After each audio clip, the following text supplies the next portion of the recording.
106 miles to Chicago. We got a full tank of gas, half a pack of cigarettes. It's dark, and we're wearing sunglasses.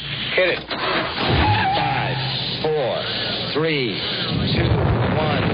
0. All engines running. Commit. Liftoff. We have liftoff. Atomic batteries to power. Turbines to speed. Roger. Ready to move out. So far, Warren Jung has won cash and prizes totaling $3,152. Today, one of our contestants will win a large screen TV, a Roswell lithograph, an emerald ring, or a trip to Puerto Rico, and continue a journey towards a fortune in cash and prizes, including just Audi and $50,000 in cash. In total, over $100,000 on Drew and Mike in the morning. And now, here's the star of our show.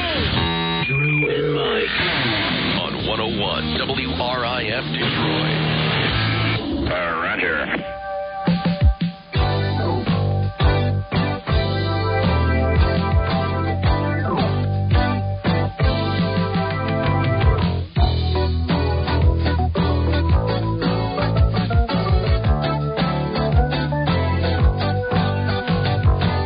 Oh boy, it's Monday. Back to the full week. A full 5-day week. I know it. It's the full 5 days this time, man. It's tough. This is going to be brutal. Depressing and tough. Thank God there is football to look forward to. Tougher than saying goodbye to Greg. Boy, what Get through this week. what a weekend of football. Wild Card Saturday never fails. Wild Card Saturday is the day. Yep.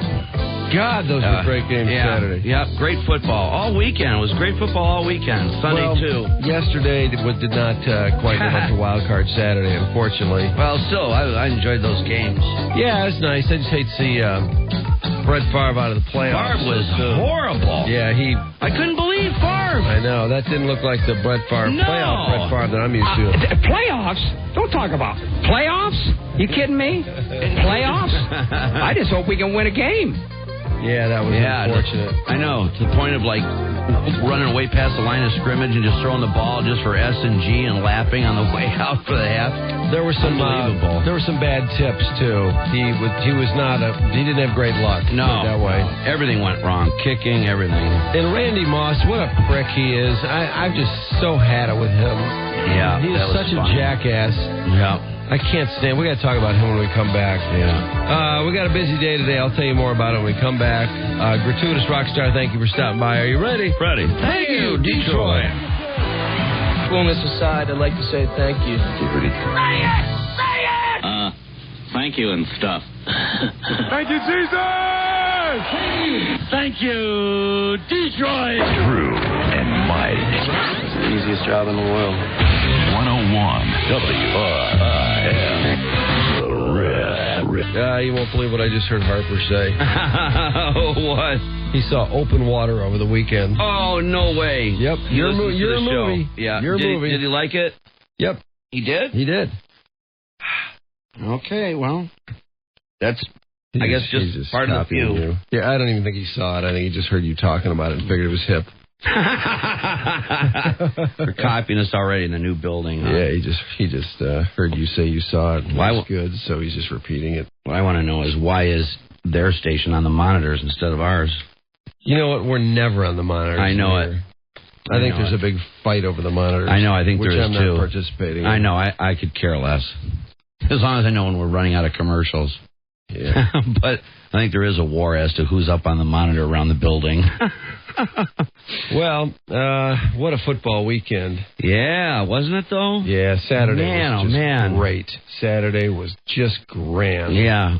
Who do we have? We had St. Louis and Seattle, right? Yeah, St. Louis. God, those games were all tight, too. Bobby Ingram really let one get through his hands, I thought, in that Seattle game. It was a tough catch, but you got to make that catch. Yep. At the end of that game. You got to make it. Yeah, you have to. And then I'm going to cue Should we cue? Well, cue number 1 first, and then we'll cue 2. I have Live Aid here. I bought Live Aid, the concert. Okay. It's on DVD now, finally. And I tell you what, Walters came over Saturday. We were watching it. Was that not amusing? Yeah, the We Are the World video. Yeah. I thought the performances were kind of cool to watch, too. Yeah. But, I mean, it's such a snapshot in time, for one thing. What year was that? 85. Oh, man. Did you buy it? Did you watch it? Time capsule. I've seen it before, but, it's been a long time since I've seen it. I mean, did you watch it live at the time? No, not live at the time, no. I don't think so. I thought everybody watched it. In 85? Yeah, it was July 13th. I mean, it was everybody performed in that thing. Yeah. I was probably working overtime, fixing computers. I think Mick Jagger was really the start. Well, Mick Jagger and Queen.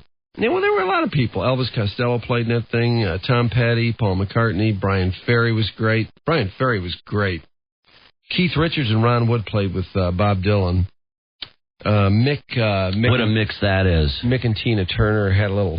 Oh yeah, that was all time. That went down in history. That performance. You know what's funny about that is that's where Timberlake and Janet Jackson stole their wardrobe malfunction thing. Because Jagger ripped Tina Turner's dress off. Oh, is that right? Yeah, I don't she remember was just wearing a little thong underneath. Yeah, I just remember her just dancing up a storm. And I'm convinced now that I saw that. Didn't you think of Timberlake when you saw that, Mike? Yeah, definitely. Yeah, I think that was an old routine that they stole. Oh, I see. That'd be kind of cute for the new era. Who never would have seen that? Oh, that's nice. Nice. Timberlake thinks that he's the equivalent of Jagger.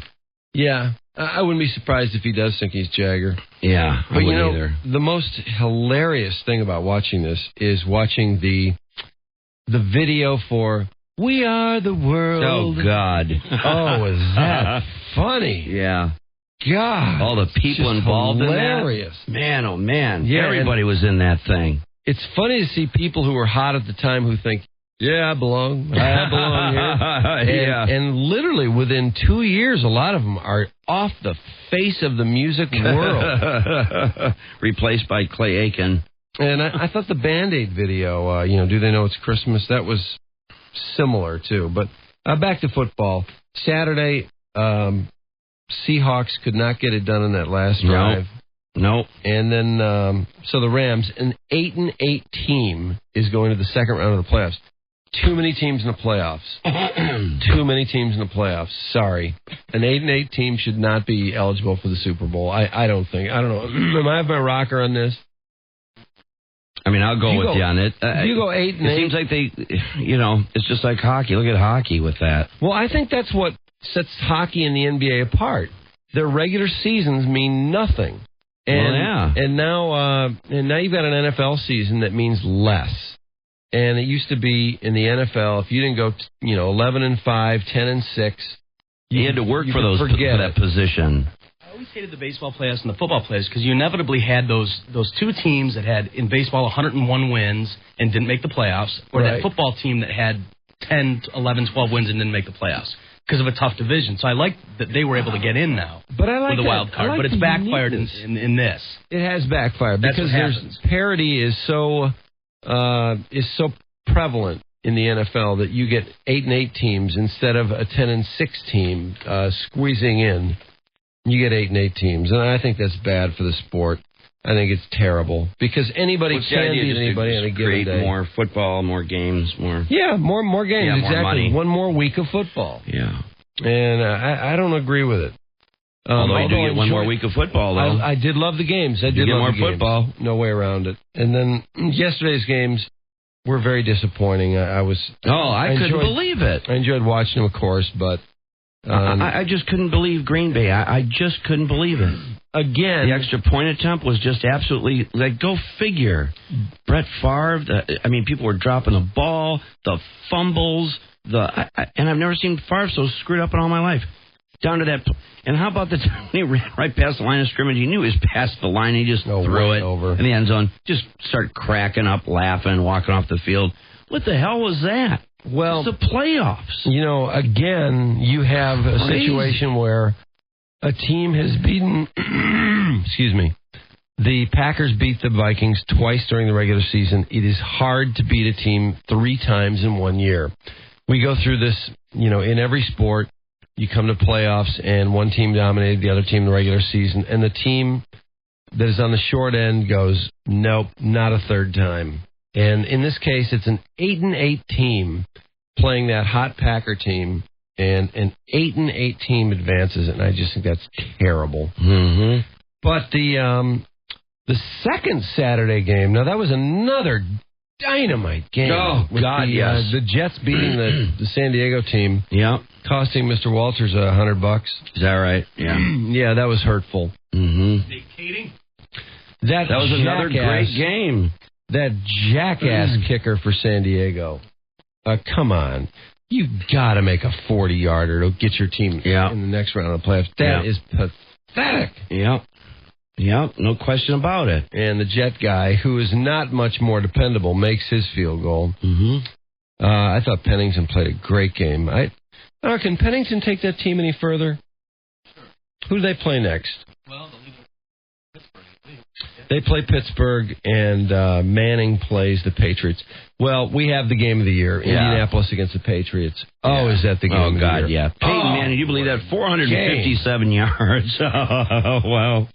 Yeah, God. How can they not be more stoppable than that? You believe that? I mean, he was just scoring at will. I mean, I've never seen anybody make the thing look so easy in all my life. Yeah. I mean, Favre does also, but Peyton Manning just makes playing football look like a walk in the park. People are so wide open. Oh, my God. And his passes are so right on. You know what you can't help but see. What a great quarterback. When you look at the weekend is how good the quarterbacking is. Oh, absolutely. Exactly. You got to have it. And you wonder, what did the Lions do with their third pick? I know They picked a guy. We've spent 3 years developing this guy. 3 years. And he is not any of these people. Not even close. Not even showing signs of it. And with McMahon as a backup. Mooch says we're going to win the division next year. Oh, bull! Not with Joey Harrington. We're going to win a division with Brett Favre and Dante Culpepper in it.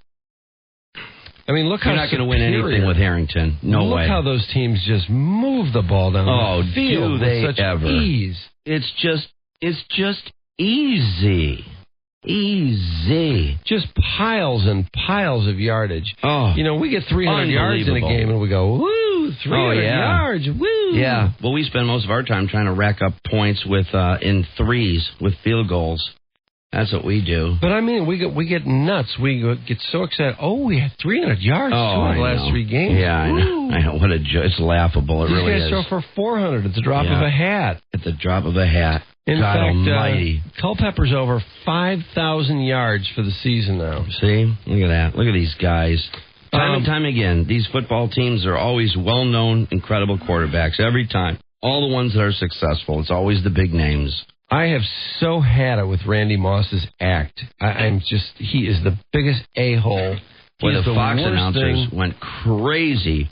He simulated taking his pants down and mooning the crowd in Lambeau. Well, you know, that's a big F-you to anybody that didn't like the fact that he walked off the field the week before with a few seconds left. Yeah. And Jimmy Johnson did a good interview with him before the game, I thought. Jimmy Johnson really said, hey, look, you were wrong. You know you were wrong. Mm-hmm. And he didn't want to admit it. He finally did. He said, yeah, I was wrong. And then but. Mm-hmm. And this guy is just he's such a bad example for kids. I hate that there's a lot of kids. Don't you know there's a lot of kids going, oh, he's so cool. He's such a rugged individual. He doesn't take orders from anyone. He's his own man. Blah, blah, blah, blah, blah. He is an a-hole. He's just a complete a-hole. That hair, he needs a helmet like 3 times larger than his head to incorporate his hair. Man, you light a match around that dude and look out. Well, you know, if he wants to have an afro, that's fine, but that is one afro. Man, that hair looks so flammable. The announcers went absolutely bananas with that. The obvious question is, what if all 53 people walked off the field and we just couldn't even have an onside kick? Then what, Randy? I'm just so tired of hearing about all his complicated mental gyrations and you know, it's so hard being Randy Moss. No, there's always those tortured people, always those people that are just a total pain in the ass, those super talented people that just spin out and just become just a big anchor for everybody with all their antics and their carryings on. And now he moves on. I hate that. Naturally. Oh. Yeah, wouldn't you know it? It should have been silenced. Yeah, the Pistons walked off. At least they did it as a team, though. At least that was a team that was angry and, couldn't bear to shake hands or whatever against the Bulls. But time has really not been in that team's favor. I think even the Piston players have said they're sorry about that. I know Joe Dumars has. I bet Isaiah would say he regrets it if he were to discuss it. Just awful. That's so bad. And then this mooning thing, I'm convinced, was just his way of saying, and this is for all the people who want to give me crap about walking off the field. The Vikings are not inside field goal range for Morton Anderson. Moss. Randy Moss is in for a touchdown. Randy Moss, without even really being able to run, as he shoots the moon to the fans here in Green Bay. That is a disgusting act by Randy Moss. And it's unfortunate that we had that on our air live. That is disgusting by Randy Moss. On our air live. It's funny? I didn't see it at the time, and I thought that he actually had brought his ass out. Well, you'd think so, the way he said that. Yeah, I thought his reaction was simulated. It was way overblown. Way overblown. It'd be one thing if he really did it. They better talk about this W that we put on Lambeau Field today. They can talk about the end zone celebration all they want to, but I know what better be behind us, that W. So, whatever they talk about, man, we're moving on to Philly. They be right here home. Oh, man, how obnoxious. What a jerk. Oh, man, was that obnoxious. Oh, jeez. He's such a jerk. Oh, God, what an ass. Yeah, boy. Oh, jeez. Well, that's how it goes all the time. Those are the people that win. Wouldn't you know it? How's your weekend? It was all right. It went by so fast. Yeah, I couldn't believe it. 2 days. Didn't really do anything. Just watched a little football. That was it. Didn't do anything. Weather was lousy. And God, it just flew by. Oh, God. Yeah, that's right all back I was at doing it. Saturday. I got out of bed, and it seemed like I was in bed till 4:30. I was just waiting for football. Yeah, nothing went on. Just one of those weekends. I'll tell you what, though, back to Live Aid. This thing is on DVD, finally. It just got on DVD. This is like 2 months ago. Yeah. And let's see, where's DVD? I don't know why it took it so long. Let's watch the... This is the British... Oh, this is We Are the World. Oh, I know, Richie. Oh, brother. And Stevie. He's got a little scab on the side of his face when his wife slapped him. Lionel Richie, I'm convinced he never had any business being a star. I'm not sure how it happened. I hate to use the word fluke, but I think there was a fluke. Kenny Rogers and Paul Simon. I don't think Kenny Rogers, is he ever into it? What is Kenny Rogers doing this?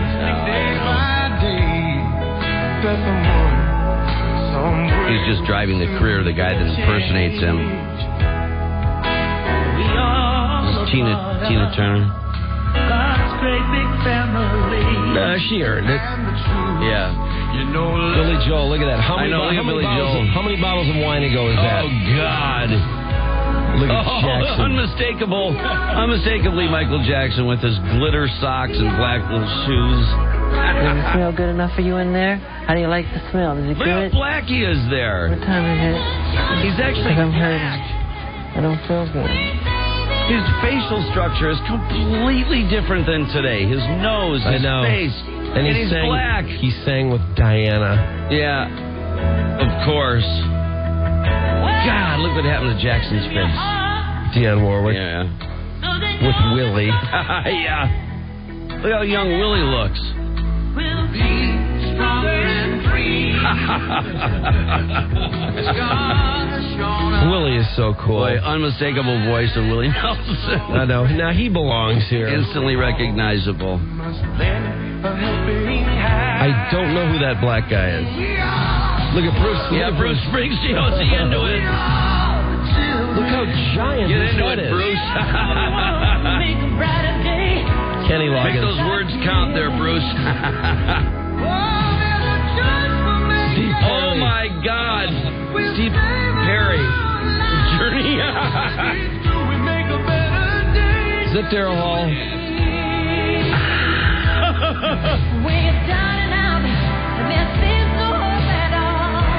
Jackson. Oh, man. Huey Lewis. Oh, Huey Lewis and his monstrous equipment. Lauper. God, with her multiple colors in her hair. That's Kim Carnes. Kim Carnes, oh my God.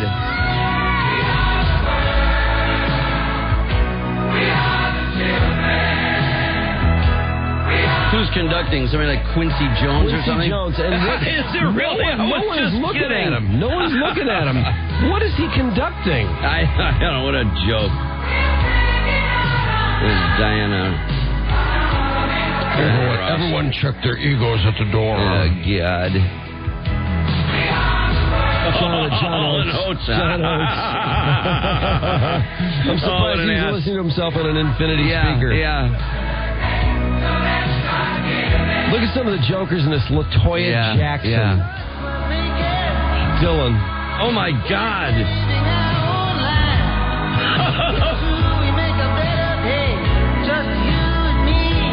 Made a day, you and me.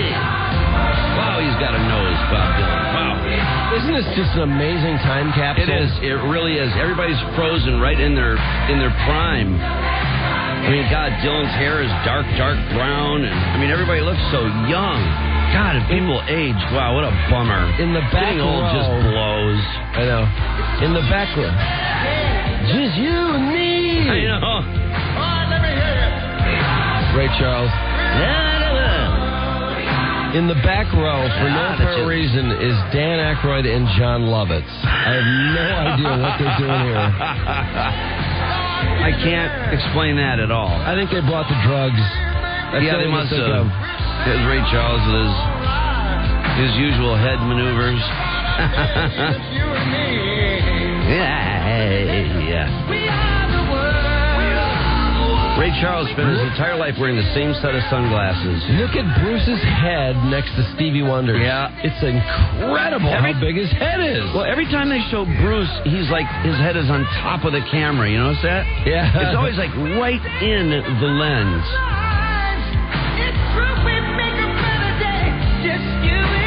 And Stevie with an absolutely horrible hairstyle with all those beads in the back. See, look at there's Bruce again with his face on top of the screen. I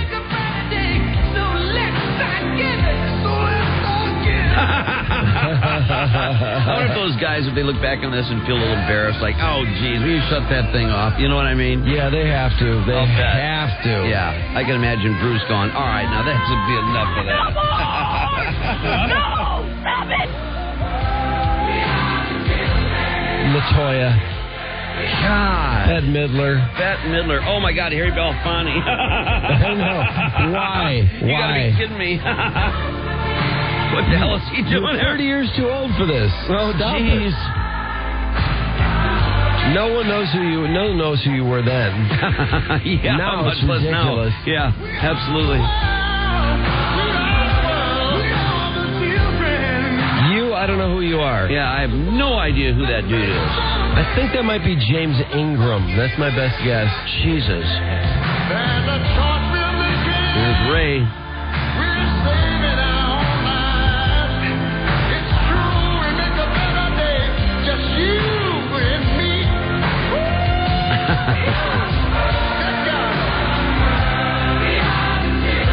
God, it really is a time capsule like none other. Lionel Richie is so obnoxious. He's acting like this is my show. Yeah. I belong here. In fact, I'm really in charge. Yeah. God, just think Nicole Richie is maybe just ankle high at that point. Alive, even. Terrible. Outrageous! That's sold like 10 million copies, too. It's one of the biggest selling songs ever. Yeah, absolutely. Now, Definitely. The British version was kind of cool. The British version was not this bad. You want to go backwards for that? I think that's the first thing on the disc. They have a BBC story, and then they go into 12 noon in London, 7 a.m. in Philadelphia. And around the world, it's time for Live Aid. Wembley welcomes their Royal Highnesses, the Prince and Princess of Wales. Yeah, the recording of their video was the first thing on this. Oh, really? There's Princess Diana, Charles. This concert was fascinating to watch, too. Some of the performances, some of these people really kicked ass, and some people were like, you know, you're forced to use other people's equipment, and some people can't deal with it. Yeah, right. They got to use their stuff because they have a certain sound, and all their stuff is set up a certain way. They don't sound the same if they use somebody else's gear. Bono has the most incredible mullet. Just, I mean, it is... If you look up mullet in the dictionary, they should have a picture of Bono on the day of Live Aid. It's just amazing. And then David Bowie, who sang Modern Love and Heroes, Rebel Rebel. He actually had a good set, but he looks incredibly gay. Oh, my God, does he look gay. He has this suit that is like ultra tight fitting. It's kind of powder blue. Oh boy, he has the bow tie. Yeah, and the shoulders are really like too straight. They're like over exaggerated straight. Oh yeah, that's when that was in those squared shoulders. Yeah, it's a strange square jacket. There was a period in there like blouses, everything where everything was squared off. And it was a really nasty look. They came with like little mini shoulder pads in the shoulders. He thinks he looks really hot, and he just looks so stupid in retrospect.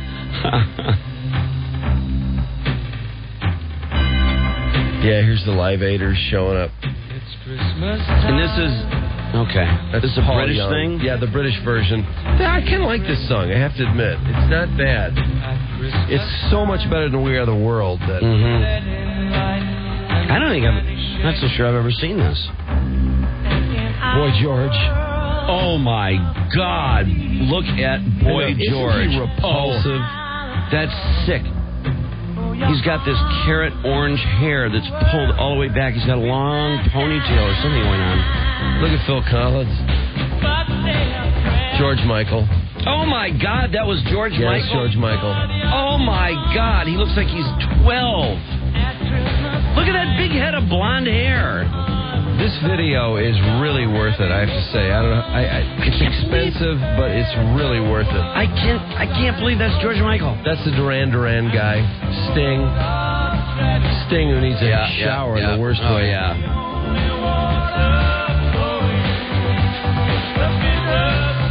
Oh, Sting is really... he looks exactly the same. Look at Bono's haircut. Wow. Jeez.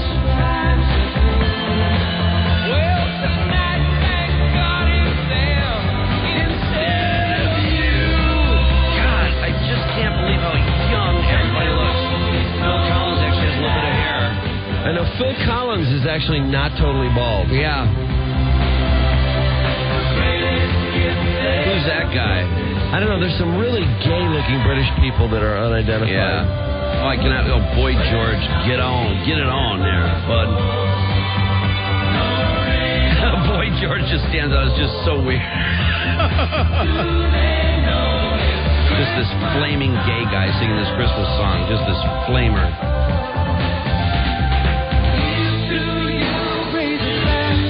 Why did Phil Collins become the drummer extraordinaire for Live Aid? I don't know. I never got that. I don't know. Well, he must have been at the height of popularity at that point. He played with Zeppelin. He played with Sting, which I forgot about. Mm-hmm. Just him and Sting did Every Breath You Take. Yeah. He played drums with someone else, too. Yeah, I think it was just, he was at his apex, I guess. Yeah, he was kind of. I think Susu Studio and all that was like popular. Exactly. Oh, that was even huge. Though in retrospect it's embarrassing. Yeah, but at the time that song was huge. Huge.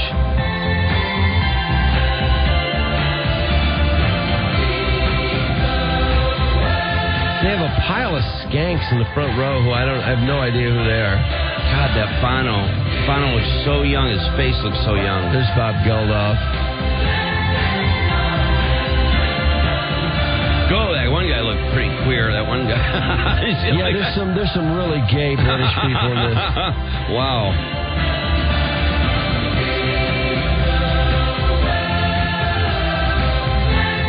Who is that? That's someone from Def Leppard, I think. Isn't that somebody from Def Leppard? Who is that? Sure, I don't know who it is.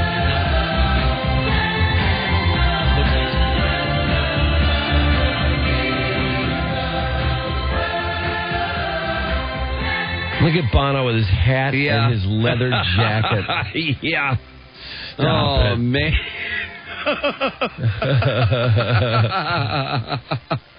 Oh, my God. What a time capsule that is. Oh, man, big time. Wow, that's fine. That just came out, huh? Yeah. Well, actually, just before Christmas, and I bought it, and you know how it is with DVDs, you buy them and you don't watch them. Oh, God, yes, I know that. Months go by and all of a sudden you go, know. oh, I got a spare couple days. I know. I gotta throw check this that out. in. I know it. God, I have so many things like that. I'm so bummed out somehow or another. I misplaced my Chris Farley stuff, too, and I'm all bummed out. Best of Farley. God, I hate that when I lose things, too.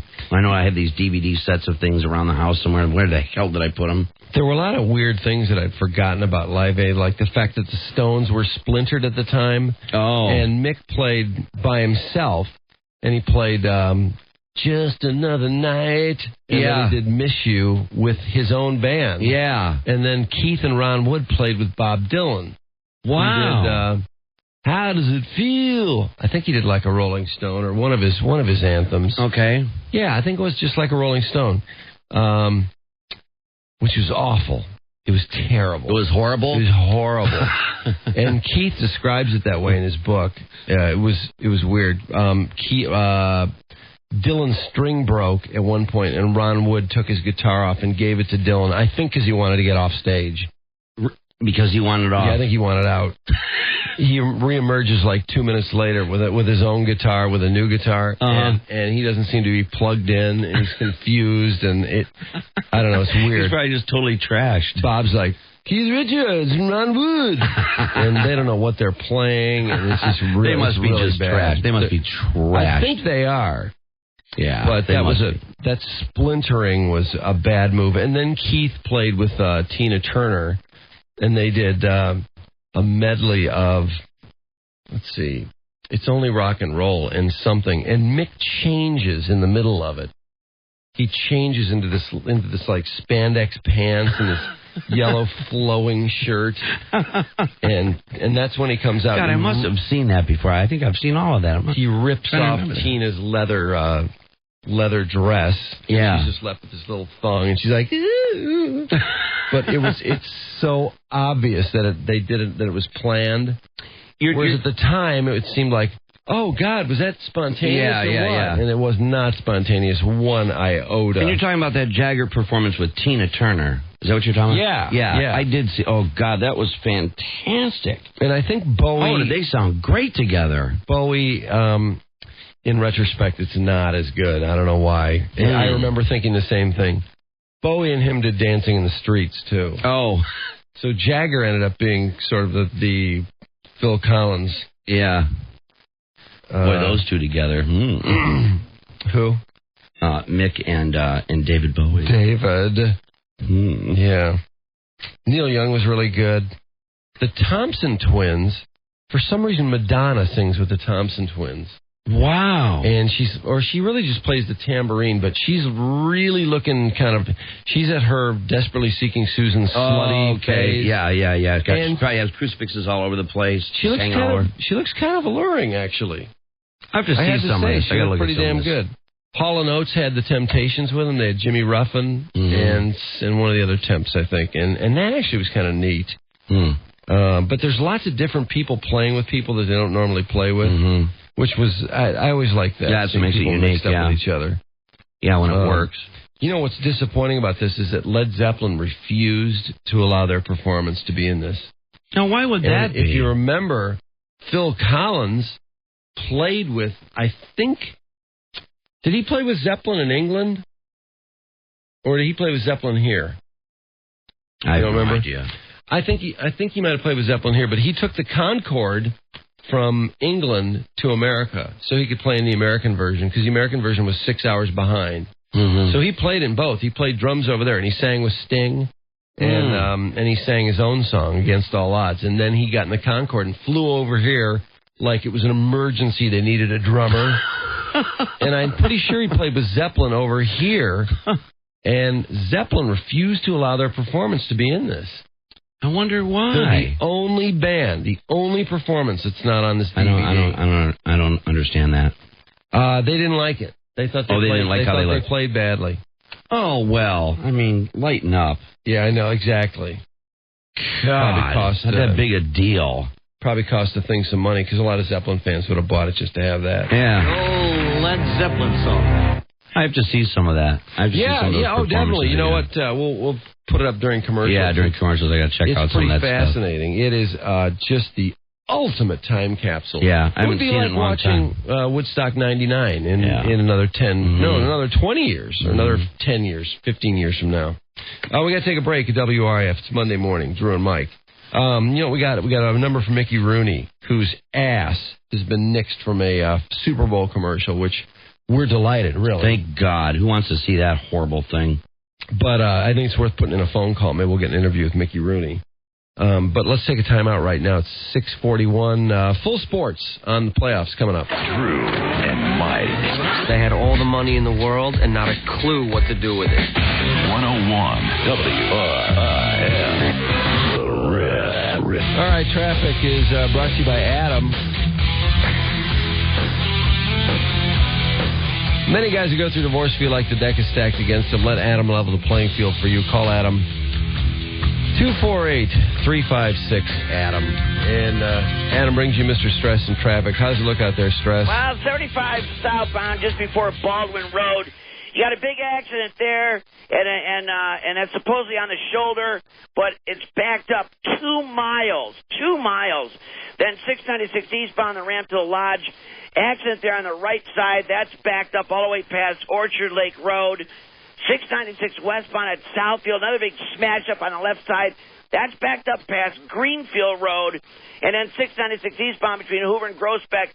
Right lane is really slow due to malfunctioning traffic signals at the top of the ramp to Groesbeck. So we're off and running. That's a hell of traffic. Okay, Trudy News. Brought to you by Citizens Bank. Call 1-248-293-3199 to talk to your very own Citizens Banker. And, of course, the lead story's got to be Jen and Brad Pitt split up over the weekend. Yeah, no. Can you believe it? No, I was confident that they would be together forever. How did that happen? You know what's funny is the tabloids have really known this. They've been on this. They've just been all over it. And it's true. Wow. I'm stunned. But that means he's on the market again. Are you stunned? I am. I thought they were tight. I think he wanted a bunch of kids, and I don't think she wanted kids. I think she wants to keep a flat tummy. Yeah, I mean, if her livelihood depends on it, of course.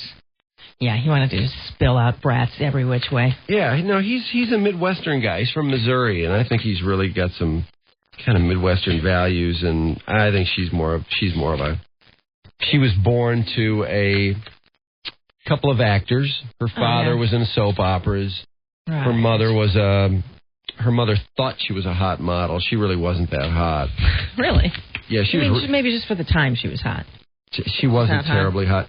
She was pretty hot, but she was really tough on Jennifer. You know, she was always telling her, "Oh, your eyes are too close together, and your nose needs some work." And I mean, from the time she was 13, 14 years old, and she really had a complex. Wow. And I think she sees the world through Hollywood's eyes, and that was not a good combination. But they tried. Yeah. Well. But no mas. I sort of liked him single anyway. Seems like he was more. He did better movies that way. Well, those movies have been all a disaster. Yeah, they have been kind of crummy. A bummer. Don't all girls and that current short hair is terrible. Yeah, absolutely. If we had to vote, that would be we would want him single. Yeah. Well, they were the big couple that was supposed to last forever. I know. I thought they were going to last forever. Oh, I know. I know. This is bad as Farrah and Ryan. What's that guy's name? Farrah and Ryan. Oh, this is worse. I know. So much worse. It is. I mean, this was the all-time couple. I mean, they were so lovey-dovey. So everywhere they went, together. they were so lovey-dovey. They were so unaffected by stardom. Even though she was a bitch. She had a vicious, mean jealousy streak. And there were rumors that he and Angelina Jolie were something a little too hot was going on in that. Is that right? Yeah. Now, wouldn't you be paranoid if you're first of all, you have to picture yourself a woman and your guy is with Angelina Jolie. Yeah, that would concern me. Those lips. Boy, I tell you, if you ever got those lips in the right place, you're not kidding. Bye-bye. Bye-bye. Yeah. Well, come on. Look at that. Imagine that visual. Oh, God. Don't even get into it. I can't take it. Woo. Hair pulled back. Wow. Yeah. Hey, you want me to move my hair? Sure. Sure. Are you kidding? Well, I know somebody who knew an intern for SNL who said that when she was on Saturday Night Live, she was a bitch. Huge bitch. Jennifer? Yes. Yeah, she was just intolerable. She was difficult for everyone. Well, she had a real vicious jealousy streak, I guess. And, if you're jealous and you're with Brad Pitt, forget it. It's not going to work out. No way. Well, maybe now he'll grow his hair out. His hair looks horrible. And he needs to get off the Oprah kick and toughen up a little bit. He's reached a point now, he's almost a sissy boy. You remember they were supposed to be really huge pot smokers? Yeah. Too. Yeah. Maybe she just wanted to, quit. And I think that the guy is so hot. I'd prefer to think that Brad was sort of still partying a little. I think she wanted to keep partying. She didn't want to do all the things you have to do to have kids. He wanted a bunch of kids. He wanted a pile. Oh, yeah, of he kids. wants a ton of brats. He's just farming off to a nanny anyway. And I think she was putting him off. I think she was really leading him on in that respect. Yeah, she didn't want kids. She's never wanted kids. No, probably not. No, absolutely not. I'm surprised Julia Roberts had kids, actually, because I read something where she said a couple years ago, I don't know if I want to give up my flat stomach. And I wonder if that wasn't an accident. I saw another picture of Danny Motor, by the way, out shopping for stuff for her. I forgot what he was getting her, but it was another one of those things where I saw the picture and I just started going, Danny, get out and get me some oatmeal. Get out there. I couldn't pick him out of a crowd of one. What does he look like, even? Motor? Yeah, Motor. He looks like a real jackass. He's always got his sunglasses up on his head, too. Oh, God. Where he's Mr. Cool. He thinks he's really hot. Yeah. He is not. The Ashton Kutcher thing, that's going to crash, too. That relationship is going to bomb eventually. Yeah, I'm surprised it hasn't already. I am, too. I think I'm amazed. It's the power of Kabbalah. His family hates her. Just is that right? Her. Yeah, remember she was wearing that stupid shirt, and she was letting all the tabloids photograph her, and it said, aloe vera blow or something. Oh, yeah. Like aloe vera. Oh, you're talking about Julia. Yeah, it was supposed to be a take on aloe vera, but her name is Vera.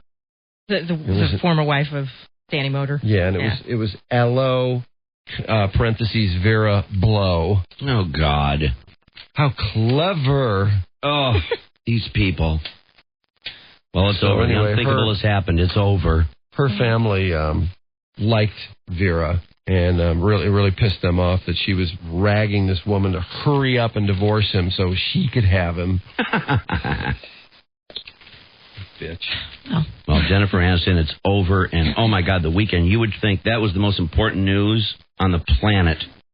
I know. Every channel was just diving into it. What happened? What really happened? Trying to get the inside track. What really went wrong? Well, we'll never know. Yeah, I think it's the kid thing. I really do. Yeah, it probably is. But you remember the whole Tom Cruise, Nicole Kidman split up. Oh, yeah. Quite Look at that. knew why that happened. Mm-hmm. What tore those two apart? Yeah, in the end, somebody had an affair. You think? Yeah. Yep, I do. I do. I think Nicole Kidman, did somebody. I do. Nicole Kidman is with Steve Bing. Yeah, that's right. She's who is Elizabeth Hurley's ex. He inherited about $400 million, and he thinks he's this hotshot. He gets his name put on all these movies as producer. Right. Actually, he just unloads a bunch of money to finance a thing, and then he says, by the way, I'll take a producer credit. Yeah. And he acts like he's this big writer, and I guess Tom Cruise is really jealous of him because he's 6'4". Oh, well, yeah. Yeah, and that really eats him alive. So he demanded Nicole stay in the States for the holidays. She was going to go see Bing in England or somewhere. So Bing. Nicole stayed behind. Wow. Yeah, she was at the Lakers game with the kids. People were really surprised. Well, in the meantime, today is the first day of... What in the hell are you talking about? The press preview of the auto show. So welcome, y'all, to the blasting cold of Detroit. 6,000 auto journalists from around the world glomming to Cobo for the North American International Auto Show. Already, the gold medals dished out to the Ford Escape Hybrid, voted Truck of the Year, and the Chrysler 300. I drove a Dodge Stratus!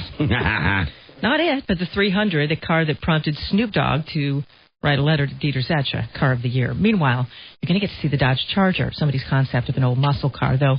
It's a four-door. Yes. And then they said, but, today's kids, they don't know what it used to look like. Right. Most of the people... what kind of an explanation is that? Who would buy it, who it's marketed toward, have no inkling of what the great old Dodge Charger was like. But if you're going to come out with a Charger, you got to do it right, because enough people do remember what it looked like, and you can't be lame like that. Yeah, but they're saying those people wouldn't buy it anyway, so they're dusting them. Oh, well, all right, we'll see, I guess. However, it is sort of cool that it has a 340 horsepower V8 Hemi engine. But unlike the Hemis of the 60s, it's computer-controlled, and the microprocessor in it will switch off all 4 cylinders in a fraction of a second when the full V8 power isn't needed, and that improves fuel economy. Oh, my God. I know, it's... How nauseating. It's unlike, it's so unlike... They've taken the muscle right out of it. Well, with program, with the computer. But, unfortunately, gas is $1.80 something, so... Oh, jeez.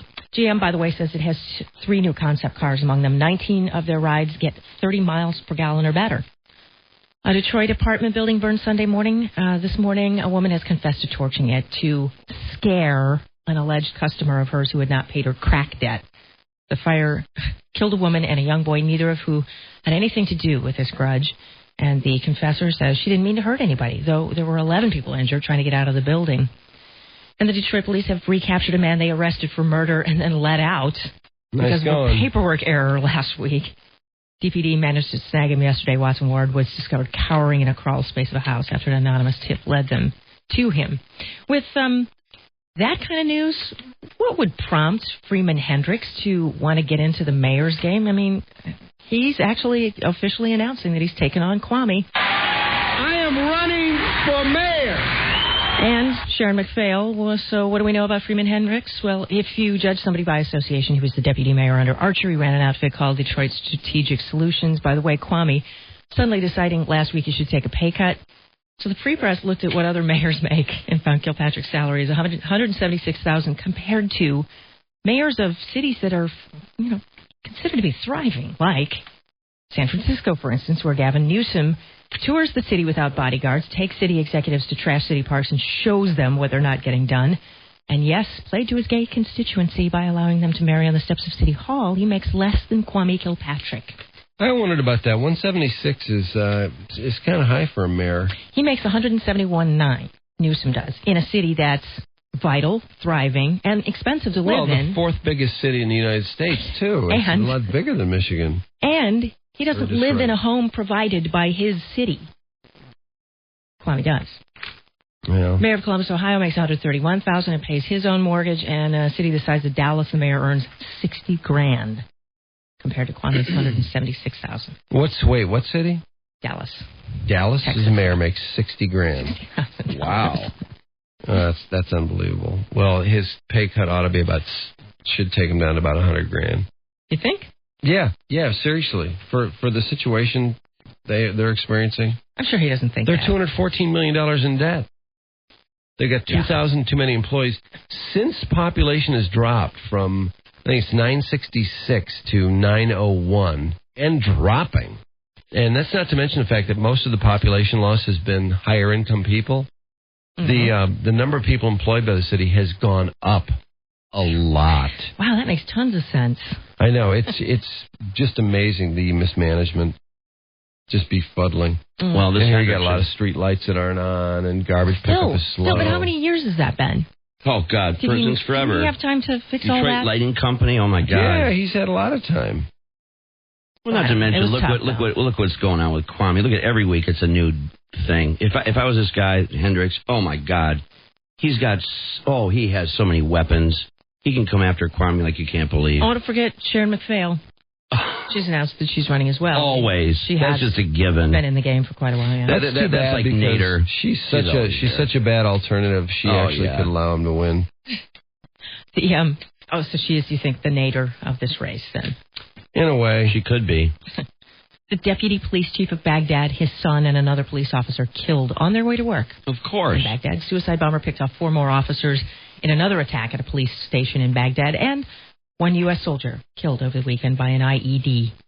111 candidates, by the way, are clustering to become Iraq's new president, and they say they're determined to continue the election on schedule, regardless of the violence. Palestinians went to their polls. They elected a guy, Mahmoud Abbas, who dedicated his election victory to Yasser Arafat, except for attire and the fact that militants brought their automatic weapons in line at the voting booths. It looked a lot like precincts in the U.S. Bush and Colin in a huddle to decide what next to do about tsunami relief. An article in the New York Times, by the way, describes a couple of where some of these other possible tsunamis could sprout from, like plates in the earth that are shifting, and there's one right off the coast of Washington State, where scientists says they bust loose about once every 300 years, and it's been 305. Another day of bad luck in Banda Aceh, Indonesia. 10 people aboard a Seahawk helicopter injured trying to deliver aid supplies. It was a mechanical malfunction, though, they say, not a shot that brought it down. New piece of video out there, you probably saw that over the weekend, taken by a man shooting footage of a wedding when this just river of coffee-colored water with a soup of cars, building materials, trees, people's possession, and presumably people was just rushing through town, taking everything with it. Amazingly, a guy plucked out of the sea 2 weeks of treading water. They think. They found this guy. He'd been out in the middle of the ocean. They think it was for 2 weeks. I don't know how he got out there. And a pregnant woman was saved by a tuna boat while she was clinging to her palm tree raft. Just a tuna boat. I just now realized how those two things in the same sentence work. Mm-hmm. But quite a gusher in California. 4 inches of rain, 20 inches in the mountains, busted down into the city in a ravishing rampage there. Reno, an avalanche peeled a 13-year-old boy off of his ski lift and swallowed him just north of Vegas. The toll is at 20 people killed by their snowstorms. They've had 19 feet in the Sierras. And Jon Stewart's best-selling America, the book, has been banned from 8 public libraries in, guess where? Mississippi. Because they don't like the idea that there's a page which features the faces of the 9 Supreme Court justices with somebody else's nude body pasted onto Judy Daniels for Front Row Radio News. All right. Sports at 7:07. And sports brought to you by Reliance Group. In Farmington Hills, based locally, Reliance Group specializes in union logo apparel and promotional items. Visit www.reliancegroup.com to order union-made products directly online for your convenience. That's www.reliancegroup.com. And the Broncos want to stop Marvin Harrison and Edgerrin James, and they did a decent job there. The Colts just have so many weapons, though. They didn't even need those guys. Beat the Broncos 49-24 in the AFC wildcard game. Peyton Manning, 27 of 33 for 457. He just looks absolutely unstoppable. It's just so easy for him. Just watching him, it's just there's just no effort. He just does it. It's just like nothing. Well, his receivers are so wide open. I know they're just wide open, and he's right on. He threads the needle every time too when he needs to. Well, this word separation has just become, it's a word I never even heard until the Lions couldn't get anyone open because they had such crummy receivers. And I don't know, the guy just sees the field like no one. No. 457 yards, second most ever in a playoff game. Who's number 1, by the way? They said yesterday, is it Bulger? Who's number 1? He has number 1 in most yards in a playoff game passing. They talked about that yesterday. Maybe this Warner. Somebody want to email us that? Because they were talking about that yesterday. 457, second most ever in a playoff game. Reggie Wayne was Manning's prime target. He had 10 catches for 221. I know that's not a record. I think Anthony Carter holds a record. Remember that game he had against San Francisco? He had like 9 catches for 240 or something ridiculous like that. Tight end Dallas Clark, 6 receptions for 112 yards. Why is he number 44 if he's a tight end? Who? Dallas Clark. I don't know. Was he a fullback at one? I don't know, but he's a tight end now. He has no business being number 44. It was Kozar, by the way. Kozar, yeah, that's right. 485 or something. Dallas, I want a new number on Dallas Clark's stat. Broncos got as close as 35-17. Jake Plummer got hot in the third quarter. Looked like we might get something interesting going, but the Colts, of course, regained control. Manning threw to Wayne for a 43-yard score. End of game. Another miserable playoff experience for the Broncos. They still haven't won a postseason game since John Elway. Colts now prepared to face the Patriots in New England next Sunday. Who do you guys like in that game? Anybody? Which game? The Patriots and the Colts. Yeah, I think you'd root against the Patriots. I like the Colts. I'm going to go with the Colts. The Colts is it their day? Is how that baton passing procedure where you play them, you lose a couple times, and then finally you beat them. That seems like the logical progression. But the Patriots, I don't know that they're everything in the word team. They just are such a well prepared group. They're not a lot of individuals. Even Corey Dillon has gotten the spirit there, rushing for 1,600 yards and even saying all the right things. I kind of like the Patriots. I don't know what the spread is, but it just seems like the Patriots, they do and say all the right things. Well, I hope it's a good game, but I'm going to go with the Colts. I have a feeling it will. It was just shocking to see what they did to Peyton Manning last year. Just shocking. You have to blitz that guy. You've got to blitz the hell out of him. And how you can give him all that time, he can't get away from anyone. So I don't know why you would rush 3 or 4 guys against him. It just seems like you'd blitz nonstop. In fact, isn't that what the Patriots did last year? Didn't they just blitz, and he didn't have time. And all of a sudden, what do you know? He throws 4 interceptions. Rams became the first 8-8 team to win an NFL playoff game when they beat Seattle on Saturday. The Vikings became the second, with Culpepper leading a 31-17 win at Green Bay. It's just hard to beat a team 3 times in a season. Culpepper threw for 284 and 4 touchdowns, 2 of them to Randy Moss, who then mooned the crowd. Yeah, that was simulated mooning. That was just so clever. Pretended to take his pants down and moon the crowd. The announcers went berserk. Well, the one guy did. Yeah. Crazy. Vikings are not inside field goal range for Morton Anderson.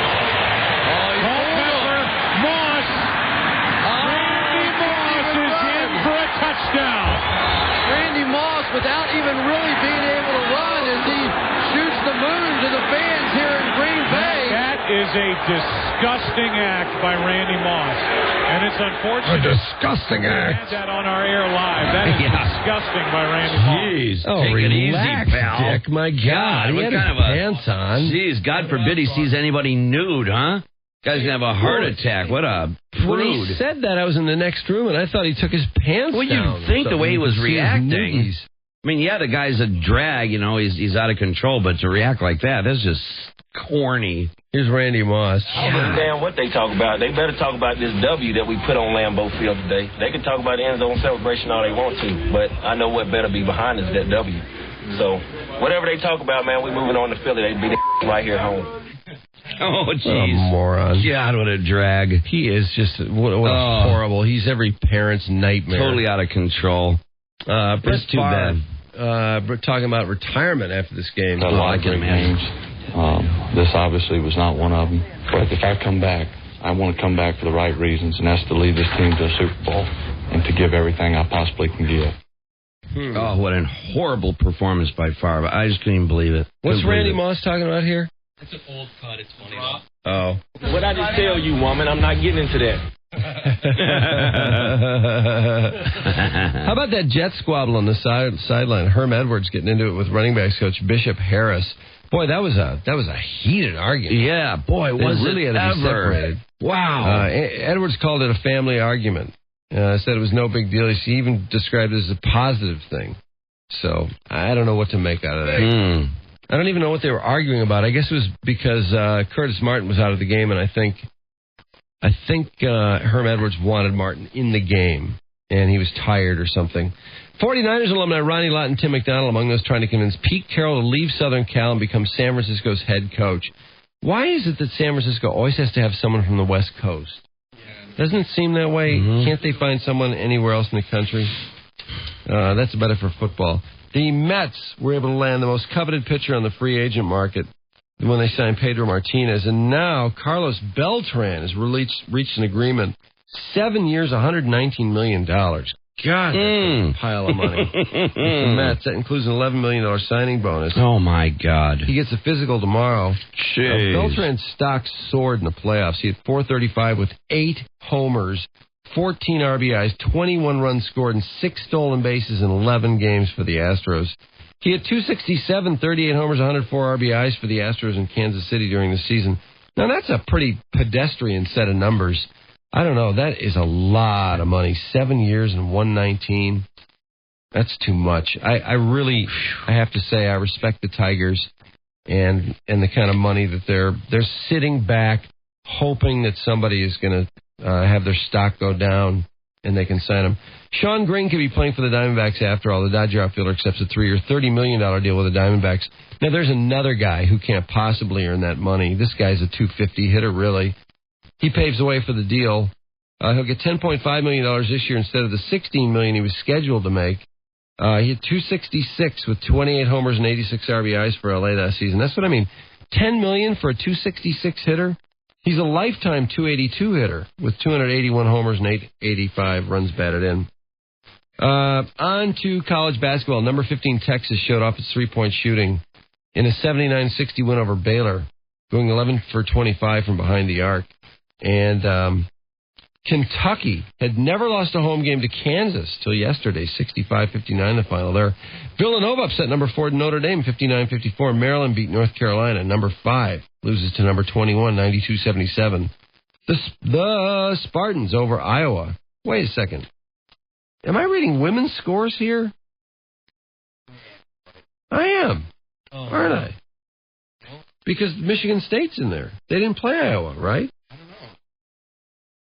So confused. I know they destroyed Northwestern on Saturday. They would have played. No, they would not have played 2 games. I'm reading women's score. Oh, gross. Gross! Gross! Huge apologies. Yeah, this is the women's game. Immediate apology. So sorry. Lindsey Bowen scored 17 points and Liz Schmidt had 16 and 10 rebounds. Boy. Victoria Lucas Perry had they have a hyphenated name in the story. God. I'm so upset. Why does this printed, Mark? That shouldn't even be in there. Is there any way you can factor that out, Mark? In the print scheme, just sort of... Where are the men's scores? That shouldn't even print. Yeah, that should not print. Where are the men's scores? I don't have any men's Look at that. scores in here. That's a ridiculous thing. Women's print and the guys, you can't find the guys. Oh, that is just such you-know-what. Your money's on the dresser, baby. I'm done with you. Now, Phoenix Suns have more wins than they earned all last season. They're 30-4 after Sean Marion led a balanced attack, 124-89 over Indiana. Shaquille O'Neal had 28 points and 11 rebounds for the Heat, who saw their record 14-game winning streak fall to Seattle. Tracy McGrady, 116-198 at Denver, and he had 45 while grabbing 11 rebounds. Yao Ming had 21. They had a big article about McGrady in Sports Illustrated. He's trying to distribute the ball, and they decided, I don't know about this distribution business. It's not really working, so why don't you go back to just shooting every time up and down the floor?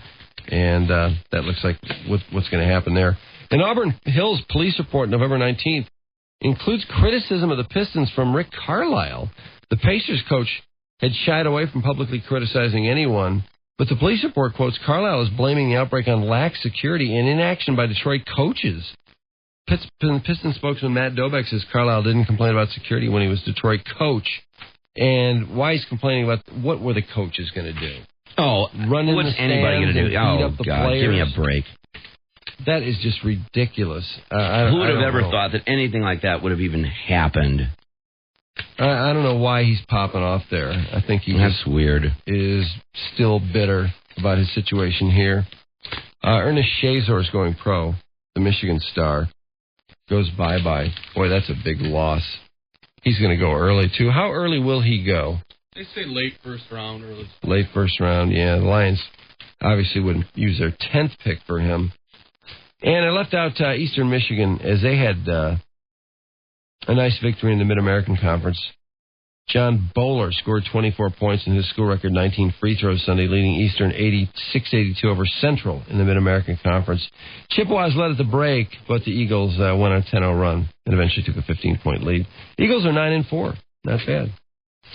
Clock ticking on the NHL. I don't know what the drop-dead date is, but I think it's about a week away. Yeah, it's got to be coming up. Big story in the newspaper yesterday about it.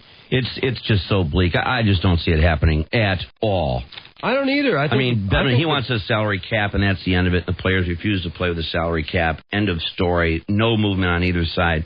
They're supposed to get together. It was last Friday to come up with a date, a go no go, and that meeting was canceled. The players made I thought a pretty generous offer. Yeah, absolutely. And nothing came from that. No, nothing came from that. Well, that was weird. Why was Mickey playing? That was really weird. Oh, Mickey, you're so fine. You're so fine. You're blowing right in, Mickey. But everybody thought that was a pretty good offer, a pretty good way to start things off, and with that rollback and nothing doing. And Bettman said, "Well, it was a good first gesture, but hey, he wants to see the salary cap. Period." The other item, Paul Newman was in an accident at Daytona. Really? Yeah, the car he was testing caught fire during a spin at Daytona International Raceway. He was driving a Daytona prototype sports car for next month's Rolex 24 when he spun out on the road course. He's like 90 now. He's 79. The whole time he had his right turn signal on, too. Of course he did. Yeah, of course. Yeah. And, of course, Mickey Rooney, no more on that story. No. It looks like his ass. Get your weathered ass out of here, Rooney. That's disappointing. It's so bad Fox turned him down. Fox doesn't turn down anything. That'll do it for sports. Why don't we take a break? Do we have the People's Choice winners? Did you watch any of the People's Choice Awards? I saw some of it last night. Did you watch Desperate Housewives? I did. It was great. It was a good episode. It was excellent. Did you enjoy it? Yeah, I did. You know, that Brie bitch, though. Isn't she something? I want somebody to put a bullet through her head. I can't stand that I know bitch. it. Oh, she is such a bitch. Well, she goes on a date. She's separated from her husband because he's screwing around. Right, because he had an affair and he had a heart attack when he was doing the chick. She has her date come over while her husband's there, who is staying there because she's helping him recover. Because the kids want, she decided she would do that for the kids. But it's this outrageously awkward scene. I mean, this poor guy that's coming on the date and wants to bang her. And it's the local pharmacist. And so everybody knows each other. They're all friends. And then he gets confronted by her son. When he brings her home, who's like, what is this, a date or what? And then she said, well, your husband and your father and I are separating, and, he committed adultery, and which the kid didn't even know. No, she was going to keep that from him. She was going to keep a stiff upper lip and keep it from the kids that there was adultery, and then she blurted it out. She's not keeping anything from anybody. No. And, of course, now the kid knows. He threw a fit. He went to his dad, who admitted he had an affair, and now the kid hates his father. And now the kid turns out now he wants to side with Bria's mother. And he's mad at her because she's, going along with this attitude that he's not a bad man and all that sort of thing. And the kid wants to be angry with his dad, so now they're at odds. That was a great show. And, of course, the big thing with the murder, that woman. And, of course, the guy buried the body, and then he took the ring off the dead woman's hand, and then put it in the garage of the guy, the guy that's dating. I gotta get these names down. I might have missed that. You know who I'm talking about? Yeah, but in the end, the police are going to end up investigating the wrong guy for that murder. He's been set up. The murderer put the ring and bracelet and stuff of the dead woman in his house, and now he's going to get blamed. It's funny to see the women. The plumber's going to get blamed. You know the plumber. Yeah, he's dating that shit. Yeah. It's funny to see women acting so snotty towards each other. I'm just not really used to that. I mean, that's sort of more of the 80s drama genre. But now, like, for example, Terry Hatcher was going up to sing karaoke. And Nicolette Sheridan rags her for what she's wearing. Yes. But it's this really not so subtle rag. And then she says to Nicolette Sheridan, Well, it's it's no riskier than some of those high notes you were trying to hit when you were up there, and it's that whole sort of trading barbs. Which is really kind of fun to see women trash each other. Oh boy, when women get into it, so good at it. Oh God, yeah. When women get into it, look out. Then she throws a fit when she goes up there to sing New York and attacks her ex. Yeah. Which makes a fool out of him. Totally flipped her lid. I know totally ridiculous. I know. And at the same time, if anybody's up on this, Carnival, it didn't do all that well last season. Last night? God, Drew, Carnival debuted its second season, and what a show. I just peeked into it a little bit during commercials, but it came out at the same time on HBO at 9 o'clock, opposite Desperate Housewives. So I didn't want to watch. I watched Wives. And I'm so bummed. What are you going to do? The girls are watching Desperate Housewives. I know. You're not going to upset the whole household full of women. That's kind of how I saw it. And Carnival repeats all through the week, including Friday at 9. Does it? Yeah, you should start watching that. I think you'd really like. Oh, Carnival is fantastic. And man, what a show it was last night. Did you watch Amber Fry on Friday? With Oprah? Yeah. I missed it. I was so bummed. Because that was part 2. And I never saw where she read the letter from Scott, which you were making such a big deal about. He wrote her a letter from prison. And I've got it here at work, though. So that was the big thing that they were going to do in the second part. Why don't we cue that up? Because I feel like I watched the show. I was falling asleep, though. Yeah. So I think I must have missed it. Yeah. But maybe we can find that letter from Scott Peterson in prison, because that was pretty interesting. Yeah, they must have done it. I mean, that was the big deal. I'm pretty sure they did. Yeah, we'll take a break. We'll see if we can come back with that. Drew and Mike. It doesn't seem like the ideal working environment for a black woman. 101 WRIF. All right, it's 7:35. I'm going to blow a call to Mickey Rooney's office in a few minutes.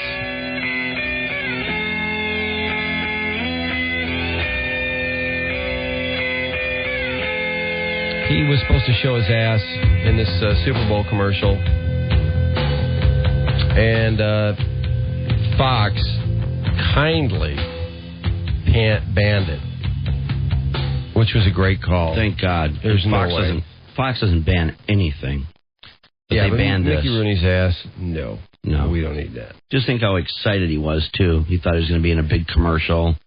He seems to really be into his own butt, which, I don't know. Yeah, he was having a party to show his ass. I know it. So everyone could enjoy his ass with him, and he could watch their faces while they enjoyed his ass. It sounds to me like he's suffering from dementia. Unless... Well, last time we talked to him, something was terribly wrong. Oh, God, you're not kidding. Hey, we found Amber Fry talking about the letter Scott wrote her from prison, finally. Let's see. This comes up on TiVo, right? Yep. All right. Yeah, go ahead, play that. Now, after his arrest, Scott sent this letter to Amber from prison, saying, I'm searching for a way to do service within these walls. Right. I hope for the preliminary trial to occur so that the case will be dismissed. Mm-hmm. May 4th is Lacey's birthday, and I'm asking close friends to fly a kite in her memory. Mm-hmm. She and Connor should not have been taken from this earth as they were. My prayers are always that you and the little one, meaning your daughter, are happy. Very self-serving. So what's the lesson for all of this for you? What is the lesson, if there is one?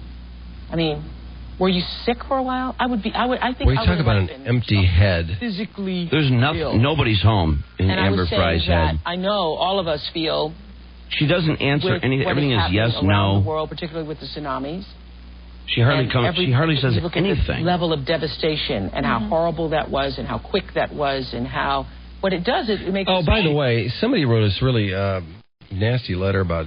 They're implying that we were laughing about the tsunami situation, and no. I don't know what the context was, but nobody here thinks the tsunami thing is funny. Oh my God, no! Are you kidding? 150,000 people dead, please. And they reference the fact that we said too much money is going there, and. The fact of the matter is, they are having trouble. Money's coming in so fast and furiously, they are having trouble processing it and figuring out what to do with it. And they will be wanting more money, but it's coming in too fast. And I don't know what you do about that. I don't know what the solution is. It's a big problem. Colin Powell was talking about it just recently, that everything needs to kind of halt for a second. They need to kind of get their bearings and decide what to do with all this cash and where it's how best to deal with it and how to take this thing on. And there's there's a lot of need for more people and more vehicles and more fuel and things like that. And then they'll be getting to the money for to rebuild the infrastructure and all that. Eventually, they will need more money, though. And in fact, I think we're going to do some kind of a fundraiser eventually. They don't need money right now, but they will. And so, I don't know how we'll distribute it or how we'll go about doing this, but we want to do something.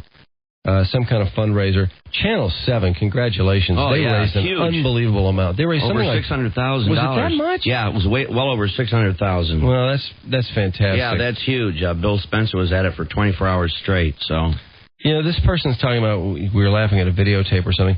Those videotapes, I honestly don't know why they're showing them. I don't know what purpose they serve, but it seems that there's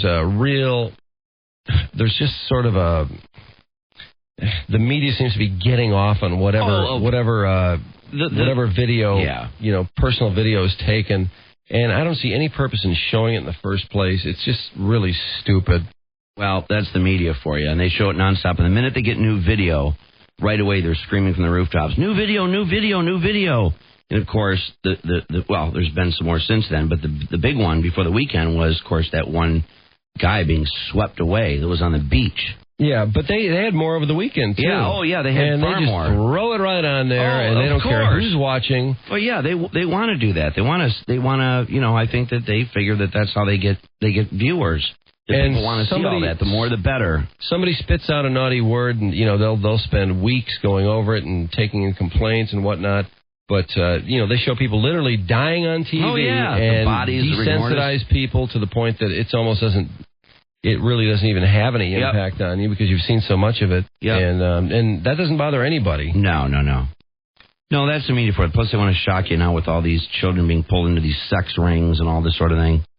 But nobody here was laughing or making light of such a tragedy. I mean, almost like the world's greatest tragedy almost.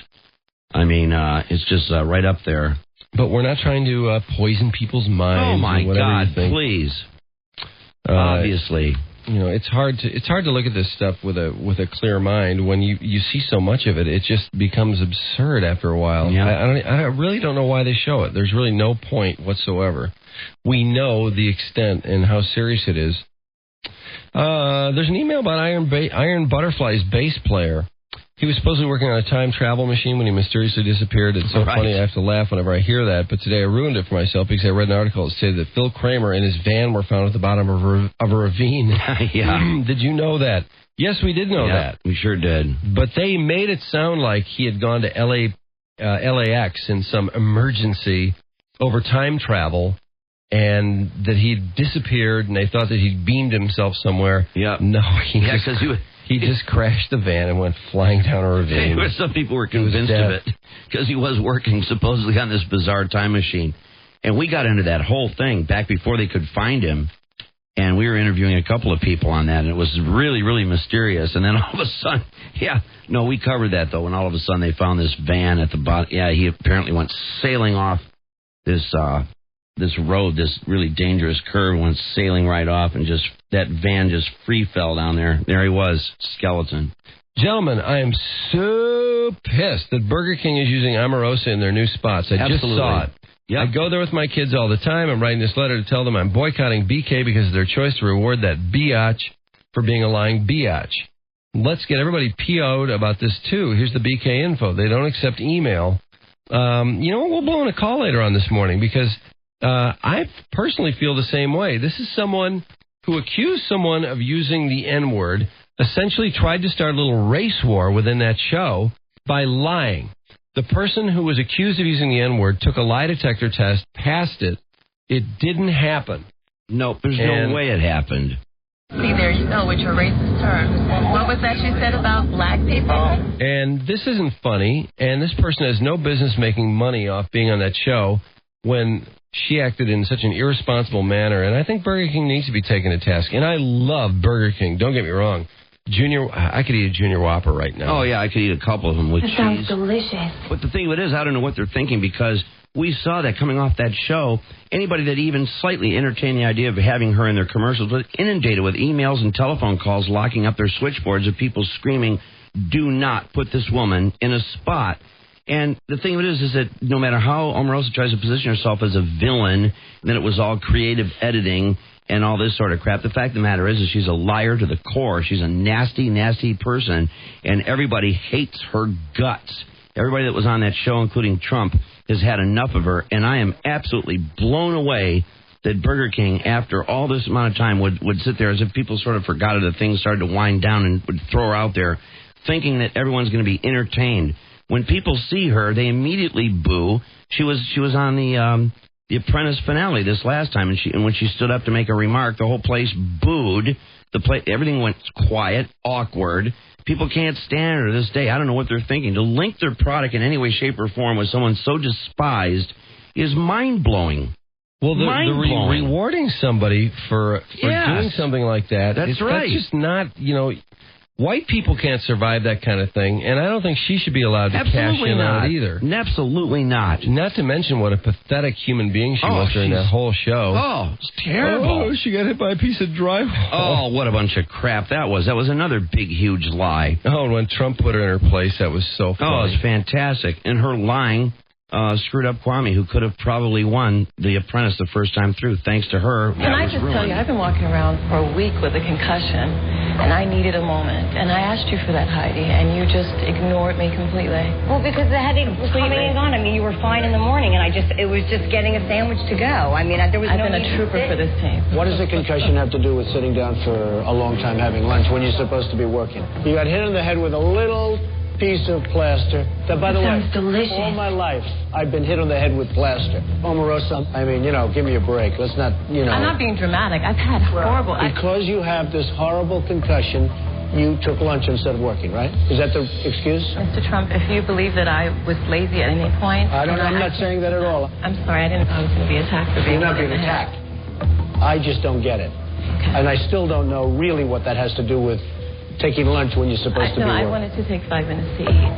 We don't have time to sit down for 2 hours. No, I'd like to sit down if that's okay. We do have the time. Well, Heidi doesn't want to stop and eat, and I sit down. Okay, you guys figure out the eating thing, and we'll move forward.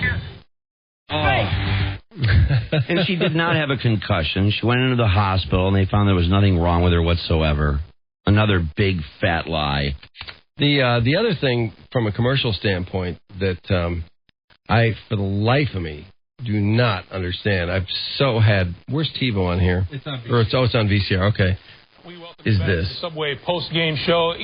Marcus Pollard just caught 2 passes for 28 yards today, and unfortunately, it's because he spent half his time here in the studio. Number 81 is circling the table. That, of course, is Jared Fogle, who has been gracious enough to bring with him a Subway Let me guess. platter. It's a chicken teriyaki. Game, whether you're at the stadium or at home. I'm just going to take a guess. I don't know if there's anybody in the room happier than you are that the Colts have come out a winner. I'm pretty excited. I'm a huge Colts fan from Indianapolis, but I know you guys are Subway fans too, so I brought you some party platters and a jumbo sub here for a giant sub from Subway, and it's a great time of the year during the playoffs to have Subway. So I figure you guys are hungry. Jared, before you lost all that weight, could you eat that big sub? Jerry. I could have. This would have been a light meal for me back in the old days, and now obviously not so much. But I still love Subway. So listen, do you guys come up with anything special as the Colts move on further towards the Super Bowl? I don't know, but I'll tell you what. I'm going to bet you guys a giant sub that'll take it to each one of your houses if the Colts make it to the Super Bowl. All right, sounds good to me. Ooh. I'm moving to Timbuktu. Okay, get him off. Okay, enough. I wanted to wish my mom a happy birthday today. It's her birthday. Happy birthday, Jared. God. Thank you, Jared. We appreciate it. Thank you very much. And I'd get out of the way because Shannon has his eye on that. Step back. Yeah, you bet. So once again, a devastating performance by the Indianapolis what a dumb Colts moment. today over the Denver. You are a fat. He's a fat. Man, what a blitz with him now, huh? Who's coming in next? Omarosa coming in next with the Burger King? Yeah, probably. Oh, Can man. you believe that? That is the most gratuitous... God. What a blitz they've got going. I know they pay for about a lot of ads, and this fat guy we're supposed to all pretend that he's lost the weight. Yeah. He's keeping it off, but... Why is Subway getting this in-studio free commercial? I can't believe that. With that. I know it. I'm Everyone so sick of seeing him. Sick of this guy. Yeah, they are. They're sick of him. Tired of him. They did this last year, and I was in shock. I mean, utter shock. They've got 50 advertisers for football. Is Bill Ford Jr. going to go in there with a car tomorrow? Could happen. Or next weekend? Yeah. And then on the front seat the Big Three spend a ton of money, always have. That's why the Super Bowl's here next year. They'll pull in with a car, and on the front seat will be a sack of chicken teriyaki subs. Every time I try and put that attack on McDonald's, man, boy, that thing is running overtime. Every time, no matter what channel you're on, there it is. There he is with that stupid chicken teriyaki sub, just at war with McDonald's. What would you rather have, this quarterback or this? I don't, for the life of me, know why he's getting these spontaneous commercials. He went away for a while. Show. That's just ludicrous. I know it. It was nice when he vanished. It was like, okay, he's burned himself out. It's the end of the product cycle. Excellent. By God. But no, here we go. All over again. He is packing on the pounds. He has He's no big. business being in that studio. He is. He's frumpy looking. He's a slob. Mike, you notice that sub he keeps raving about, too, that they put on the bottom without dressing? Yeah. It's like, well, if you took the dressing off the Big Mac, it wouldn't be nearly as many calories. Yeah, nothing like good either. Nothing like a bone-dry sandwich. Exactly. You drench it in mayo flavor. like Jared does, and all of a sudden it's 600 calories again. Yeah, I know. That and some salty bad. teriyaki sauce. Oh, God. Well, let's try... let's see if we can get Mickey Rooney's office. Or Mickey Rooney, who knows? This might be Mickey Rooney's home number, or it could be his office. I don't know what it is, but it's something related to Mickey Rooney.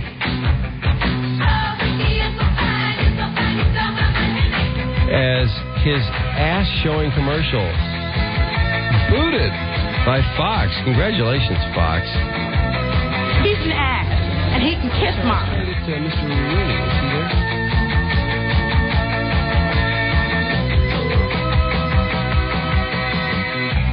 Oh, yeah, I'm sorry. I was trying to get Mr. Rooney. Is he there? He's not here right now. Can I take a message? Well, we were calling about, we heard his commercial got nixed, and we're calling from WRIF Radio. It's the Drew and Mike show. We were curious to get some comment from him. Okay, why don't I get some information from you? Okay. Have you talked to him about it? I have not talked to him. He's actually in New Jersey right now doing a show. Uh-huh. Yeah, we heard he was having a party and everything for the big commercial. Were you invited to the party? Yes, I was. Oh, you were? So you were going to sit there and seen it. You were going to see his 84-year-old ass. I'll bet you were looking forward to that. Nothing more you'd rather see, right? Oh, man. Boy, oh boy, you might turn into a pillar of salt seeing that thing. Imagine if the guy was like 20, what kind of a blowout he'd have for the showing of his ass. I know. If he's having a party at 84. I know. If he's this proud of his own ass at this age, think what that thing must have been years ago when it was in fine shape. Well, he had his women. I know he did. What do you do for Mickey? Well, I'm running his office. Oh, no kidding. Yeah. Could do some serious damage. You just putting his ass on TV? I heard about it. Oh, you heard about it through the grapevine. Wow. What did anybody see it? I do not know. Wow. Because that thing should be just for waste removal. I don't know what he's doing showing it off on a TV commercial. That's crazy. Waste removal. Does he think he's hot? I mean, do you think it was going to be a really hot commercial? Or was he just that was a lot of ass. You know what? I don't know much about it at all. Well, there must be something to that because he actually had a statement where he told everybody that he didn't intend this thing to be sensual. So, but we all knew that. I mean, I would assume that too. Yeah, the fact that he had to come out and suggest that, I was like, no, Mickey, we that's a given. There's nothing sensual here. You didn't need to clarify that. Yeah, so he may be. I don't know. He might kind of think his butt's pretty nice. Apparently, no one has the nerve to tell him otherwise. Well, the fact that he's throwing a party to show it off is pretty well. We heard he was still going to have the party, and he was just going to whip his butt out live. Is that true? I haven't heard anything about it. No, you don't know. Okay. Obviously, he goes to the bathroom with the door open. Oh, boy. I will have someone give a call and help set up the interview. Yeah, thank you very much. Oh, you're welcome. Okay. Bye-bye. Bye-bye. Bye-bye. Yeah, that thing's for waste removal. Oh, yeah. At exactly the same time every day. Yeah. 6:13 is when that thing goes to work, huh? Yeah, and occasionally it shuts down for like 2 weeks at a time. Yeah, but then that's corrected with a little prune juice. Something's wrong with my butt. Oh, gross. What does he think he's doing? I don't know. Nice making us think about his butt. Mickey Rooney's butt. I know. He's got us literally spending dozens of minutes talking about his ass. I know it. No, that just... What a drag. I mean, all I can think of is... just please. That it's strictly for productivity, waste removal, and... Yep. I'm sure I just keep imagining it. The butt cheeks hang like curtains down the back of his leg. That is one piece of ace. Yeah, he needs to knock it off. Yeah, cut it out. Leave us out of it. Well, anyway, we may get an interview with him. Yeah, sounds like it. That'll be our second, right? Yeah. Yeah, the last one he was so clueless. Yeah, I know. Can you imagine talking about his butt for 10 minutes? I know it. Yeah. Somewhere in there he'll bring up Norma Jean probably again and all that. He's going to think that that thing is for something besides what it's for. Because if he got all those other things wrong in the last interview, he probably thinks he whizzes out of it or something. Well, no one has the gall, nobody has the nerve to tell him about his butt. So we're going to have to be the ones. I know. If that's on our shoulders, so be it. You'd think somebody would RSVP for his party and go, Mickey, I'm not coming to your house to see your butt. Yeah, right. I don't ever want to see your butt there for on TV, live, or otherwise. I'll enjoy a couple of shrimp cocktails and I'm out of there, okay? Well, we look forward to talking to Mickey Rooney, 84-year-old Mickey Rooney, and the butt controversy. That's right. On the riff. He's the sweetest man that ever lived.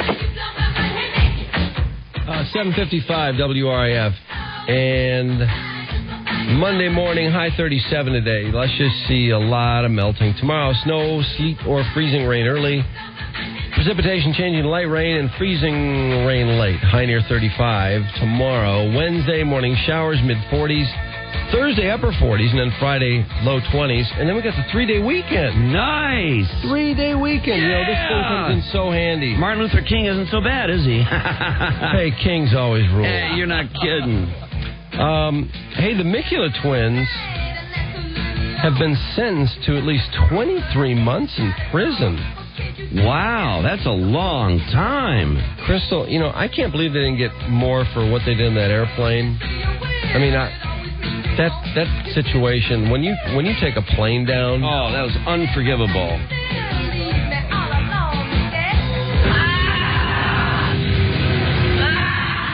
Oh, imagine listening to that. Ugh.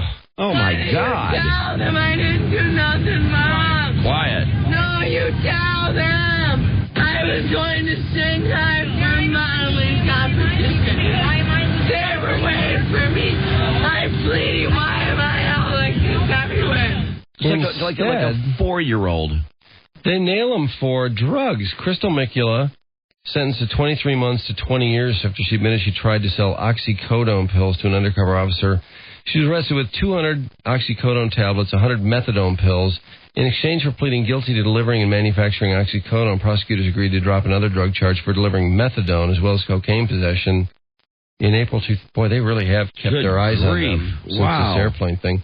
Federal authorities arrested Mikula and twin sister in Alaska after they disrupted a United Airlines flight headed for Shanghai for a modeling competition. Oh, man. I was going to Shanghai for a modeling competition.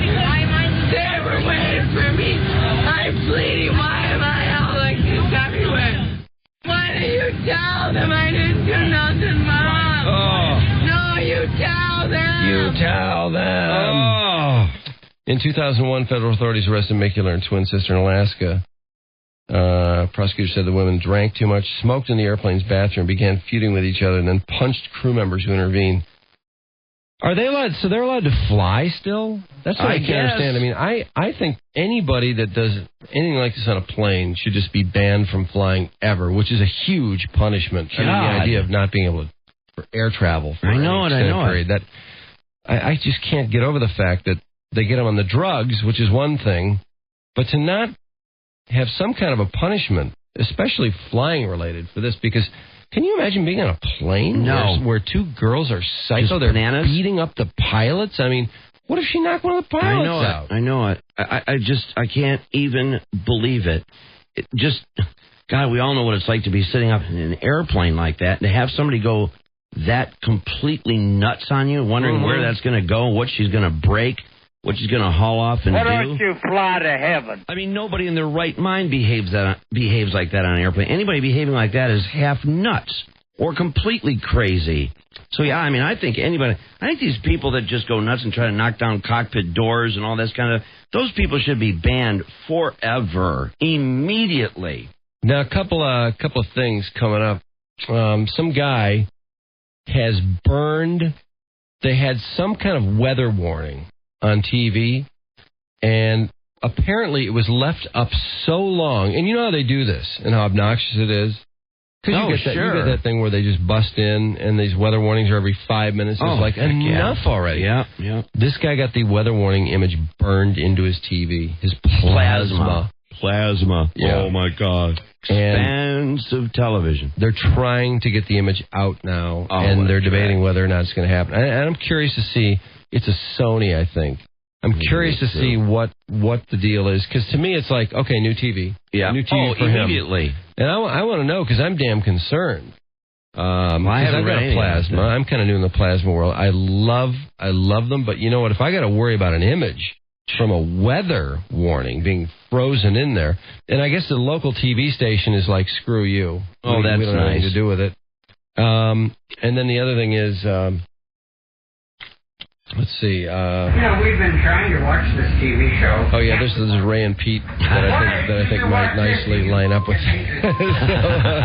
So we may have some Ray and Pete coming up too. It's 7:58 at WRIF. 5-minute break here. My name is Henry Rollins, and you are listening to WRIF, and you are currently tuned into Drew and Mike. Don't be a fool. Touch yourself. Touch your friends, but do not touch that dial. Okay. Traffic brought to you by American Equity Mortgage.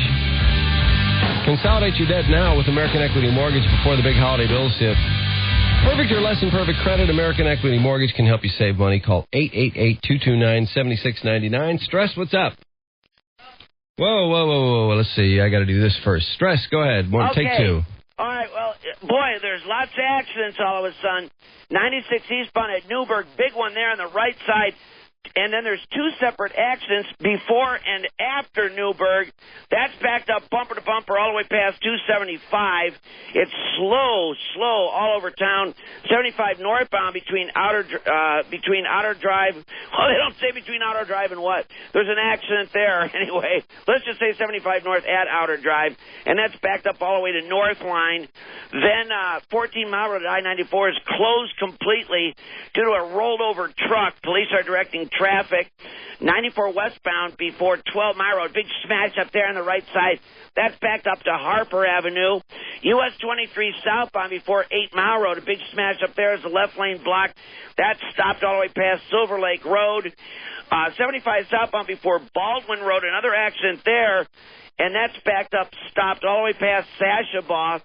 And then and then last but not least, 696 eastbound between Hoover and Groesbeck is just down to a crawl due to malfunctioning traffic signals at the top of the ramp to Groesbeck. Man, all hell's broken loose this morning. That's a lot of accidents. It's not even snowing. That's a hell of traffic. Okay, and Trudy News brought to you by Dr. Roche. Board certified with over 20 years experience. Call Dr. Roche today, 877-338-1110, or visit www.drroche.com and take the first step to creating a new you for the new year.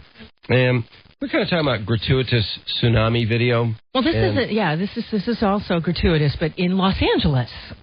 This is local hoagie. Wait, being revealed. Los Angeles? This is in L.A., yes, because they've had a lot of rain and there's up like 20 inches in the mountains, and all of it came surging down into Los Angeles, and it turned this creek into a river. And here's this guy.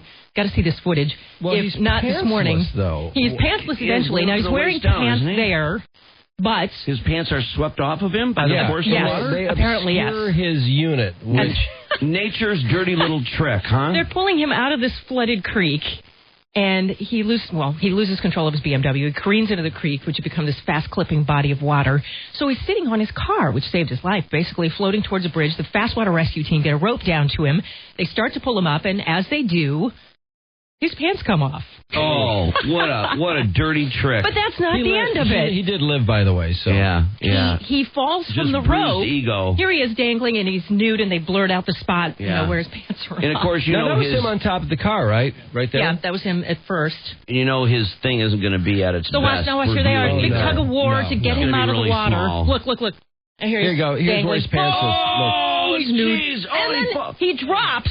He almost hit that concrete shelf that's on there. Inches from death. Why are his pants off, though? Why? Because, they were on, but the water is rushing so fast that it must have yanked them off. No, he's a BMW driver. He must have been wearing a belt. Oh, my God. Because his socks and shoes are on. He took his pants off. Oh, he must have. Well, that's a new turn to the story. I didn't know. He saw it as an opportunity to show the world his unit, even though he's in cold water. But that's a mistake. Now, that might feel good right there. That might be a good feeling because he's being pulled along like behind a boat. He's like he's tubing, his body is facing down, his stomach. He's gliding over the surface of the water, being pulled by a rope. Yes. And I'm sure that felt pretty good. Do you want to go on a field trip in my pants? He may have let go because I think the reason why he let go. His shoes are on. How can his pants be off? He took his pants off. Is that a sock falling separately from him? What's the white thing? On his left. His pants are hanging from his. He thought this was an opportunity to bring his thing out. Yeah. His thing probably will be featured on the news this evening. Well, I think that's why he let go. He let go because he knew everything was on display. Look at him he's naked. Oh my God! And it's full frontal too.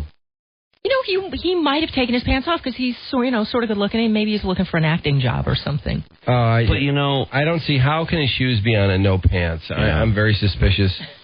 Yeah, the thing of it is too, though. Honestly, when he does let go, he free falls down, and honestly, he just misses that concrete shelf. He falls a long way. He could have been dead. If he had hit that would have killed him. Right. It really would have. What they did do then was they went a couple bridges down. They get in their trucks and they race down to the next bridge. Look at him trying to hide it. He's trying to hide it right there. He's looking really meekly at the camera you can see his penis right there. Can you imagine how vulnerable? The obscuring video was a second late. Let's go back. Go back. Are you sure? Nice. Jeez. Watch. You'll see it right. There it is.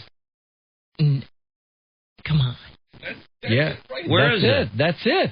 Is the rope directly over it? The rope is directly over it? Point it out to me. It's turtled beyond I know belief. where it would be, but I don't really see it. I think that's why he drops, because he realizes how turtle he is. It would be cold. Yeah. He realizes but I'm telling you, that water turtle rescue ever. But that rushing water over it certainly should have helped. No, can't you imagine, though, the vulnerable feeling that you've got? I know. First of all, you're an idiot enough to drive your car into a Your creek. water's freezing, it's shrunken, you've got shrinkage. Yeah. And you're pinwheeling around in the air in front of everyone. Yeah. As they try to pull you out. But they did rescue him. He's okay. Except for his bruised ego. Certainly somebody has asked him about this. I've got front page USA Today, the purple section, the Brad Pitt split. What is the reason given for this? Because the media has been all over this. The media either says Brad Pitt and Jennifer Aniston are over, or The Simpsons are over. Well, I keep hearing that the Simpsons are giving their sympathy to Jennifer and Brad. I hear that knowing how it is to be a married couple and haunted by the press. They say though that he did Angelina Jolie and she found out about it. That's what I keep hearing. What the story was is that he didn't do Angelina, but they were tight on the set of this movie that they're working on, Mr. and Mrs. Smith, and she did not like the idea that he was good friends with her and that how he loved her 3-year-old son Maddox, as well as Angelina's willingness to get a shovel and help people in undeveloped countries dig wells and campaign on their behalf. He loves kids, and I think, in a way, I hold her responsible for this because he desperately has wanted kids for so long. It's all he talks about. Yeah, he's always wanted kids. And she's always non-committal. She's always got some weaselly excuse. She didn't want kids. No. She never wanted stomach. kids. She didn't want it to wreck her body. Absolutely. And She's the always idea said that he could be taken by someone who's, he thinks is more beautiful than her got under her skin and bothered her. She was terribly jealous, too. I read a Vanity Fair story about this couple. She had a horrible jealous streak. And to be married to Brad Pitt and be jealous in the first place. Now, she claimed that was over, that she decided she trusted him and the jealousy kind of abated. But then in this movie he was doing with Angelina Jolie, one of the tabloids caught a picture of them between scenes holding hands. And that was it. Well, and they claimed it was just a friendly thing. They were kind of staying in character and blah, blah, blah. But I don't know how well that would hold mustard. Nah, that would reek. Think of this, though. Angelina, the voluptuous actress who, of course, has also been the world recognizes her as a person who's interested in undeveloped countries. And he liked her activism as well. And when people start pretending they like another woman's kid, then you're in trouble. Well, yeah. When he's spending time with Maddox and acting like he likes Maddox, then she knows that he's in for Jolie. Because he didn't care about Maddox. Well, if he loves children, though. He does, but he doesn't love her kids. He wants his own kids. They're not her kids anyway. She adopted them. He wants half of him out there. He loves himself, is what he really loves. So he wants to make more of him. Well, yeah, okay. I understand. Oh, there's Mickey Rooney. Mickey Rooney's on Good Morning America. So who's that helper he's got with him? Your rear shot. That's the person that corrects him when he doesn't know what he's talking about. That's what she looks like. Shocking to people? That woman who constantly smiles and. It was done in fun, and it's a health product. Jan and I would never do anything, and I would never do anything that's in bad taste. Well, Jan, please. Your ass is for waste removal. Yeah, that's bad taste, my man. The fence saying, this is not the least bit Look at those ballooning well, pants. there's nothing wrong with the human body, for heaven's sakes, and he's got the cutest little tush going. Give me a break. That's one of the reasons I married him. If it's titillating to you, that's one thing. Well, yes, but... No, but I think they showed it. We have to see it anyway, I don't see anything that's lascivious. It is not a sexual moment. This is a health know, Mickey. Now, we already know that. When you did I can't believe what you think people think it is. Well, it only took 15 minutes to do it. Right. And in doing it... We did it in Monterey, California. Yeah. But in doing it, did you say, I'm Mickey Rooney? That wasn't planned. Oh, it wasn't? No, that just happened. Oh, that's a bunch of crap. That wasn't planned. That just happened. My towel caught on the side of the door. No, you liar. Did you see the famous wardrobe malfunction. The Janet Jackson? Oh, yeah. Your butt fuck. And that's we're not going to say anything against anybody. That was very sexually... There's rumors there was a toy coming out of his butt when the towel fell. That's a rumor. That's why Fox turned it down. Is that right? Yeah. And he just thought it could go. You think... Everything's going a little. Look at his pants. His pants are all ballooned. They're like 5 times the size they should be. Lies with the network, and I respect. I can't believe he feels he has to tell us it's not sexual. I just think that it's for the Super Bowl. Problem. I don't think that anybody's going to be. I think if anything, people might laugh. No, they won't. Well. There might be recoil in horror. You have made a lot of people laugh. Sorry, Mickey, your butt is grotesque. He was having the party, so everyone would have to see the toy coming out of his It's just amazing to me how he thinks his butt is so excellent. Trudy, there was a toy apparently involved. That's what people aren't talking about. Really? Yeah. It went bouncing across the floor. It was a ball? No, it was... I'm not going to tell you what it was, but I do know it bounced away. And there may have been a couple of items that bounced away. Okay. Matter of fact. People is rushing their edition out 4 days early on this Brad Pitt split. We're so hungry for information about what happened here. I know it. People believed in this relationship. They wanted to go the distance, so they reacted very personally and with a lot of sadness and curiosity. Yeah, it told you that no matter what, that marriage does work. People even in Hollywood believed in their relationship. After 7 years together, we've decided to formally separate. Pitt and Aniston said, we would like to explain that our separation is not the result of any of the speculation reported by the tabloid media. Oh, no one could have it right, could they? Yeah, right. The decision is a result of much thoughtful consideration. We happily remain committed and caring friends with great love and admiration for one another. The timing of the announcement was startling. It came as a couple wrapped up a seemingly cozy holiday New Year on the island of Anguilla.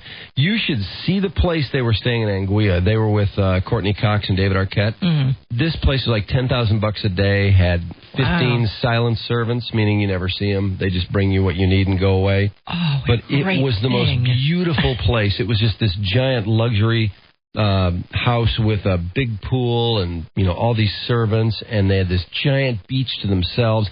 Anguilla is a beautiful beach. I took a day trip there from Aruba, I think. Or no, from St. Thomas. I took a day trip there. Really? It is just the quietest, most beautiful Caribbean island. White sand beach. Great beaches.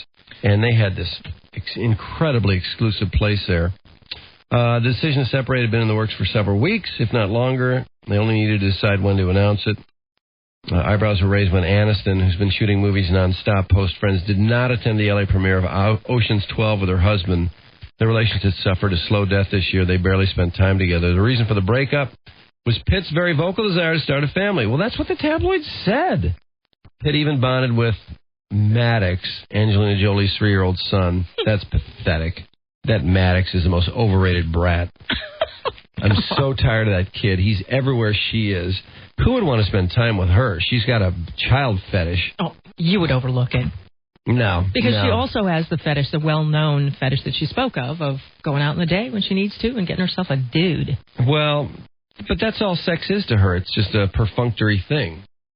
Maddox is number one. How angry you are when it's on the other foot. I'm not competing with a brat. It's a perfunctory thing. Well... because she's a chick? Well, she just gets it when she absolutely has to have it. Otherwise, it's all Maddox all the time. And her career. Yeah, and her career. But Maddox is on the set every day. Well, I mean, if you're going to have a kid, you might as well grow up close by you, right? I don't want to be around Maddox all the time. What? You don't want him to be... That kid is stupid. I'm tired of that kid. You don't want him to think that the nanny is his mommy. Speaking of the nanny, the Desperate Housewives nanny, naked last night. Oh, she was naked? I didn't see that part. What happened? She was like pulling one of those, trying to put all the laundry in the washer and realized there was a stain on her robe, and so she had to take it off. They didn't show her nude. I mean, she was nude, but they didn't show it. She's holding her hands over the parts that... Is she hot? Oh, yeah, she's really? Incredibly hot. Yeah, Nobody hires a hot nanny. Well, yeah, I know. And she's a nanny. And you know who the husband is? Yeah, the gay guy from Melrose Place. Yeah. Oh, I missed that part. Yeah. Oh, did you? Yeah. Yeah, what happens is he comes down to get the coffee machine ready for the next day, and she's down there because she got some baby food on her robe and all this sort of thing, so she throws everything into the washing machine, having no idea anybody's going to come down. So she's completely nude, working her way back to the bedroom, and he comes down the stairs to set up the coffee machine, sees her totally nude, has an awkward conversation, then goes upstairs and has wild sex with his wife. Then she finds out, because the nanny the next day talks to her about how, oh boy, I ran into your husband last night and I was totally nude. Sorry. Oh, really? And then now she realizes the only reason why I ran up there and wanted to have sex was because he was seeing her. Yeah, I started saw a big fight. And then over breakfast, he was also checking out her cleavage, looking down her shirt. She bent over to pour cereal. And she saw that. I'm very busy, Paul. So only take a minute. Now, the other day you made it clear that you don't date married men. What's your policy on men who are legally separated? Significantly more lenient. There he is, right there. Every time I see him, I think of Melrose. Papers are being served on Cal as we speak. I don't know whether to feel bad that your marriage broke up or be hopeful that you and I might have a chance together. Be selfish. Be happy, I am. In that case, congratulations. Did he kiss here? Now for the logistical nightmare. I'm moving into a hotel, but I need some help moving my things out of my house. How about it? Sure, just tell me when. I'm on duty until 6. I want to go home, pack a few things, and be out of there by 7. God, boy, man, where should I put this? Man, oh man, when you have a gay conversation, you put a music bed underneath it like that. It's really hot. Yeah. Man. What a pair. Yeah. Water everywhere in Michigan, but turbulent water as the suburbs attempt to mutiny from having to pay the city of Detroit for water. The tsunami of outrage peaked last summer when the city announced new rates in some suburbs, steep rates for water. So Last week on a talk show, Warren's deputy mayor took a shot at the water governors in the city, blasting that paying them for water is like, quoting him, Turn off the water.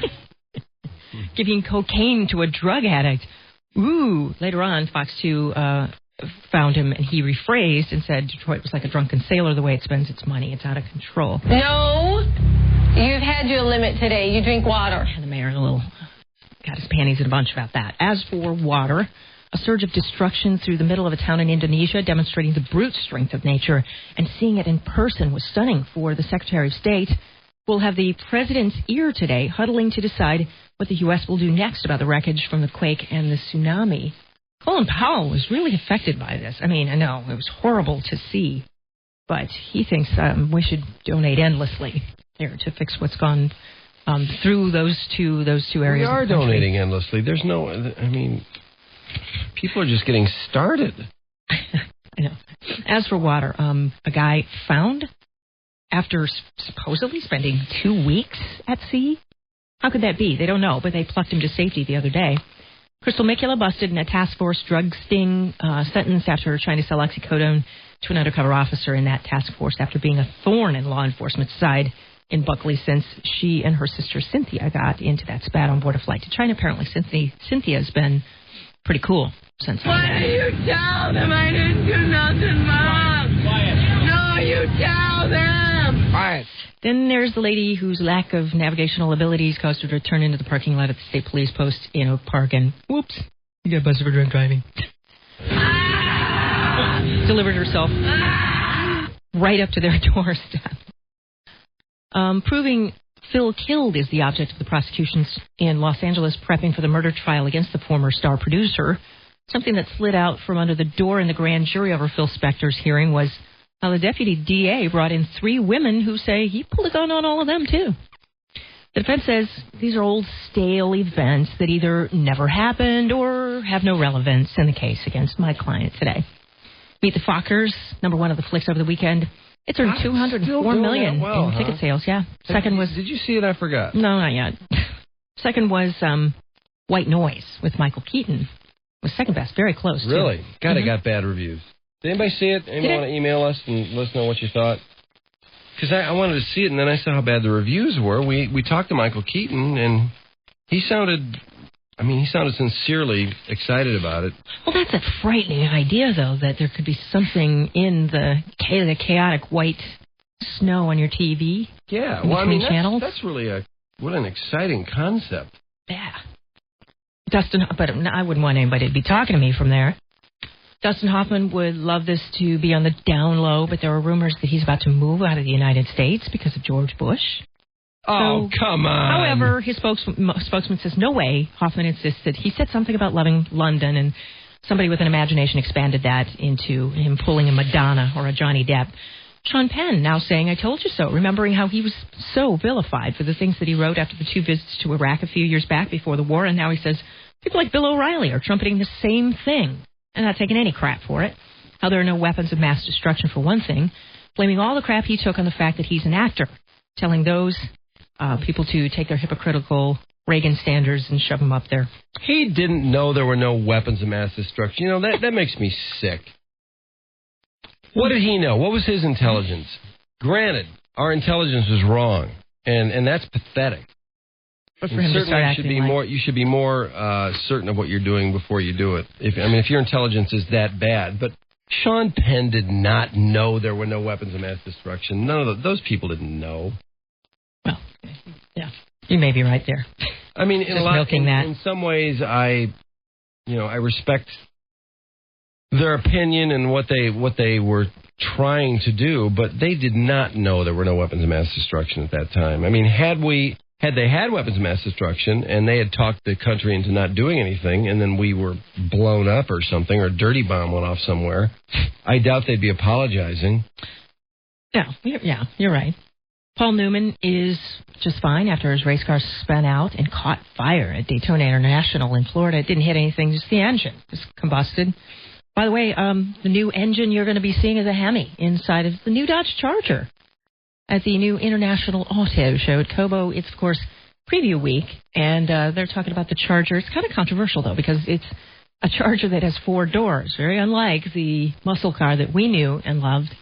However, Chrysler's saying, those people who it's aimed at and who they want to sell it to, those people don't remember that Chrysler or that Charger.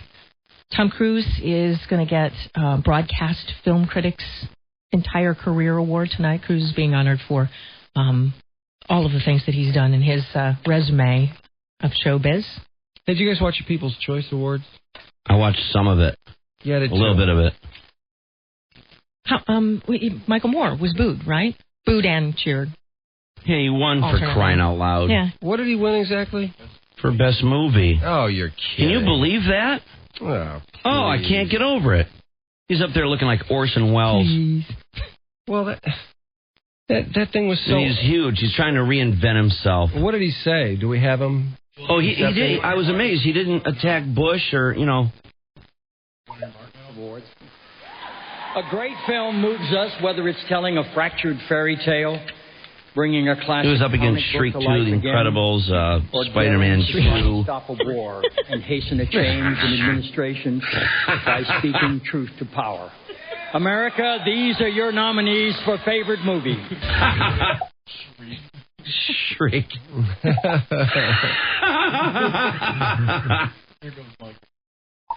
Wow. Shriek, is that what he called it?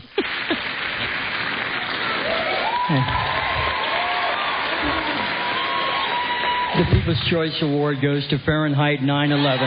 That's a bunch of crap. You know what I think? He's got glasses now. Oh, he's trying to reinvent himself. He's wearing a suit coat. Goatee. Yeah, boy, that looks like about a $3,000 suit, doesn't it? Dyed his hair. Got a new hairstyle. He's all reinvented. I'm going to suggest this is based on internet voting, most of it. I'm going to suggest that he had a whole crew of people just pounding away, speed voting on their PCs for him. Thank you. Thank you. Thank you. Thank you very much. Thank you. This is, Thank you. You are a Thank you. He's a fifth. Oh, listen to this cheering. Thank you very much. We live in a great country, and we all love our country very much. And I am so amazed that you did this, the people of America, that you voted for this film. I'm nice making this guy even more full of himself. I'm Jessica, with Nicholas Shea. And gratified. And that's not a I know couple's going to fracture. That there are many people tonight, mothers and fathers across this country, who have sons and daughters in Iraq. Our prayers are with them, and I dedicate this award to them tonight. And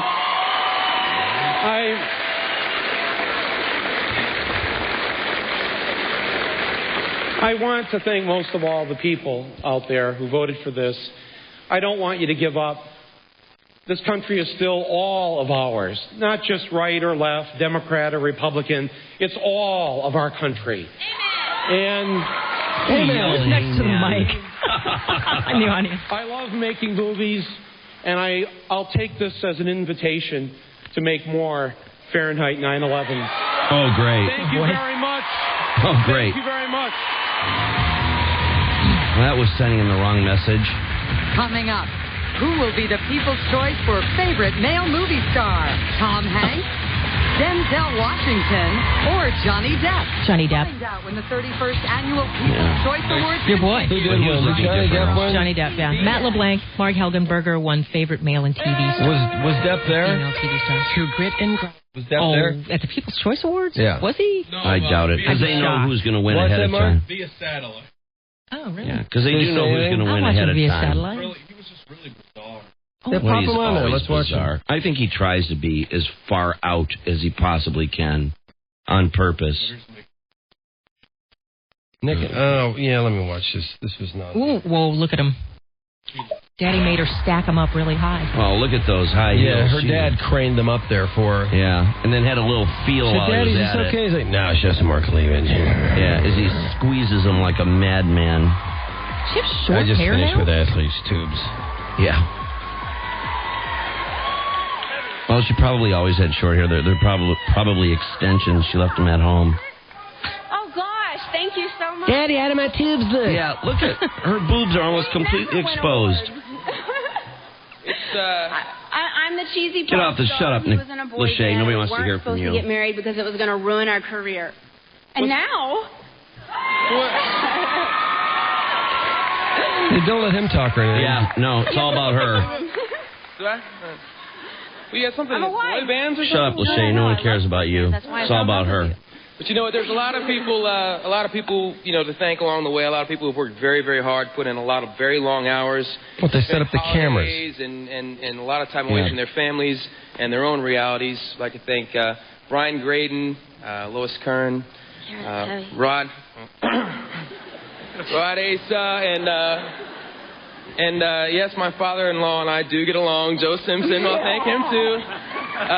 And all the crew who spend hours and fight hours him in for our her houses tubes. watching Yeah. us do absolutely nothing. And all of our cast, which basically... cast.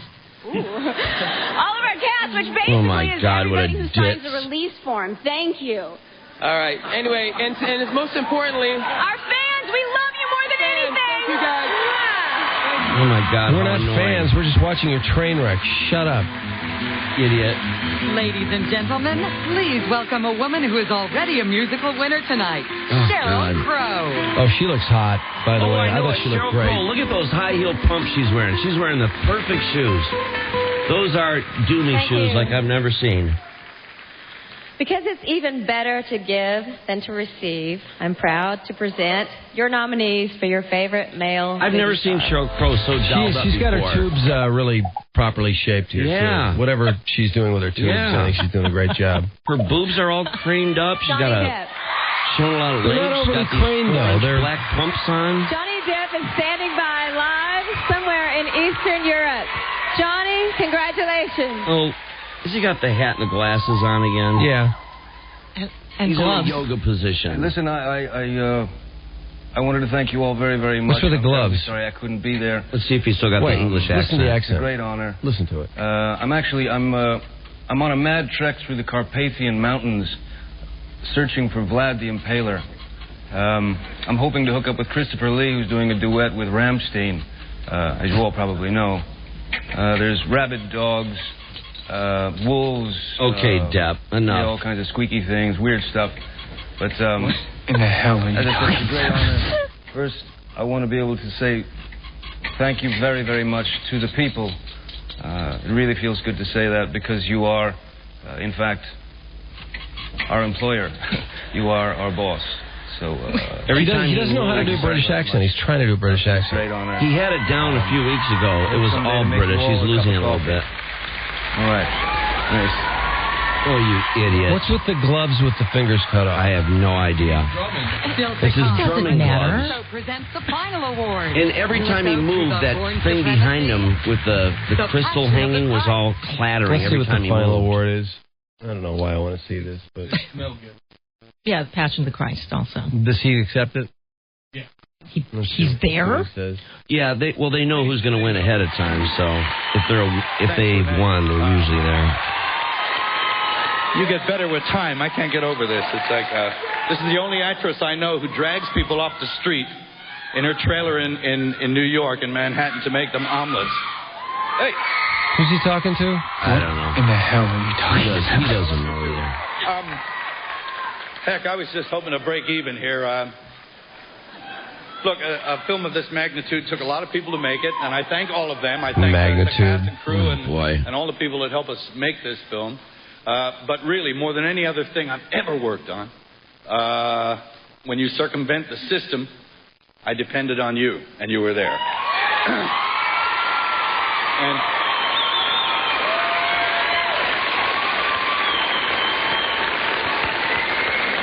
so this means a lot more to me this time than anything before. I think if it wasn't for you guys, we'd have been dead in the water. So thanks a lot. Thanks to the...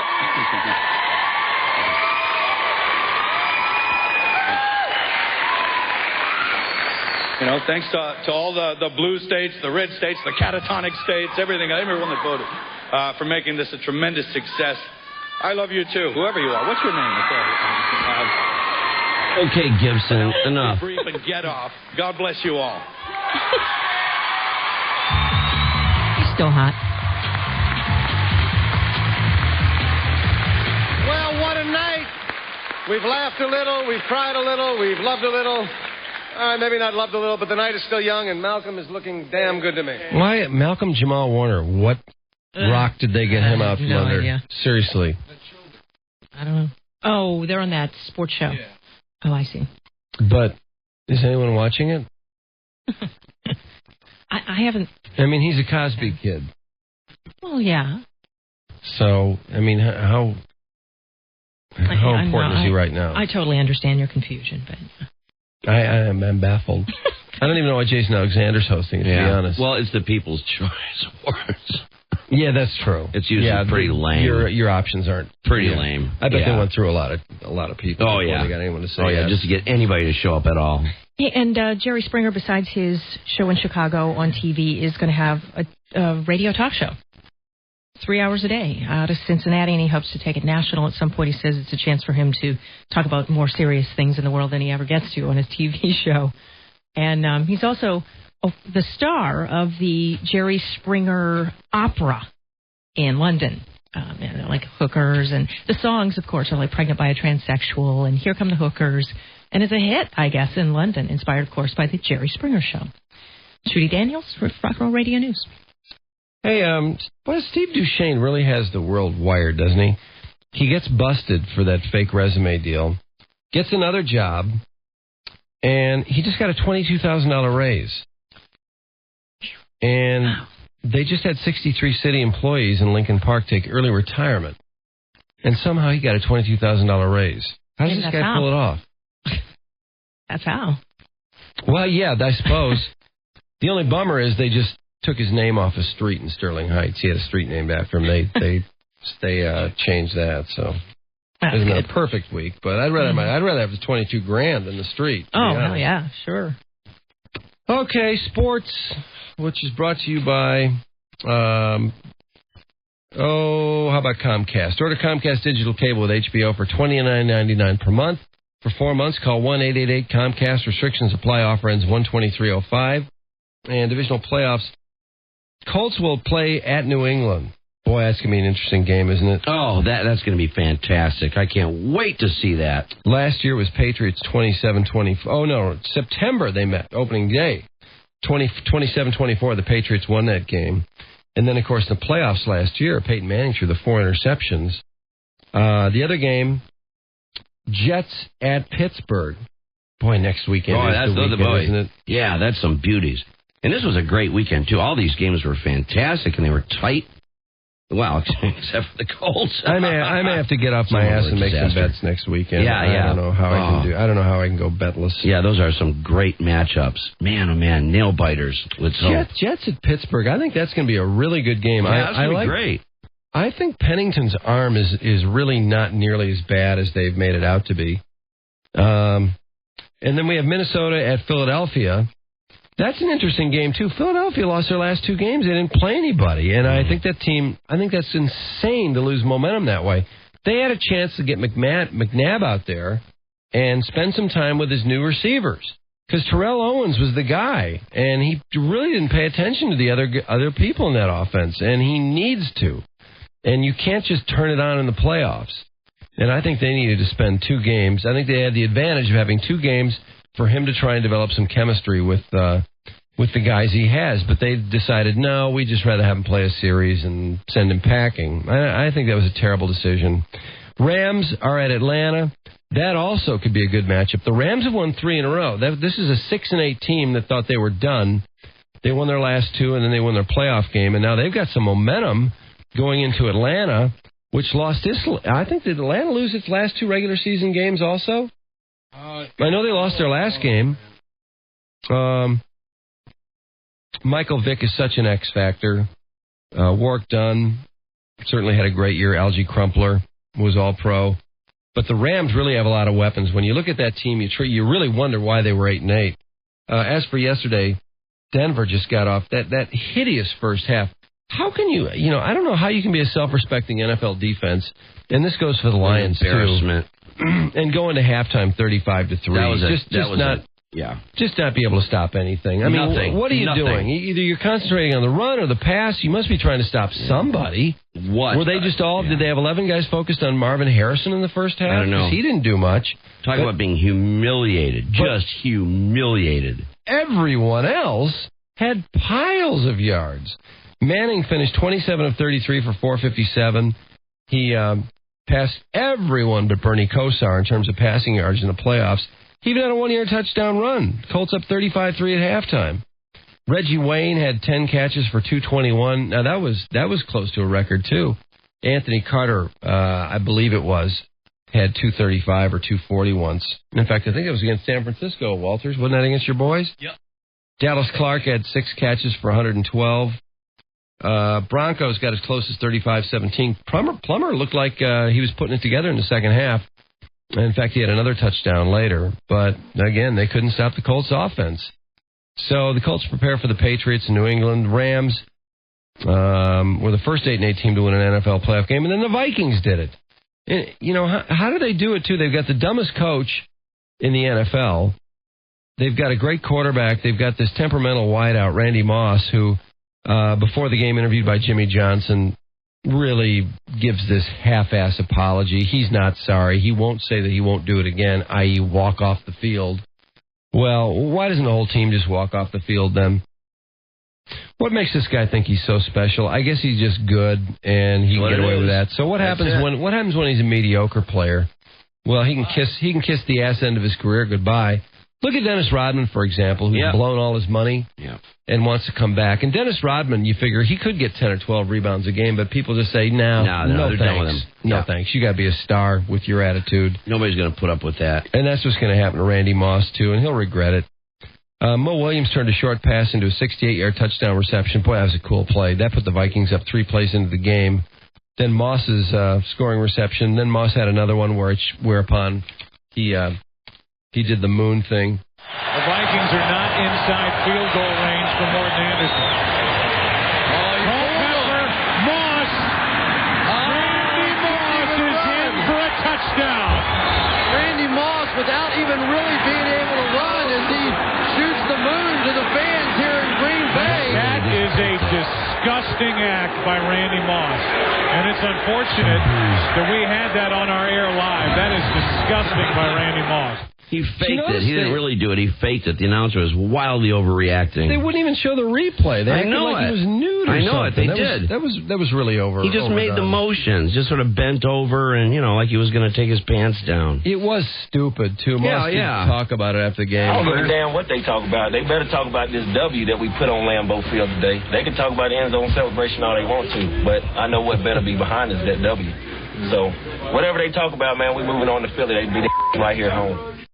Well, what about that W you didn't get the week before when you disappeared? What were we supposed to talk about then? You leaving the field? Or were we not supposed? Was there some reason we weren't supposed to talk about that? I don't know. This guy is just such a negative force in general. Real problem. He's just such a as far as role models. I'm sorry. These guys have some responsibility to act like a decent human being, and he just doesn't have any. Jim Mora? Talking about Randy Moss. When's this from? This is from last year, I think. People say, what would you do if you had a Randy Moss on your team? The whole key there is don't have Randy Moss on your team. I'm just telling you. Don't draft the guy. Because, he was a jerk in college. He's a jerk now. He'll always be a jerk. I'm just telling you. And he's a loser. I'm just telling you now. And the game is tough enough without having to deal with the Randy Mosses. When a guy comes right out publicly and says he only tries when he wants to, and that's the case. You watch him on film, and sometimes he tries hard, sometimes he flat out loafs. You don't want a guy like that on your football team. He'll do more, and he has to the Vikings, not just this year, but in the past, more detriment to that team than he's worth. And he's a tremendous athlete, but you don't want a Randy Moss on your football team, ever. Has anyone ever said it better? Because that's perfect. He is a loser. I don't believe he's happy. I don't care what he says.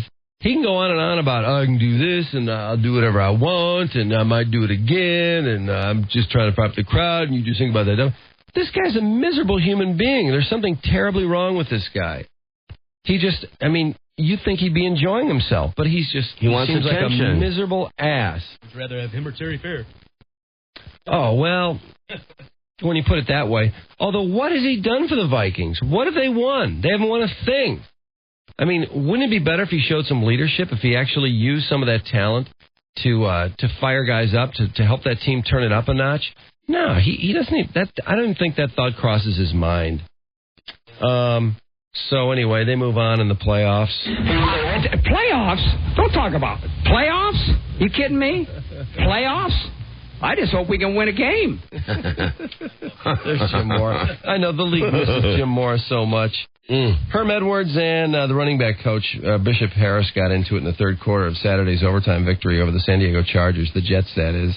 And they had to be separated. They had a shouting match. Boy, that was really something. Yeah, that really was. It sure was. Wow. They wouldn't divulge the details. I have a feeling it was about Lamont Jordan replacing Curtis Martin. I have a feeling Edwards thought Martin should be out in the field. And I don't know. Edwards said later, you guys think I'm too relaxed, I get a little intense, and you think I'm crazy or something. I'm fine. We're in the playoffs. I'm fine. I don't think that's a big deal. I think they just had a disagreement. It was intense. And I think Edwards wanted that game like nobody's business after, edging in at 8-8 and losing that disappointing game to the Rams. I think this guy wanted to win something serious. Let's see. As for Randy Moss walking off the field, more reaction from the NFL. Boomer Esiason, reprehensible. There's nothing you could do that's worse. Mike Ditka said he would make Moss stay in the bleachers during games. I kind of took it as he was just giving the finger to his head coach. I agree. I don't know how the Vikings can continue to play this guy when he does stuff like this. He ought to be asked to sit a week. Shannon Sharp did not sing along with the chorus. The former receiver said he'd left games early. Sharp suggested it was a big deal only because Moss had been caught on camera. I don't look at Moss differently now. I still say he's one of the top 5 players in the NFL. Well, Shannon Sharp, what do you expect? I don't know. A lot of times these players I think, take the player's side. As far as postseason and records, it's interesting because you take a guy like Marty Schottenheimer, who seems like such a great coach. He's 5-12 now in postseason. Wow. 5-12 in the playoffs. Playoffs? Don't talk about it. Playoffs? You kidding me? Playoffs? I just hope we can win a game. Speaking of Jim Mora's 0-6 in the playoffs. Steve Owen 2-8, George Allen 2-7, although he did get the Super Bowl. Paul Brown 4-8, Don Coryell, Air Coryell. Boy, as exciting as they were only 3-6. Dennis Green 4-8 in the playoffs. Boy, he had some good teams, too. That Minnesota's just got to be the most underachieving franchise. St. Louis Blues. Chuck Knox, 7-11. Bud Grant, 10-12. Although 4 of Bud's losses were Super Bowl. But Marty Schottenheimer, how do you explain Marty Schottenheimer? Saints say they're strongly behind Jim Haslett as their coach. They went 8-8 this year. There's been a lot of speculation the whole year. They want to get that behind them. They say he will be back. Peyton Manning, let's see. No, we don't want to talk about Peyton Manning. Oh, let's talk about Ernest Shazor, who's decided to go pro. That's certainly a bad blow for Michigan. Although it sounds like Lloyd Carr's behind him, but to lose Jackson and Shazor, what a decimation of their defensive backfield. On to baseball, the Mets have signed Carlos Beltran now to go along with Martinez. What's soaring stock on that team? Beltran, by the way, you look at his regular season, 38 homers, 104 RBIs, and you wonder the kind of money they're throwing around here. 7 years, $119 million for a 38 homer, 104 RBI guy that hit 267. I think this guy just really brought his money up in the playoffs. He hit 435 with 8 homers, 14 RBIs, 21 runs scored and 6 stolen bases in 11 games for the Astros. Boy, did he turn it on at the right time. College basketball, UM kept the momentum going. They're 10-5 now. This team really is looking good. They got a game with Northwestern Wednesday night. If they win that, they'll be 11-5 and 2-0 in the conference with Penn State coming up. This team's got, I think, a pretty nice prognosis, although there's some more injuries. Chris Hunter didn't play against Fairfield because of an ankle injury. Brent Petway injured his shoulder in that game. They're unsure if he's going to play Wednesday. Kentucky had never lost a home game to Kansas till yesterday. 65-49 was the final there. Spartans won Saturday, too. I forgot about that. Number 15, Texas showed off its three-point shooting in a win over Baylor, going 11 for 25 from behind the arc. Kenton Paulino hit 5 of 6 three-pointers. And let's see, did I leave anything out here? Well, the Phoenix Suns are 30-4. Sean Marion led a balanced attack. 124-89 over Indiana. Marion had 21. Stoudemire 20 and 14 rebounds. Shaq had 28 points and 11 rebounds for the Heat, who saw their team record 14-game winning streak go to Seattle. So they lost the game. Houston rode Tracy McGrady to a win at Denver. McGrady lit up the Nuggets for 45 points. Great article about Tracy in Sports Illustrated and how they're trying to distribute the ball around on that team, and then they've kind of decided, well, maybe we won't distribute the ball so much. They're playing 500 ball. They might as well go back to what they do best, which is let him score points, because they really don't do much else. Surprised to see Rick Carlisle over the weekend critical of the Pistons coaching staff and the officials in that brawl. You know, what about your players? What did you do to control your players, Carlisle? You got players in the stands just flailing at fans who had nothing to do with this. How can you criticize the Piston coaches? Yeah, and the what security. I didn't see any Piston players up in the stands, except for Rashid, who was trying to hold people back. Yeah, that's ridiculous. I can't believe after the fact like this he comes out with that. Matt Dobeck says Carlisle didn't complain about security when he was Detroit coach. And finally, and this is really a big story, Derek Lowe of the Red Sox appears Sunday to be on the verge of joining the Dodgers. He was 14-12 with a 5.42 ERA and 33 starts with Boston. Look at the offense this guy was pitching behind, and he was 14-12 at 5.42. That's because that team scores tons of runs. His ERA was 1.86 in postseason. He was 3-0, and he won some big games. But, you know, you're talking about a ton of money. I don't know. I really stand behind the Tigers in their decision not to throw some ridiculous money at people. Some of the guys that are left over, the money is going to go down. There are going to be some bargains, and they're not even looking for a bargain. I think they're just looking for something square. And these people were asking for something ridiculous and then some just to play in Detroit. I don't think you can do that. It just puts the whole thing out of whack, and you end up with contracts that you regret, and then you can't sign new people. I think they were smart to sit it out. They did sign Troy Percival, good signing, and certainly that improves the team. They lost 12 games last year because of short relief. I think Percival could make a pretty solid difference in this team. They still do need a starter, though, or some kind of power hitter or a third baseman. They need one more move, and I don't know, maybe they can do it via trade. Because signing a backup catcher and a pretty mediocre third baseman just really isn't going to cut it. I saw they gave Pena a pretty nice deal over the weekend. What was it, $2.5 million for 1 year?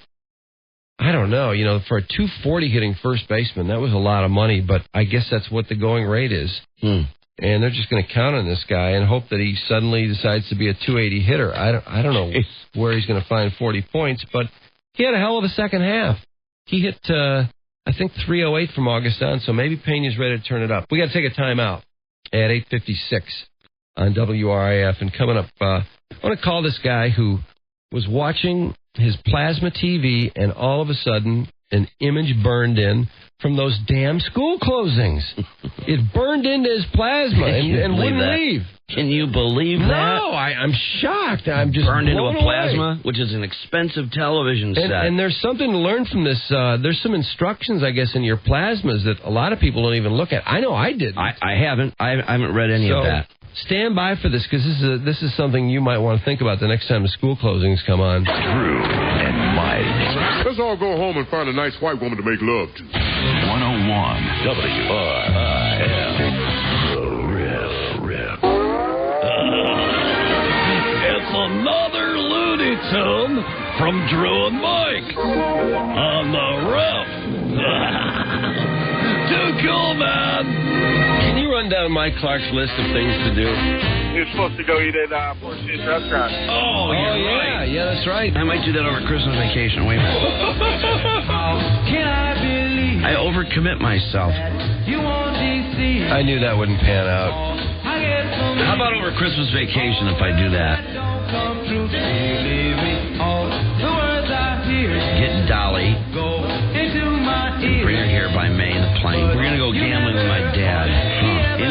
helicopter flight by the end of January. Stop making promises, promises, promises. That's all I get from you. I can't believe your promises. They never do come true. I worked on that like a son of a bitch, and I talked to his people, and that ended up to be a real cluster bleep. These are all things I want to do that I just don't end up having time to do.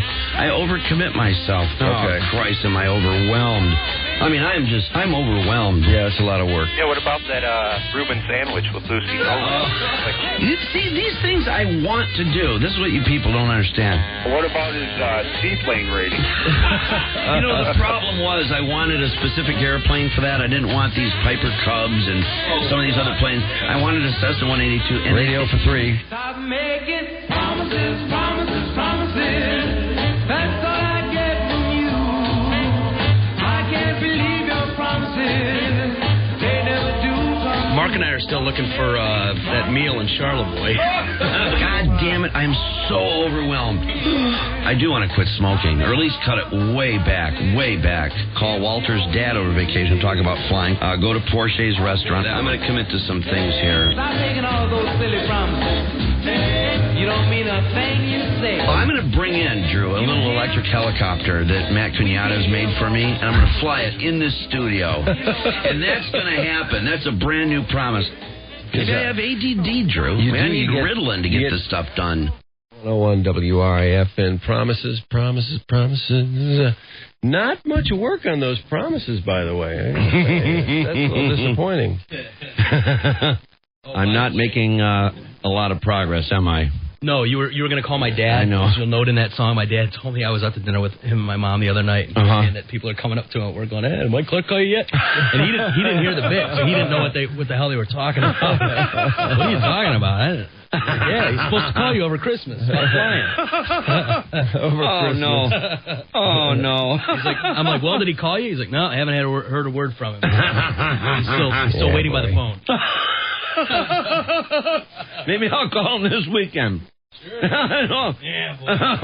Well, I'm not making any progress. Here's somebody that must be called. This guy, this hothead, I guess they crank music at the school across the street from where he lives. And somehow it's gotten louder and louder and louder. And so he just eventually burst into the football stadium. Didn't pay his admission fee, by the way, which is part of the problem. And went up to the press box and took some kind of a chord, which basically eliminated the music. And took the chord home. Uh-oh. Let's make some noise, people. We're going back to the 60s. Look how loud I have to yell! So, I don't know what kind of a hothead we have here, but let's dial this hothead up. Oh, great. By the way, the forecast is for cloudy skies. High 37 today. Maybe a few snow showers after midnight tonight. And then tomorrow, snow, sleet, or freezing rain early. Then precipitation changing to light rain and freezing rain. Oh, come on. High 35 tomorrow. Mid-40s Wednesday. Upper 40s Thursday. So things are going to warm up.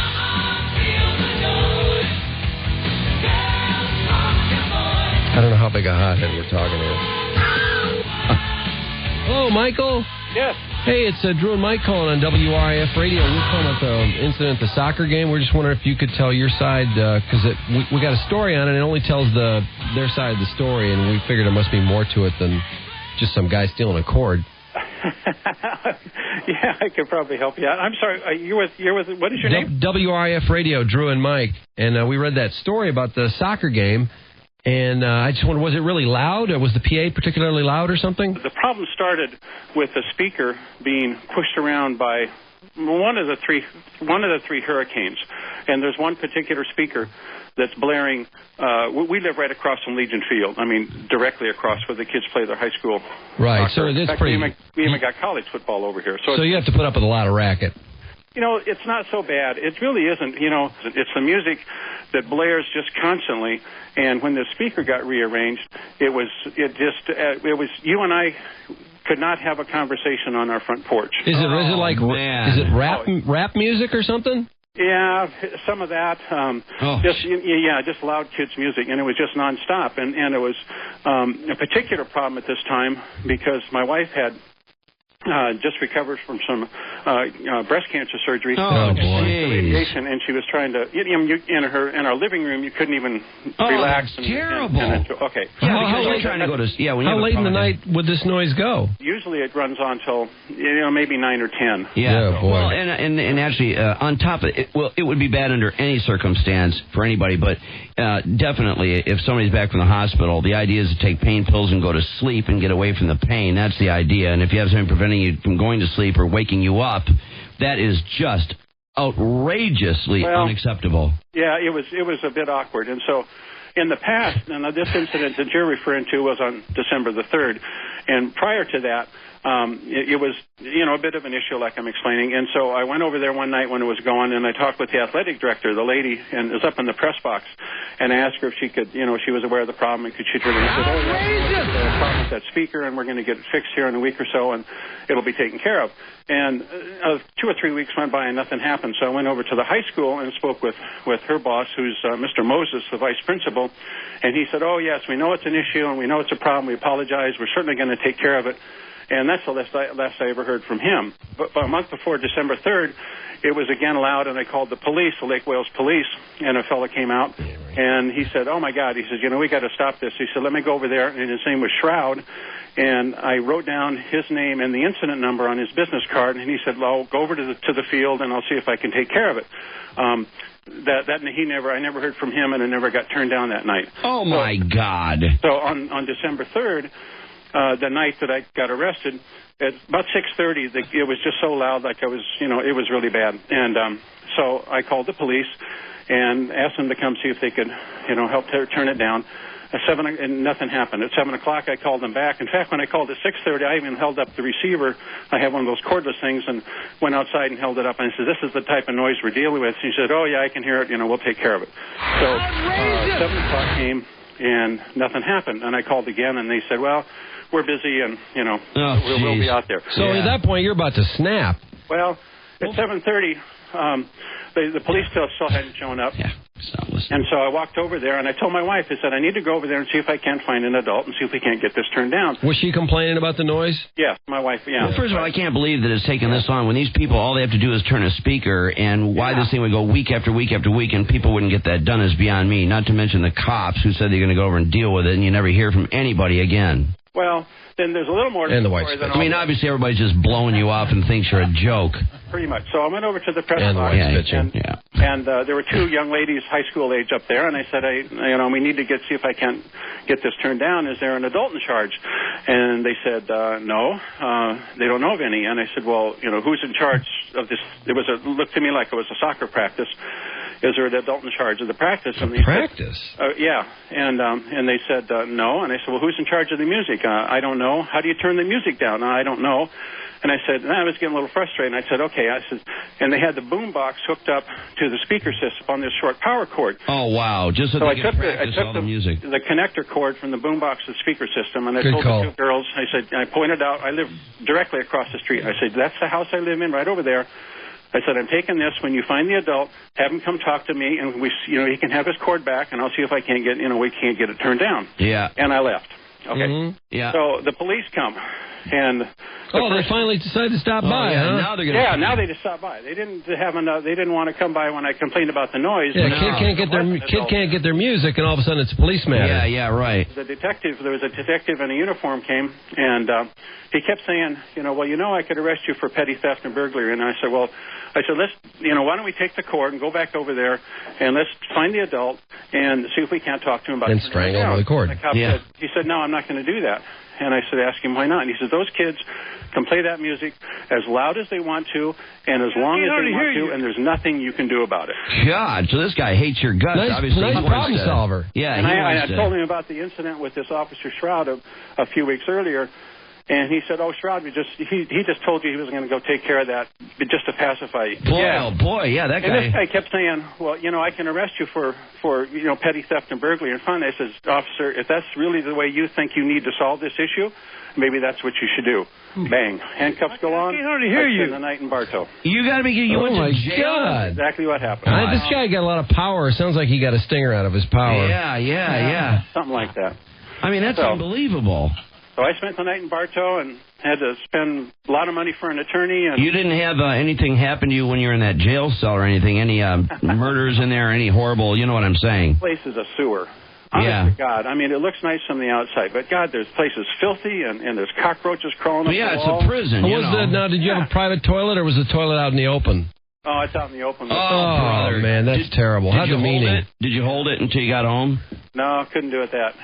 Boy, that's awful. You didn't have, they didn't do the old soap on a rope trick to you or anything, did they? No, I was careful. I didn't bend over too many times. Okay. Do you think the school would have a problem with the music upsetting the neighbors? I was told that now with the charter schools that nobody has control over the schools. This is what I was told by my attorney. But I'm still looking at the same speaker as I'm talking to you right now. It hasn't moved an inch. So, I'd be ready to snap. But it's all they got to do is turn the speaker. I think I would have blown the speaker off the pole with a shotgun. Yeah, it's time to snap. I can't tell you how many times some people.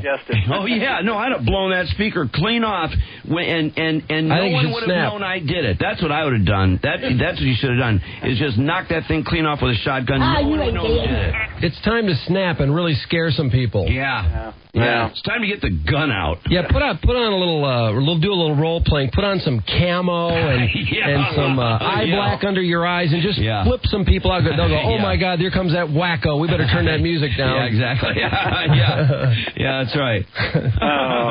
Yeah, I think if you have some like phony snapping routine, they might respect you a little more. If they think you're crazy, they're driving you crazy. Yeah, that's what I should plead, temporary insanity. Well, you're going to have to the judge. That's what I'm going to do. Now, was the music they play, is it something kind of like, is it... yeah, there you go. What you got in the background sounds like something like that. Yeah, that would be, to have that crank. Yeah. How's your wife's health, by the way? Is it improving? Yeah, she's fully recovered. Thank you. Oh, okay. Good. Well, so we caught it early and everything's cool. Oh, that's great. Yeah, seriously, that's great. That's great. Now, how about this music? Does this sound anything like the music they play? Yeah, that could have been it, too. At some point, it just becomes noise. It's no longer music. Yeah. So when are you going to court over this? When's the court date? The first court date was January 4th. The next one's, they're going to continue it. They have a diversion program that looks like it's either anger management type thing or go and talk to a guy for anger management. Oh well, my God! The state attorney, they got to have something. Yeah, you have to plea bargain this thing out. Right, you got to give and take on it. Why won't they turn the stupid speaker? What is so impossible? I just stop talking about things that don't matter. It's interesting. Since that incident, December 3rd, not one peep has come out of Legion Field. There has not been one sound of music. I think something like that might have happened. Well, if they aren't playing the music anymore, that sounds to me like I think you might have flipped them out, because in the story they say that Carter entered Legion's Field without paying admission, burst into the press box where he snatched the electrical power cord for the speakers, PA, and radio. He left the field and went back home, taking the cord with him. I mean, they make it sound like you were really fired up, like you might have freaked some people out. Yeah, they might have thought that. You ain't dead. Well, Mr. Carter, that's really sad story. Yeah. That's terrible. Well, you got me pissed it's off. kind of black humor. It's funny in an odd way. It wasn't funny that night in Bartow jail, that's for sure. But especially the open crapper. Yeah, yeah, how humiliating. Yeah, with 30 guys in there. It's Oh, there were 30 guys in there? Yeah, sometimes, and everywhere you go, they got to handcuff you to another, another inmate thing. Was everyone awake when you were during the night? Was everyone awake or? I slept for about an hour, or maybe. I can't hardly hear you. Yeah, but they get you up. So they get you up at 4 o'clock because breakfast is at 4:30. Wow. And then lunch is at 10:30, I think, and then the next. Jeez. Yeah, so they keep you going quite a bit. So now, if you got to do number 2 or something, is it like there's going to be at least 10 guys awake watching? Pretty much. that right? Did you at least impress them and lay one down pretty heavy for the boys? No, that part of it I think I held till I got back home. I didn't want to share that much. Wonder if you brought a tear to a murderer's eyes. Well, maybe we'll call you back and check up on this. I want to see how this resolves itself. That's a terrible story. That sounds good. But I'm madder than you are about it now. Okay. Well, good. Yeah, it pisses me off. Yeah. Okay. Well, good luck to you. I hope your wife's feeling better. Thank you very much. Yeah. Well, thanks for your time, and we will check back with you. Please do. Okay. You got it. See you. Okay. Bye-bye. Thank you. Bye-bye.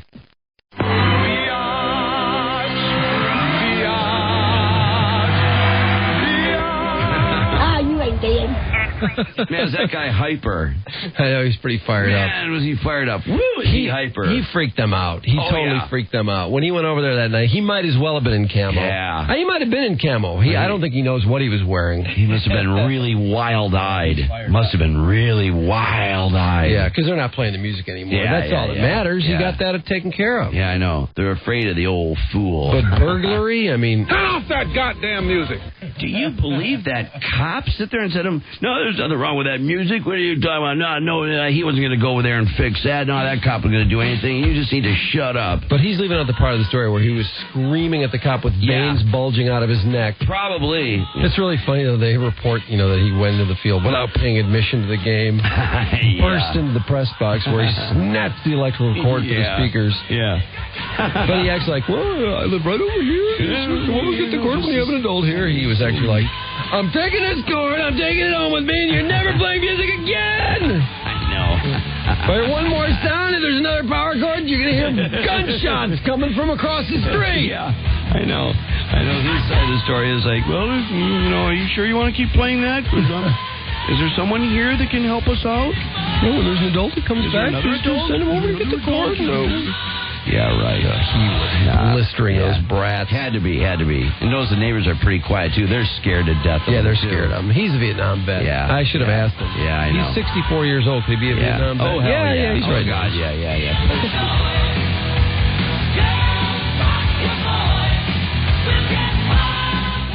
924 WRIF. We're going to take 5 minutes, and we'll be back. Can't get the guy that got the image burned into his plasma on the phone, although I think we got something set up for tomorrow. And we'll take a look, though. Beck brought the Live Aid DVD in this morning. Very entertaining. We'll take a look at that, too, along with Trudy coming up next. Drew and Mike. It is, simply put, a cheap device to win the minds of the lowest common denominator. 101 WRIF. The Real Rip. Traffic's brought to you by Reliance Group in Farmington Hills, based locally. Reliance Group specializes in union logo apparel and promotional items. Visit www.reliancegroup.com to order union-made products directly online for your convenience. www.reliancegroup.com. Stress, what's happening? Hey, 96 westbound at Williamston Road. There's a big, huge accident there, and that's backed up to Weberville Road. I'm assuming that's Miles. And then beyond that, M14 westbound after Beck Road, road maintenance operating. They're patching crews in the right lane, which has everything just crawling all the way before Beck Road. Beyond that, just heavy traffic, slow, all kinds. That's the hell of traffic. Maui time starts today, which is great news. Oh, is it time for something like that? Yeah, it's time for us to go there. I'm already thinking about next vacation. Something warm. Yeah, me too. Hey, did you know Marla Maples is auctioning off all the crap Trump gave her? Oh, really? I mean, has she not milked enough out of us? She did. She milked a lot of dough out of him. But apparently, when you're used to that Trump lifestyle. She milked a lot of attention out of the public that I really didn't think she deserves. She's auctioning off a fur coat. She says she doesn't wear it anymore. She doesn't need the car either. The car is let's see. She needs the cash. Don't give me this crap. She doesn't need the fur or the car. She needs the cash. Well, what's she doing? Is she hosting anything, or how is she involved now? I don't know what she's doing, because he was her career. He had her host the Miss USA, remember? Right, yeah. She's auctioning off a 91 Acura? Who wants her 91 Acura? Get out of here, Maples. She wants $60,000 for a 91 Acura just because Trump gave it to her? Jeez. Shut up. Wow. Whitney Houston is back on the back on the good stuff, I guess. Wait till you see this picture of her. She just made an appearance, I guess, and people couldn't even recognize her. She was skin and bones again. She got these big bags under her eyes. Ooh. She is wasted. Oh, really? Somebody saw her. She was on vacation somewhere, and she was just lying on a chair on her back, and she sat in the sun, I guess, for hours, not even realizing how long she'd been out there. And the only reason she would get up was to chain smoke. Wow. Yeah, look at this picture of her. That's just She's a mess. scary. Ooh. Yeah, that's bad. Bad news. What's wrong with her? She needs electroshock therapy. They got to do I something. should put that with piece her. of rubber in her mouth and go. Kirstie Alley, too, has gained weight. You know, she started this Jenny Craig thing. And she was so uptight about the diet in the TV show that she hit the comfort food really hard. And unfortunately, she has now gained more weight. Because they did her first weigh-in, and they were shocked. They were like, "What's going on?" And she had to fess up to some late-night binges. Yeah, boy. Well, they're going to be coffin shopping at Steinway. You are the best. You are the best. He's the best. The guy that put Baby in the Corner is dead, Jerry Orbach. Remember? Nobody puts Baby in the Corner. He's the one. I'm not laughing about him being dead. He's the one that put her in the corner. I know. Yeah. Dirty Dancing? Yeah.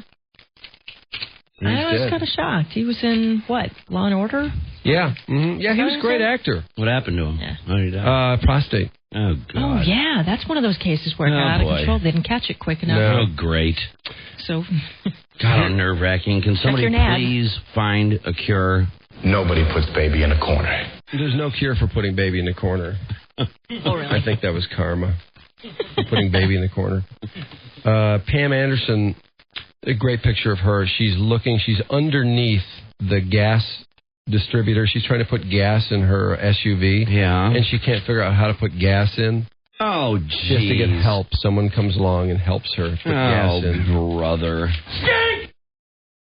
What in the hell? I know. How pathetic. Helps her figure out how to fuel herself at a gas station in Malibu. Oh, my God. I know. How ridiculous. She's so tired. Oh, I'm so sick of her. I know. She is headed the way of God. Brigitte Nielsen. Yeah. I was watching a replay of The Surreal Life over the weekend, and I thought, well, there's Pam Anderson in a couple of years. See The Surreal Life, all the emails about that, about Mini-Me going to the John. Oh, was that on last night, the new one? Apparently. Oh, no kidding. Everybody's talking about it. It was really funny when Mini-Me was relieving himself, apparently. It was pretty funny. Hey, the next celebrity marriage to go, I predict now that Brad Pitt and Jennifer Aniston have gone. And I'm surprised they went because I just read a story about her. In fact, we need to call Mila in London. She went on a sex toy shopping binge, and it was right before Brad's birthday. That's why I thought everything was okay. Because she bought apparently a couple cylindrical objects. I see. And there's no... They show her going in, they show her going out. Her publicist says, no, she's never been in that place. She's never even heard of it. Well, they show her going in and going out. Busted. And they show the receipt, too. That's funny how they get the receipt. Yeah. They go in there, the guy coughs it up right away. A couple of healthy dildos in it. Ah, boy. My prediction for I'm sure they were huge. They're always huge. Well, I mean, the size I don't know of why she'd get anything else. Size of a newborn baby, for God's sake. I think Mark Anthony and J-Lo are going down. Oh, sure. No, not that. Yeah, that's going to happen. Aww. I predict Jessica Simpson is going to crash. Ashton Kutcher. Who else? She was, they were at some event, some celebrity event. I think it was a charity affair. And first of all, she looks sour-faced at this thing. First of all, they show all these pictures of her laughing with Ben and with Chris, whatever his name is, the dancer, and Puffy. She's just laughing up a storm. Then they show two pictures of her with Mark Anthony, and she just looks miserable. She's got this bitch face on. And I guess she made a joke at this event about his height. And he just was stone-faced the rest of the event. Ooh, bummer. Yeah, he's shorter than she is. She made some comment. They were talking about something that wasn't true, and she said, oh, yeah, and you're 5'8".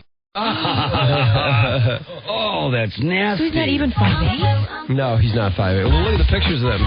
She towers over him. Yeah. Now, she is wearing, like, almost 4-inch high heels on her high-heeled boots, but I guess he's a control freak. Oh, she says, according to the source, she said something about Mark changing his bio to say he's, quote, well over 5'8". He stormed off because he's really sensitive about his height.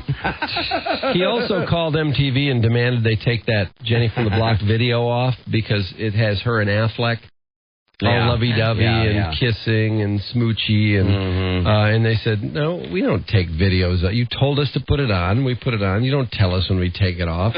Shut up. Tell us you think she is. Yeah. And throwing her weight all over the place. He wanted it off. She didn't care. He wanted it off. God, they have a great piece in Touch. Stars Without Makeup.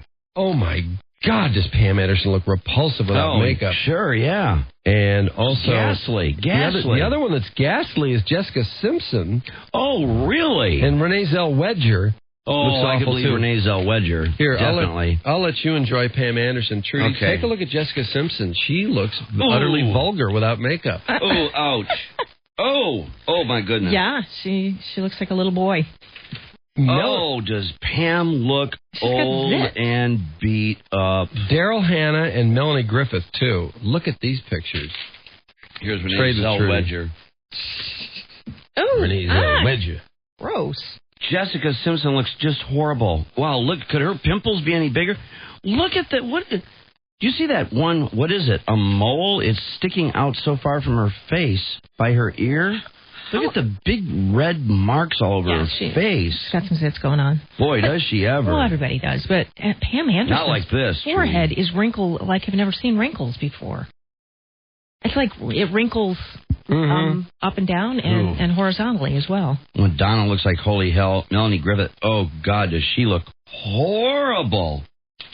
And look at Paris Hilton. She's I know, she looks bad without makeup, too. You know what I saw? Oh, my God, Daryl Hannah. Oh, my God. Jeez. They have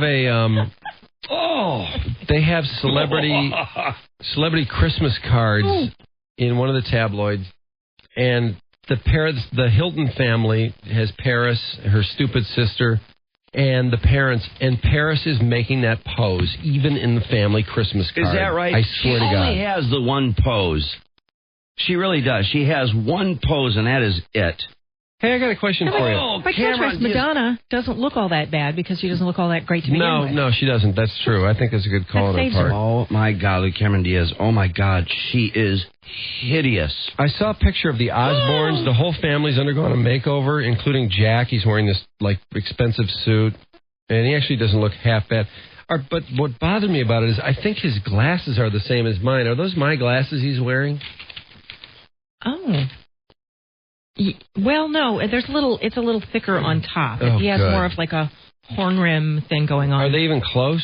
Because I bought 3 pairs of these. I'm gonna burn them, all 3 pairs of their Jack. No, Drew, that's not even here. His are pointy on the end. Oh, thank God. There's a little horn rim thing going. They look like those old time glasses those old bats used to wear. They go to a point, on the side. Usually they used to have a chain. Well, I saw them and I almost immediately gathered up all 3 pairs and threw them out. The only similarity at all is the fact that, and that's what you're reacting to, is the fact the frame goes down halfway and then it's all there's no glass. Rim on the bottom. Right, here. that's the only similarity. Yeah. Okay, good. You like these glasses? Yeah, I do. They're actually really cool. I bought 3 pairs of them. I like them so much. Good call. I do that. Because I'm going to lose 2 of them in no time, I'm sure. Yeah. Right. If I like a shirt, I'll buy 4 of them. I kind of wish, they would have had those back when I was wearing glasses, too. Yeah, well, you can still wear glasses. You don't have to get frames, or you don't have to have lenses. That's pretentious. I won't do that.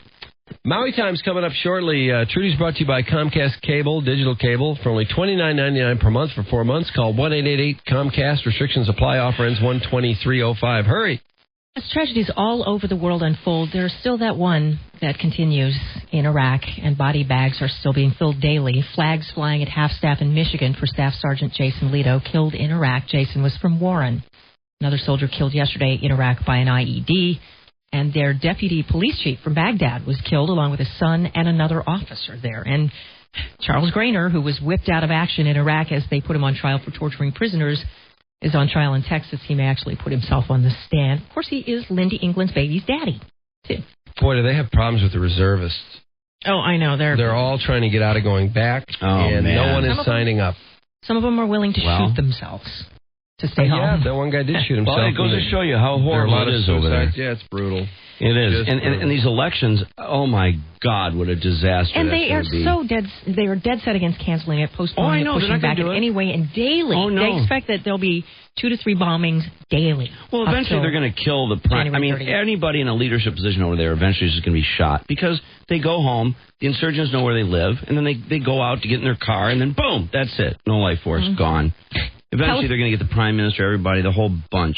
Well, they're threatening to behead any election official or person that votes. Yeah. Behead. Right, they're actually running commercials troops to that effect in Iraq. Yeah. That's what your daily commercial is like. There's not enough troops to get the adequate protection for that. You know, There's no had way. A former Joint Chiefs of Staff, pretty credible guy, who said they need 500,000 troops. 500,000 troops. If they want to get this done. Well, I believe it. To keep that country under control. We have 150 now, and people are trying desperately to get out. Yeah. Palestinians, by the way, though. Yeah, we are. And there's an article I haven't gotten through quite yet in the New York Times about how we can disengage from Iraq. So we're at least talking about it. The Palestinians have elected a president. Next, Iraq. Can they do it? There are 111 names on the list of contenders for Iraq's president. And the people who are going to be voting from here, from the U.S., from places that they live around Detroit, there's some degree of difficulty to that. The team sent from Iraq to run the polls here in the United States are struggling, we hear. So far, there are only 5 spots where people who are from Iraq can vote in the United States. Some may have to travel long distances. And, of course, that long and complicated ballot. Today at Cobo, the beginning of the preview week for the auto show, 6,000 or so journalists in town to cover this event for the next week or so, grading the glistening new creations from Detroit, just as General Motors announces they're going to have to lay off about 8,000 hourly and salaried positions from their company. Possibly Sierra Campbell was just too close to his work. The Detroit cop about to go on trial for stealing from the evidence room, including drugs they say he gave to addicts, and then videotaped them using them, and then downloaded them on a site where he charged people to see addicts in action. Would that be... AIA? Are they related to Athletes in Action? Are they an offshoot? Oh, because they're AIA too? Yeah. I don't think so. But what would you get out of that? I don't know. Did you see some guy who they just had gotten for murder? They let him out. Paperwork problem, they let him go. I don't think they found him either. No, they did. They did. Over the weekend, they did catch up with him. Yeah, they let him out Thursday. Well, he murdered 4 people. And he was committing a robbery, and when they busted him for the robbery, he said, hey, man, I had to finance my life on the run. Leave me alone. Get off my ass. Really? Yeah. Wow. And he had killed a pregnant woman when he was 15 prior to that. And they just let him out to see how long he can go without killing people, just for fun. And it didn't take long. Just for fun? Well, yeah, that's what they do when people murder, when they're 15. Eventually they let him out just to see how long they can go without murdering again. And he didn't last long. He killed 4 people. Nathaniel Abraham, by the way, his lawyer's trying to get him out at 19. It's not going to fly. Well, that's all he ever does. Yeah, naturally. That's all we ever hear about is how he's great close to getting his GED, I guess. He's been in jail for 7 years, and he still doesn't have his GED. Slow down, kiddo. He's been in all kinds of trouble in jail, too. Yeah, he's doing better now. Speaking of trouble, we may actually get to see Michael Jackson on trial. The pre-trial hearings begin this week. We may find out whether the jury is going to be allowed to hear about 7 alleged other boys who've claimed that Jacko either fondled them, some who don't want to say that they were fondled, but there are people who think so, and others who are going to testify on Michael's behalf. One on the list to testify, a famous child actor. They don't say who, but you'd have to be living under a moat. Yeah. Okay, whatever. The son of a man Jackson handled me very roughly. My shoulder is dislocated, literally. It's hurting me very badly. I'm in pain all the time. Well, he was smart enough not to whip that kid off, but in a way, you figure that a child star is not going to want to talk about that. Oh, no. Especially him. You're much, but look at him almost nowadays. in a way, you're dumber to molest kids who are lesser known because their families need the money. In particular, Wasn't the analysis of that whole thing that he would prey on people who had families that were broken and naturally sick, sick Pelicano on them. Yeah. Also, a friend of the Jackson family, a boy who wrote a fan letter to Michael, a boy who met him while filming a commercial, plus the kid who was paid off, who really doesn't want to testify, but all of his records, his sworn affidavit, pile of paperwork, and his mother, all subpoenaed and maybe ready to go. Dr. Kissinger kissed off by the new boss of the CIA, according to Newsweek magazine. Kissing me off.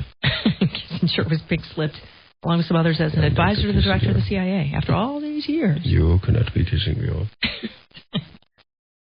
Porter Goss also fired half a dozen others who'd been giving advice and their expertise to the CIA. Apparently doesn't want those people running. I am not being kissed off. I am not liking that. January 20th in Atlanta, auditions to become the new singer for In Excess. In fact, the auditions are going to go on tour, American Idol style, to Toronto, London, Sydney, and 13 U.S. cities. In Excess, of course, became defunct as a band when Michael Hutchence died of erotic asphyxia. Give it what you need.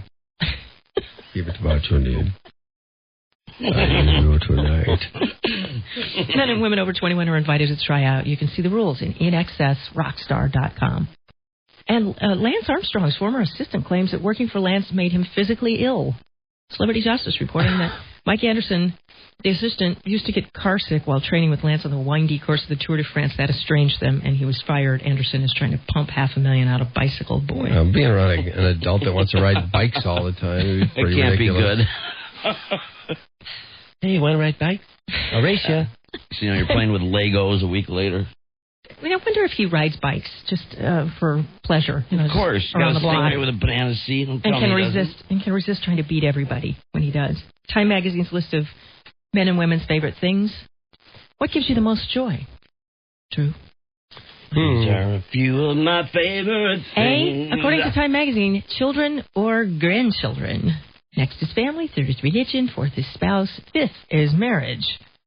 Women's favorite activities, sex, according to this list. Really? Then socializing, then relaxing, praying, and eating. And praying before eating, huh? Yeah, well. I guess they didn't talk to Kirstie Alley. You say a prayer before you eat, right? And Simon Cowell and Sharon Osbourne are working on a remake of the Clapton tune Tears in Heaven. They have a few singers enlisted to help with the crooning, including Gwen Stefani, Ozzy, Elton John, Rod Stewart. Proceeds, of course, go to the tsunami benefit. Trudy Daniels for Rock and Roll Radio News. I was gave you some nice tabloid fodder before we started there. There's some just great stuff in here, including they have Oh Wow and Oh No with various celebrities, and they have hot pictures of them, and then they have not so hot pictures of them. Serena Williams have Oh Wow. And then the Oh No picture is her with a giant bologna slice. Oh. Look at the bologna slice on her. Pass it to Trudy. Oh, God. Oh, my God. It looks like you spilled an entire pitcher of water on her underneath her armpit. Oh, my God. And then... Oh. And she's in a sleeveless dress.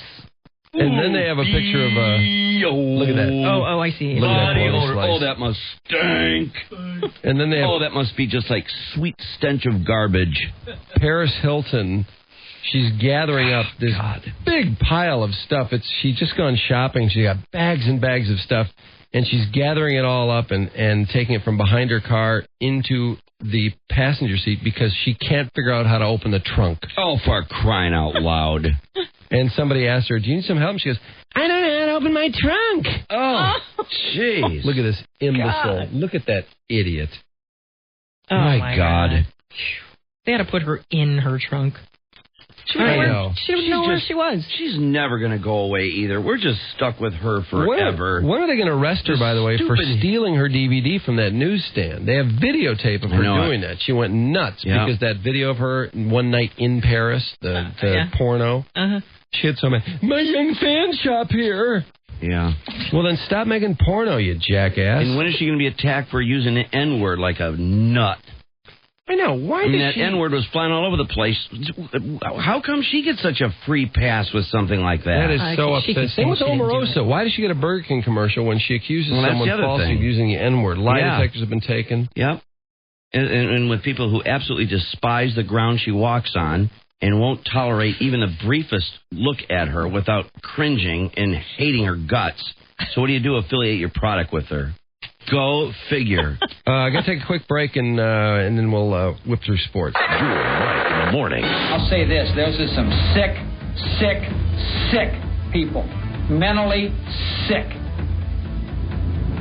I thought it was horrible, disgusting, embarrassing, shameful. It stunk. People are sick when they do something like that. Absolutely friggin' sick. Those are sick people. Sick in the head. On 101 WRIF Detroit. The Real. Looking at sports right around 10 o'clock at 101 WRIF Detroit. Well, we're closing in on Maui time, by the way. Today, Maui time kicks in. And I'll tell you, the big story in sports, I think, over the weekend is what a lucky stiff Eric Barton is of the New York Jets. What a stupid play. How frustrating to be a fan of a team, to invest yourself in something so much, an entire season if you're a Jets fan. And there it is, Drew Brees being sacked, throwing the pass that ends the season, and this jackass has to throw a forearm into Brees' head to get roughing the passer and keep San Diego alive. Of course, he throws a touchdown pass and puts it into overtime. Yeah. How stupid can someone be? And I think, in a way, that's what makes football so much fun, is that you can sit on your couch and actually have more brain power than the coaches and the players in some instances. And I can hear players just, I can see them rolling their eyes. But it's true. When you see teams wasting timeouts, fourth and, gee, what would we ever do on fourth?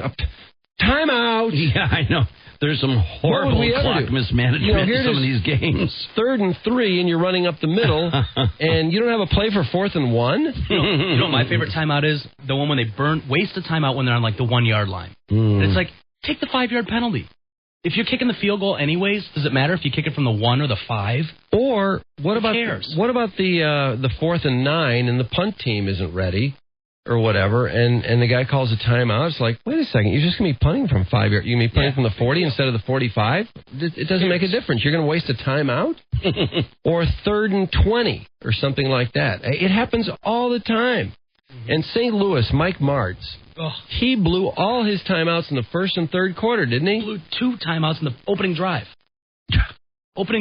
First quarter they were gone, and then in the 3rd quarter they were gone for the second half. I can't remember which team it was, but I saw someone, I think it was in a bowl game, actually blow 2 timeouts on one play. Yeah. Wow. Then there's Lloyd Carr, who decides to save his timeouts, decides to save 2 timeouts to ice a kicker? What was he thinking about? All Michigan needed was 30 seconds to move the ball downfield. Yep.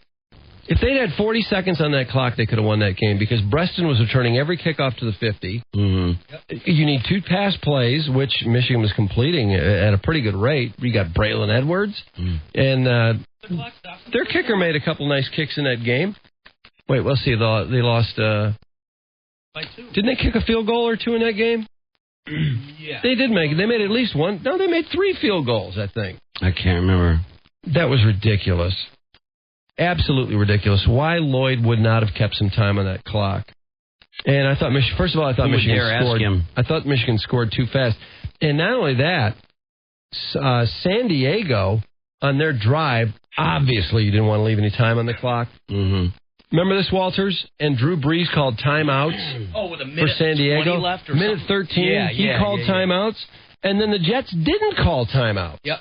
What were the Jets thinking about? Why wouldn't they want time on the clock? San Diego was helping them. They called timeout 2:40 left, too. Yep. They could have taken it down with a 2-minute warning. It's like, what are you doing? You're at the 20-yard line. You want to eat up every ounce of clock there is, because the other team is going to march down the field.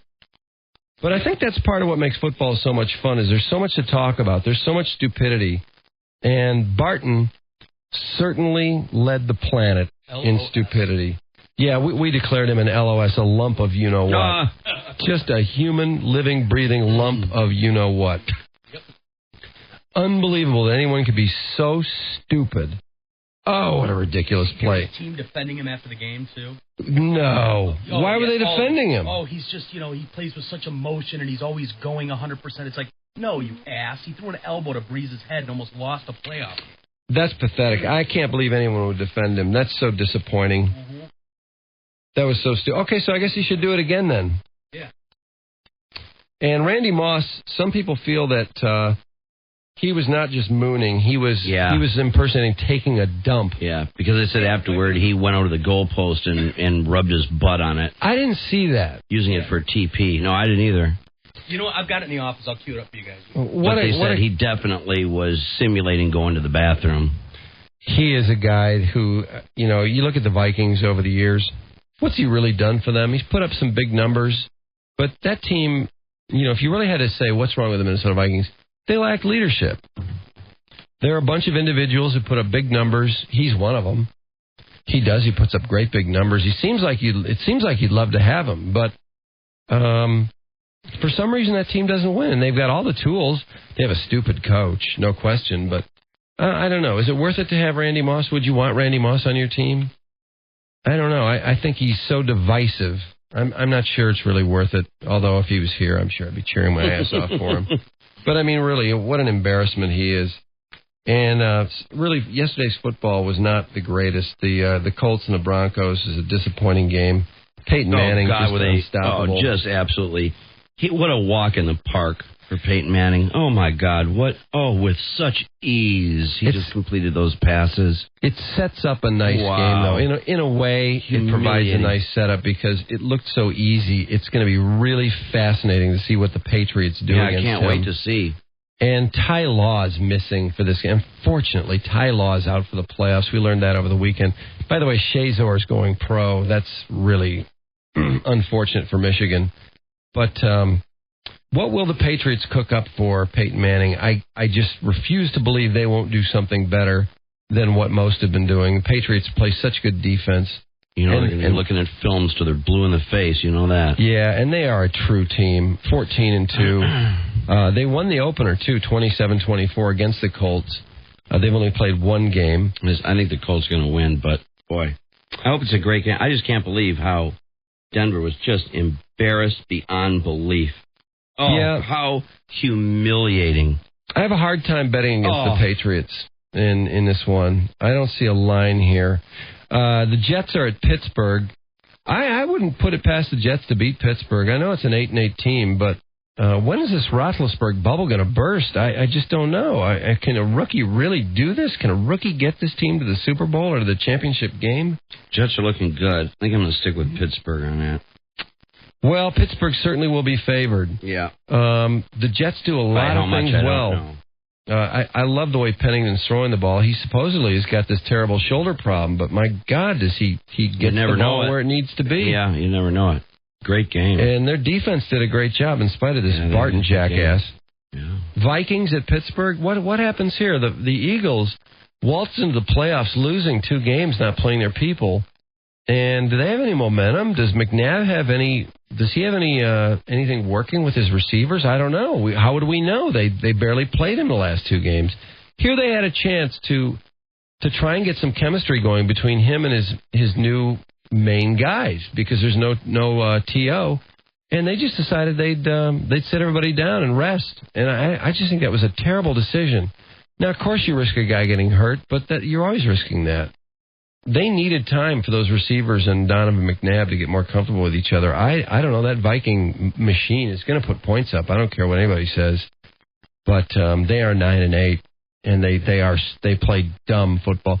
Morton Anderson, too. Will someone scoop him up and get him off the field? What is this old man doing playing football? What in the world with that stupid face mask? The guy thinks it's 1955 or something. Face mask. He's ancient. He's like the Pillsbury Doughboy out there. And then the Rams and the Falcons. That's going to be an interesting game, too. I guess I like the Falcons in that, but the Rams, they won their last 2 regular season games. They played a pretty nice game against the Seattle team. Edwards and Harris say the blow-up was no big deal. Some more comments about Randy Moss. Boomer Esiason said there's nothing you can do worse than what he's done the last 2 weeks. Mike Ditka said he'd make Moss stay in the bleachers during games. I think I took it as him giving the finger to his head coach. Shannon Sharp doesn't agree. He said Shannon Sharpie. He said it was a big deal only because Moss had been caught on camera. I don't look at Moss differently now. He's one of the best players in the NFL. Well, that's just a player's point of view, although he's not a player anymore. On the pregame show, Moss said he was wrong, although he was very reluctant. He said he'd do it again. He's just such a jerk. What is making this guy so unhappy? I just don't get it. I don't know why he's so tortured. I'm sorry your childhood wasn't what it was supposed to be. I'm so sick of all that crap. And I'm sorry you were a criminal in college. But whose fault is that? Saints say they're strongly behind Jim Haslett as coach. He's definitely back. There was some talk about change there. That's not going to happen. The Mets have now landed Carlos Beltran. Although, I tell you, 7 years, $119 million, I don't know. This guy hit 38 homers, 104 RBIs. He batted .267. $119 million over 7 years. His play, I think everything that's going on in terms of negotiations with Beltran are all based on the fact that he hit .435 with 8 homers in the playoffs.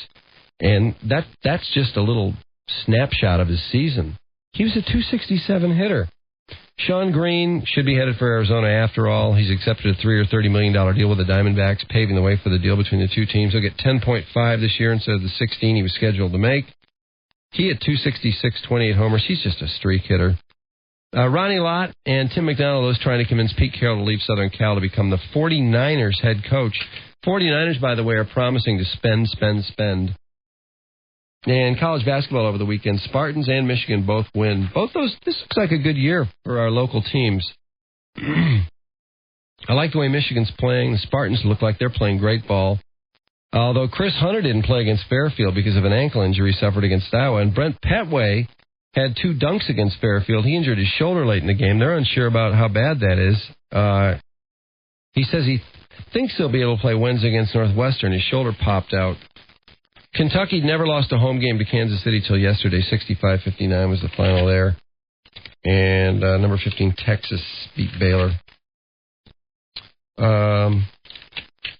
What else? The Suns are 30-4. They beat Indiana by a bunch last night. Tracy McGrady had 45 and 11 rebounds. Houston beat Denver. And let's see. Yeah, that's it for sports. We'll take another little more look at the Live Aid DVD I brought in this morning. I thought that was very amusing. Oh, I love watching that stuff. We Are the World video is just such a classic now. God, I can't believe it. These people are so young. Everybody looks so young. It's really just about laughs, but it's still raising money for Ethiopia. Believe it or not, this DVD, they got permission from all these artists to give the money. Except Led Zeppelin. Led Zeppelin wouldn't cough up the video. Weird. That's strange. Yeah. And that song to this day will still get in your head. You sing it all day. Phil Collins played drums with them. Remember they flew him over in the Concorde so he could play at both locations? Yeah. And looking at that video, or that DVD, was fun because Phil Collins is all over the place. He sings on his own. He sings with Sting. He sings Every Breath You Take. He's got more hair. Yeah, he's got more hair. He plays with Zeppelin, which isn't on there, but he plays drums, I think, on the... Do They Know It's Christmas or something? I don't know. He's all over the Christmas joint. thing he is, yeah. Oh, yeah. Got a short 5-minute break, and then we'll watch a little Live Aid. We got Trudy. Today's Maui time. Yes. Maui time kicks in today, so it's a good day. It's a good Monday. High 37 today. Tomorrow 35, and then we're up in the upper 40s by Thursday. Drew and Mike. This is even stupider than I thought it was going to be. 101 WRIL. The Real Rip. All right. Hit that DVD.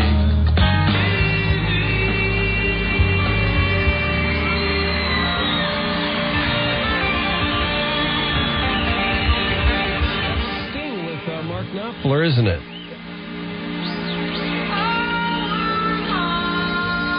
Oh, my God. Oh, my God, it is. Dark brown hair. He's wearing some frock, too. I know it. What's with that? What's that, your Zen shirt? Yeah, it looks like it. It's like he's on the verge of one of his big sessions. You know, Mark Knopfler, he's really pretty cool, but why the headband? I know. Is a basketball game going to break out between encores? Yeah, he could lose it. Oh, look at that headband. He's trying to be like a Hendrix kind of a thing. I mean, it worked for Jimmy, but... It's a bad response to male pattern baldness, I think. Oh, man.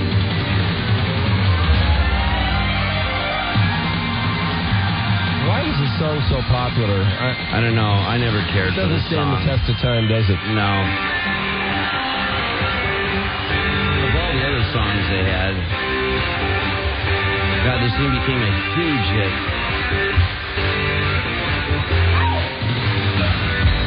This is actually one of the neatest things about watching this Live Aid DVD is seeing how many artists are mixed up with each other. Yeah. And again, it's so strange to see everyone looking so amazingly young.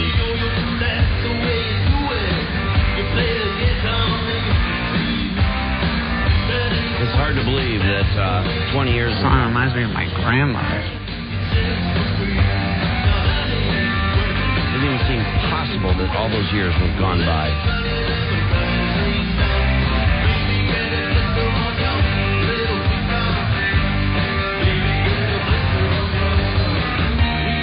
You know what's strange about Mark Knopfler? He doesn't use a pick.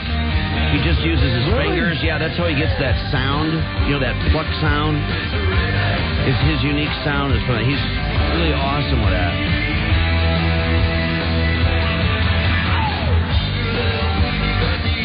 Turn off that goddamn music. Oh, that headband. You're right. That headband is really... That's bad. Yeah, I don't know. Is there a basketball game coming up? I know you get bored backstage and stuff. But... And that Western shirt isn't so great either. Looks like it came from the window display at Arizona Saddlery.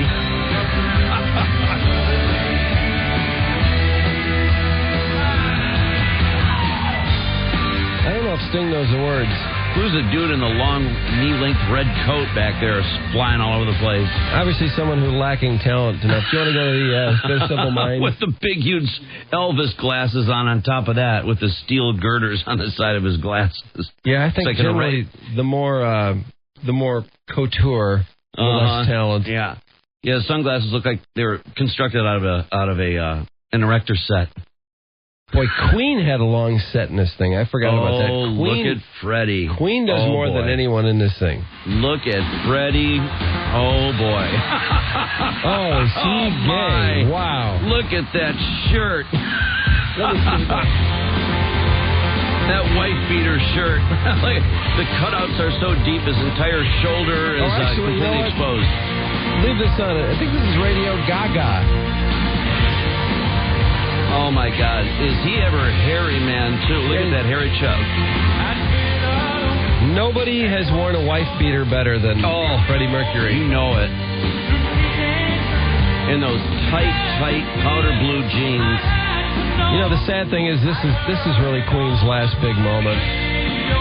Was it? Well, they played with GNR after this. Mm-hmm. Which I think... Oh, wait. GNR played at the Queen Memorial Concert. That's right. They didn't play with Freddie. At this point, is he just having wild gay sex in his life without having a clue there's a problem? I don't know. I think actually his health was hitting the skids at this point, but he still could play. Oh, Lawrence Falgene. That's right. Lawrence Falgene in that lip sync show. Yeah. That sound alike. At least he's not wearing that skin-tight jumpsuit thing of his. Boy, he has some real buck teeth. Wow. Yeah, I know. That was not, in terms of his sexuality, that was not too good. Yeah. A mouth like a garbage disposal. You think that would scare his boyfriend? That is so gay. The homosexual, he's one of the nicest guys I ever met. Being gay is the new coolest thing. This is definitely a little bit too gay for me. Look at Freddie strut. Wow. Can he strut? Wow. Man. Well, they did Bohemian Rhapsody, Radio Gaga, Hammer to Fall, Crazy Little Thing Called Love, We Will Rock You, and We Are the Champions. Cue to Bohemian Rhapsody. Is that coming up? It's the track before this. Yeah, go back a track. Go back to let's get out of this one. This one bores me. No, that's thoroughbred. Oh, there they come. Well, guess we learned something new about you, you friggin' fag. You want to make out or something? Oh, has he got some hairy armpits? Did you see when he oh, wow! That is some hairy armpits. Yeah, I didn't realize he played the piano on this.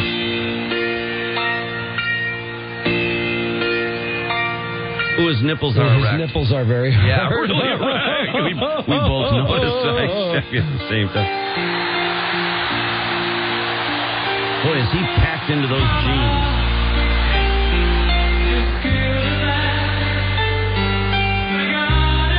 Well, they did sound really good at Hey, I got to tell you. Yeah. They ran away with the show. Yeah, I have to tell you, this is pretty damn cool. I'll tell you who else kicks ass, and this is Bowie. Bowie, I don't know what it is about these. It's hard to perform under these circumstances. Yeah. And some people just rise to the occasion. Yeah. Could there be one more Pepsi on top of that piano? I know, and a beer. Yeah.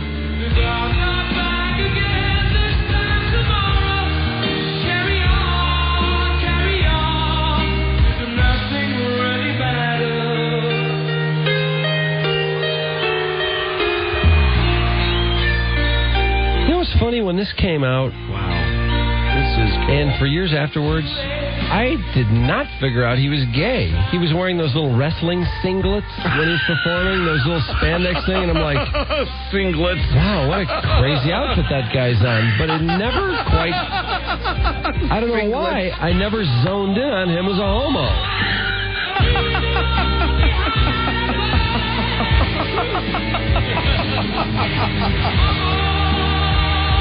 Oh, there's Freddie Mercury in a leotard. Oh, that's interesting. When I saw him in that leotard, though, I thought, oh, he's got to be gay. It never dawned on me. That leotard was really bad. It was really bad. I just figure they rock, They rock.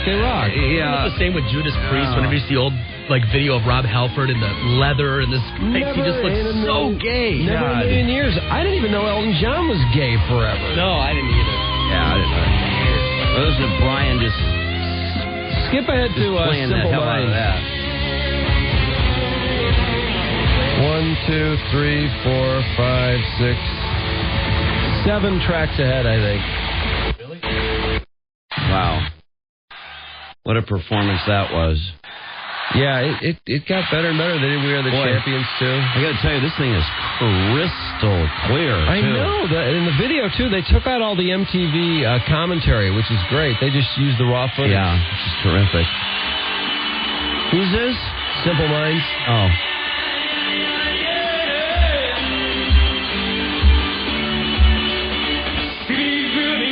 Next track.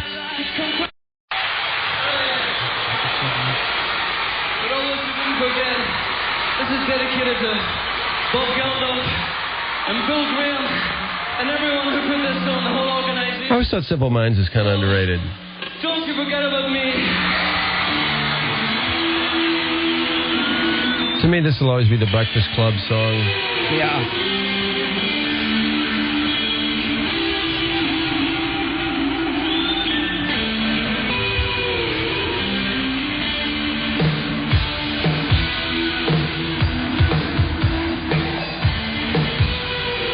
This at again? Wembley and also in Philadelphia. Oh. God, there's hundreds of thousands of people. I know. The both places are so jammed. I talked to some people who were at the Philadelphia show. Yeah. They said you could not get to the bathroom, and they were out of water at like noon. Oh, come on. Yeah, it was. You had to really be a trooper to get through that thing. Oh, man. Oh, I hate that.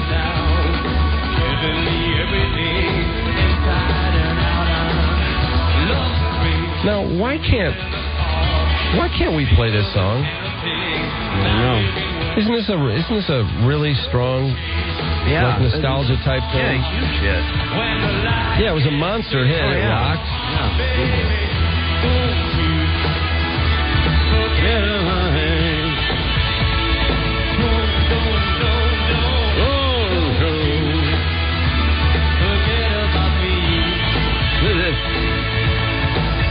Also, Legs, No Socks, and White Shoes. Alive and Kicking was a really great song by them. Yeah.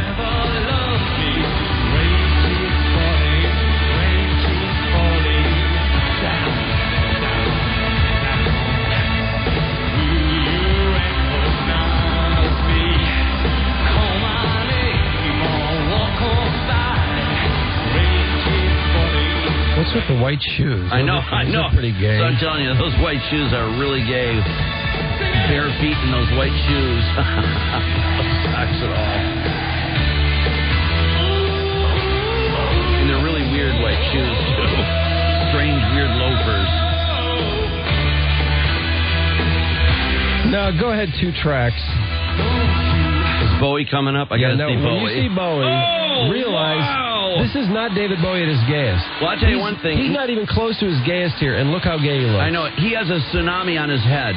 There is a tidal wave coming in. His hair, there is a tidal wave above his forehead. How is it that he always gets these incredibly flaky-looking, bizarre... Look at that suit. Asexual-looking people in his band who all kick ass. You were talking earlier about the shoulders squared off in that suit. Man, you weren't kidding. There's shoulder pads in those, for real, in those shoulders, squared off like that. It's a weird look.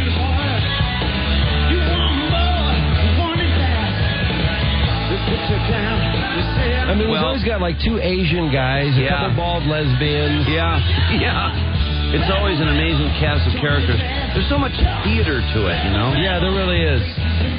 But it always works. It's always just the best musicians. The guy is a performer like none other. I mean, he is. I mean, the best musicians in the world play with him. Yeah, he is. He's really top shelf. Absolutely. You got to hand it to him. His last Palace show, he opened with this, and the place blew up. Just blew up. I'll bet. And, you know, even at his age now, I think he's terrific.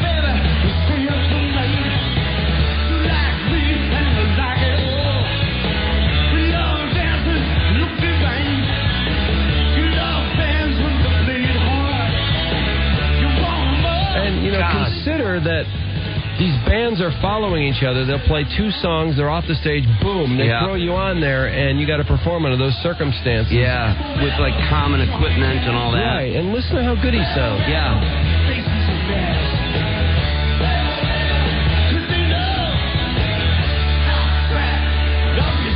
Look at the place is going nuts. The audience is just nuts. Is that Iman? Is that his wife? I don't think so. I don't think that's her. Black model on stage. I know. She's about 6'8". I don't think that's her. I might be wrong, but take a look at her though. She's wearing that ankle-length blue satin robe.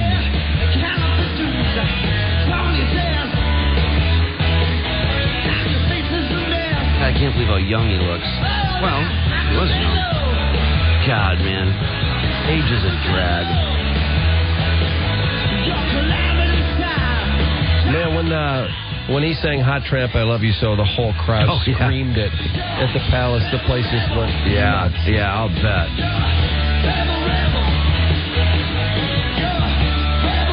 Look at that look he has. Really unique. What a unique act he really is.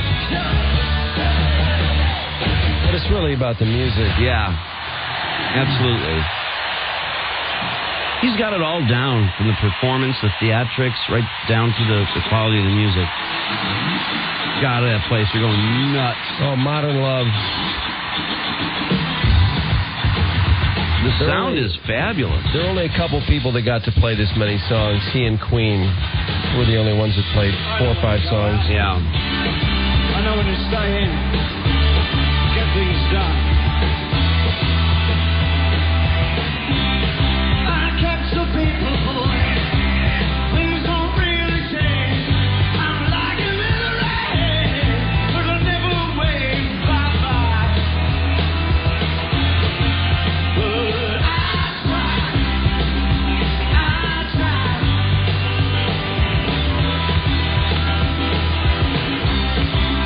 It's not really worth just a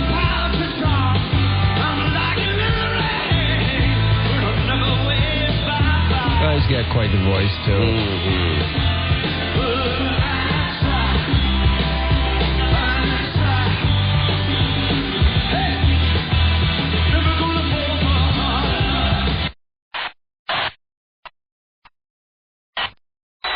Let's see, this should be the Who. Look at Jack. Oh, my God. Yeah, who's the MC? Jack Nicholson is emceeing this? Oh, come on. Jack Nicholson MCs this big, huge rock act? Yeah, he MC'd almost the whole thing. Oh, my God. He and Bette Midler, who was yapping up a storm, unfortunately, and shutting Jack down. Yeah. Jack was probably higher than a kite. He seems really straight at this thing, which surprised me. I think he just carries his buzz really well. He must. Yeah. I think Jack can really keep it together no matter how high he is.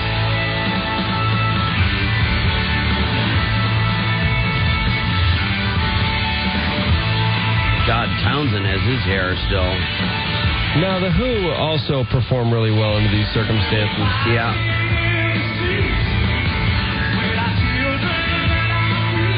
You know what's neat about this is... Daltrey with his shirt wide open to reveal his chest. Yeah. When Live Aid aired on MTV, they had to go between Wembley and Philadelphia. And so you missed a lot of people that you wanted to see because it was like, oh, gee, who do we show, Elvis Costello or The Who? So you missed Elvis Costello, you know. But on this, you get everything.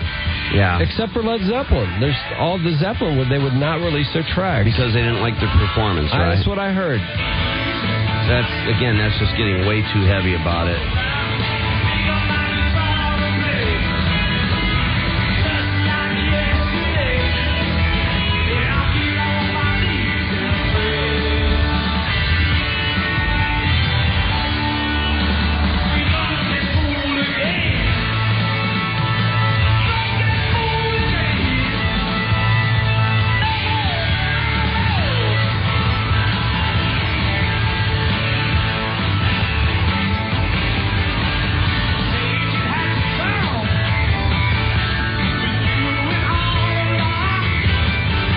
In disc one, I'm going to do one thing before we break. We're getting kind of rushed here. Yeah. Oh, Duran got 3 songs, too. Union of the Snakes, Save a Prayer, and The Reflex. Go to... God, how many tracks are on this thing? There's a million tracks. 1, 2, 3, 4, 5, 6, 7, 8, 9, 10, 11, 12, 13, 14, 15. About track 15. The FBI warning. You know, this is funny. I was watching movies yesterday. Can we get past the FBI warning in DVDs and videos? We all know the FBI is going to come kill us if we record over any of these. Yeah, right. And then they have the FBI warning in a foreign language, too. I was watching Punch Drunk Love just for fun at halftime. I was bored. And I popped in Punch Drunk Love just to watch. I love the beginning of that whole gay boy thing. Adam Sandler when he goes nuts. Evan had been watching it the night before. So, the FBI warning took 5 minutes, and it was in, I think, 2 languages. Oh, good God. I couldn't figure out if it was in French or Spanish or what. Go search by artist. Search by artist is the best way to do it. Get it going here. See, that's the problem. If you go search by artist, you can just go straight to them. Wow. Yeah. Uh-oh. Yeah, this is a process. Yeah, they got, let's see, Style Council, Boomtown Rats, Adam Ant, Ultravox, Spandau Ballet, Elvis Costello, Nick Kershaw, Sade, Sting and Phil Collins, Howard Jones, Brian Ferry. Brian Ferry was great. Paul Young, Alison Moyet, Bryan Adams, U2. U2 is awesome on this. I'm sure.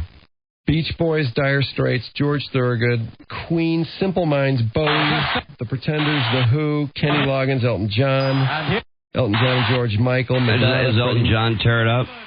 Mr. Adamant! I'll bet he has a good performance. Go ahead, 3 more songs. Will you welcome on stage here at Wembley, Spandau Ballet? 2 more. Live Aid, Wembley, and the world. Welcome, please, Elvis Costello. This was cut out of the show. I don't know why, because I remember waiting for Elvis all day and being so bummed they never showed him. And the weird is there anything weird about him that you notice? Let's see. The camera could ever stay steady for a second. I can look at him. Listen to that sound. Yeah, the sound was really good at this. Wow, really rich, full. Wow, nice. You can sing again the song. Nothing you can say, but you can learn how to play the game. It's easy. That's anything weird about him. All you need is love. All you need is love. Well, he's all by himself. I've seen him play all by himself before. He's a pretty good performer. I mean, all by himself. But the really weird thing is he's not fat. This is the only time I've ever seen Elvis Costello when he wasn't at least kind of fat. Is he really fat? I didn't even really know that he was that fat. He's kind of packed on the pounds. Nothing you can do, but you can learn how to be in time. It's easy. Wow, that's a wild selection, huh? Yeah. All you need is love. All you need is love. All you need is love. Love is all you need. Yeah, not the definitely not chunky at all here. No, not at all. Quite thin, actually. But God, what a DVD this is! Oh man, this is I forgot what it spectacular. cost. It wasn't cheap, but it was. I found it was worth every cent just for the time capsule aspect. We got to get Trudy in here pretty quick. It's 10:46 at the ref. Drew and Mike. That make a statement. Do an end zone dance. Shake your ass and sue everybody in sight attitude. That's dragging this whole country down the drain. 101 WRIL. All right, Trudy News at 10:55. Hit it, Trudy. Mayor Kilpatrick having a special little powwow in downtown Detroit today. He's going to talk about cost cutting, trying to chip away at the $200 million deficit. He, of course, is going to announce the pay cuts of others and layoffs, and possibly what else he'll be doing to make a divot in the Detroit debt. But compare salaries. Free Press did a little checking, and they've published the salaries of other big city mayors, finding Kilpatrick leading the pack of a group including San Francisco, Columbus, Ohio, San Jose, Indy, and Dallas. Dallas's mayor makes a mere $60,000 and does not live in city-provided digs. 911 tip is how the police found Watson Ward. They found him cowering in a home on Eaton Street in Detroit, hiding in a crawl space. Apparently didn't have any better plan than that after being the most surprised guy when he was released by a mistake from the 3rd Precinct because of a paperwork error. The Detroit cop who signed the paperwork had to be sweating bullets, but they found him Sunday. Deputy Chief James Tate says while it's under investigation, they have taken a very, very dangerous person off the streets. He was supposed to be arraigned last week for murder. When he found out himself, police can't charge him with escaping because he really didn't. And he's going to be arraigned today.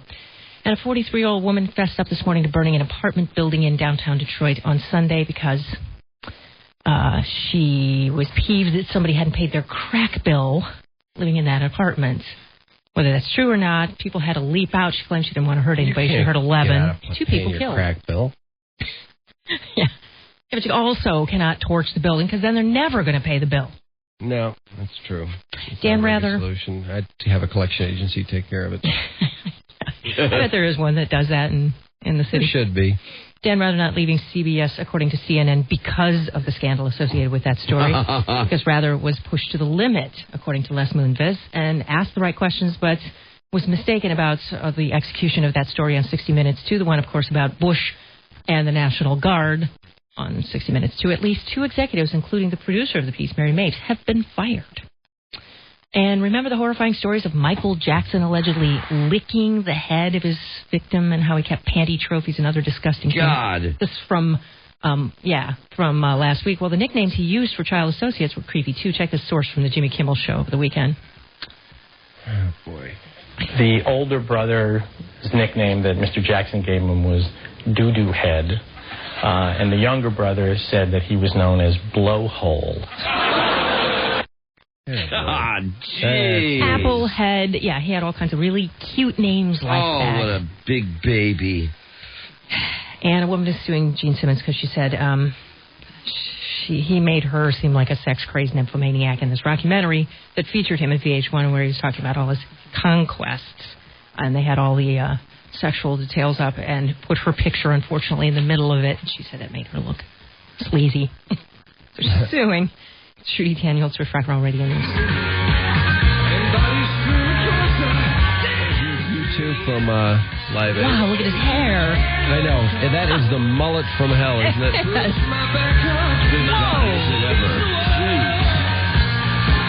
Oh, that's a huge mullet. You should see him trying to get the mic during the final Do They Know It's Christmas. And this black chick is just dominating with this off-key warbling. Oh, no. Which is really weird because Patti LaBelle does the same thing when they're doing We Are the World. Patti LaBelle just dominates. You can't hear anything else. Yeah, there's always those people. We'll have to play those tomorrow. They're really funny. They have they're so brash, they have no qualms about diving and being the center. No. Even when they see the playback and how obnoxious it is, it doesn't stop them. All right, we got to wrap it up. We'll catch everybody tomorrow. Leaving with a gratuitous rock star. Thank you. Are you ready? Ready. Thank you, Detroit. Coolness aside, I'd like to say thank you. Thank you, Rudy. Say it! Say it! Thank you and stuff. Thank you, Jesus! All right, show's over, folks. Thank you, Detroit!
miles to Chicago.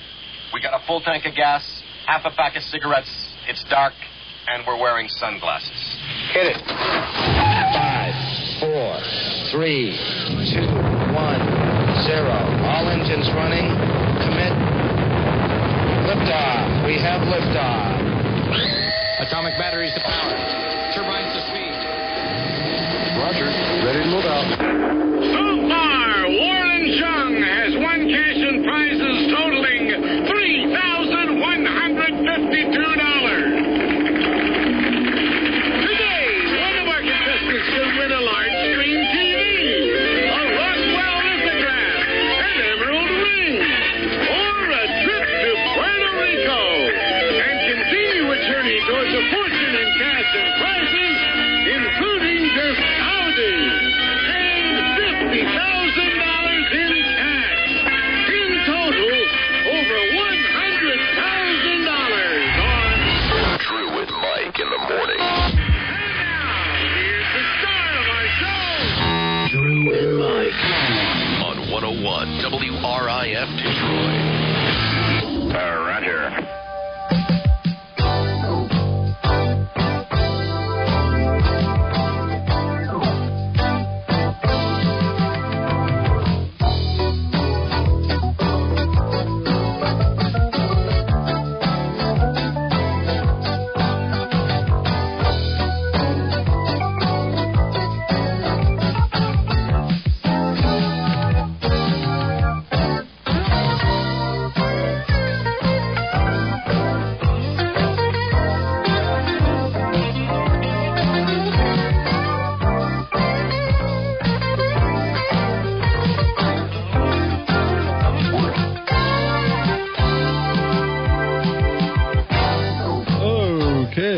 It is 5:58 at WRIF on a 33-degree Tuesday morning. Supposed to hit 40-ish today and mid-40s tomorrow. I guess mid-40s pretty much for the week. 33 now at WRIF.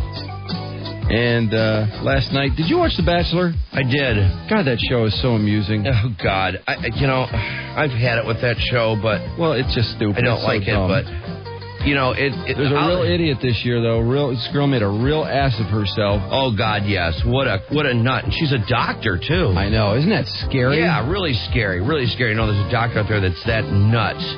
But, the good thing was it was only an hour. Yeah. It was the usual 2 hour that drives you crazy. Mm-hmm. And it's in Paris, which gives it a twist, The critics, you watch the Critics Awards? I watched some of that, and I watched some of Wife Swap. Mark was telling me about an interesting phenomenon there we'll talk about. With Dennis Miller. Yeah.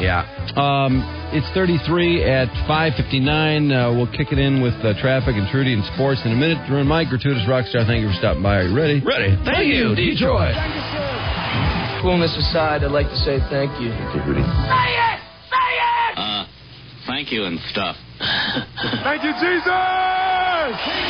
Thank you, Detroit! Hey, thank you. It's a beautiful thing. Thank you, media. Drew and Mike. They're only doing jobs. They're fairly professional. 101 WRIF. The Riff. Windsor Laser Eye Institute brings you traffic at 6:06. Declare freedom from your contacts and glasses. Call the most trusted name in LASIK, Dr. Tay, for 800-663-ISEE, 800-663-ISEE. Hey, move your ass! Lousy traffic jam. This traffic report will get me out of this one.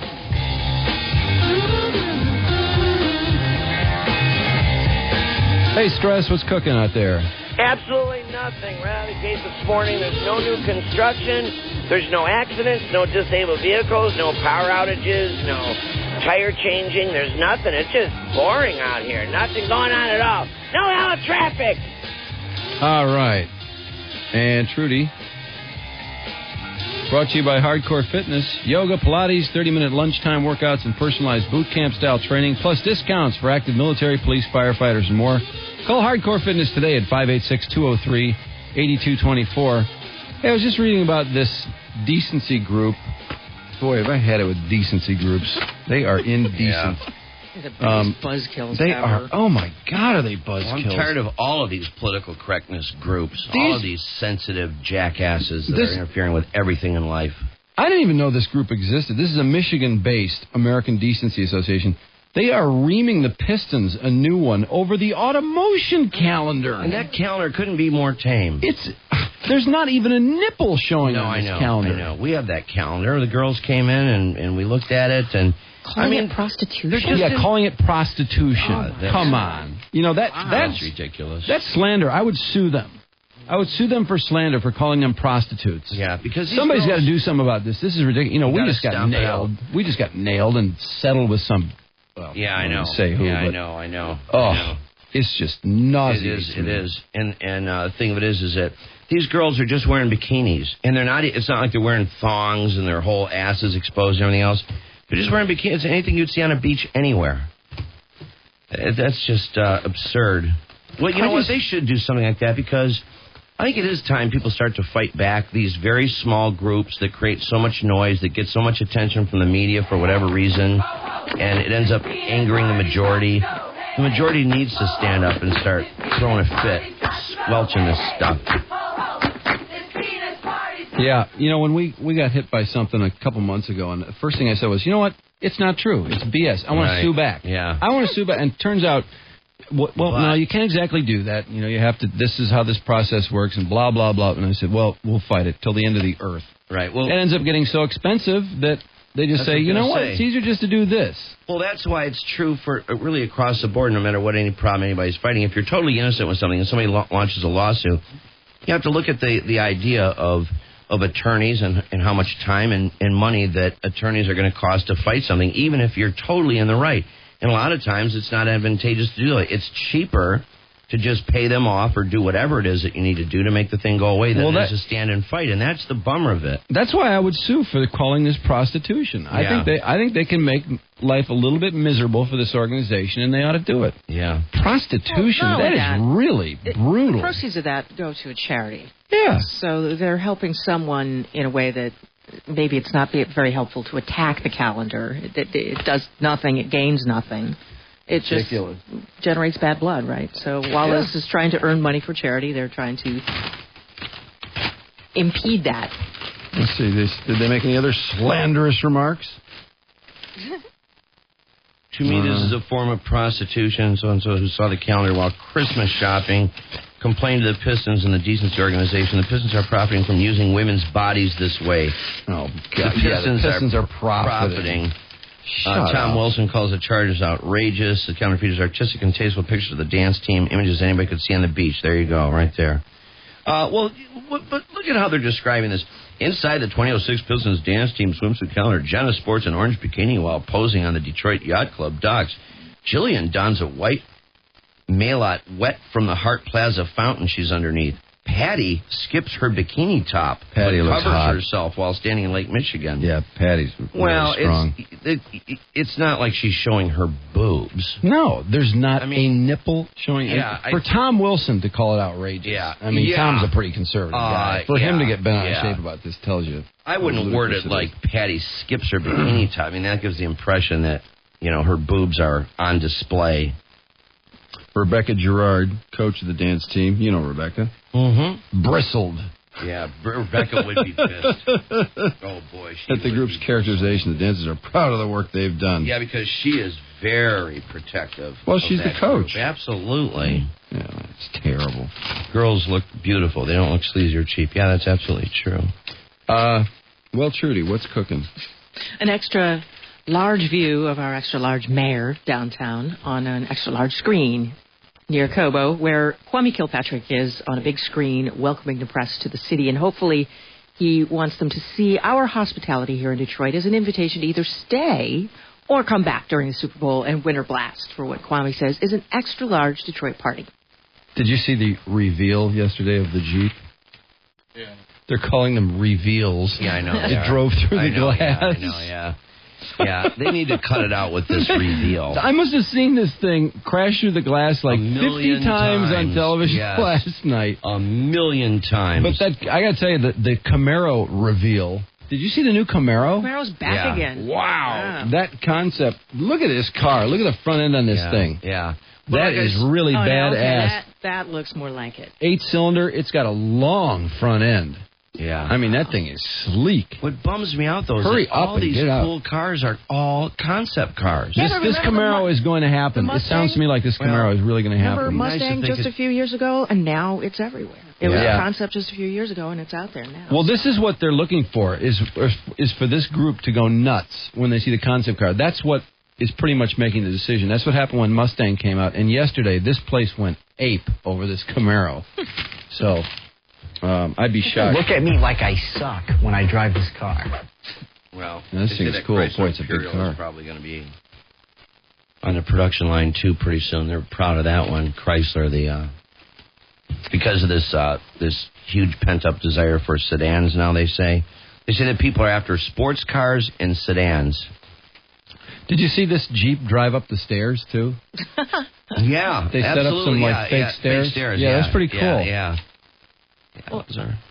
Local journalist Jill Carroll from Ann Arbor abducted in Iraq over the weekend. She was a freelance writer for the Christian Science Monitor, and the car she and her translator were in was ambushed in Baghdad. She was on her way to meet with a Sunni politician. Bomb at Starbucks yesterday in San Francisco. An employee found a suspicious package in the bathroom. It turned out to be some sort of explosive device. Cops successfully defusing it. Nobody was hurt, though. The bomb, or what they thought was a bomb, outside of the Department of Justice, turned out to be really nothing in D.C. Everything is business as usual at DOJ today. Samuel Alito confirmation hearings began yesterday. About 3.5 hours worth of senators, opening speeches, posturing by Teddy Kennedy, for one, with his concern over Alito's views on executive power. In an era where the White House is abusing power, is excusing and authorizing torture, and is spying on American citizens, I find Judge Alito's support for an all-powerful executive branch to be genuinely troubling. Teddy had such a great day yesterday. It's a wonder he didn't go out and get a drink after making the statement that... Yeah, so what's your point? Pounded on Alito and pounded on Bush simultaneously. Alito himself... How big is his head, Trudy? Can you believe it? It is gigantic. It's in the Macy's Christmas It could be. I swear, if he walked in the room, I would wonder if the door was wide enough for his head. It is so big. I don't know how his head grows. It does. It seems to be growing. That's actually a phenomenon that's pretty weird. They should explore that. But. Just his chin alone. I mean, below his mouth, it's like that area would be bigger than the whole height of my head. He uses his mouth so much. Alito used his a little yesterday. He got a few cents in. Judge's only obligation, and it's a solemn obligation, is to the rule of law. And what that means is that in every single case, the judge has to do what the law requires. Although it does sound like he is going to take it hard today when they start asking questions. They're going to pound him. Bush has another speech scheduled for today in D.C., too. This time he's with veterans and will be speaking about, of course, Iraq. He's a cowboy with an urge to round up little fillies in Sterling Heights. 2 little girls say a guy leered at him and with a suave, "Hello, girls," tried to swoop them up while they were on their way to school. They ran the rest of the way to school where they called the police. Pervert, apparently, slim white guy in his mid-30s to 40s, about 5'10", wearing a cowboy hat. So Sterling Heights police are perusing their list of sex offenders with a kind of Western flair, hoping for a match. That little girl, the focus of the Amber Alert all day yesterday morning, turned out to be a huge misunderstanding. The Sepia Rankins turned out to be fine yesterday in Indianapolis with her dad, but the babysitter actually told a dramatic story that the father of the baby took her at gunpoint. Turns out the sitter just handed the baby over. She was found safe and sound with her dad. 2 Michigan State troopers in court yesterday arraigned in the case of this homeless guy in Greektown last summer. They are alleged to have gotten into a disagreement with him, put him in the car, took him to the state fairgrounds area, and supposedly pepper sprayed him in an alley. Roosevelt Dean needed hospital care after that. The investigation ended up on the Attorney General's desk. And the lawyer representing the state trooper, Rick Cotino, who also represented MSP Officer Jay Morningstar, successfully said yesterday after court. There was some contact, but that's all that we're going to concede because there's nothing to concede. The allegations are nothing more than that, just allegations. Morningstar, even though he's out from another charges, is now being sued by the family of Eric Williams. Ariel Sharon breathing on his own, that is, and responding to pain stimulus, which doctors are encouraged by. They don't know or they didn't know at the time, that he had a pre-existing brain condition when they gave him these blood thinners, which caused this hemorrhaging. And so they were about to operate on him for something else. Now, of course, all of these complications. So they are encouraged by how tough he is. Lou Rawls' funeral is on Friday, and Jesse Jackson, Lady Love, will officiate. Jesse Jackson is on a tour of funerals. I know. Can't stop funerals. And then Dave Navarro was almost at his own. My lady love. He nearly took a beating at the hands of this guy who was at one of his lounges. Dave runs the Rock Bar with Tommy Lee. Apparently, he was sitting at a table, he says, when this 7-foot-tall, 5-foot-wide guy asked him to take a picture with his sister. Navarro was having dinner, so he refused. He refused also the round of shots that the guy sent over, and so things got really ugly. A half hour later, Navarro says the enraged guy returned to his table and cursed him out. He lost it and flung drinks and plates all over the place, glass breaking. Things got pretty hairy for a minute until Navarro's security staff got between him and the patron, who got in a limo and left the Rock Bar, apparently. And page 6 is saying that Mike Myers has found someone new. Oh, yeah? I knew he's dumping Robin, what's her name? Yeah, he's... Who's his new hose? He's got some young person... Bag. He was working his romantic wiles on her at Little Frankie's in the East Village in New York, according to spies at page 6. Oh, so that's not why he dumped his He's woman. Got He's just on the market. Younger model. A crossover vehicle. Judy Daniels with Frecker on Radio News. All right. It's 6:19 at WRF. Hey, do we have anything from the critics' choice? Not yet. We haven't? Okay. Almost done. Yeah, I guess Dennis Miller was just throwing out the material, and this crowd just wouldn't respond. Mark was telling me about he was apologizing. Not apologizing, he was explaining all his jokes. Why they were funny. Yeah, they didn't want to these laugh Hollywood at types that. can't laugh. No, none of it. They're so far left liberals, that they don't want to listen to any of that. Anything to do with jokes about immigrants or this, that, and the other. Well, I don't know. It's a weird room.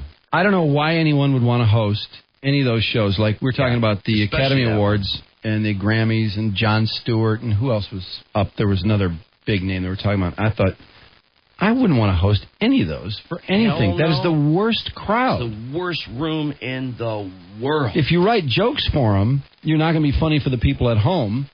And if you write jokes for the people at home, you're going to look like you're not funny. Yeah, just going to just lay out there like the Oprah joke, Yeah, that was. And then that stuff lives with you forever. When you bomb in that room, it just sits with you for the rest of your life.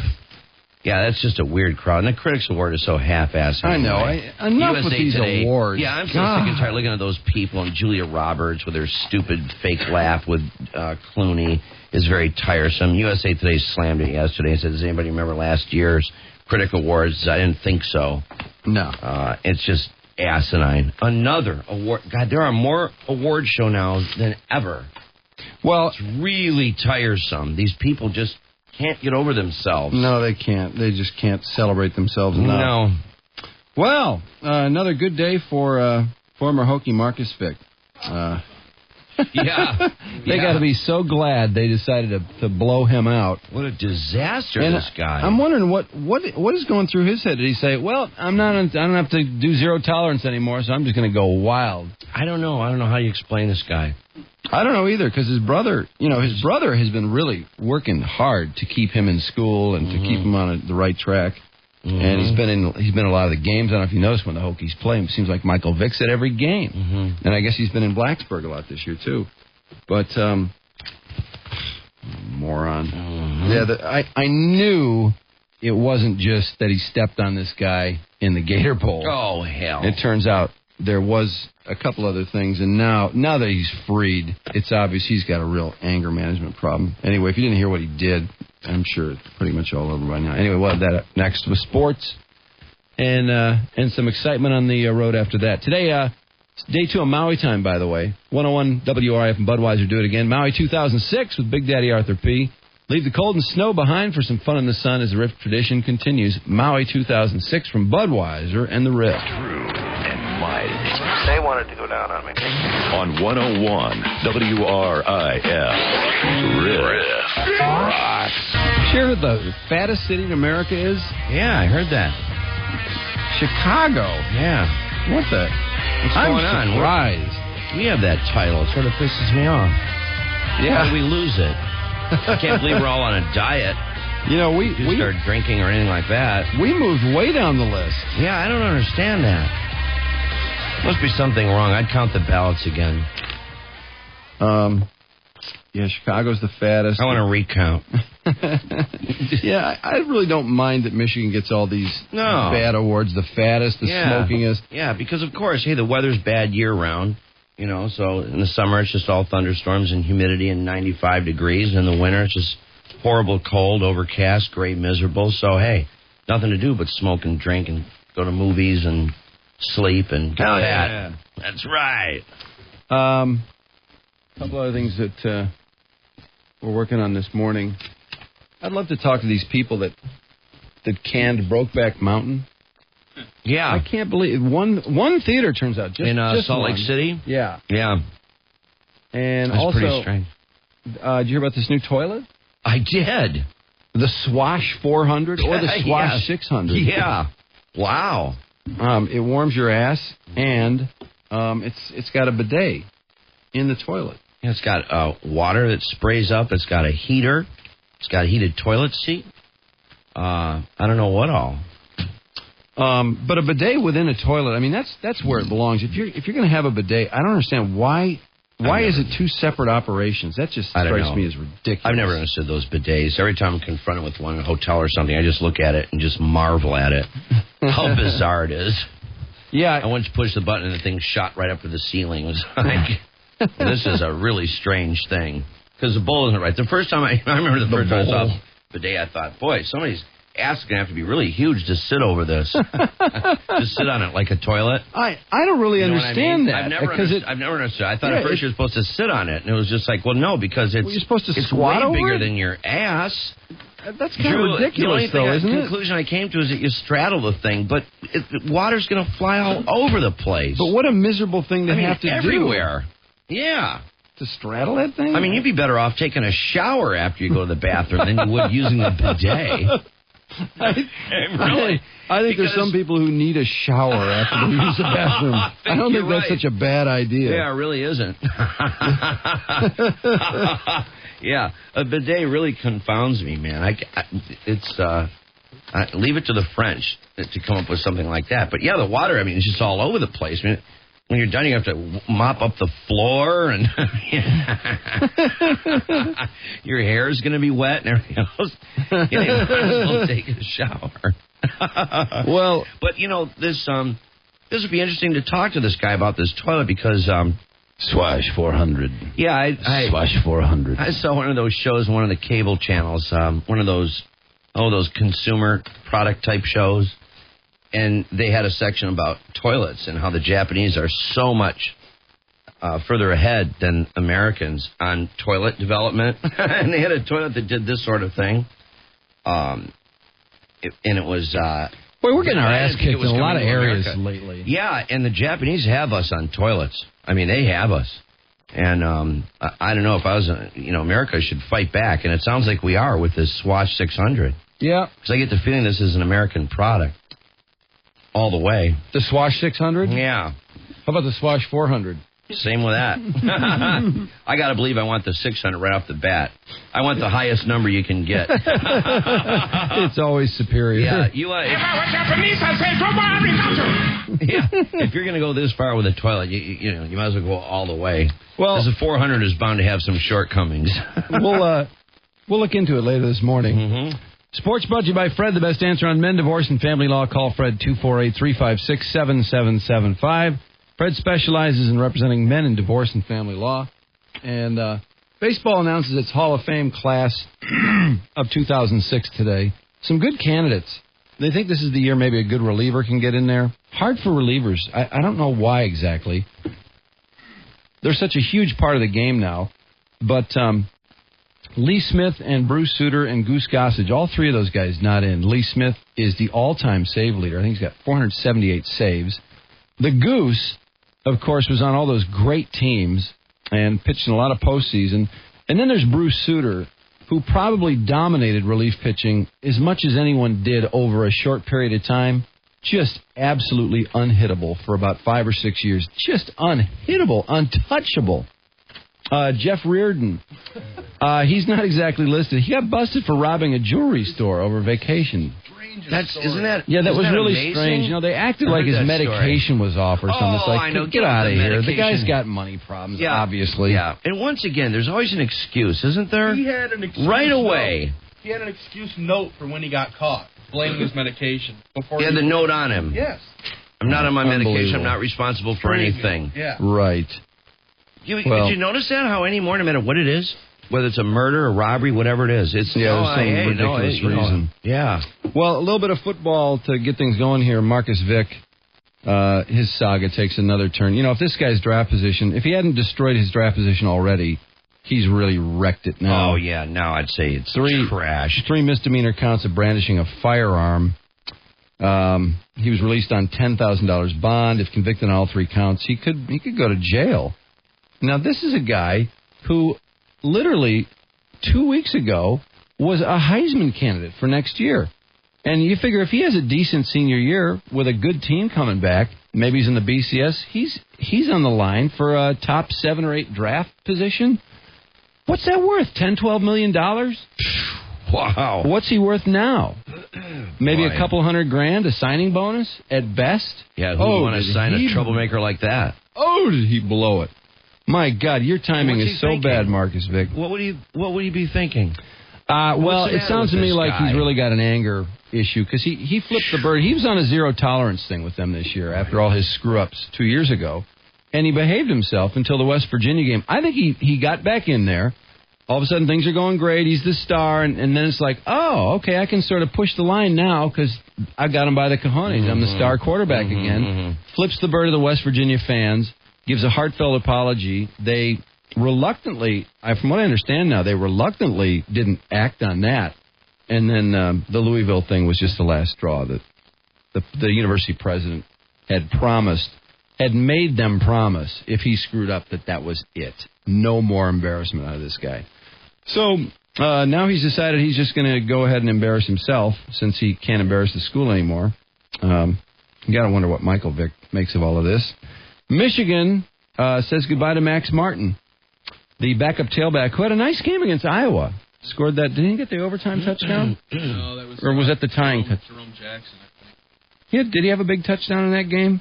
I don't remember. He had one nice game this year. He fumbled in that game. He fumbled in every other game. Yeah, he did fumble a bunch. Anyway, he's going to transfer into Alabama, where he'll sit out this season and have 2 years left. Now, I don't know. Is this guy going to play at Alabama if he can't play at Michigan? Alabama seems to me that program is as on the rise as many. Well, he'll be closer to home, so he can sit on the bench close to home. I guess that's nice. Kobe Bryant reached the 45-point mark for the 4th straight game. That's the first time that's happened since Wilt Chamberlain, November of '64. And the Lakers won their 3rd in a row, 96-90 over Indiana. We talked about the Piston calendar, which is under attack from this decency organization. Is it ever under attack? Yeah, a Michigan Decency Association. That's great. Boy. A calendar. Well, the American Decency. Oh, it is the American. That's right. Yeah. Yeah, but boy, they've got 25,000 subscribers. You got to wonder, something as small, and this is not to demean the calendar, but this is a very local thing. Oh, it's not like they're selling this thing nationally. No, and this now national organization comes after them? I'm just blown away by this. Well, I am too, and apparently somebody complained to them, and then, of course, they agreed. And of course, with this calendar, the proceeds, they pay for the production of the thing, and then the balance goes to charity. And we know everybody involved in this. Everybody's way above board. This calendar is very tame. It couldn't be more tame.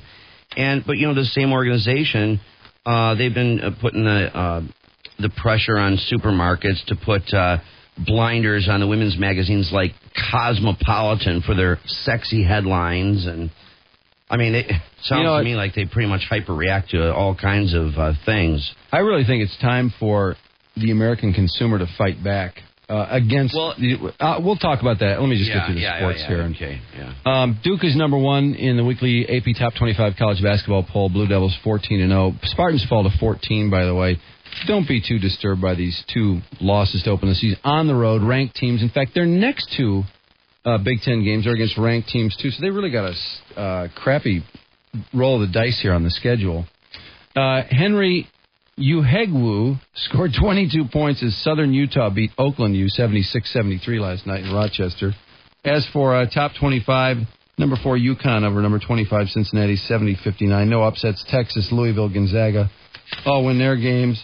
Bradley and North Dakota will be able to keep their American Indian nicknames during NCAA postseason play this year, but might lose them in the future. How long can this battle go on? I just am amazed at how long we keep hearing about this. The Bradley Braves, right? Yeah. North Dakota as well, fighting to keep its Sioux nickname until the panel's next meeting in April. Let's see. Herman Edwards signs in Kansas City. That's a done deal. 4 years, $12 million. Leaves behind the 4-12 New York Jets. His record there was 39-41. But if you remove this past season and the fact that he went to the playoffs in 3 of the 4 years, first 4 years there, this was a guy I just, again, blown away that we seem to have no interest in this. What happened in New York, it stays in New York. So if you have any questions about what happened, I'm going to tell you right now, it stays in the family. I learned a lesson a long time ago. What stays in your house, stays in your house. So it's in that house. And I threw the key away. Yeah. I'm wondering, what are you doing in your house? You're so worried about it staying in the house. What the hell is going on in your house, pal? The Free Press, one of the writers there this morning is talking about Nick Saban. And where were the Lions on Nick Saban in all these coaching problems? They never really expressed an interest there. And he obviously was looking to move. But either Morningweg or into Mariucci. Look at how well this guy did in Miami. Wins the last 6 games, finishes 9-7. We're always on the wrong end of these coaching deals.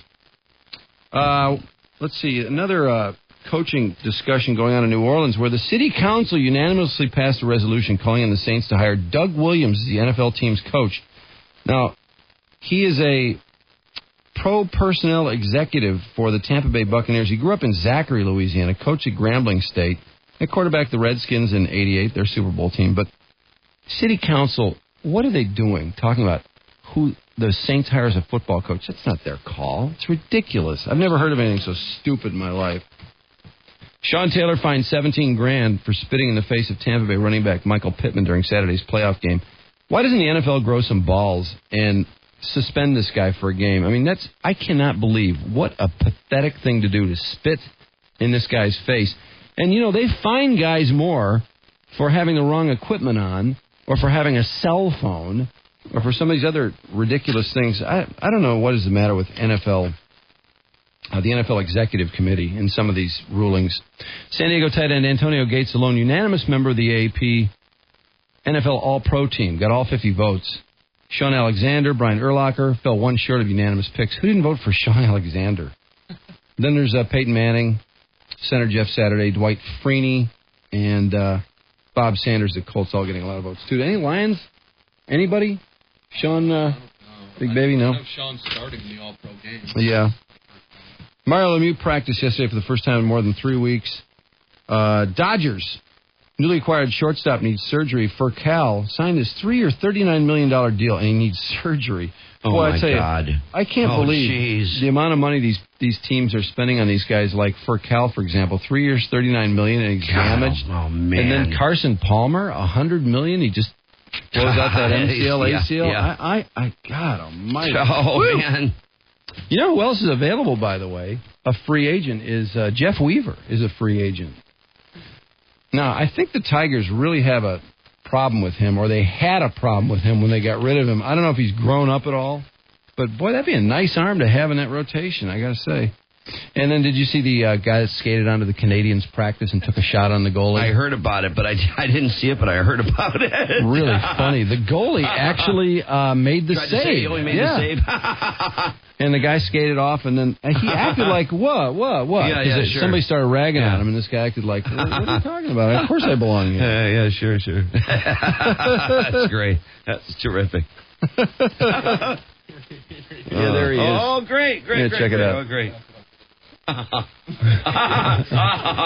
Absolutely.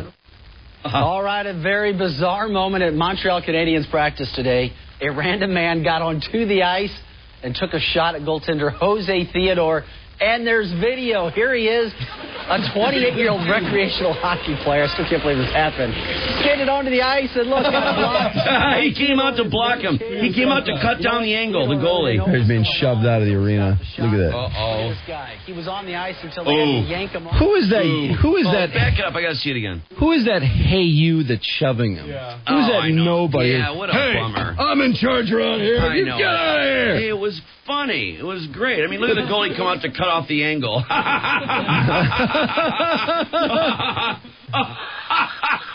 Yeah, Theodore suddenly thinks he's challenged. I guess he's like, I'm not letting this loser score on me. He's way out of his net, man. He's not giving him anything. Look at that. He poke checked him. He took the puck right off the stick. He almost regained it, too. Yeah. Oh, that was good. great.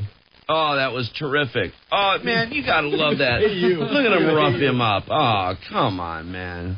Hey, Hillary funny Skank and Chad Lowe are separating. Yeah, it's over. Boy, after the big marriage, people can't believe it. They say she's going to trade up. Oh, she's got some ass on her. She got some hoagie ready? They think so, yeah. After Really? 8 years of marriage, and, it's Rob's brother, and that's just not cutting it for her balled his anymore. eyes out when she won the Academy Award. Right. Remember that? Well, the big thing was, if you remember, and I think we even talked about it, she didn't thank him. It was curiously missing from her speech. And, well, that was an accident, but well, they say now they're not so sure that was an accident in light of this. That's the rub. Well, he was bawling his eyes out when she won the first time. See, what a sissy. Oh, she doesn't want that. Homo. I mean, she's a tough boxer. Come on. I don't know what I did in this life to deserve all this. I'm just a girl from a trailer park who had a dream. I never thought this would ever happen, let alone be nominated, and a working actor for that matter, and now this. I have to get Cliff Notes out for $1 Million Baby. I am eternally grateful for this great honor. I would also like to acknowledge my fellow nominees, Annette, Imelda, Kate, and Catalina. Your work. I have to say, I think she's a really good actress. Oh, she's a good actress. She's not very good looking, but no, she's pretty tough to look at. I'm going to start by thanking my husband because I'd like to think I learned from past mistakes. Chad, you're my everything. Thank you for your support. It means the world. Yeah, apparently didn't mean that much. I would never be standing here if it weren't for each and every one of the brilliant people I had surrounding me. Well, I guess you're not standing anymore then. In me. Tom Rosenberg, Gary Lucchese, thank you for sending me this most marvelous script. You will never know how grateful I am. Sit down. Paul Haggis for writing this beautiful script. Blah, blah, blah, sit blah. Sit down, blah. bitch. God. It's over. There's a story in USA Today this morning about viewer fatigue on these award shows, which I'm so glad to see. Oh, absolutely. There's too many of these. I mean, anymore, there's like one every 2 months of some type. People's Choice Award was down 36% since 2000. Golden Globes is down 24% since 2000. Academy Awards are down 10% since 2000. That's great. They run way too long. They give away awards no one cares about, and they apparently don't care about their ratings either. Which that's interesting because I think someone's going to make them care about that. Well, they don't care about the ratings. It's all about them and how great they are. They just want a stage where they can talk about themselves. That's all that's important to them. The Critics' Choice Awards last night, and I got to say, who cares about the Critics' Choice Awards? Nobody cares. USA Today blasted it yesterday, and they said, "Does anybody remember who dominated that last year?" And they said, "I didn't think so." I'm curious to hear some of these jokes from Miller, which apparently he had to rationalize. He had to explain almost every Truman joke. Capote was so gay, he was the one who officially changed the meaning of the word happy to homosexual. There's a smattering tipping point where gay. All right, please welcome. Come on, the gay. They're not Fabergé eggs. All right, please welcome. What a great... Oh, don't worry, I will not He's so good. Not Fabergé eggs. During the show, all my jokes have been cleared by Sean Penn and his people. What's up with old Spiculi, huh? You can't get a smile out of him anymore unless you're feeding a paparazzi into a wood chipper. It's easy to get some of the movies released this year confused, like when you hear that the lead characters in a film find a magical world inside a closet. You don't know if they're talking about Chronicles of Narnia or Brokeback Mountain. But this year... Oh, I wasn't supposed to do a joke about the gay cowboy movie. All right. I see. This year we had gay cowboys. They were kind of gasping, weren't they? Yeah, absolutely. No, absolutely. God. Yeah. Pussy. Yeah, and actually, if you just listen to the audio, it sounds like there's a bigger response than there really was. If you're watching the video, it was a lot quieter than what it seems here. In Brokeback Mountain, gay characters in Rent, and a biopic about a gay writer, Capote. Isn't it about time that we admit we're all gay and just get on with it? Clooney, you with me? All right, maybe not all of us. Hey, just to go back for a second, I'm so happy Paul Giamatti won. He's a great actor. I want to thank... oh, God, he is great. You're a solid pro, baby. I want to thank Grazer and Ronnie Howard for throwing them the part. Good guys. You ever get the feeling Ronnie's hair somehow went into Grazer's head? That Grazer has both their hair? Is that possible? You can laugh. Ronnie knows he's bald. He was bald when he was Opie, for God's sakes. It's a tough crowd. It's like the town elders for Footloose. All right.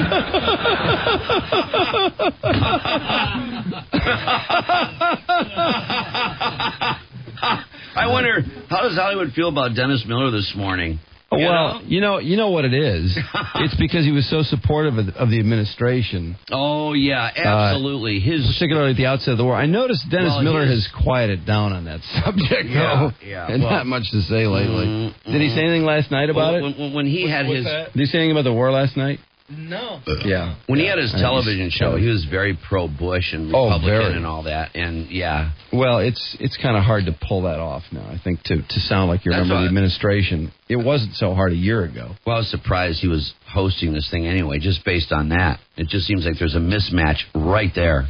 By the way, Paul Bremer, who was running things in Iraq in the Green Zone for really the first couple of years before he came on, and by all accounts did a fantastic job under the circumstances. He's got a book coming out, and I bet you this is a blindside to the administration because they really liked this guy and gave him big kudos when he came back and when he was over there. I mean, he really, by all accounts, did a phenomenal job. Well, he is saying in his book that he told Rumsfeld, Bush, and whoever else would listen that they needed more bodies, lots more troops. And they didn't want to hear about it. They didn't want to hear it. No. Nope. Rumsfeld never wanted to hear about it.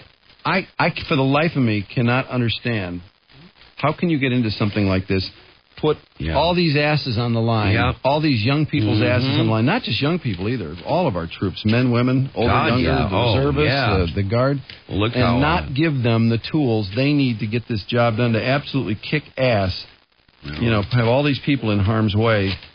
Really disappointing to me. When you think as time went along that Bush would remember some of these things too, as opposed to just constantly digging in and saying, no, we don't need more troops, even though he hears that controversy rage month out, year in, year out. I'm waiting for that to be the newest thing, that he comes out and admits that he screwed up, because, He'll never admit that. Well, he came clean with a few things in the last couple of weeks, and it helped him more than anything he's done. He won't carry it in the last far. year. I know.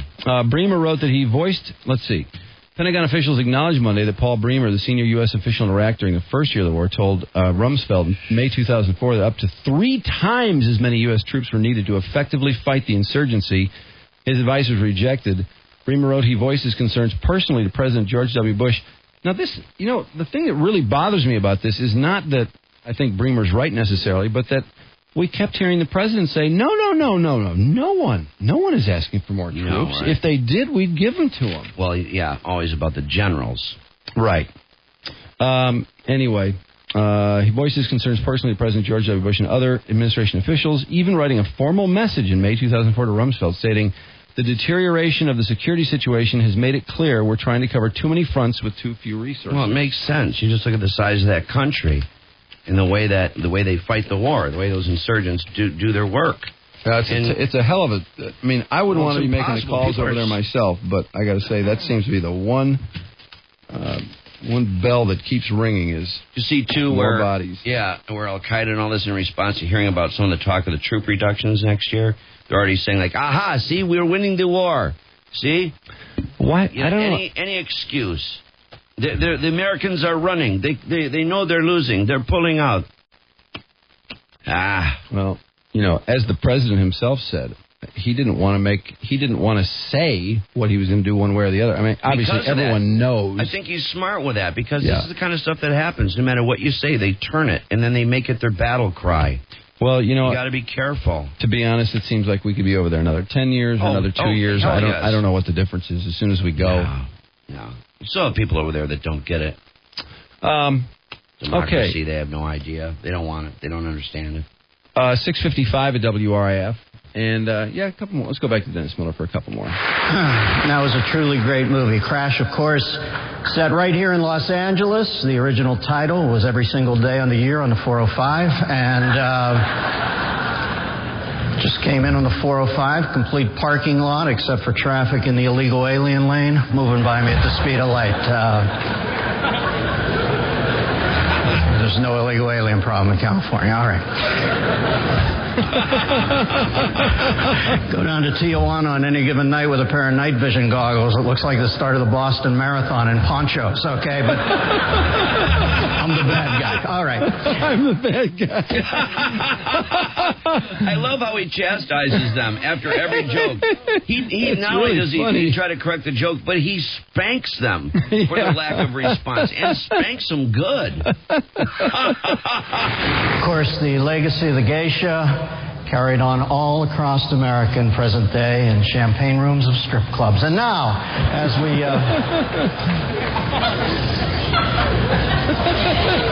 remember when the artistic community was the freaks? All right, and now...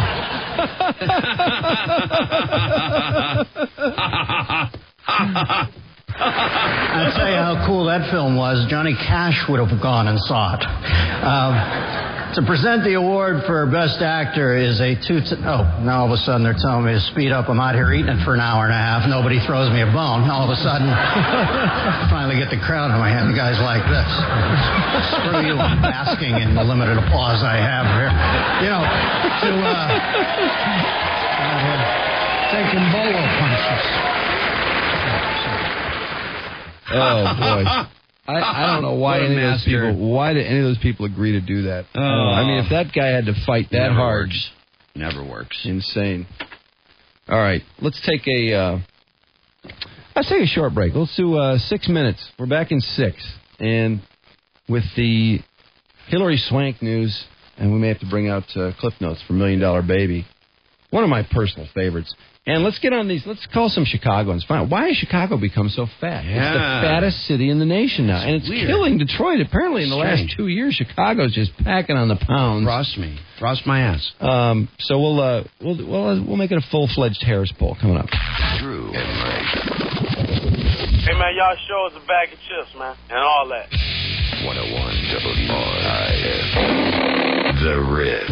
All right, and let's enjoy that Jeep reveal one more time.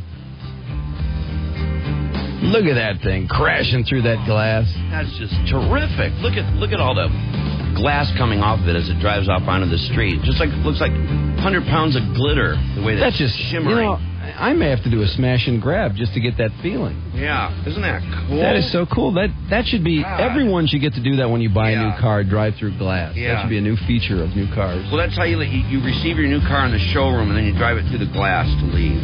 Oh, is that cool? Yeah, man, that is looks great. like fun. Look at all the glass. The whistle's gone. Bub Rub. Yeah. Look at how that Jeep is carrying all those glass particles out onto the street. Somebody's going to be sweeping up for 2 days.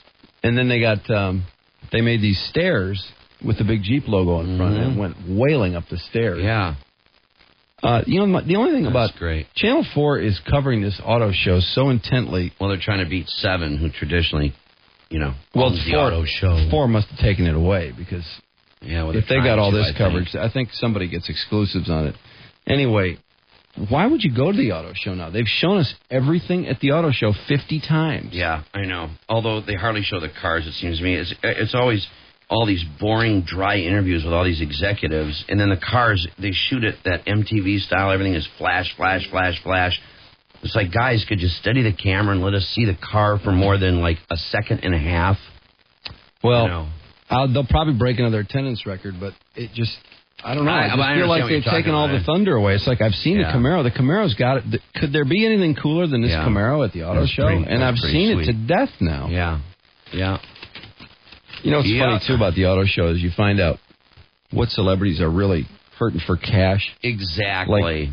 Like, what is Jason Sehorn and Angie Harmon? Do they really need the dough that I know bad? I know They got to do an auto show gig? I know. The lame celebrities that come here for this stuff is unbelievable. Eva Longoria, too. That cracks me up. Eva Longoria? No, she wanted to come here for Brazilian wax. What do you suppose they paid her to do that? To show up in that car for 5 minutes? God, I can't even. $100,000. I don't know. I bet they dropped a big dime on that. I'm sure they did. Like they paid Celine Dion a pretty penny to run that Chrysler campaign, and that rolled belly up. But at least she did something. I mean, she sang too. Remember she sang at the auto show? Absolutely. She did like 5 songs or something. Oh yeah. Plus she had the commercials that that interfaced that whole thing with her song, and of course that whole thing bombed. But having Eva introduce the Chrysler line to the press, that was her role, to introduce it to the press. And what they paid her for that, I have no idea. I wonder if they fly her in on a private jet and everything else. I bet you they did. Yeah. Or do they send her first class? No. I bet they brought her in on a jet. Because she can demand that stuff. She's in a hot show right now. I'm amazed because every once in a while we'll look into some people for whatever it might be. Can you believe what some of these people charge? I forgot, what was the last go-around? We were looking for somebody, I think we were for something related to the Lions. And we were talking about Kimmel and various people here and how much they cost. Oh, yeah, it's staggering. What was Kimmel's price tag? Do you remember? I want to... 20,000? 15? No. Oh, more than that. It was like 50 or 75? Yeah, something like that. What was... Jay Moore was like 20, wasn't he? Jay Moore, $20,000 for a half a day. Literally, it would have been like 4 hours of work. Ridiculous. What's that? Plus expenses, we'd have to fly. Right. Yeah, probably have an assistant and all that. Ridiculous. Ridiculous, these people. And I can't believe the dough that these people are willing to do some of the stuff that they, like the Stones playing bar mitzvahs. I know. The Stones played a bar mitzvah for $1 million. The Stones are doing weird things, like they're on that soap opera and this is ridiculous. Crazy things. That bar mitzvah, too, the funny thing about it was they had the contract in one of the magazines, and the contract stated they played, I want to say like 30 minutes, and they didn't have to talk to anyone. It was like literally take the stage, play 30 minutes, leave. Nothing else, zero, nothing, nada. Well, it's like you can remember Neiman Marcus has that giveaway, that Elton John concert at your house for $1 million. You can buy that. Elton John plays private gigs all the time. Does he? Yes, he does. And his tag is like $1 million. That's ridiculous. Did we also get a ton from Dennis Kozlowski? Yeah, the guy from Tycho. $1 million to play his wife's birthday party. Wow. To me, if you're a star doing the auto show, that's below surreal life to me. Why would Eva Longoria really lame? Wow. I really think she wants to stop that Solange. I really think she's due, I'm sure she is. She's due for that waxing. I thought she was just desperate for the car.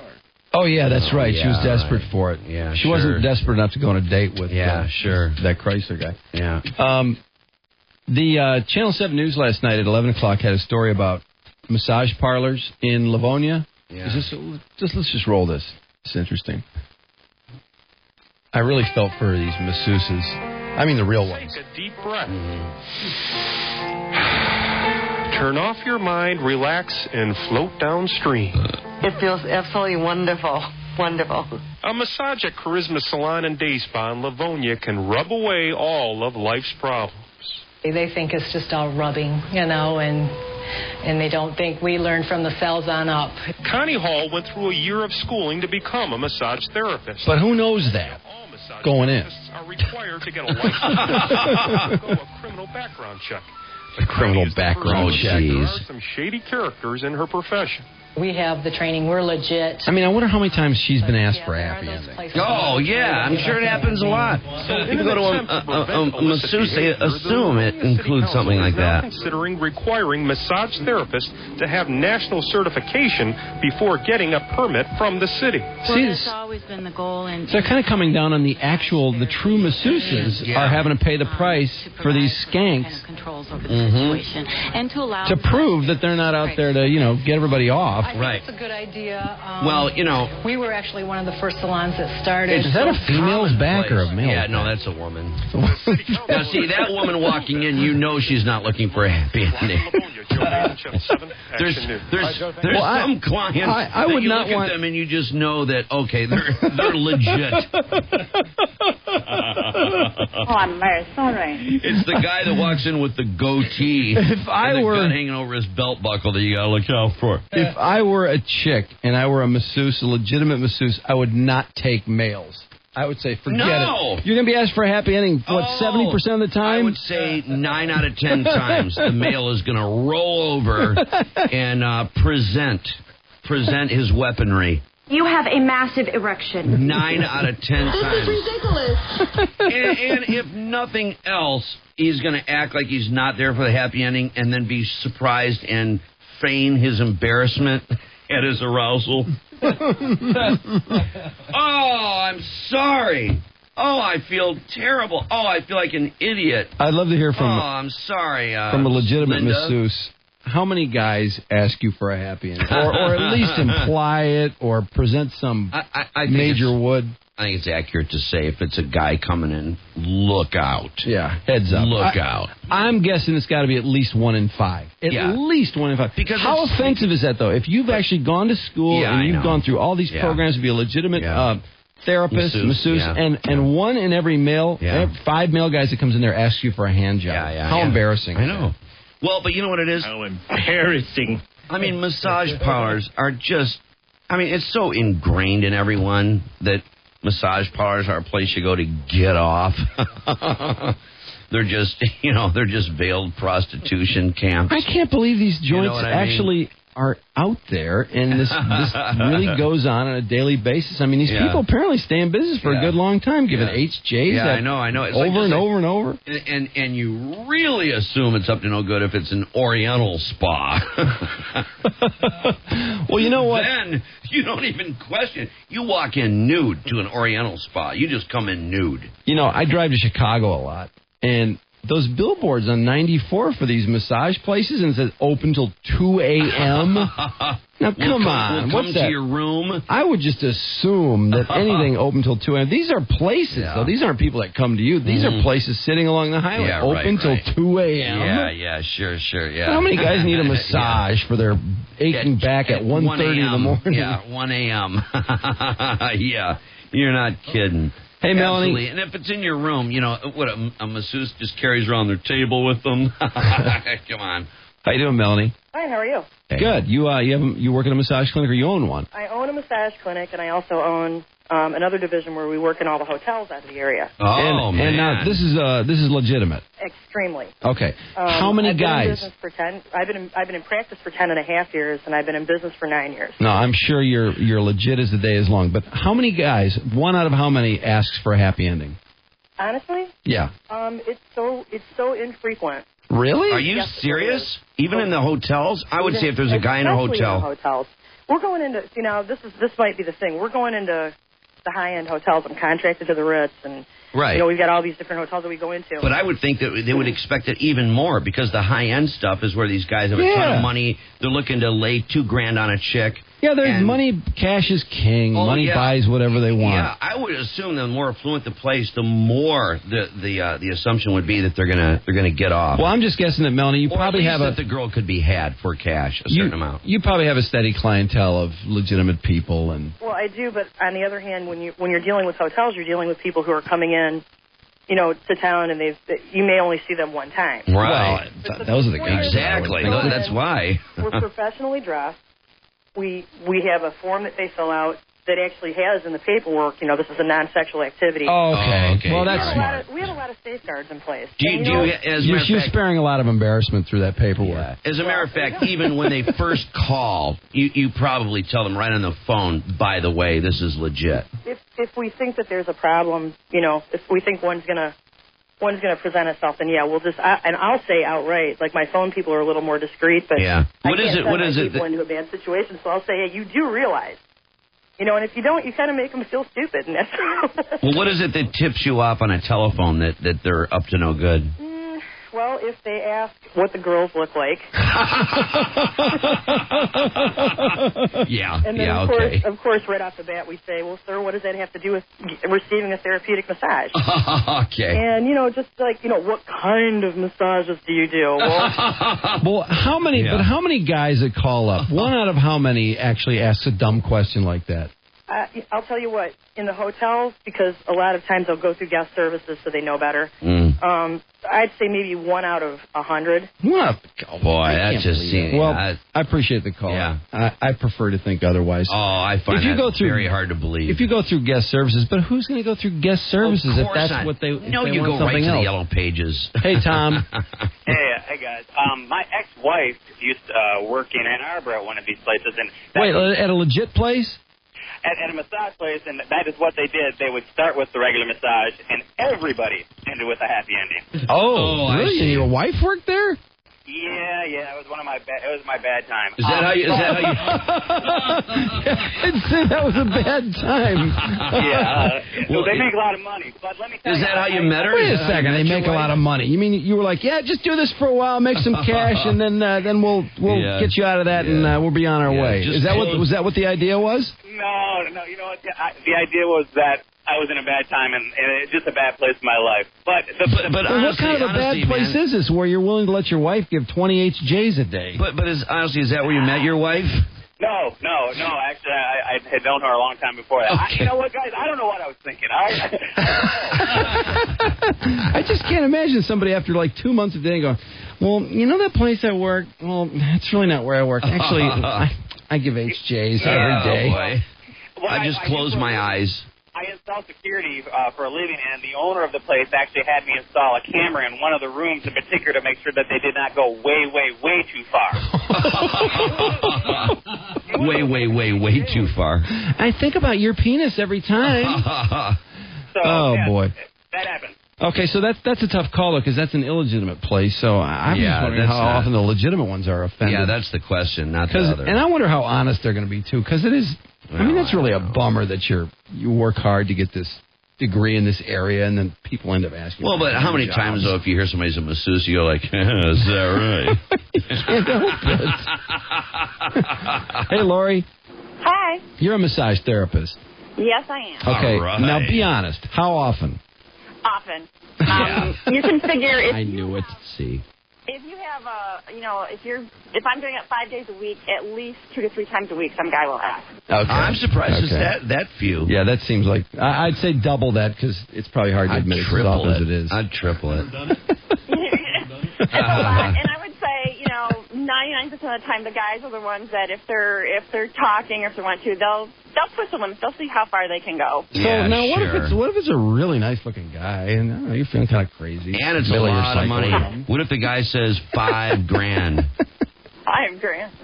No, You sure? $5,000? Not even tempted? The guy's loaded. He comes in a limo or something. $5,000, you'll be gone in 5 minutes. That's gonna take 5 seconds. The guy's so excited. That's $1,000 a minute.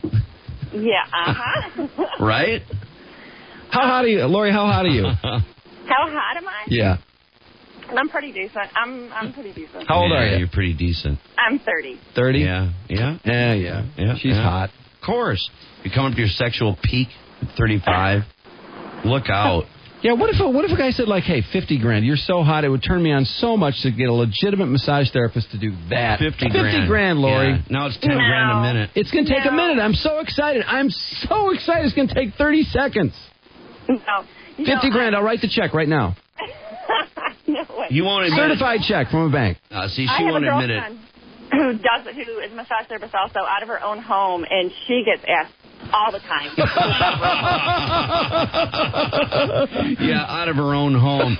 Yeah, you know what's funny? Is she hot? She's cute, yeah. Yeah, funny. Boy, that's tough. So a lot of these creeps, they must take a look at the setup, you know, if it's out of somebody's home, if it's an Oriental spa, if it's you can call and have them to your hotel room. But Lori, those sorts of things. by the nature of the company you work for, should they know better? Who, should the company know better? No, should your clientele, should the guys that come in there, should they know better based on, your company and who you work for? Yeah. They should. You would think so, but I think, a guy and a girl touching a guy and giving him a massage and, Yeah, it's just a little, just a little much. I'm surprised that girl would do that out of her house. I mean, the way things are out there, these strange men coming to her home. Yeah, that's kind of freaky. Her husband was the one that was, hey, do it out of his own home. You don't have to pay rent. You don't have to do this. Boy, but they're coming to your house. You don't know these creeps. Okay, Lori, another tough question. Please try to be honest. One out of how many guys cops would? Oh, gosh.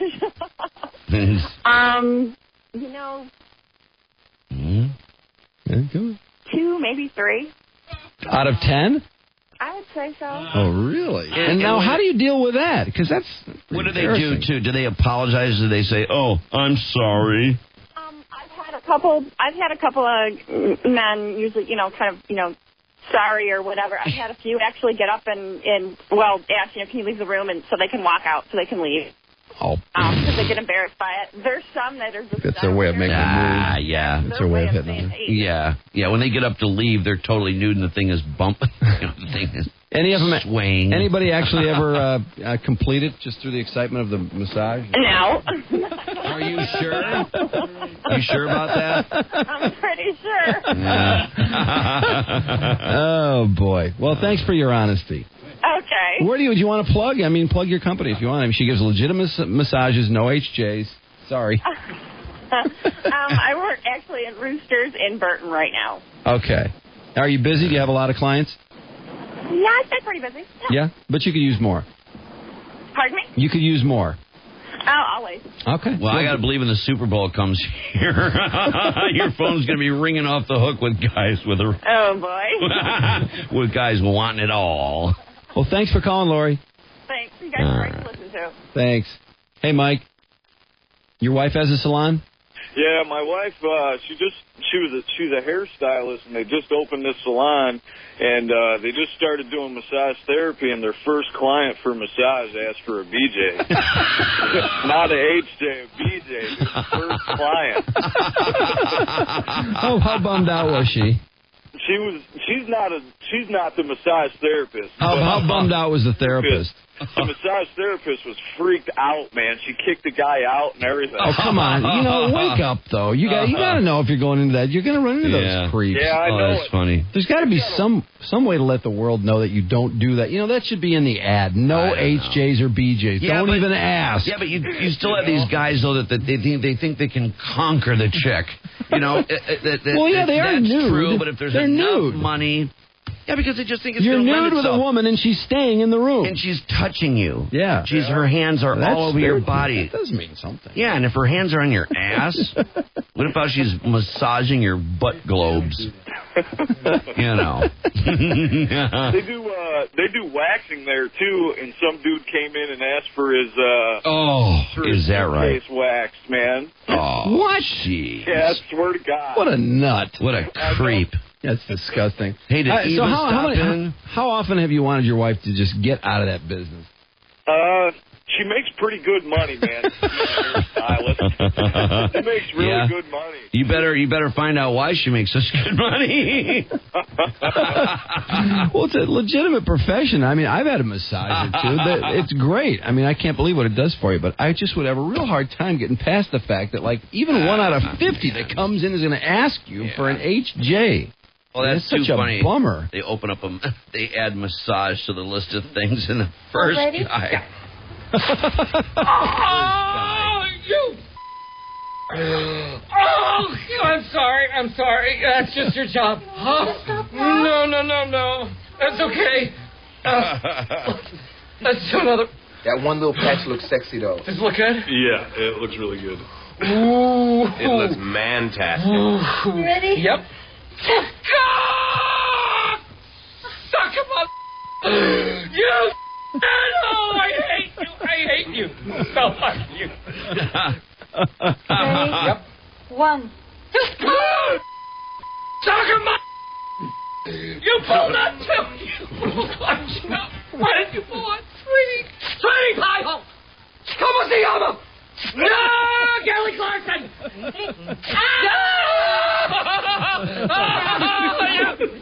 Are y'all done? Or y'all... Oh, I love that movie. Oh, that's That is the best scene in that movie, I think. Is that the best scene in 40-Year-Old Virgins? That's really fun. I watched that like 6 times in a row. Oh, we're going to need more wax and clear all my appointments in the afternoon. If she starts doing his pubes, I'm out of here. What's next? No, you're doing the nipple. Oh, not the nipple. Come Not on. the nipple. Not the nipple. Not Please. the nipple. Please, Cal, hold my hand. Kidding me, man? Hold my goddamn hand, man. Do it. Just hold. Okay, here we go. Ooh, no. Yep. 1, 2, 3. Nipple. It won Best Comedy at the Critics' Choice. I'm surprised. Was Wedding Crashers nominated? It was nominated, yeah. Was it really? Yep. Wow. And I wasn't going to say anything, but waxing your chest is like the gayest thing you could possibly do, okay? All right, we got to get to traffic, and Trudy, we got to get on this Harris poll too. I really want to find out why are these people in Chicago getting so fat? What is up with that? 7:27 at the Riff, and Hey, move your ass! Nosy traffic jam. This traffic report will get me out of this one. Traffic's brought to you by the Bros Group of Auburn Hills. They'll host a job fair on Thursday, January 19th at the Troy Hilton on Crooks Road. For more information, go to www.brose.net. Oh, that's Broza? Is that how I'm supposed to pronounce that? Broza? Yeah, it looks like Broza. It's spelled B-R-O-S-E. The Broza Group of Auburn Hills? Okay, job fair Thursday, Jan 19. www.brose.net. And Stress, what's up? Well, let's see, US 23 southbound after North Territorial Road. You got an accident there which has blocked the left lane, and that's backed up all the way to Silver Lake Road. And the rest is just all heavy traffic all over the place. That's it. Just rest construction, heavy traffic. That's so hell traffic. Oh, I can't get over this. First client wants a BJ. Oh, boy. They should have something on the ad. Don't even ask. Don't even ask. That should be the first thing in the ad. Let's see. Tracy, you there? Yes. How you doing? Hi. What happened to you?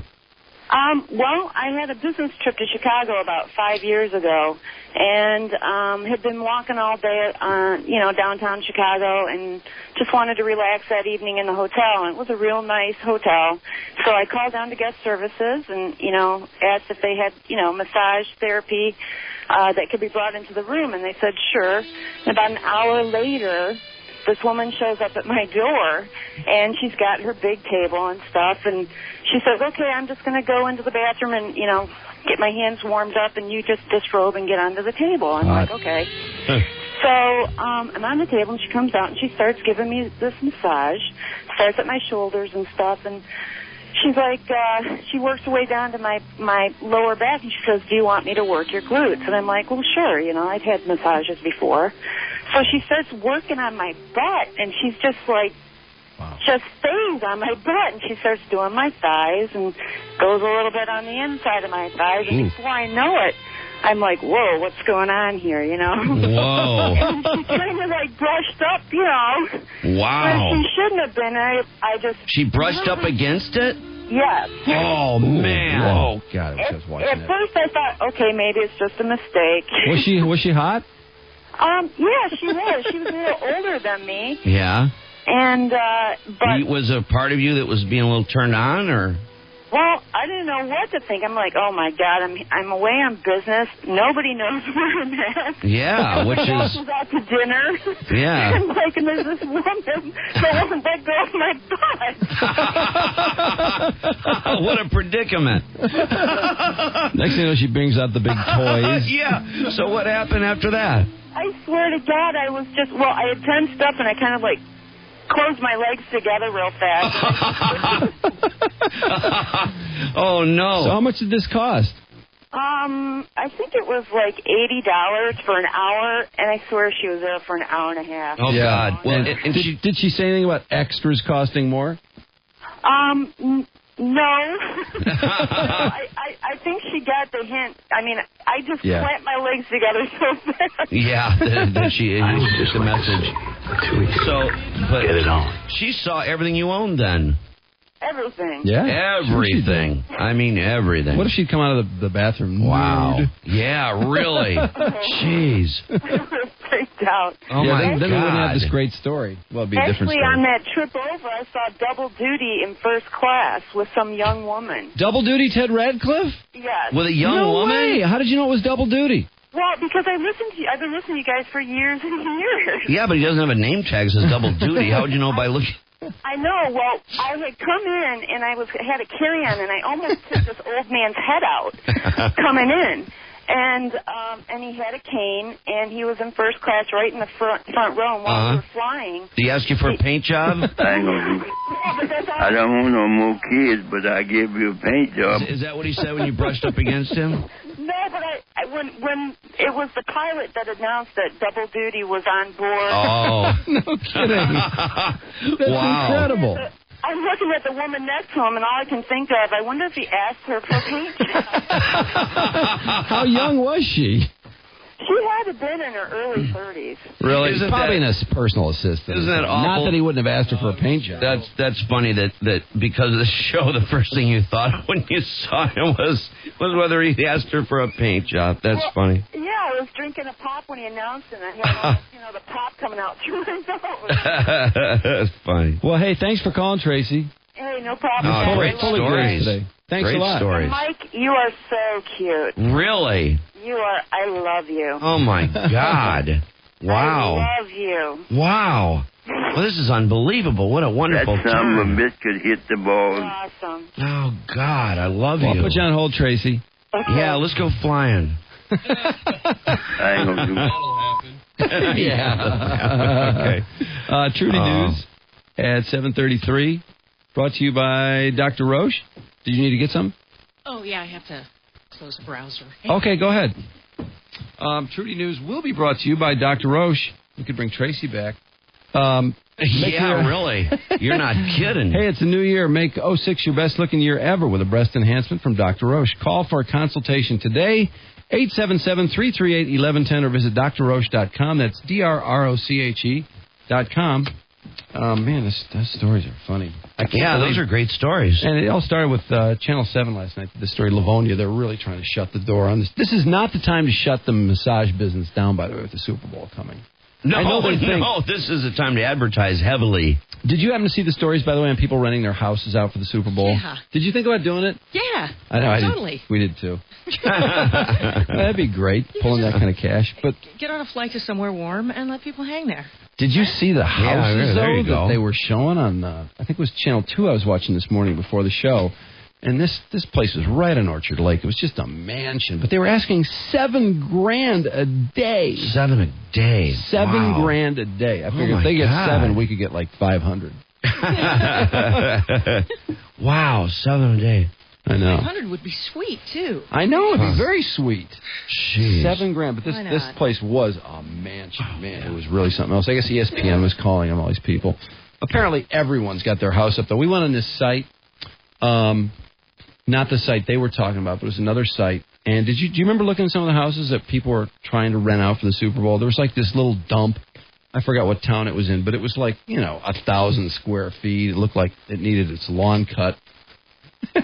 And they were asking for like $250 a night or something. Oh, jeez. It's a real dump. I can't imagine coming and stay there. No, no one will. Well, Trudy, what's up? Well, the emergency room is in a state of emergency itself. You've been in one, probably lately, or if not, you would be shocked to see what happens there. In fact, not a lot happens, but waiting. According to doctors who've performed checkups on the country's emergency rooms, they're in a shambles. The American College of Emergency Physicians say we've all experienced it, crammed into overcrowded ERs for hours. Panel says not only that, they are poorly prepared for any sort of a terrorist attack should one break out. Best hospital emergency rooms in this country, so it's not comforting for Michigan, but California, Massachusetts, Connecticut, and D.C. Lowest grades go to Utah, Idaho, and Arkansas. So don't get hurt there. Taken and well, maybe now, The Bachelor will do something about it. He's an emergency room physician. I heard he was kind of a dud, and I thought he was really weird psycho. looking. They were so weird. Oh my God, were these chicks weird? This one chick that didn't get picked just came unglued. She had to go confront him about why he didn't pick her. Really? And she had told him that she was ready to reproduce or something. What'd she say? What? Her eggs were rotting. She's trying to reproduce. It was really gross. I was like, ew, God, I don't want somebody with rotten eggs. Where did he get these beasts? I don't know. These are the only women on Earth left who would engage in that I sort think they are. behavior. Cue that bitch up. Oh, my God, was she nasty. She's a doctor, too. And she thought, well, I'm a doctor, he's a doctor, we'll have kids and ride off into the sunset. The stupid thing is that when she confronted this guy, he didn't just say, hey, look, I know all you people for 10 minutes. There's nothing scientific about this choice. It could have been you. Instead, he actually, well... It's the final rose tonight. When you're ready. There she is. That's her. Wow. Yeah, she's not that hot either. The black chick didn't even make it past round one. Aw, no. None of them. There were 3. Kristen. Is that guy really good looking, Trudy? Oh, my gosh. Because they acted like he was the hottest bachelor yet. No. I thought she was really nice, so I liked her. But yeah, she could be a backup fullback. She gave him a shot glass. I know. I get a shot at talking to you. I know. Wow. There she is. Oh, is she mad? You have no idea how mad she is. If you did not receive a rose tonight, take a moment, say your goodbyes. She's stunned. What do you think about the way this guy looks up? He chose some of those women over me. I directed my life towards my career, and he doesn't choose that. Just like every other man that I know. It's a double-edged sword. Double-edged sword. The only reason why I came on the show is because conventional methods aren't working. Yeah, so you're going to show with 24 other chicks competing for one guy. What an idiot you are. Services, I've tried all of that. Nothing. I told him that I was ready to, get my reproductive life going because the only one reason to be married is to have kids. But that's your opinion. No, because he's in his 30s. He should be willing and ready to proceed with that part of his life. I just think that men are... Really? I mean, what are they waiting for? She repeatedly told me that her... Have another NBA dancer on the show. And that's not something that you want to tell a guy. There she goes. Travis. Look at her charging. Not to be given a rose was the worst thing you could have done to her. Why didn't you choose me? Really, be straight up. Straight up. You don't find me attractive. I'm too short. I have small boobs. What? Yes. All the above. Bye-bye. One of the things you said was you're at the reproductive stage. And for me, that's right now not what I'm looking for. You're not. She sat down and told me that she was ready to reproduce. I don't want no more kids, but I give you a paint job. Sorry. You're playing around. You don't want reproduction. You're playing around. You don't know me. No, you just told me that you don't want That doesn't me mean I'm to be playing around because you don't want to reproduce. I think any guy would freak out. It's different saying, I want to have babies, I want to be a mom. I think that you're amazing. Totally. I don't put the cart before the horse. But yet you are participating in this to find a significant other. Okay, have fun. Good It was luck. nice to meet you. Yeah, real nice to meet you. He's She like swears as every she's other walking away. stupid doctor I know. He's intimidated by another professional woman. Nope. Maybe I just won't date anybody. Doesn't need a anymore. beast. Yeah, that'd be nice. That'd be good for us. In the convent. Go ahead, go. Do it. To you all. And then they show them all toasting. Paris and to the adventures that we Right are if this about to beast embark walks on. away. How was that little conversation, Mike? And then Huh? she disappeared into the screener area and picked up the phone.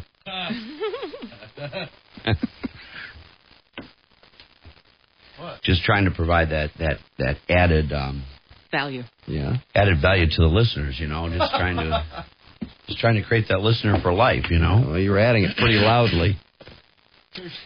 Yeah, Tracy What and I a were having a creep. little talk. Anyway, I see you're looking at The Bachelor. We were. This is great. How about let me add this? I don't know if you've talked about this yet or not, because I was talking to Tracy. Oh, she's still bitching. Wait, hold on. She's still bitching. That's right. To a producer. Next. But Can you believe him? I just think he's a idiot. I don't believe him. I don't know him. No, I mean, how can he not choose another doctor? Somebody who's prepared in their Maybe he life. doesn't want to be around another doctor. not one that He wants is to one. reproduce, Studied. and that's all. Worked their butt off. This chick is Sacrificed a nuts. lot. I think that you're amazing. I can't believe I'm this. cheated out. This chick is crazy. She's nuttier than the chick who thought she was too hot. Well, yeah. If I wasn't so attractive, Yeah. I would have been picked. Well, it almost turned my stomach when about 10 minutes into the show, she announces that her eggs are rotting. Oh. And that's what she said. She said, my eggs are rotting. Because in Crazy Land, they're married. And she says, I just want to, just look at him. Oh, he's so cute. I want to make some nice, hot little babies. That was the blonde that said that. The hot little babies? There's Alex Michael, the first Bachelor. Oh, God, They that's showed too this old. numbnut. Oh, God. That backup linebacker. Oh, jeez. But I couldn't believe that chick said on television, my eggs are rotting. Sorry. Wow, what a Gotta nut. get ready. We should get started on reproducing. I mean, there was something wrong with her. I know. She was I really... mean, it's all she could think about. She will never get a date. Well, absolutely Anybody that not. saw that show. Of course not. No, Even she if is she's kooky. even acting crazier, just for the No, she cameras. is. She's acting completely nuts. In the interim, we have the hunt now for that Ann Arbor woman, Jill Carroll, who was abducted while reporting about a Sunni politician in Iraq for the Christian Science Monitor on Saturday. Her interpreter was shot and killed and checked out on the street, just like so much garbage. No group claiming responsibility for her disappearance yet, though they expect someone will step up. It's not like kidnapping is rare. In the past 2 years there, 250 foreigners have been kidnapped. I know this question might sound a little light under the circumstances, but what do you suppose is the circulation of the Christian Science Monitor? It gets quite a bit of press. I hear about that publication quite a bit. What is their bent on the war, by the way? I mean, which way do they cover the war, I wonder? Assume it would be from some sort of a humanitarian viewpoint, wouldn't you? From Christian Science? I mean, this is Christian Scientist? Is that the whole idea? You know what? I hate to say I don't really know. Isn't that the Don't read religion them that doesn't regularly. believe in treating things with medical... Yeah. Christian Science? Yeah. I believe they don't even believe in taking God aspirin. heals you. Yeah. Right. It always amazes It's me. an odd religion to cover the war. It's a That's strange what that religion. paper's Anyway. about. It's always the Christian Other Science interests. reading room. Yes, It's like, what is that reading room? In There's every this place in town. Birmingham that's been there for like 100 years. The Christian Science reading room. In every town, a post office. And or a there's Christian never Science anyone in reading it. Never. Nor are they reading. Never. But say hi to hybrids. They're everywhere. If not a classic car restored and brand spanking new being wheeled out, it's a hybrid. And if not, it's a crossover at the North American Auto Show at Cobo, where there will be 2 new hybrid reveals. Nissan's Altima gas-electric hybrid. Now, that's a pretty popular car all by itself, so they're hoping to be able to sell this one. And GM has 2 of them. One of them is the Saturn Vue Green Line. They're going to be selling that later in the summer with Toyota competing to sell their hybrid Camry and hybrid Lexus. It's bittersweet, though, because automakers say it's still tough to make a profit on those hybrids. Look out. Here's Hillary hopping on the bandwagon over the story in the New York Times over the weekend about how the Pentagon has better body armor, but they just haven't passed it out. They've had it since 2003. That's nice. Instead, I hate stories like this. Makes me so mad. they look like they're behind the eight ball again, as the study shows that more inches of these particular plates on our Marines and soldiers would have saved the lives of about 74 of them out of 93 killed in Iraq by either shrapnel or bullets, because the insurgents supposedly do already know that they can shoot outside the margins of the body armor, and they've got this guy. And Hillary this morning had a field day. They won't discuss these issues in public because it might render insight to the enemy. Of course not. In fact, we've had numerous investigations. We've had parents contacting my office as well as many others. You know, it is our duty to protect our men and women in uniform. They're over there protecting us, protecting our interests. They've been sent there by our president. The very least we can do is to give them the option of having the very best body armor and armored vehicles to make sure that while they're in harm's way, they can be as safe as possible. Pentagon says it would be A, costly, and B, inhibit the movement of troops and Costly? Well, so, in other words, they'll spend anything to get this Iraq economy going, but not anything to keep our soldiers safe. Yeah, Please. they'll spend $80 billion building the infrastructure of Iraq. God, that's maddening. Yeah, it really is. This is one downside, though, is that if you have body armor that fits all the way around your body, even though it protects you, it keeps you from moving quicker to get out of the line of fire. That was one of their arguments as well. So, well, I'd say let the soldiers decide. Yeah, well, exactly. Yeah. What do they want? What do they want? Actually, isn't that amazing? Honestly, $4 billion a month for this war, but we can't find a dime for something like that. It's the same with the Jeeps with the armor on the. I know the Humvees. If that guy hadn't said something in that town meeting, there'd be nowhere wouldn't to have them. Yeah, they'd be putting plywood up on their vehicles like they were to begin with. I know, it's just sick. A lot of those people, by the way, pisses me off. have written home to have their parents send them the better body armor. You can buy it for $3,000. That's how the Jeep armor started. Terrible. And they're still noodling around how to compensate the people who've spent their own money to buy the better body armor and haven't come up with a way yet. You know, Pentagon is like, government. How we pay these people back. Yeah. Columbia University economists predict that the war in Iraq could exceed $2 trillion. Keeping track. I thought it was $29 billion, according to Wolfowitz. $29 billion was his estimate. Nice try, Wolfowitz, you dork. Well, Paul Bremer, by the way, biting the leadership of the war in the ass yesterday, the former chief of the occupation of Iraq, has a book, and of course is on the book talk tour. And yesterday, he said repeatedly that he requests many times for more help in keeping the insanity down with more force in Iraq. I thought nobody ever asked for more troops. The Pentagon admitted that it happened once, but Bremer says, no, I repeatedly went back to him many times. I guess he's not such a hero anymore.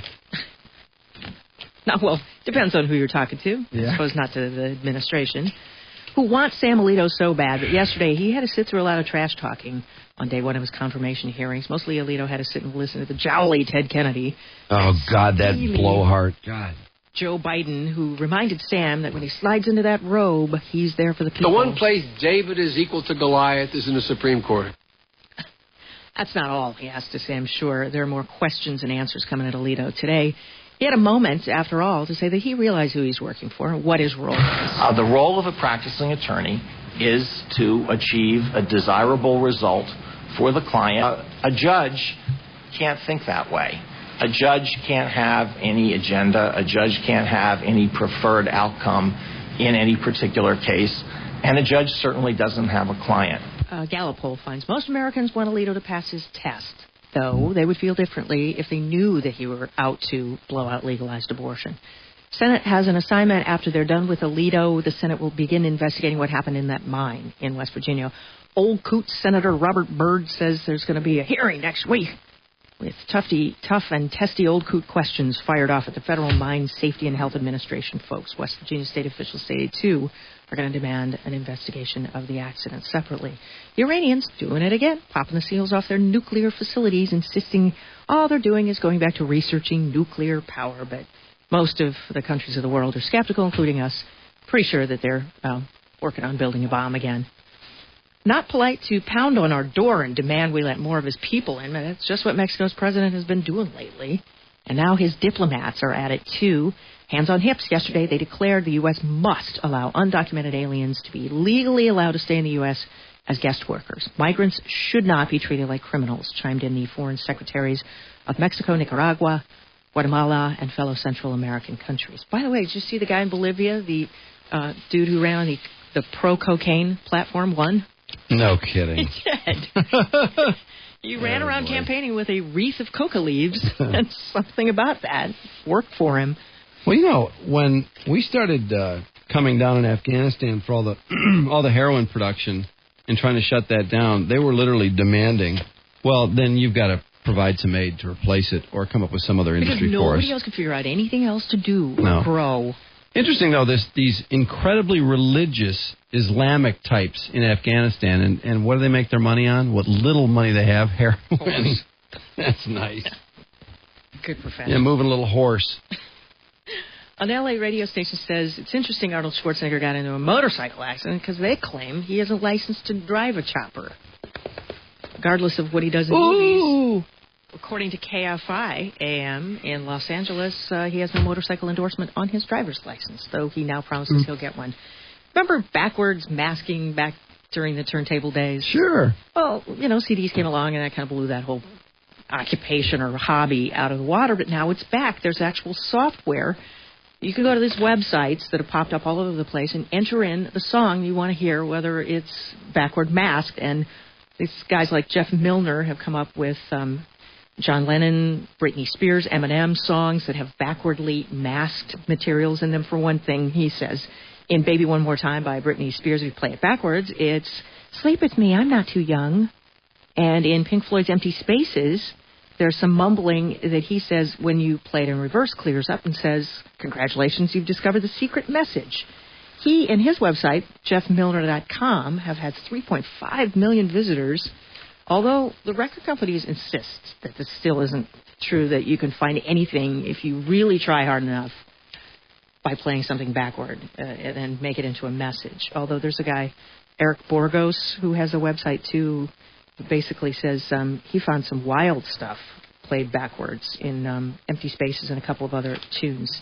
All you have to do is just enter in the songs, and they'll play backwards for you. Shooty Daniels for Front Row Radio News. Pistons tonight are at the Ford Center with the Hornets, and it's funny, there's a story about Ben Wallace and Virginia Union. He sponsors a scholarship there every year. Not exactly a big basketball school, although Charles Oakley went there. But they included Ben's senior picture from 1996 at Virginia Union. God. Look at Ben. 96. Aw, he's so cute. I know. That was when he was absolutely nobody. Froless, too. Yeah, totally Wow. froless. Head shaved just about. And he's smiling. You don't ever see Ben Wallace do? No, not really. Hardly ever? Isn't he the greatest, though? I love Ben. Oh, he is. Yeah, he's fantastic. Yeah. He was going through some weird stuff at the beginning of the season. I know, he was. The goggles and the socks pulled up. And Well, also, we were getting out-rebounded. A couple rebounds every game, and that's not something that Ben's used to, or he can hardly stand. And things have gotten better for him lately, but I guess he was a little confused about what his role was in the offense. And the offense was really clicking, but it was like, what about Ben? Well, stepped up. Oh, yeah. No, things are going a lot better for him now. His rebounds are up. Chris McCoskey, burning questions. Kind of the extra sports section in the Detroit News. Mm-hmm. His Q&A is about...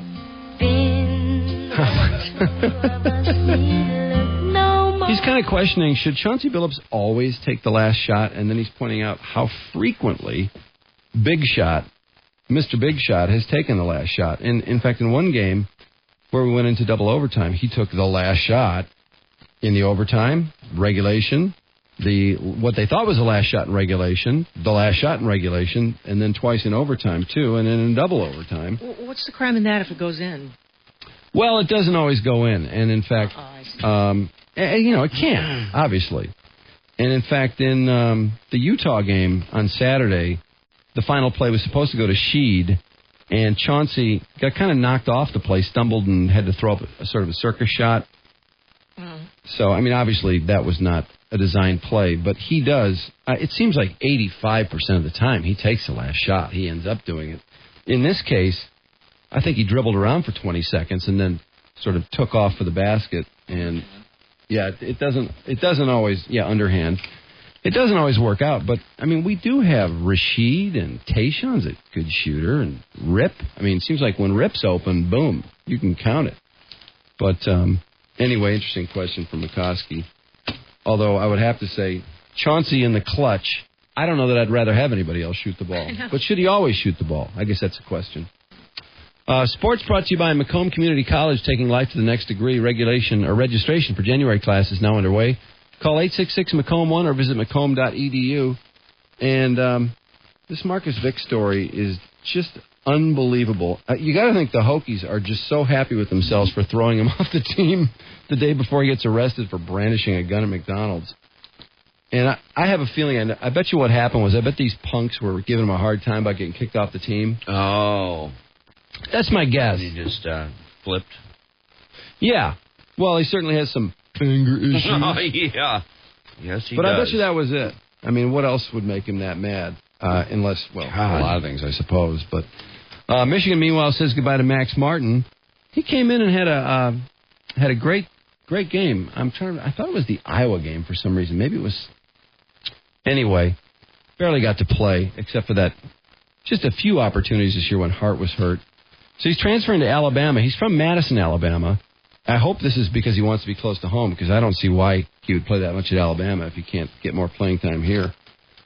Kobe Bryant hit the 45-point mark for the fourth straight game. Now, that's the first time anybody's done that since Wilt Chamberlain in '64. First time I heard that story, I thought they were going to say Michael Jordan. But no, not even the great Michael Jordan scored 45 points 4 games in a row. As for college hoops, Duke, unanimous number 1 in the AP Top 25. Florida climbs 3 notches to second ahead of Villanova, who just lost before the poll was taken, or after the poll was taken, I should say. Connecticut and Memphis, Gonzaga, Illinois, Texas, Indiana, and Louisville round out the top 10. I guess that Illinois loss isn't included. Michigan State fell to 14th. Spartans, though, start their season with 4 ranked Big Ten teams, 2 of them on the road. So, Oakland U lost yesterday to Southern Utah, 76-73. And Bradley and North Dakota will keep their American Indian nicknames during NCAA postseason play this year. Might lose them in the future. The professional coaching go-around, Herman Edwards, this story's been kind of just languishing around. He actually signed his deal. It's done. 4 years, $12 million. You know, I bet you the Lions will sign someone like Grimm for like 5 years and $25 million. Here, Kansas City gets a proven guy in the playoffs, 3 out of 4 years in Jetland. Really did a nice job with that franchise, and he gets 4 years and $12 million. Let's see what the Lions guy gets, who will probably be a white assistant. Sean Taylor fined $17,000. How did they arrive at $17,000 for this? For spitting in the face of Tampa Bay running back Michael Pittman during Saturday's playoff game. I swear, anybody that does something like this, is there anything more disgusting and disgraceful you can do to someone than spit in their face? That's pretty gross. Why is this guy not suspended? Antonio Gates, the lone unanimous member of the AP NFL All-Pro team, got all 50 ballots. One shy, Sean Alexander and Urlacher. Mario Lemieux practiced for the first time in more than 3 weeks. The Penguins' owner, captain, center, played in 1 game since December 3rd because of that heartbeat thing. Dodgers pick up Rafael Furcal from the Braves. Free agency, 3 years, $39 million. Then they find out he needs arthroscopic surgery on his knee. I bet they're not too happy about that. Jeff Weaver, by the way, it appears is a free agent. And I don't know if this is right now or soon, but it seems like a guy. I don't know, maybe the Tigers ran the gamut with him. But it certainly strikes me as the type of guy that'd be nice in this rotation. A guy you can send out there every 5th day. You know you're going to get 6, 7, maybe even 8 innings. And really, I think he did his best pitching here. And then finally, this decency group is apparently received complaints from people about the Automotion Piston Dance Team calendar. And they began an email campaign to Piston officials because they think it's inappropriate for a sports team to market women this way when it's supported by many families, women, and impressionable young children. This is just so obnoxious. Oh, this is completely out of control. They actually, this one woman from the organization calls it akin to prostitution. Oh, I know it. What? Talk about over the top. Somebody ought to be sued over remarks like that. That is so distressing. I know. If they go out of their way to make sure that everything is on the up and up. And you watch this email campaign, I bet you 90% of the people who are emailing have never even seen this thing. Oh, no. That's how this stuff works. Well, yeah, you get this organization, you got all these members, and they just are on the agenda. No matter what it is, they're on the cause. Oh, yeah, no matter what it is. Fill out this form. We'll send it for you. No, there's no question. This American Decency Association, they got 25,000 members. One of the guy complained, because the one guy that's writing it is from Maryland. I mean, it's just people just respond to whatever it is. Calendar? That's really interesting. Yeah, from Maryland. Yeah, exactly. I guarantee you he hasn't seen it. Why don't we call that turd? Because everybody is his name. Did they list his name in there? Yeah. Listen, I want to find some of these out-of-state people. I'd like to ask them what they're so offended about. It starts a path that leads people to think women have little value than a picture in a bikini, said Richard Allen, a Frederick, Maryland resident who emailed Wilson in protest. Best way to draw attention is to win games, not to take your cheerleaders and turn them into an object of lust. And the Pistons, they use the money to pay for the production cost of the calendar, but the balance goes to charity. And they go so far as to require ID checks for the calendar for the last couple of years because they don't want anybody to have any excuse to say that there's a problem with this, that children like Tom Wilson says, it's an exercise in extreme caution by requiring an ID. It's a swimsuit calendar. You got girls in swimsuits in the calendars. There might be somebody who looks at it, they're women says my son is 12 and it's not right. Yeah, so they go out of the way. Right, it's just, and what gets me is that there's a couple of pictures where these girls, or the one girl didn't have a top on, but her arms are crossed in front of her boobs. You can't see anything. Nothing showing. Nothing showing, not even close. I like to, there are a couple other out-of-state people listed. This is ridiculous. I'd like to find these people. Let's see if they're listed. Well, I would just love to challenge them on this calendar that they haven't even seen. Mm-hmm. Well, they've been after the supermarket chains to put blinders on women's magazines with sexy headlines like Cosmopolitan. And this Abercrombie and Finch catalog, they were successful, I guess, in turning that thing around. Whatever they didn't like about that, they did affect them. Well, there's like a head of a penis in like every year. It seems like one guy's penis is falling through his underwear. Yeah. Isn't that true? As a kid, there was some guy and his unit was coming out. I think he sued them and got a bunch of money, too. He didn't realize it was out. Nobody told him. And they put it in there. That's fantastic. Yeah, boy. Well, let's try and find a couple people there, and then too, we've been talking about. Let's just get on the ball here and call some of these Chicagoans, find out why Chicago's become the fattest city. Now, granted, some of these people will probably be slobs and they'll just hang up on us, but it's worth a shot. It's 8:02. It's Maui time at the Riff 101 in Budweiser. Do it again. Arthur P. had his first winner yesterday. Could happen any time. Be caller 34 when you hear It's Maui time out of Arthur P. That is 313-298-WRIF. Don't call now. I already see the phone ringing. Yeah, you sheep. Hang up. Harris Poll after this. Drew and Mike. They look like they're almost reformed prostitutes trying to make a comeback with how tight their pants are. It's amazing. 101 WRIF. The Riff. Well, Mark just asked me if I saw Wife Swap last night. I cannot get over this guy who can't even buy his own clothes. He's like 35 years old. Yeah, his wife runs everything. He lives with the biggest, bossiest bitch. He lives with a maid. That's what his wife is. She a maid, cleans a dresser. all day. What's wrong with these women that can do nothing but clean all day long and rag on people that even walk on carpet? I don't know. He found the right person, live though. Like that, I'd go nuts. I know. And the other, the swapped wife was this enormous woman. Oh, yeah. And she's standing in this really tight closet, and this guy just demands that his tie be over his coat, as he puts his shirt on a certain way. The clothes have to be set out for him. I mean, it was outrageous. Isn't that her idea, though? Isn't that the way she likes to do it all? Well, it's the way he likes it. Frank likes to be the boss of the house. Pick up the trash, please. When Mama's not happy, no one's happy. Yeah, that's right.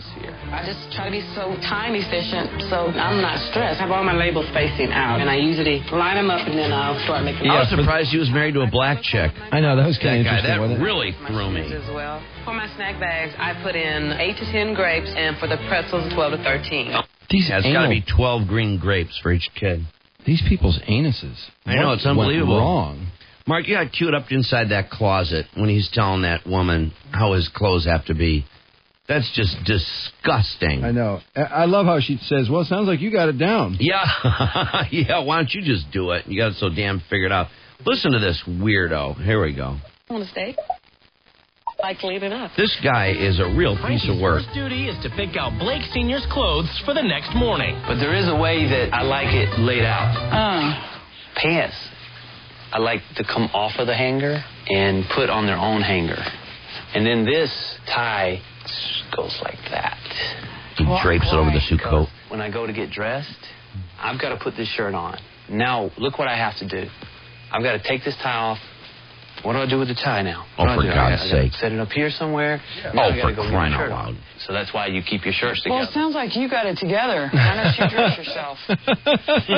What do you mean? I mean, a 35-year-old What do you mean? man What? to be able to A dress tool. himself. You know, this is why people like this guy, who looks on the surface to be so together and so well-dressed and everything, this is why a guy like him cannot achieve much, because he's so hung up in these He's a tiny little prisoner of details. his own thing, Exactly. his own How can weirdness. he free his brain up to do any Can't. good thinking? Can't. It's really obsessive-compulsive, really. Won't let him drive, and it's so bad he can't even sit in the front seat. Mhm. He has to sit in the back. You know, these shows really work overtime to find the weirdest people on the planet and then find direct opposites. Isn't and it pair interesting, them though? and film the weird I'm fireworks. fascinated by this.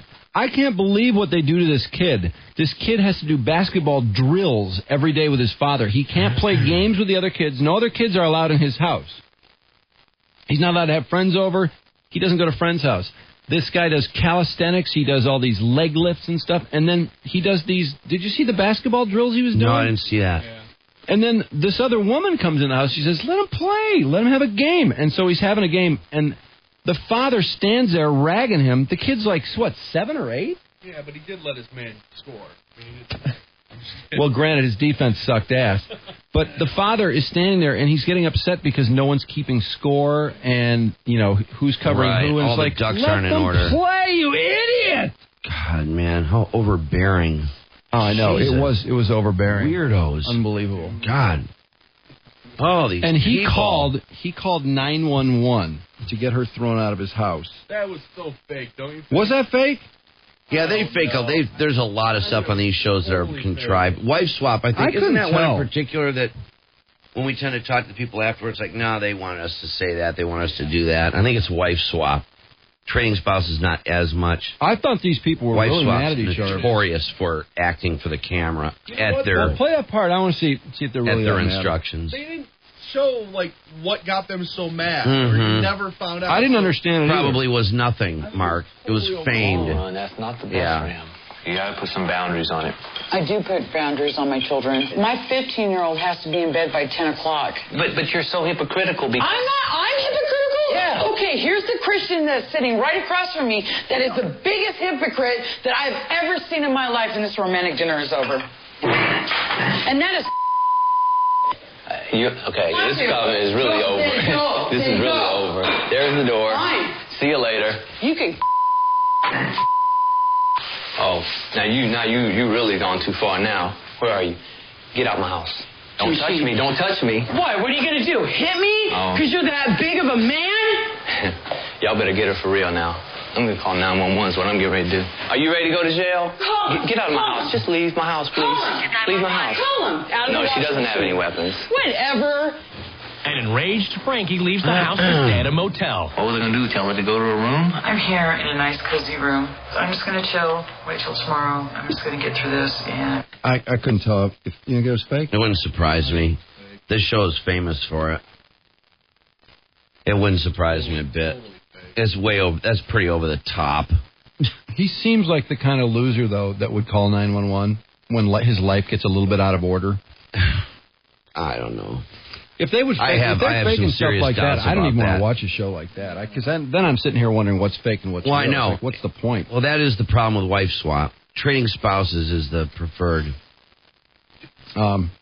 Anyway, weird. Yeah, very weird. That whole business with this kid and the way these people have to orchestrate everything in their lives, it's just there are beyond people me. like that. I Whether know, this show is there's a fake or lot of not. them. Yeah, you see them on Dr. Phil, this, that, and the other. I mean, they pop up all over the place on these different TV shows. But they There are apparently people that are so controlling. They can't survive without total order. Yeah, right. Absolutely. It really, really is obsessive-compulsive behavior. They are a prisoner of their own actions. But that other house... It must be horrible to live a life like that. But what about these other people? They have dead rats, lying on the floor, and all they don't over even the place. care? Yeah, I know. That's that was freaky, too. Yeah. All right, 18 after 8 o'clock at WRIF. Maui time. You're listening for your chance to go to Maui. Now, they've redone for 2005 that whole list of the fattest cities in America. And Michigan used to just dominate this thing. Yeah, like we Detroit had it. was uno. Yeah, I'm really mad at this. I want to recount because we're famous for that. And for good reason. There's nothing to do. The weather is terrible here. We're a prisoner of the lakes around us that screw up the weather, and there's nothing to do. It's terrible. Are you a large person, pleasantly plump, a little on the hefty side perhaps? Well, let's face it. Are you fat? When you go jogging, do you leave potholes? When you make love, do you have to give directions? At the zoo, do elephants throw you peanuts? Do you look at a menu and say, okay? Well, now you can eat all you want. Because at Thornton Mellon's Tall and Fat stores, we've got you covered. That's right, fine woolen. And woolen blend suits and sport coats in all the larger sizes. Husky, stout, extra stout, and the new Hindenburg line. And for you ladies, we have caftans, moo-moos, and our own exclusive A-frame in all colors and patterns. Yes, we have miles and miles of fabric. So take it from me, Thornton Mellon. If you want to look thin, you hang out with fat people. Thornton Mellon's Tall and Fat, 150 locations across America. Well, Back to School is a great movie, isn't it? Oh, God, is that Really a great movie. Underrated. Oh, movie is terrific.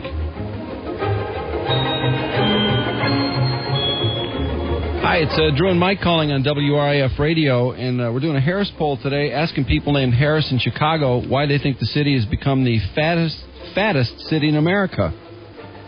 Were you aware that Chicago had won that designation? Yes. Why do you think that is? A lot of restaurants. I guess. I have no idea. Yeah. Are you in bed right now? You sound a little sleepy. Yeah, I just got off. Oh, did you? Maybe it's because you guys are lying in bed all the time. Yeah. You're watching TV. Do you know many slobs?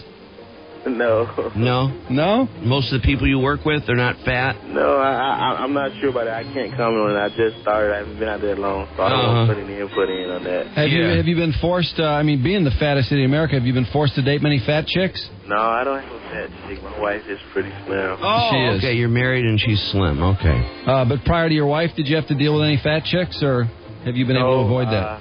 I'm not attracted to heavy set women. Really? Okay. All right. Oh, you sounded like kind of a chubby chaser. I'm a little surprised. How about your buddies? Have they been stuck with fat chicks because of the city's problem? No, I don't think they're stuck with any fat chicks. No. No. Okay. So the slobbery of Chicago really hasn't impacted your life yet. No. You are a fat. But surely you know some fat people, I'm sure, in Chicago, don't you? I know a couple of fat people. Yeah. Oh, do you? And any observations about their lifestyle? I think I don't have any observation about their lifestyle. I think it's a choice. Right. They've chosen to be fat. You don't choose to be fat. You choose to overeat. Yeah. Right. So they could stand to skip a meal or two. It's not like it's genetic. Skip a meal, exercise. I don't see anything wrong with exercise. Mm-hmm. I'm an avid runner, Yeah, are you? And the overweight people that you see or you've noted in your life, they don't seem to be doing much about it. No. I'm sorry to hear that. It's the majority now, so it's not like back in the day when everyone was slim and you had one or two people overweight and everybody looked at them funny. So now as a majority you may see 5 or 6 overweight, so it's not like it's a new thing now, so it's not like I can comment on, Yeah, no, I hear what you're saying. There are a lot of fat asses out there, no question. Oh, yeah, no doubt. All right, well, hey, I appreciate your time and your analysis. Thank you. Okay, have a good one. See you. Bye-bye. Okay. He was not going to cop to seeing any fat chicks. I thought for sure he was going to tell us he was dating some fat slob. I thought for sure. Funny, guys are pretty defensive about that. Yeah. I know when I'm a fat chick. Well, you know, I'm surprised. See, Chicago's kind of a go-getter city. It doesn't. Yeah. That's pretty bad. I mean, yeah. I bet these people aren't too happy. It seems like a wild swing from the norm. Detroit was substantially fatter. Oh yeah, Michigan was the fattest city. We've always kind of held that title, you know. Yeah. Hi, this is Drew and Mike calling on WRIF Radio in Detroit, and we're calling people in Chicago named Harris in our Harris poll today, asking them why they think Chicago has become the nation's fattest city. Well, I tell you what, I mean, I'm renting. I don't have my own home. Yeah, I'm sorry? I said, I'm renting. I'm just renting for this house. Oh, no, we you're renting. Well, that's okay. You live in Chicago. You're staying in Chicago. You probably noticed there are a lot of overweight people in the city. Do you know why? Why? What seems to be the... Well, I'm just asking what the problem is, because Chicago did not used to be the fattest city in America, but it has moved up the list to the number one position as the fattest city in America. Well, I don't know what you're talking about. Yeah, well, I guess not. You're talking about renting you. and leasing and all that. Yeah, no, I'm telling you, Chicago is the fattest city in America. Do you have any idea as to why? Could it be the weather? Could it be the stupidity? I mean, you know what we're talking about? Yeah. Hello? Moron. What a complete idiot. Well, that's obviously a slob. Do you believe that? Right there. I mean, that's a mental slob. I can't believe in response to a question about being fat, you get, I'm just renting out. How could you possibly think that had anything to do with renting or owning property? You're talking about a mental slob. God almighty. I mean, she was a mental slob. How could you be? It's not like she was a foreigner. No, she was a mental slob, and I would guess a physical slob. Yeah, too. I guess. Hi, this is Drew and Mike calling on WRIF Radio, and we're doing a Harris poll today, asking people in Chicago named Harris why they think Chicago has become America's fattest city. I guess really because a lot of people don't have anything to do. They can't find jobs and things. A lot of people don't have medication. They can't afford it. Okay, so are there pills you can take that will make you lose weight? Oh, yeah. I don't know name them, but they got some out there. And so Chicago does not have the availability of this medicine? No, not that I know of. Is that right? Well, that's interesting that all the other cities would have this kind of medication. What do you think Chicago needs to do to get this kind of medicine? Check in with the mayor about that. He's got authority to run everything. Okay. So the mayor could get the anti-fat I mean, if pills. there's some sort of like retarded Oscar, Yeah. you would win like hands down, kick ass. Yeah, I'm a little unclear on this kind of medication. I wonder why would the mayor of Chicago be so behind? Because a lot of things people can get, the mayor can do things to push it so the city can Yeah, get it. I guess so. But I mean, it's amazing there's a pill for that, because a lot of people have said, oh, if there was only a pill, you just take it and you become thin, you know, and here there is. Yeah, well, what's the name of it? I don't know. I wasn't aware of it. When you find the name of it, you give me a call, okay? Bye. Because you're fat? Hello? Are you saying you're fat, ma'am? The fingers you have used to dial. Man, are these too Harrises fat. are really To obtain a mentally special out to dialing lunch. wand, please mash the keypad with your palm now. This is our first Chicago Harris poll. Yes, it is. And I'm disturbed by the mentality we're not bode well encountering. for the Harris. No. Man. Got one who wanted to talk about leasing property, and another one wants to talk about a fat pill. Try me.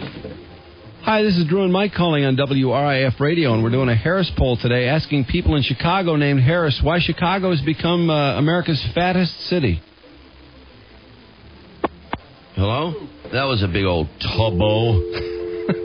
Woo, was she a tubbo? Hey, Tubby. Hey, Fatso. Yeah, she was 2 tons of not fun. Oh, yeah, you know it. Woo. I'm calling her back. Whale. Why is that term fatso gone out of style? I don't know. I've always loved fatso. Oh, Chunky's not going to answer the phone. Oh, yeah. She's so fat she can only walk to the phone once. Now she's winded.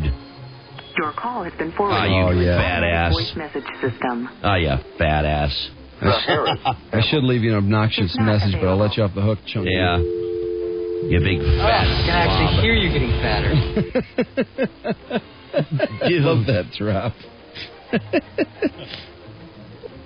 Oh, hi, it's Drew and Mike calling on WRIF Radio, and we're doing a Harris poll today asking people named Harris in Chicago why they think Chicago's become America's fattest city. Oh, because of all the fast food places. All right, I gotta go. Oh, wait, no, hold on. Jeez, there's a guy with very little time. Jeez. That guy is thin as a rail. He's thin as a bean. Yeah, I think he's thin. Yeah, because he's just so hyper. Now, I know you'd love to just sit there and keep being not slim, but we got to work a little today, okay? You fat lard. Hi, it's Drew and Mike calling on WRIF Radio, and we're doing a Harris poll today asking people named Harris in Chicago why they think Chicago has become America's most overweight city. Hey, Gilligan! Because we eat good. Oh, you think the city eats well? You need to drop a couple 100 pounds, Cliff! And have you ever experienced a weight problem before, or is that something you haven't had experience with? Who, me? Yeah. Well, I'm 4'11" and I'm 160 pounds, so what you think? Oh, my goodness. That's a little on the chunky side. Oh, no, sweetie, because it's all in the right space.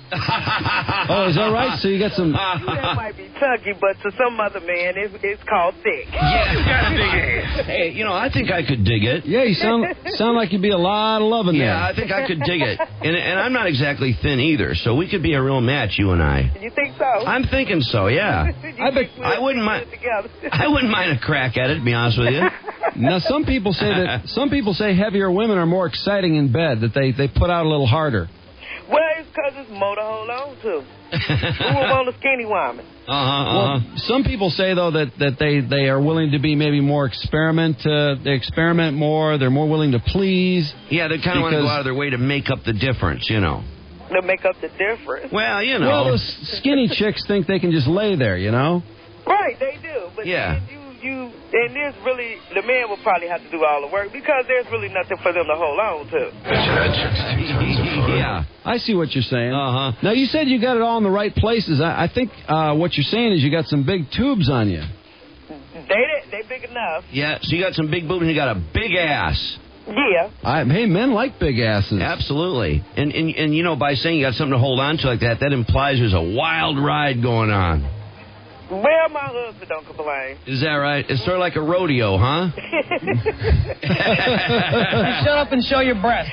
I don't know. Do you take your wife on a rodeo trip? This is the part where I say no comment. Yeah, I think she's got a healthy sex life. How often do you and your husband have sex? Enough. What, like 4 or 5 times a week? More than that. Oh, my God. Is that right? Wow. Boy, I got a feeling I'd last about 8 seconds before you bucked me right off. Oh, you got a big ass. Man, man, you oh, are man. one healthy lady. You might be a little on the heavy side, but you sound like you got a healthy attitude. I don't consider myself healthy. I consider myself petite. Yeah, I said healthy. Yeah. I said healthy, I can fit into a petite. Yeah, you could be considered petite. Yeah. In some cultures. Yeah. Very gingerly put. Well, hey, I sure appreciate your time. You've been fun to talk to. You're welcome. All right. And lay off that great food in Chicago. Oh, no, them greens and cornbread be kind of good now.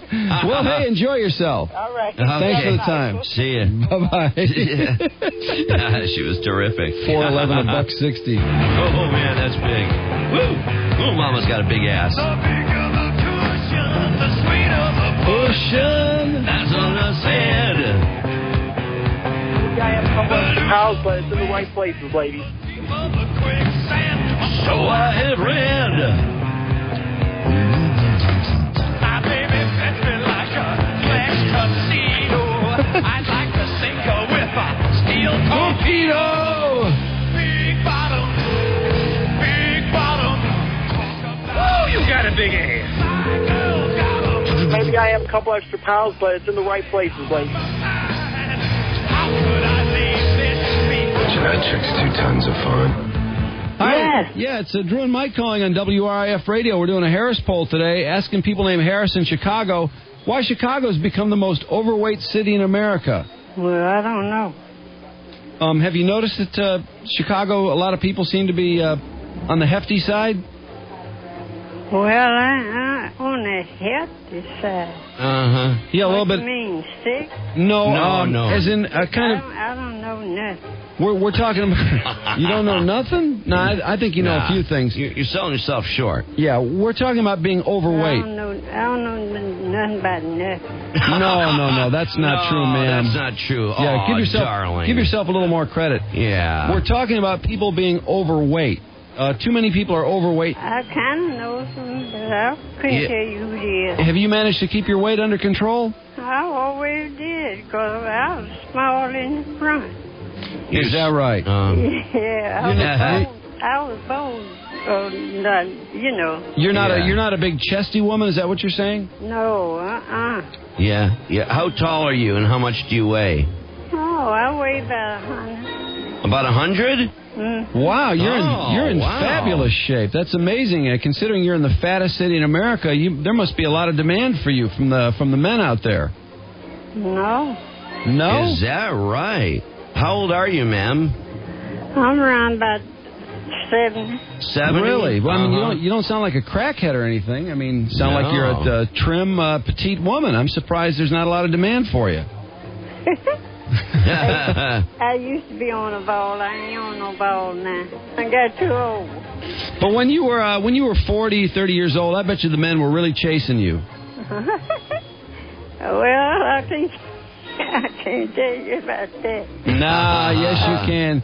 Men were chasing that skinny ass of yours. They were. Yeah. Admit it. Okay. You created a Woody or two in your day. Oh, yeah. Yes, you did. Hell yeah. My damn appetite. Hell yeah. Yeah, a lot of boners. Yeah, I can remember back when I was young. Why would you tell us you don't know nothing about nothing? Well, You were sandbagging, ma'am. I just know about myself. I don't know about nobody else. Why do you know nothing about nothing? Well, because I don't. I wasn't keeping up with nothing, nobody else. I was keeping up with myself. I don't know anything about anything. Yeah. Well, listen, it's great to talk to you. You've really enlightened us as to Chicago's problem. Bye-bye. No, I will not Bye-bye. make out with you. All right. I bet you could stand for a big old whopper right now, huh? Yeah, and I'm loaded with secret sauce. Yeah, come on. Bye-bye. Bye-bye. Bye-bye. Have a nice day. You too. Just shut up and show your breast. Bye-bye. Oh, boy. No. Oh, boy. Oh, brother. Yikes. I don't know nothing about nothing. I know nothing about nothing. I don't know nothing about nothing. About nothing. I don't know anything about anything. Hey, but she just God. weighs 100. Yeah. Yeah, she's on 100 pounds. And, boy, she was really getting all giddy over all that sex talk, too. Yeah, she's kind of horny. Yeah, that's kind of gross. Hello, Mrs. Harris. It's Drew and Mike calling on WRIF Radio. We're doing a Harris poll today, asking people in Chicago named Harris why Chicago's become America's most overweight city. Hello? Hello? Hello?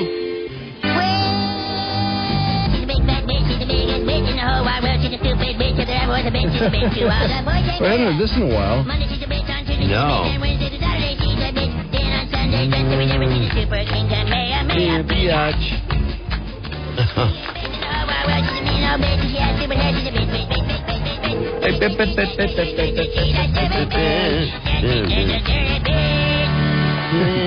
Hello? Hello, ma'am. It's Drew and Mike calling on WRIF Radio, and we're doing a Harris poll today, asking people in Chicago named Harris why Chicago's become America's most overweight city. I don't know. You don't know? Do you think people are having too much to eat? Oh, you got it right there. Yeah, that might be. Tough room. Yeah. Pretty tough room. Do you think people aren't exercising enough? I listen here. I'm sorry? Oh, because I eat too much? You think that's why? Oh, okay. Jeez. Woo! Man, what a Harris that was. Well. Sounds like she had another Harris in the background she was sort of talking to. Should I call her back? I think we've got a lesbian two 80-year-old lesbians going on right there. Should I confront her? Yeah. Let's see if we have an antique lesbian. An antique Harris lesbian. Yeah. Circa like 1901. Hello? Hello, ma'am. We were just talking to you and somehow the phone disconnected. Did your power go out or something? Were you talking to your girlfriend? Yeah, we were just talking to you on the phone and the phone disconnected. Oh, yeah. I listen to you. Go ahead, talking. Yeah, we were asking you why Chicago's become America's fattest city, and you started talking to your lesbian girlfriend, and then we lost the line. She agreed. But I don't know why they eat so much, but I just need too much. Okay. How about Chicago being the most lesbian city? Would you agree with that? I know you were talking to your lesbian. Not at my age. What's that, ma'am? Not at my age. Not at your age. Not at your age. Oh, you're not going to be a lesbian at your age. Yes. Okay. But you have to respect your age. You were a lesbian earlier when you were younger. And I am 88, so I'm not going to do that. She's 88. Okay, but you were a lesbian when you were younger, in other words? Or did you just make out with chicks to turn guys on? When you're younger, do all kind of things. Is that right? Oh, no kidding. Did you make out with chicks? Huh? Did you make out with other girls? No. No? I thought you were a lesbo. Did you? Okay, I'm cooking. I have to go and sit in the pot now. Is that code for your lesbian partner is ready to go? Okay, ma'am, just admit that you were lesbian in your younger days. Oh, shoot. Ain't going to happen. The pot is a-burning. The pot is burning, which means she's turned on. That's code for I'm turned on. I think that's lesbian form of friend of Dorothy. Yeah, I agree. She definitely was lesbian. Because she said not at my age, which means she used to get it on big time. Get it on, right. It started out with sucking face with chicks to turn guys on, and then it got carried away. Yeah, absolutely. Absolutely true. I absolutely believe that. Interesting survey, nonetheless. Yeah, very much. Very telling. Very strange. The Chicago Harrises, a very strange bunch. That was pretty wild. Yeah. Yeah. All right, another successful Harris poll. America's fattest city, Chicago. Yeah. On the riff.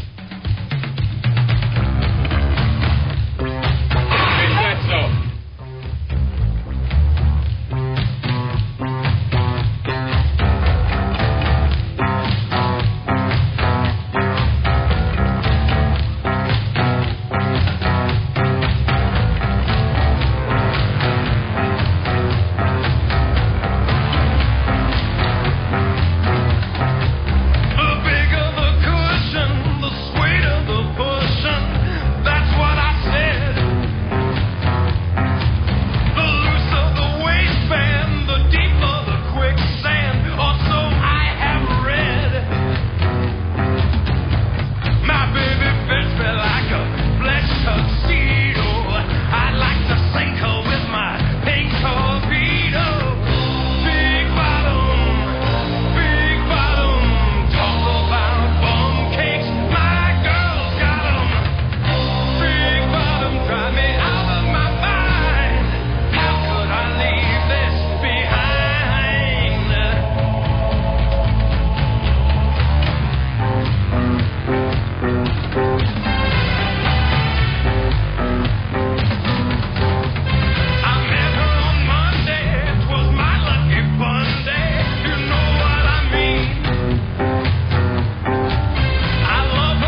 like a dance mix version of Big Bottom from Tapper. Spinal Tap. 101 WRAF, The Riff at 8:42. God, I saw the most incredible thing last night. I couldn't believe it was happening. I really couldn't believe it was happening. It was a weird TV night last night. I started watching Wife Swap, that super anal, freakoid couple, and then those messy, disgusting people. And after that, I didn't know what to watch. It's like, oh, my God, there's an hour. I don't know. There's nothing that I really want to watch right now. What do I do? So I'm reading this article about Neil Young and Stephen Stills and watching the new Heather Graham show. Did you happen to see any of that? No. Boy, does she look cute. I got to say, I think that TV show might, just off her sheer cuteness, it may do okay. What's the name of it? It's got a gay character, too. It's, Emily's Emily Rules. something? I saw Emily something in there. Why not, or something? Yeah, it's about her dating crummy guys, which is if there isn't enough of that on TV. But anyway. She was on Jay Leno a week ago or so about that. We should try to see if she's available. She's so cute. Anyway. And, man, after seeing her Boogie Nights, just nude as nude, too. So, anyway, I'm kind of half punchy, not really paying attention. I'm waiting to see. I don't want to watch a batch. I don't know. Anyway, I flip over to NBC. Casino is on. And James Caan, by the way. Las Vegas, yeah. James Caan, by the way, now has a goatee, which means if it wasn't over before, it is so over now. James Caan just grew a goatee. So if you have a goatee, unload it. It's over. Well, when Ron Steinman grew one, wasn't it time for it to be over? Ron from our sales staff, we all love Ron. He's moved on to Chicago, but Ron looks pretty good. No, he's in Seattle now. Oh, that's right. He's gone to Seattle from Chicago. But nonetheless, when he grew a goatee, I really thought that was a signal. Then my brother grew one, and then I knew it was way past over. My older brother, and now James Caan, just grew one. It's like he just figured out that it's happening. He's like 70. That's funny. I wonder what went into that. Oh, we think your character needs a goatee. It looks today. It looks just ridiculous on him, too. He looks horrible. He looks worse than he already looked. Is it all white and black, It's kind of blonde, I think. Oh. Anyway, so I'm watching Las Vegas, and there's this really dumb scene where they're walking through the casino, and I don't know, these girls from the U.S. Olympic team I don't know what they're doing there. They're doing an appearance. And there are these three loser guys, shirtless, one with a U, one with an S, one with an A on them. Okay. And they're like running around trying to get autographs or something from this chick ski team. I don't know. It was so stupid. So the next thing you know, the casino security guys are like, hey, get out of here. You can't come in here without a shirt on. So they're escorting them out of the casino. And all of a sudden, this camera pans up from these three guys, the U.S. and A guy. And it pans up almost like it's panning to a satellite.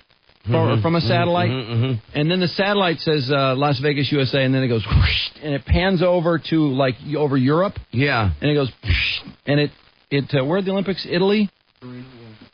Turin, Italy. Yeah, it says Turin, Italy, and it zooms down, and it's those three guys, the U, the S, and the A, and they're at the Olympics watching skiing, and it goes through this whole stupid story about them being at the Olympics and this one guy getting frozen in a pond, and it's like, wait a second, is this Las Vegas? What am I watching? And and it dawns on me, well, they make it pretty obvious too, that I'm watching a car commercial. The USA guys are in a car commercial that started within the show. Oh, man. Because they took these guys out of the casino and, bled them into this commercial. Yeah. And it was the longest commercial, too. It must have been 3 minutes long. Is that ever weird? It was so That's strange. The first time. It was like a product placement thing, but it was more of a people placement thing. It was so, I don't know, I just found myself, I didn't know what to I was stunned, first of all. Oh, man. Don't tell me this is going to start to become the norm now. I don't know. With advertising, we're going to do weird things like that. I was trying to explain this to Mark and Mike, and they couldn't believe it.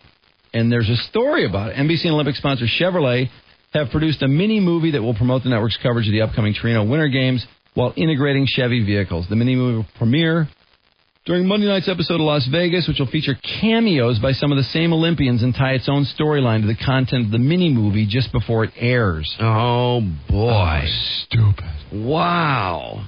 The Olympic athletes will make a primetime cameo appearance before the Games, playing themselves in Vegas. 2002 Olympic snowboarding half-pipe gold medalist Kelly Clark, Ross Powers, and Olympic hopeful and U.S. Open champion Gretchen Bleiler are seen at the show's Montecito Resort and Casino, being sought out by 3 fans who also star in the they're calling this a mini-movie. Oh. Then in typical Vegas style for scene transitions, the camera swishes to Torino for the mini-movie, which features the 3 of them along with alpine skiers, blah, blah, blah. If this is where it's going, this is not the right direction. Yeah. This is really dumb.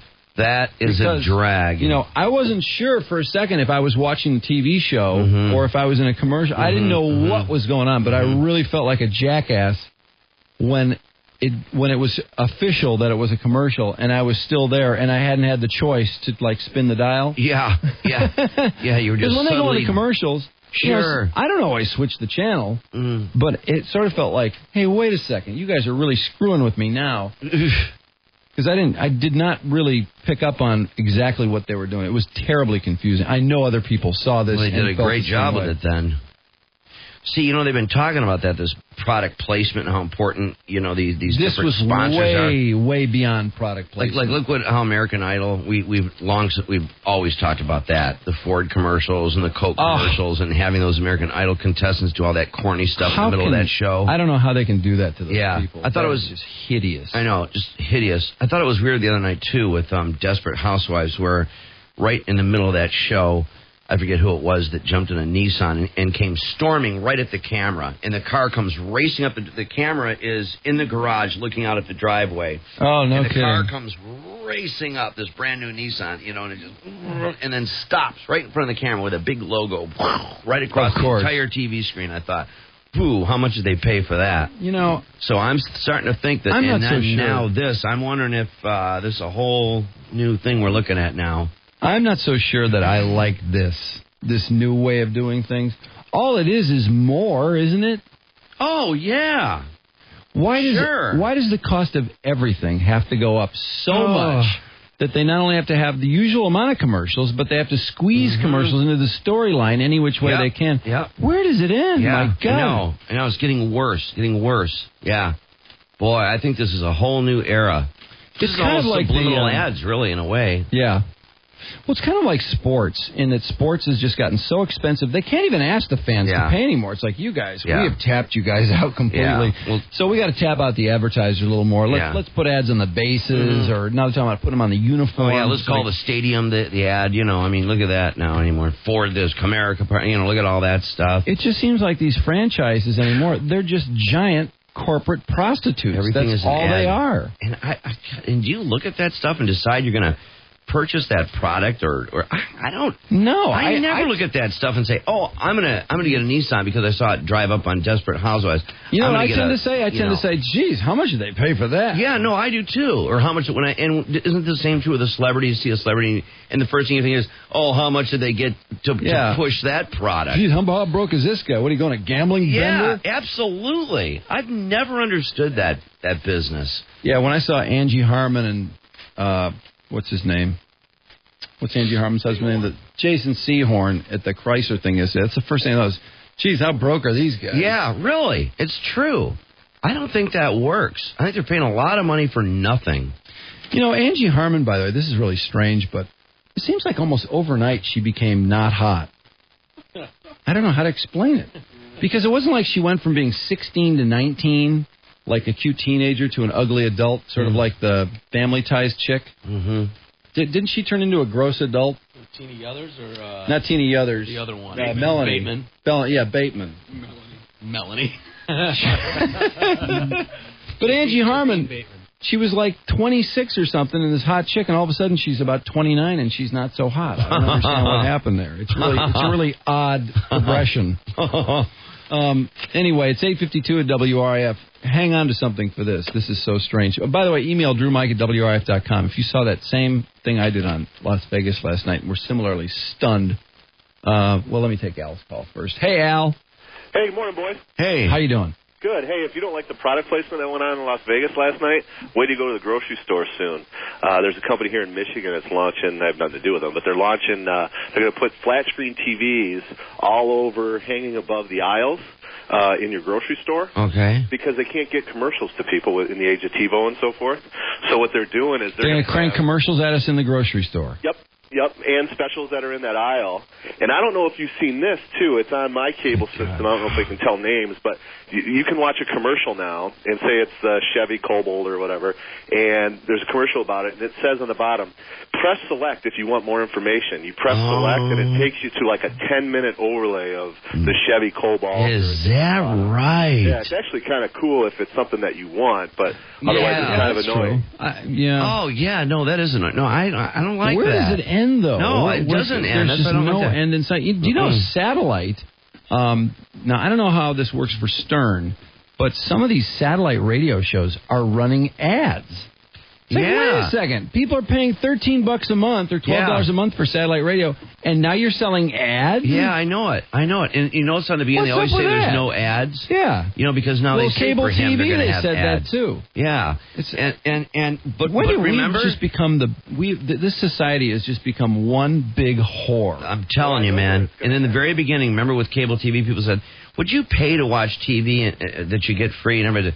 Well, let's see. If I didn't have to look at commercials, I would pay if I didn't have to look at commercials. And now look at everybody's got cable TV, and they're paying through the nose for it. And the commercials You're not kidding. It's going endless. Up. It's going up again. Going up. And I'll tell you what else. The other day, I just happened to see a regular television set with a normal antenna, right? Mm-hmm. Outdoor antenna. Crystal clear picture. And you go to a cable, you know what I mean, Comcast or anything like that, and what it is you get used to this mediocrity, just this blurry, crummy image, not the high-def stuff or plasma TV stuff. Yeah. But I'm talking about, honest to God, if you look at normal cable TV, it's very blurry. It is. You look at that, and then you go look at, you know what I mean? Like like the USA Network or something like that. Yeah, I totally agree. I was looking at it on a nice TV the other day, and I was like, and I'm telling you, this picture sucks ass. It's horrible. My God. And this is what we accept. This is normal TV. And I'm surprised everybody's vision hasn't, over the years, just declined from steadily looking at these really lousy, blurry images. You know, it used to be, people had rotary antennas on the roof of their house. Yeah. You push the button, and you go around. Crystal clear pictures. So now we pay $100+ a month for TV that's blurry, and that's totally cool. And now people are ready to pay for radio, and it'll be the same thing. Commercials up the yin yang. Just give it some time. Well, I don't understand. This idea of accepting. Why are we such? We just accept so much less than we should. Crap. I agree. When it comes to these public entities and it comes to the government, too. And then there's the utility companies. We've talked about this business with the power going off all the time. Just within this show, within the 5 or 6 or 7 people in here, we have lost so much power so many times. You've lost power multiple times. Geez. I've lost power multiple times. In normal weather, on perfectly normal days. Literally hours of time go by with no power. Yeah. Mike was losing his power. Trudy lost her power the night we came back. Yeah. For the Rose Bowl. Right. She lost her power for 4 hours.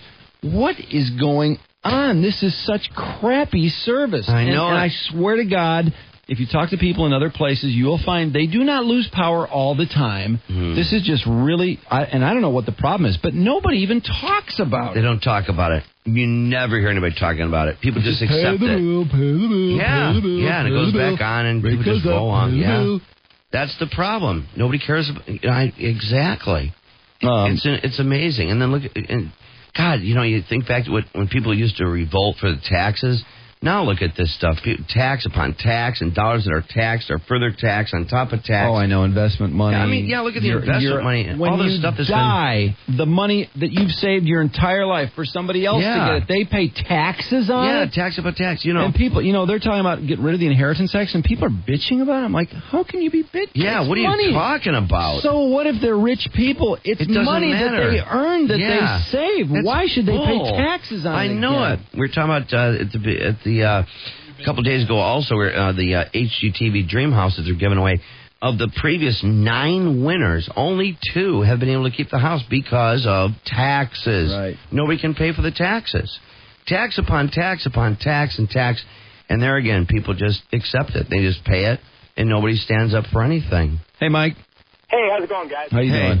Hey, you guys are just talking about how crazy the commercial ads have been gotten, and I just get so kicked when I go to a movie and spend $8 and then I got to sit through a commercial before the movie. Yeah, you know, really. Going to King Kong, a 3-hour and 7-minute movie, I did not need to see any ads before I saw that movie. I was in that theater plenty long as it was, and the other thing, I'm sure you probably have a DVD player, Mike. Right. Can you believe that you buy a DVD movie and you have to fast forward your way through these various movie commercials? It's like sometimes it won't let you. No, I know exactly. That infuriates me too because I always try to push menu to get to that point, and sometimes it doesn't work. And I don't understand why would the people that make this movie. I mean, we paid for this movie. We did not pay to have an advertisement shoved in our face, and there's just no end. There's no limit. There's no one seems to have any say in the matter. You can't change any of it. It makes me not want to buy the product. Yeah, it really is nauseating. I know, yeah, just to revolt against it. Yeah, exactly. And I'm surprised these people pay for this, too, because it's like, I know when movies are coming out. There's plenty of information out there without cramming a commercial on my DVD. I don't need that. No. I don't need the information. Be the movie. Forget about it. 8:59 at WRIF, and we still have not talked to this guy, and I'm looking forward to talking to him about the new toilets.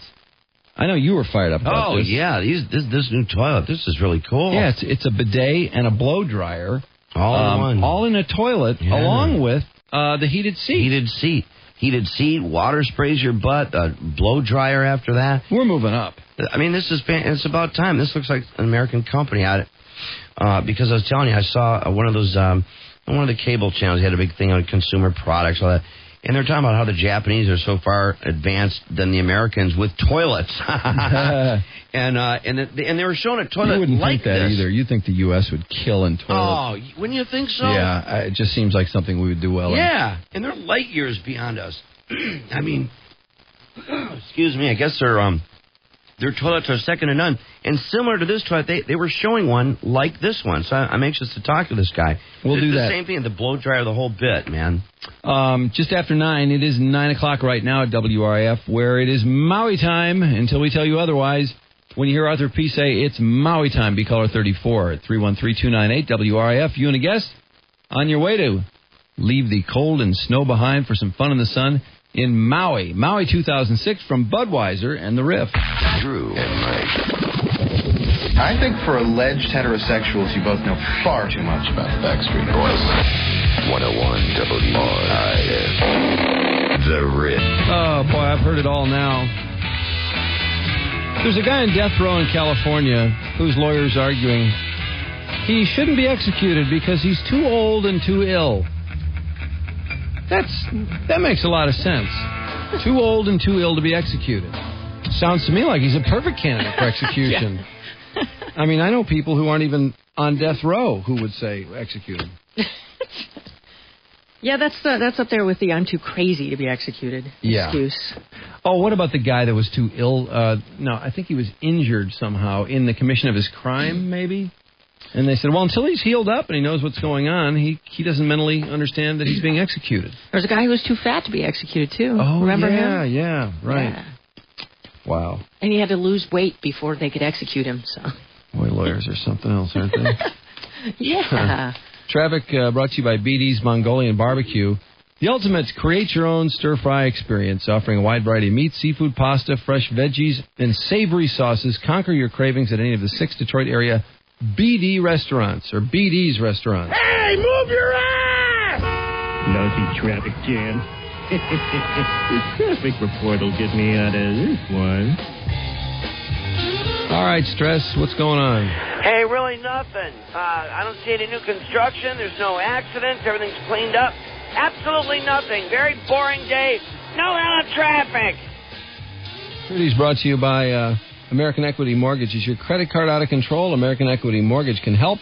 Even if you have less than perfect credit, call 888-229-7699 today. It's funny you should mention that because I was just going to go there about the credit card monkey on people's backs. As a matter of fact, there are more of them or they're bigger than they used to be. People are floundering in credit debt. And the debt level is at its second year of record levels. The American Bankers Association said a percentage of credit cards that were 30 or more days past due was down slightly over the summer, but that's after hitting an all-time high. And even with a little decline, consumer card delinquencies were at their third highest level on record. And that's caused a lot of worry among people who think that people are headed towards debt that they can't get out of. Stock market, however, finally delivered something encouraging for the guys in the tower downtown who could sure use good news, and for the stockholders at General Motors.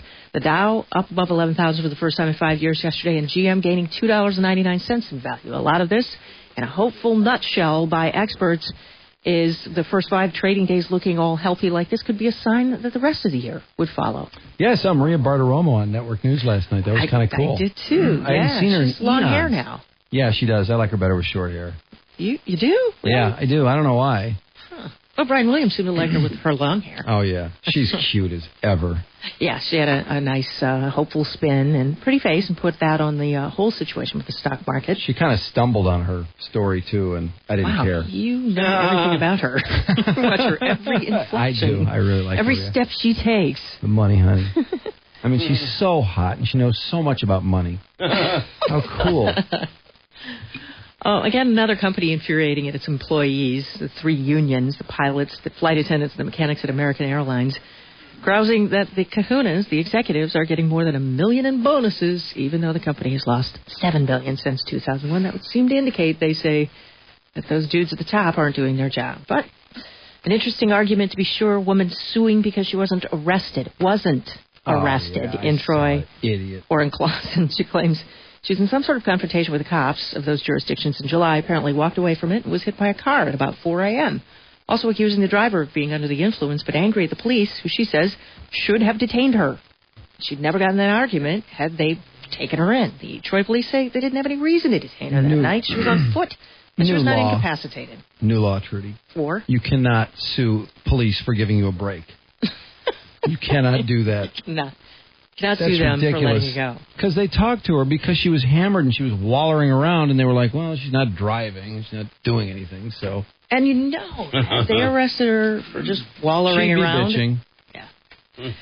Cough syrup, not necessarily the best thing for your hack. The American College of Chest Physicians are, in fact, advising people not to waste their money on over-the-counter cough syrups or drops, for that matter, saying there's really no evidence that their ingredients really do anything to bust up the mucus that cause coughs. The makers of Robitussin and Fussin, they don't think that customers would repurchase their product if it weren't effective. In a bit of a tizzy that the chest doctors would throw this out there. So the doctors countered with the accusation that any effect maybe that you feel from taking cough medicine may actually be a placebo effect in USA Today. Physicians that fondle guys' prostates actually questioning whether it makes a difference. They did a study of guys who died after being diagnosed with prostate cancer and were treated, and compared to those who lived, and found 2 tests, the blood test and the other one, the one PSA conducted test? with the rubber glove. That one. Yikes. Really didn't make an appreciable difference statistically over whether the victim lived or died. The American Cancer Society recommending when you're 50, you should hear the spiel about getting your prostate checked and then make up your own mind whether you want that rubber finger thing. I'm going to perform a procedure on you called milking the prostate. It's an anally induced ejaculation. The NFL suddenly deciding that they just want the only thing on the field to be rigid to be their football. Deciding not to renew their $6 million sponsorship with Levitra, and they're not interested in replacing it with some other boner drug either, like Cialis or Viagra. Worried, according to the New York Post, that the ads have become too risque for young viewers. Well, they just ran nonstop. It was like, God, is the only thing we're worried about a boner anymore? I mean, didn't it just seem like it was just boner talk all day long? Boner. It was just endless. That's all it's been for the longest time. I know. So sick of those people sitting in their bathtubs. Oh, and that chick with the oversized white shirt on, his shirt, who thinks she's so hot. What about the guy who looks different? Yeah, he's got that look on his face. Oh, you really look different when you have a boner. Yeah, right. You can't tell if you're not looking at the guy with the horns was pretty funny, though. I thought that campaign was... They're looking at walking together, and his reflection, you can see little horns. It's always been nauseating. So let the grilling begin today for the Supreme Court judge nominee Samuelito. Senators are going to be questioning him this morning. Ted Kennedy opened yesterday's boxing match with the nominee. In an era where the White House is abusing power, is excusing and authorizing torture, and is spying on American citizens, I find Judge Alito's support for an all-powerful executive branch to be genuinely troubling. What they may not know or care about pertaining to Alito is that he's a Springsteen fan. But they won't ask him about that. He's a Springsteen fan? He is a Springsteen. He's from Jersey. Everybody from New Jersey by law has to be a Springsteen fan. He also fires up some Beethoven occasionally. So You know, Sunday night's edition of Cold Case was like nonstop Springsteen music. It was like, what is the point of this? Because the only connection at all was that the story was, I think it was in New York or New Jersey. But other than that, I didn't think the music had anything to do with the case. Did I miss something? And they were playing his music constantly through the thing, and it was supposedly had something to do with they were promoting it like it had something to do with the murder. Weird. The guy who they say duped Oprah, getting a lot of attention, boys, he in the limelight, and Oprah has egg on her face over James Fry, who put his book on her book club list. Looks like he hyped his story and then was hyped by Oprah.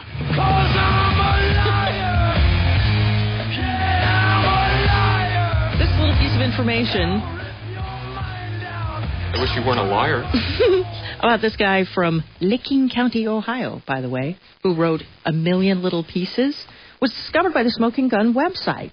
They went back and tried to figure out where his mugshots were from all these criminal encounters that he had with the law and couldn't find any. Well, except for DUI. Really? But he had described many things that were more intense than that, and has said about his book. If I was going to write a book that was true, and I was going to write a book that was honest, and I was going to have to write about myself in very, very negative ways. Hey, notice he says, if I was. Yeah. Because it turns out they didn't get much information from the prosecutor in that county either about these things that he alleged in his book that he did before he got straight. Then he told the Smoking Gun, well, some things were toned up and some things were toned down. However, the attorney for Fry now, whose book he claims is truthful, bitched out the Smoking Gun, telling him, well, just because you couldn't find the records doesn't mean they don't exist. At some point, some TV gurus thought that the awards shows were a sure draw for audiences. Not anymore, though. Sorry. Not too many of them. People are sick of them, and the ratings are down. In fact, the last couple of years, 3 of them, the biggies, have been beaten by Desperate Housewives on Sunday, and they even had to shift out of Sunday night for that reason. The People's Choice Awards are tonight on CBS. The only reason the award shows were fun was when they had, just a couple of award shows a year, and you got to see these people who seemingly have everything lose. But now they all win something eventually. Exactly. It's no fun. We don't want to see them all winning. Too much. They win at everything. Too much Joan Rivers and too much of that carpet stuff going on as well. Hillary Swank and Chad Lowe will not be on the carpet if she wins anything because they're Splitsville, separated according to her manager. Sheryl Crow deflecting. I bet he so regrets crying when she won that Oscar. Oh my God, does he wish he wasn't crying. Sheryl Crow deflecting the rumors about whether she and Lance are getting married. She has been deflecting all of these rumors. For one, the one that she's going to fertility clinics trying to figure out how to get pregnant by Armstrong, who has had a testiculectomy. Isn't that God. what happened to him? His testes? You got cancer of the testes? Cancer. Yeah. She laughs about it. His testicle was as big as a grapefruit, he said, when he finally went to the doctor. God almighty. From riding bikes. God almighty. How long did he ice him down before he realized that? I think he left it that way for a while. He went to the doctor finally, and it was cancer. Sheryl Crow says, you know what? It bums her out, though, that people would write about such personal things. And Harley the cat vanished after a tornado hit his town in Nebraska 2 years ago. His owners figured he was a goner. He was dead. They'd moved on. Not Harley. He mysteriously appeared into the backyard of his family's rebuilt home just the other day. Picked up where he left off, being their cat. Trudy Daniels, Riff Rock and Roll Radio News. So I don't understand the Sheryl Crow story. So she's not saying if she's getting married to him? There were rumors, just saying that that they're getting married, and she kind of just lets that pong off of her by saying there are always rumors about me. There are rumors about me going to fertility clinics and that we were already married in Denver. So. Well, what's all this crap about her personal life or whatever? I mean, I don't know. She must have an album coming out. She foists all her personal stories in her songs on us. She doesn't mind us sapping up those albums. But then we want to talk about something she doesn't want to talk about. All of a sudden, it's a little too personal. Yeah, everyone rides a bike. But they're f***ing 6. That's the same thing with Star Jones, though. She was all over TV with this book that she's writing, basically, about herself. But she won't say how she got so skinny, because she says she doesn't want people to, glom onto her procedure and make it famous because of her, even though she didn't care about the wedding stuff. She was all about that. And then the thing about Al being gay and going to Fire Island, she didn't like that either. She didn't want to talk about that. I think something's askew with this Armstrong Sheryl Crow thing. I think she finally realized she was with a guy that rides a bicycle for a living. Because everything was so wonderful. And now all of a sudden it just doesn't seem like it's all that great. Okay, Mr. Schwinn Armstrong, who asked you to drive a bike? She just woke up one morning and realized how stupid it was? It just seems something isn't right. And from the beginning, I mean, he's got... 3 kids? And he's younger than her. That's right. She's 10 years older than him. Really? Fool for a man on his bike. The Baseball Hall of Fame today. Who will get in? There are really some good choices. Not the usual guaranteed first ballot types, but Andre Dawson, 438 home runs, 1,600 RBIs. Yeah, he was the hawk. Great player. Then there's the 3 relievers, Goose, Bruce Sutter, and who's the third reliever? Lee Smith. All 3 of those guys, just dominant pitchers, dominant short relievers. Jim Rice, who had quite a stretch with the Red Sox. He had 382 home runs, about 1,500 RBIs. He's a little shy of the usual areas that guarantee enshrinement, but man, he was quite a dominant player. Bert Blyleven, 287 wins. You can't get much closer to 300, which is a guarantee. He never worked the brim of his cap right, though. That's the only reason I could see him not getting in the Hall of Fame. The brim of his hat was always flat. Oh, yeah. He's one like of those that old stupid school Pirates hat you always see him pictured in with the yellow top and the black. Just looked ridiculous. Yeah. He didn't even bend it at all. Oh, here's a picture with the Angels. Look at that. Is that bad brim work or what? Horrible. That's the worst. It's not as bad as the Pirates, but that's bad. Yeah, that's really bad. That could keep him out of the Hall, I suppose. Kobe had 45 for the 4th straight game. First guy to do that since Wilt. Lakers beat Indiana last night. And Michigan State falls number 14 in the new college basketball poll after losing the first 2 games in the conference. They got 2 more ranked teams to play before they play somebody that isn't ranked in the Big Ten. Southern Utah beat Oakland U 76-73 last night. And then Bradley, North Dakota will be able to keep their American Indian nicknames during NCAA postseason play this year. Still might lose them in the future. Marcus Vick, oh man, idiot. He gets arrested for pulling a gun on 3 teenagers at McDonald's. Nice. I suspect they were ragging him about his latest circumstance. Michigan loses Max Martin. I don't know why any running back would come to Michigan. I'm amazed they signed the guy they did, because this Grady guy is headed into his sophomore year. Hart's going to be a junior. So how good does this freshman guy think he is? Anyway, Max Martin saw the writing on the wall. Should have seen it a year earlier. He's going to Alabama. Herman Edwards starts in Kansas City. He gets $12 million over 4 years.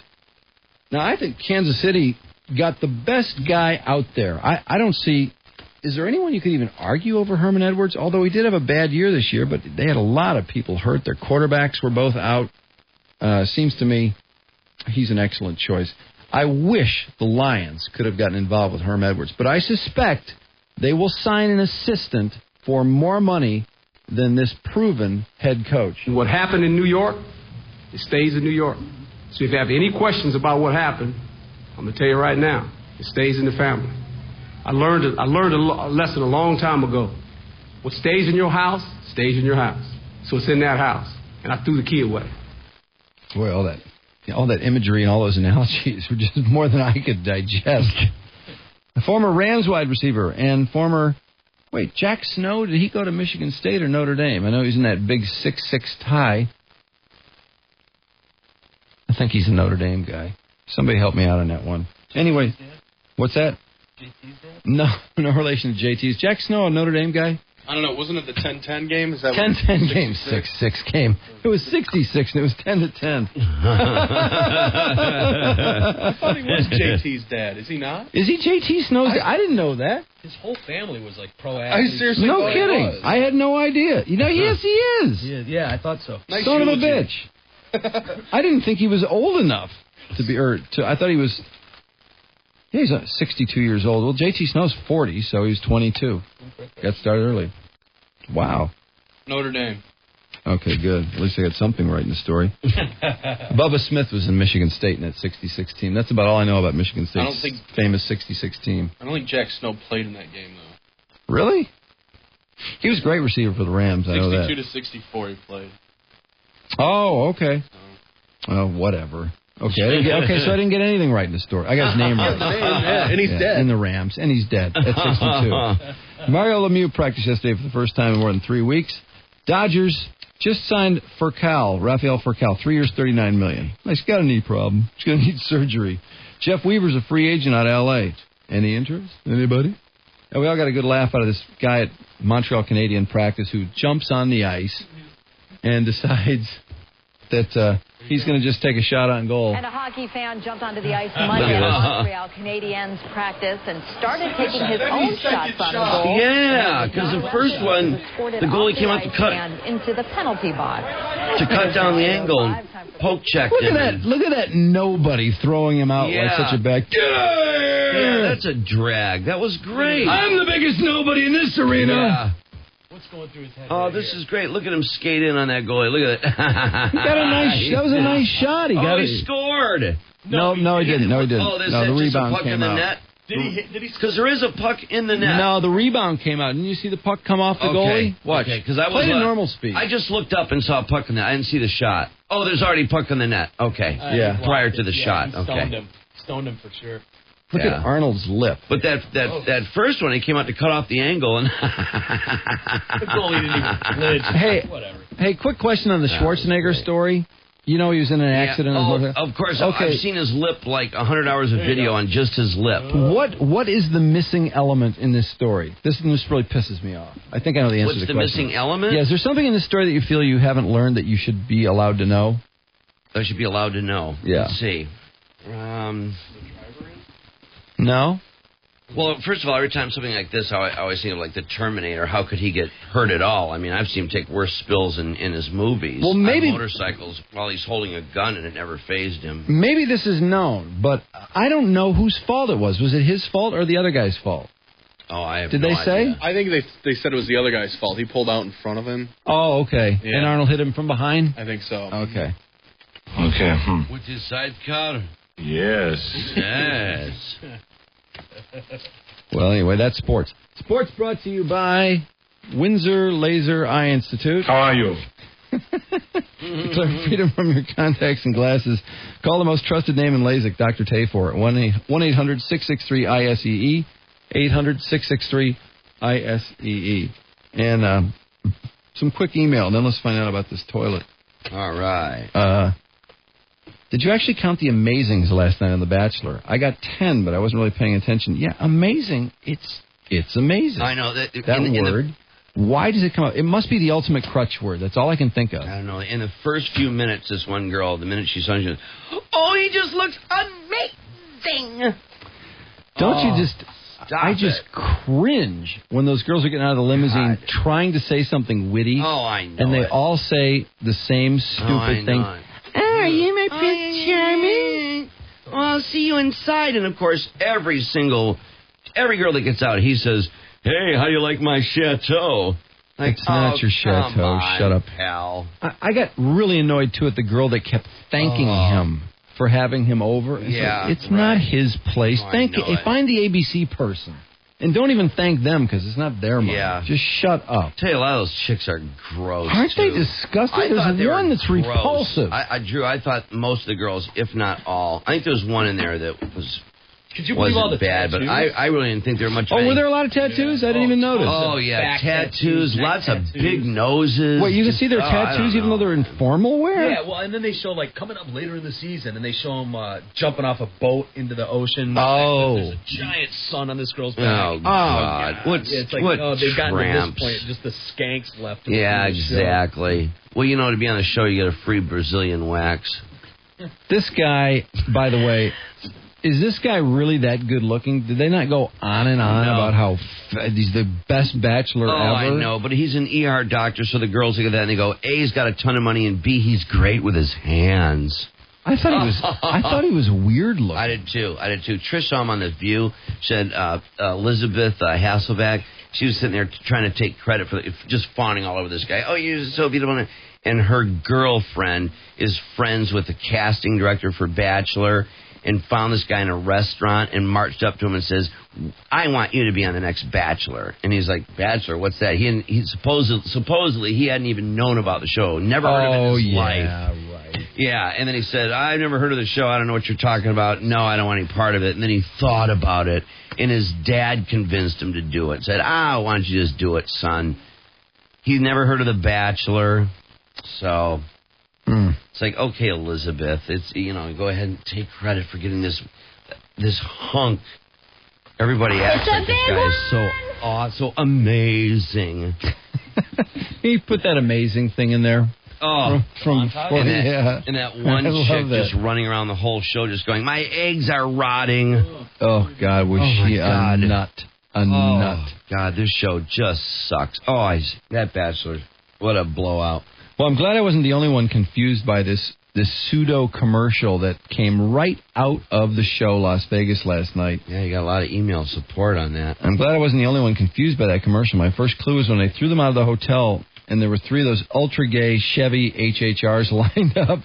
I was watching Las Vegas 2 last night, was yelling at my husband because I thought he turned the channel right in the middle of the show. He's clicker happy, so it would have made sense. It was really annoying. They better not do that often. Chris says, well, I hope this commercial doesn't become the norm. I do think it was a good idea. Jim has to do something, and product placement seems to work well once I get... I don't know. I don't think so. I just thought it was stupid. I thought it made the show seem ridiculous.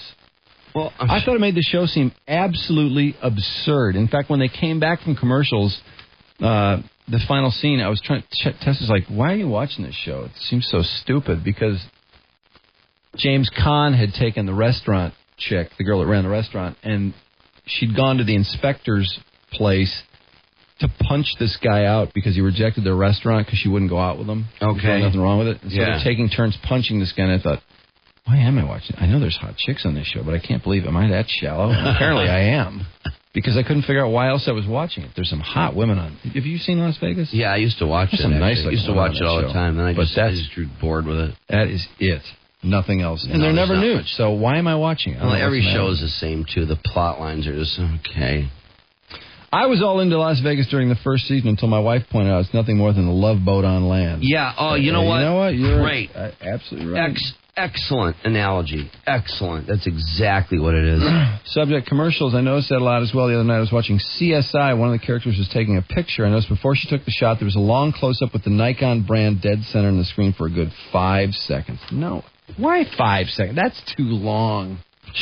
You know, if they want to do this product placement, just have the guy order a Coke or something in the restaurant, or pick one up and take a sip. But to sit on something for 5 seconds, isn't that kind of ridiculous?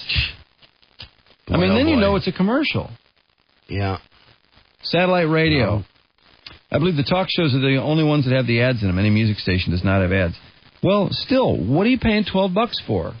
Yeah. If they're going to run ads, I don't understand, why does it cost money? Yeah. It's just going to become like cable TV. If everybody's paying through the nose for something that's free, and then commercials on top of that. Subject, Howard's ads. Howard runs ads, 6 per hour. Started running them this morning. Well, I'd enjoy the 6 while it's 6. Yeah, 6 is going to grow. I remember in the beginning they said there'll never be any ads, and we thought, when are you going to go to the bathroom? Well, and it's not his fault. I'm sure every manager in that place is trying to figure out what the absolute maximum they can run without people just bolting. But it's funny how it starts. Loyal. They're not going to leave him. It's just like cable TV, though. It's funny because in the beginning it was like, no, there's not going to be any ads. It's like, You got to go to the bathroom. You got to do something, play some parody songs or something. You're going, oh, okay, there's 6 ads. And like you say, sure enough, 12 ads. When you say things like that, it makes me feel amazing.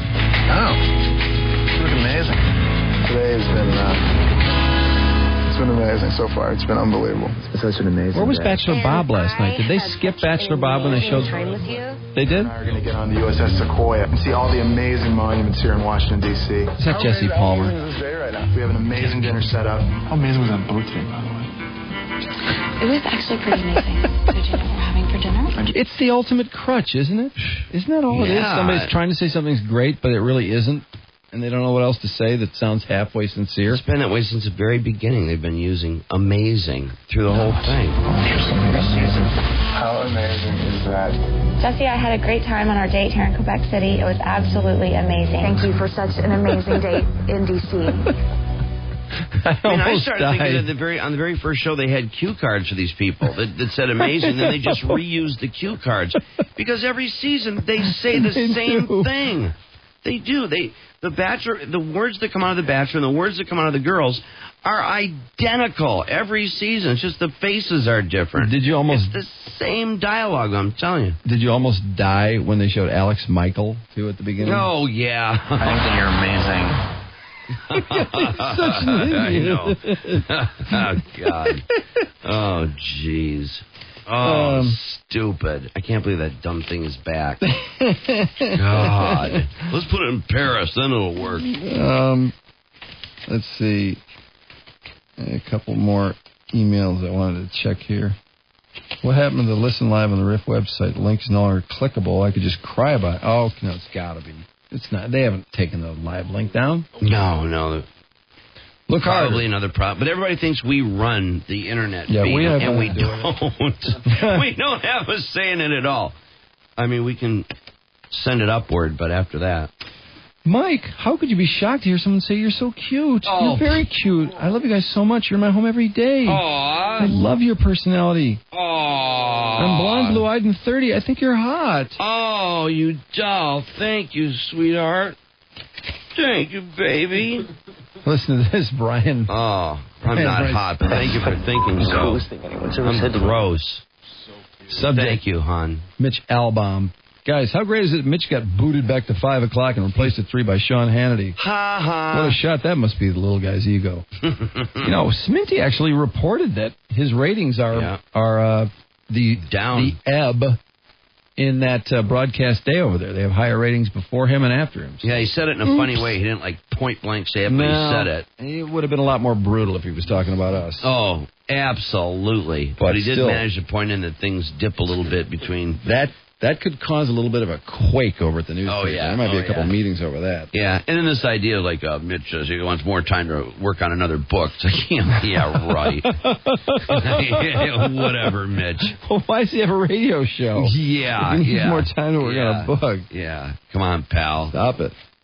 That wasn't it, and you know it, little man. Let's take a quick break, and... Well, let's do a couple of these Dennis Miller jokes into the break, and then we'll come back and call about this new exciting toilet that includes bidet, heated seat, and blow dryer. From the Critics' Choice Awards last night, Dennis Miller, struggling. Don't worry, I will not take any cheap shots at the nominees during the show. All my jokes have been cleared by Sean Penn and his people. What's up with old Spiculi, huh? You can't get a smile out of him anymore unless you're feeding a paparazzi into a wood chipper. It's easy to get some of the movies released this year confused, like when you hear that the lead characters in a film find a magical world inside a closet. You don't know if they're talking about Chronicles of Narnia or Brokeback Mountain. But this year... Oh, I wasn't supposed to do a joke about the gay cowboy movie. All right. I see. This year we had gay cowboys in Brokeback Mountain, gay characters in Rent, and a biopic about a gay writer, Capote. Isn't it about time that we admit we're all gay and just get on with it? You know, Truman Capote was so gay, he was the one who officially changed the meaning of the word happy to homosexual.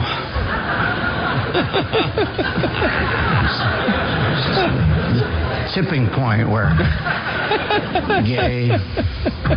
All right, please welcome... Not the gay, they're not Fabergé eggs. All right. Please welcome. That was a truly great movie. Crash, of course, set right here in Los Angeles. The original title was Every Single Day on the Year on the 405. And just came in on the 405. Complete parking lot except for traffic in the illegal alien lane. Moving by me at the speed of light.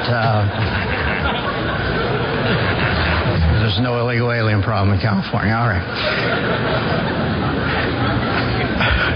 Go down to Tijuana on any given night with a pair of night vision goggles. It looks like the start of the Boston Marathon in ponchos, okay? But I'm the bad guy. All right. All right. Exciting new toilet after this. Drew and Mike. These guys are unbelievable people. 101 WRIN. The Red. Well, that's quite a grotesque website you're on there, Walters. What is that? This girl's blog, the SarahXDillon.com. And she just scours the internet for photos, and they're actually hilarious. Yeah, she does a good job. Yeah, oh yeah. And the Misha Barton I could do without. Yeah, but if they're, if a celebrity's nipples popped out or something, she'll be all over it. Well, I don't need to know when a celebrity is having one of those circled days of the month. Yeah, that's pretty bad. That is disgusting. Oh my God. That's right up there with Fergie from the Brown Eyed Peas. Black Eyed Peas. Brown Eyed Peas. That's where we got this photo, too. Remember this one? Ew. Gross. Where I said she was on meth, that idiot. What is wrong with Hillary Duff? Oh, that does she not looks look bad. good. She looks horrible. Yeah. Courtney Love. Ooh.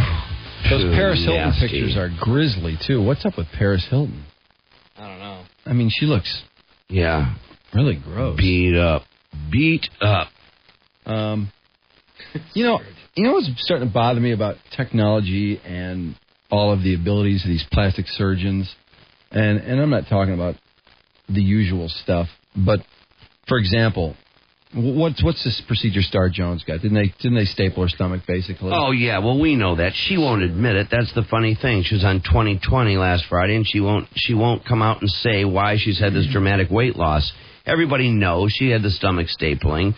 She was questioned about it. She said, that's for me to know and nobody else to find out. Well, we're now making people who aren't meant to be hot. Although I don't really think she's hot, but I think she thinks she's hot. From it. Oh, she thought she was hot when she was 500 pounds. But there are people who now think she's hot. And she's not meant to be hot. She's not meant for people to think she's hot. She needs to go, somehow we need to make people like her, who are supposed to be fat and have a little humility, go back to the Oh, my God. And her fake station. eyelashes, could they stick out any further? I mean, her eyelashes stick out like a block. First your eyelashes, then her body comes along. Big fat ass, those big cow eyes, and then, of course, she married that homo. I know. Oh, my God. That guy is gay. so gay. I don't care what they say. I swear I'm going to... That guy is I don't know how I'm gonna so do this. gay. I'm going to sneak a roofie into her drink, and I'm going to, while she's asleep, I'm going to unstaple her stomach. Yeah. So she gets fat again, and she has no idea why. Her stomach is so stapled.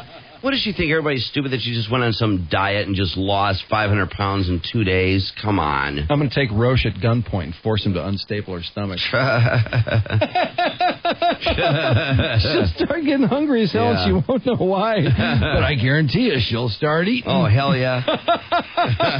She is not going to develop self-control overnight. Not going to happen. She probably be will. Huge in no time, and I'll be happy. Yeah. Well, she'll probably follow Carney Wilson in that way anyway. I think so. Yeah, I think she'll way gain right it to the back. operation. I do. I think she will defy conventional medical wisdom, and she will gain her weight back. I still can't get over that Carney Wilson gained all the weight back. I just can't believe it.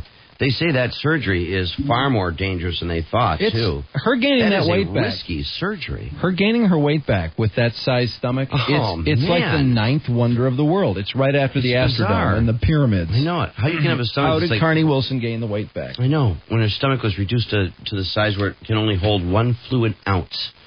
And somehow or another she becomes huge again.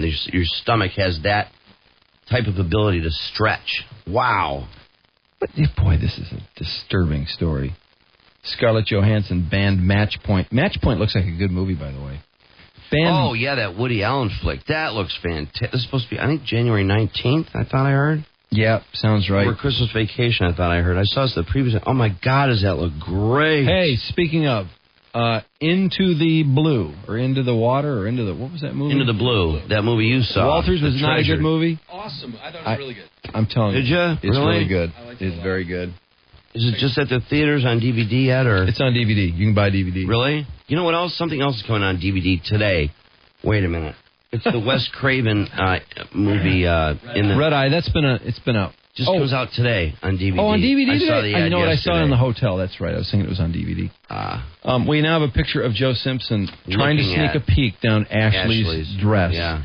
You pig. Look at that. That guy's a creep, Is he man. sleeping with her yet? Are the three of them sleeping together? Yes, they have been for over a year. Why? That's why Nick broke up. And I don't mean him and Mrs. Simpson and Ashley. I mean him and Jessica. No, and I know Ashley. what you mean. No, everyone knows what you mean. That's why there's a problem. Nick left because he's tired of pushing him off Jessica.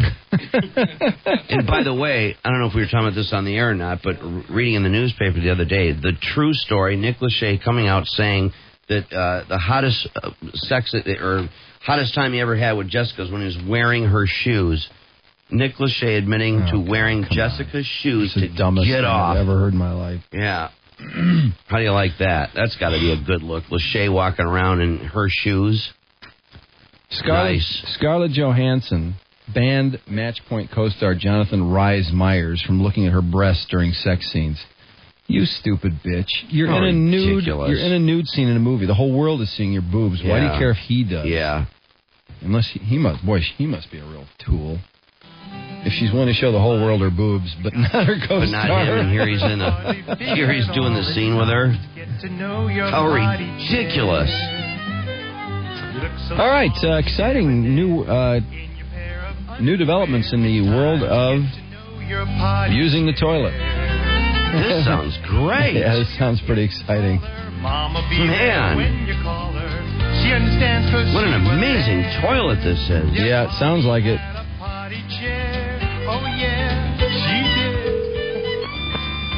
Yes.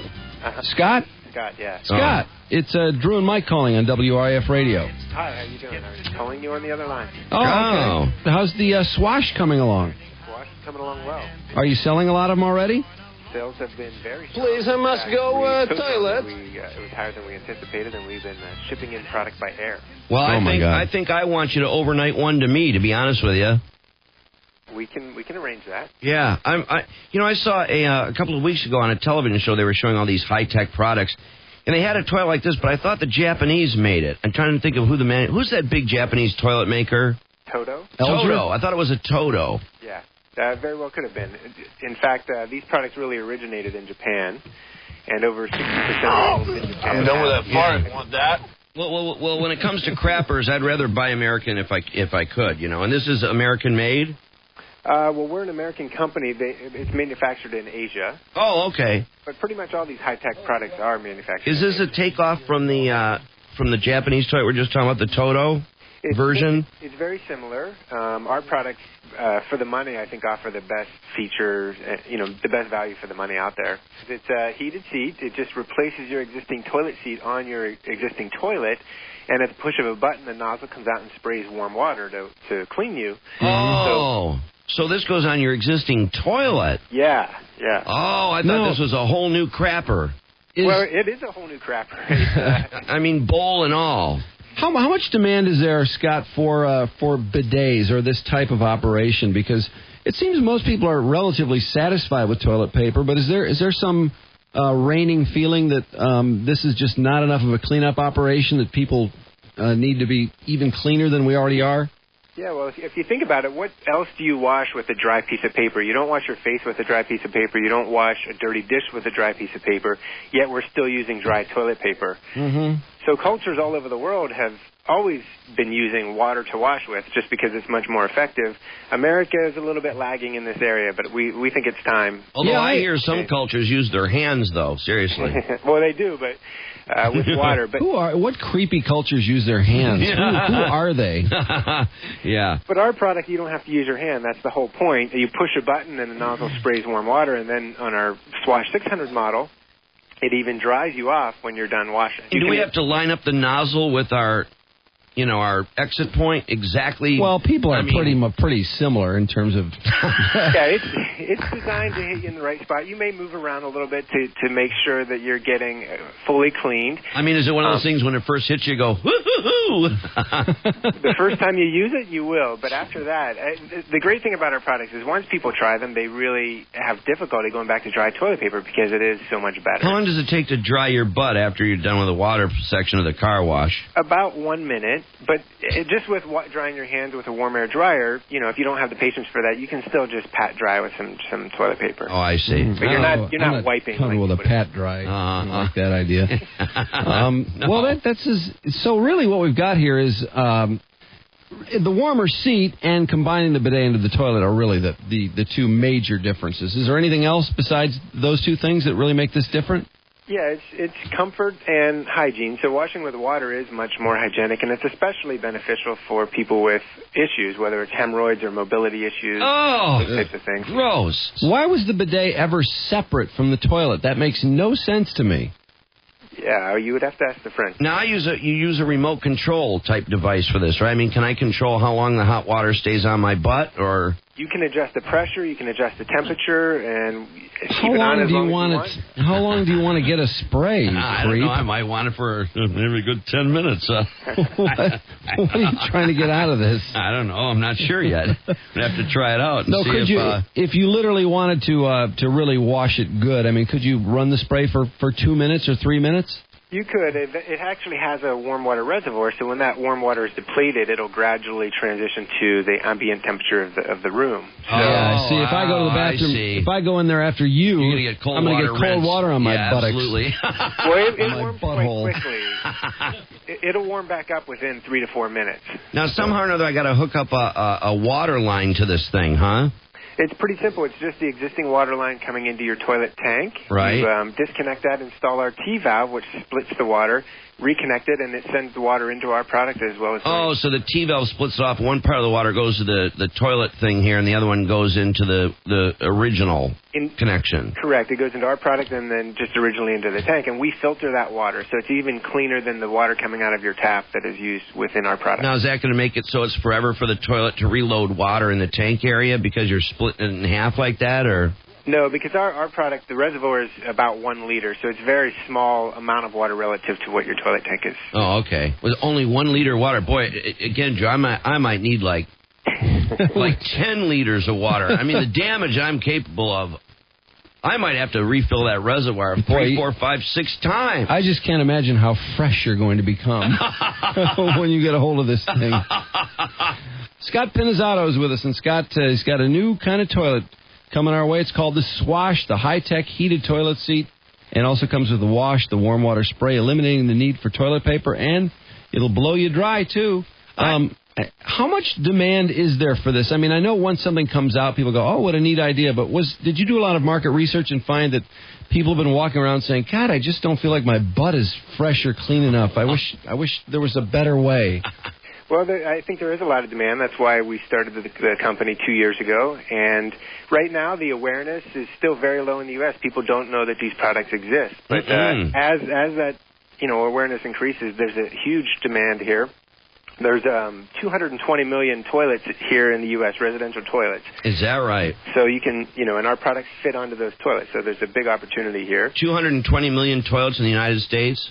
Residential toilets, yes. Yeah. Wow. How many people live in the United States? I'm just wondering how many short we are. About 300 million. Oh, so we're a little short. Some people don't have anything, apparently. Well, they share one. Oh, okay. Mike, you there? Yeah. Hey, Drew, Mike. Mike, you're on the air with Scott. Hey, Scott, how you doing? Great, how you doing? Good, man. Long time, first time, guys. Big fan of the show. Thanks a lot. Yeah, Scott, my question, I'm just wondering how much this is going to run, like overall. All right, watch the language there. I'm going to have to head to...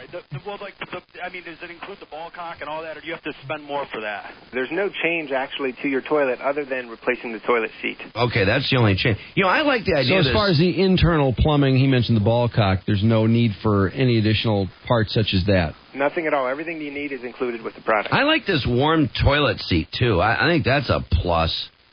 Well, I would imagine in Detroit it would come in very handy. Oh yeah. No, it's really nice because we one of our toilets in the house is by heat register. And I always use that bathroom. You go in there and that toilet seat is warm and you sit down like, ooh, nice.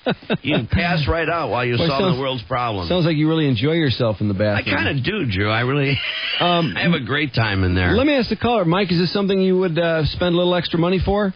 Yeah, I mean, totally. I still don't know what the cost, but it sounds like a neat thing. All right, we're going to have to take him off, unfortunately. You can't use that term. What, Scott, what is the cost for the Swash? Well, we have two different models, the 400 and the 600, and they range anywhere from $400 to $600 in price.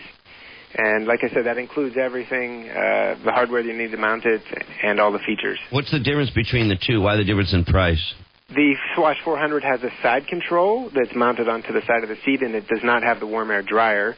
And the Swash 600 has the remote control, which you can mount on the wall or hold in your hand. Oh, that 400, that's a disaster because you need the drying. Yes. So you think people are willing to save $200 in Pat Dry for their lifetime? Well, like I said, with the warm air dryer for your hands, a lot of people just don't want to sit there and wait till they're dry. So if that's the case, and if they're on a budget, then the 400 makes a lot of sense. How long does it take to dry your butt? Typical butt takes about 1 minute to dry. Oh, is that right? The average American spends 3 years of their life on the toilet. And so that's one reason Mike. We want to make Except me. I'm at 7-year mark already. I'm not even near done with my life, and I've already 7 years. Is it, Scott, is that right? You've computed it out to 3 years on the toilet?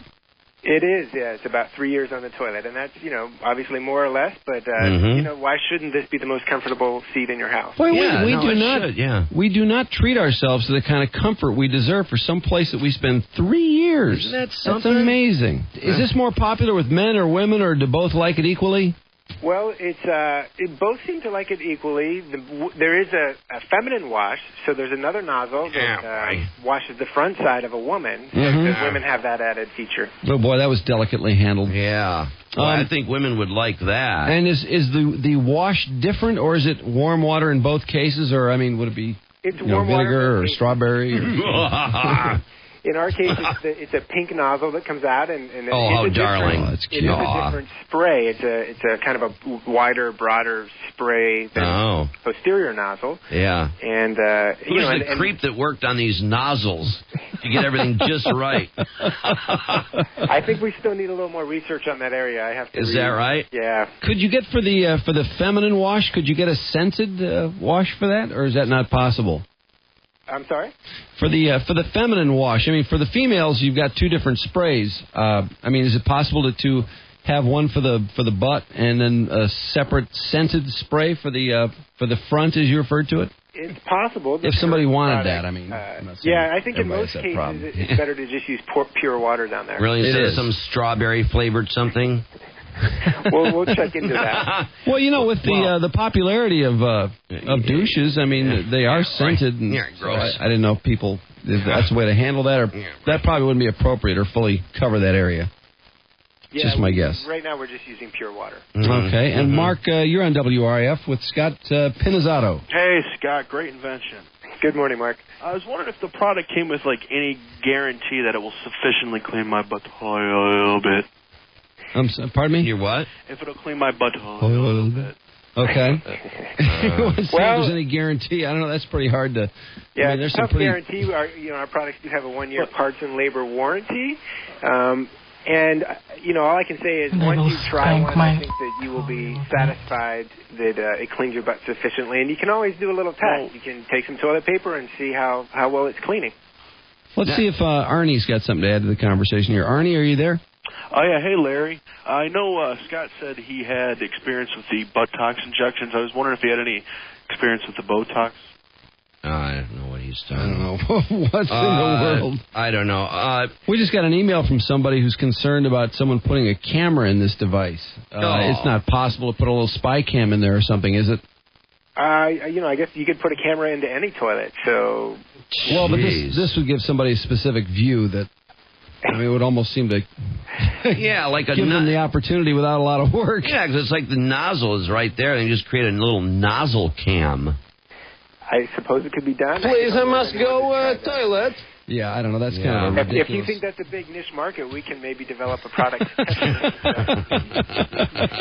Yeah, I don't think that's something we need to concern ourselves too much with. I don't think so. Well, the Swash, it's a high-tech heated toilet seat combined with a bidet all in one, the toilet, and it's right over your toilet seat, too, so it's not like you have to start all over again. You can use your current toilet and use this. And what about the toilet paper people? They must be furious about this. I would think they'd be trying to sabotage your factory. Well, we do reduce toilet paper consumption 50 to 100%. So, as this thing grows, I'm sure it will impact that market. There's a lot more information on our website as well if you go to brondell.com. What is it? Brown what? Brondell, BRONDELL.com. Whose idea was this? Was this your idea, Scott? Well, I actually used to design products for Sony, and I lived in Japan for 2 years. And really? So that's where I first encountered these products. And this was, 6 or 7 years ago that I was thinking about this. Why aren't they here in the U.S.? Yeah, because the Asians are really into their crappers. Yeah, they're very hygienic. And They all have bidets in Asia? Well, in Japan? In Japan, these types of products are very popular. Over half of the homes have them. Hey, that sounds pretty nasty. How about a courtesy flush over there? Yeah, are they serious? Are they pretty intense about the courtesy flush in Japan? Well, they invented it. They actually have these sounds that cover up the flush. False flushes. They have music. Are you serious? I'm serious. They are really in toilets. Now the problem. What kind of a sound is it? Well, you can have what's that? What kind of a sound is it that covers up the flush? Well, it's a flush sound. To cover up bodily function. Right, okay. Oh, so you don't hear the woman cutting loose. Exactly. Tearing sheets in there. And they also, there are also toilets that can test your urine or stool for diseases and say, give you a warning that, hey, something's wrong. Oh, my God. So there's a huge opportunity and a huge Boy, they're benefit. infatuated with it over there. I mean, they're obsessed by it. And what kind of tests are they running? Wow. Well, I think they can check for diabetics, like blood sugar content. That's pretty impressive. Jeez, that really is. I think sometimes you can take a look and determine if there's a problem. Yeah. Well, it's nice to have that backup system. Yeah. It's pretty good. I wouldn't want it. I'd be too afraid I'd, test the wrong way. It'd be nerve-wracking every time I went for fear of the results. Yeah, how does it let you know if you've got a bad result? I think there's alarms go off. The water changes color, I'll bet. With an LED display, something like that. Oh, really? Wow. What else is on this remote control? Does it tell you that? Can you set an alarm clock in there in case I fall asleep on the toilet, which I've been known to do? The MP3 player, wireless connection. What else do you need in the toilet? Does it have all that? It's coming. I'm telling you, all of it. Well, I believe Are you it. serious? I believe it. This is exciting. Yeah. I haven't been this excited in a long time. Yeah, well, if we spend, half our life on the toilet, we might as well have all these things. 3 years, as Scott pointed out. Yeah, Scott Pinizzato, again, he's the entrepreneur who has come up with this incredible new toilet, the Swash, the high-tech heated toilet seat, along with the bidet and blow dryer. And you can have it. Brondell.com is the website, correct? Correct. And really, the bathroom has evolved in many ways. We have we have jacuzzi jetted tubs, we have heated floors, but the toilet hasn't changed in over 200 years. It really is pretty much the same as it was back when John F. Brondell invented the toilet in 1938. And really, they're really just one step above a chamber pot, really. I mean, the toilets we use today. How many gallons are the toilets in Asia or Japan? Are they 1.6 or 3.5? 1.6, and I believe they actually have a lower standard now as well, maybe a 1.2. Oh, my God. Boy, how small is their well, that's output? What someone was suggesting, that in Japan their product is lesser in terms of volume. Oh, well, I don't know if that's true. Do you know anything about that? Well, the toilets just, I think, work more efficiently as well. They can do the same job with less water, and in fact, they have two flush systems where if you're just after a pee, you can just push a small flush. Oh, jeez. And you don't need the full flush. Yeah, that's sort of masquerading. It's really a courtesy flush masquerading as something else. That phony flush you talked about, just to disguise the sound, does that actually flush the water, or does it just make the noise? It just makes the noise. So there's actually a speaker. There is a speaker, yeah. And then again, this is our product. That's not true of your product? That's not our product, but there are toilets in Japan that do that. God, but you have to have a speaker on your toilet. You have to have a woofer too. Yeah, I wonder if they have to put a woofer under the sink. Yeah, see that handles the gals. For the guys, you're gonna need like concert level stereo. Well, this is a great concept, great idea. I'm sure you're going to sell quite a few of them, and it's Brondell.com, and we sure appreciate the time, Scott. Great, good talking with you guys. Okay, you have a great day. All right, thanks. Bye-bye. Oh, I'll stress test that bad boy. Are you going to invite us over for a party? Yeah, after all, this is the seat, you know. I can throw it out when we're done. Why don't you get one? Just dispose of it. Why don't you get one for the Porta-John that's been in front of the neighbor's house for the last 3 years? You know, Drew, I almost put Christmas lights on that sucker. Oh, I love that idea. Is it still out there? It's still out there. God, that guy's fallen in love with it. He loves having it outside. The whole neighborhood loves it. Get this. 2 weeks ago, there's this truck next there, and I thought, oh, now just some delivery truck is going in there, and it was the crap cleaner. It was the outhouse dumper. Oh, so he's in for the duration. Yeah. He's getting that thing cleaned regularly?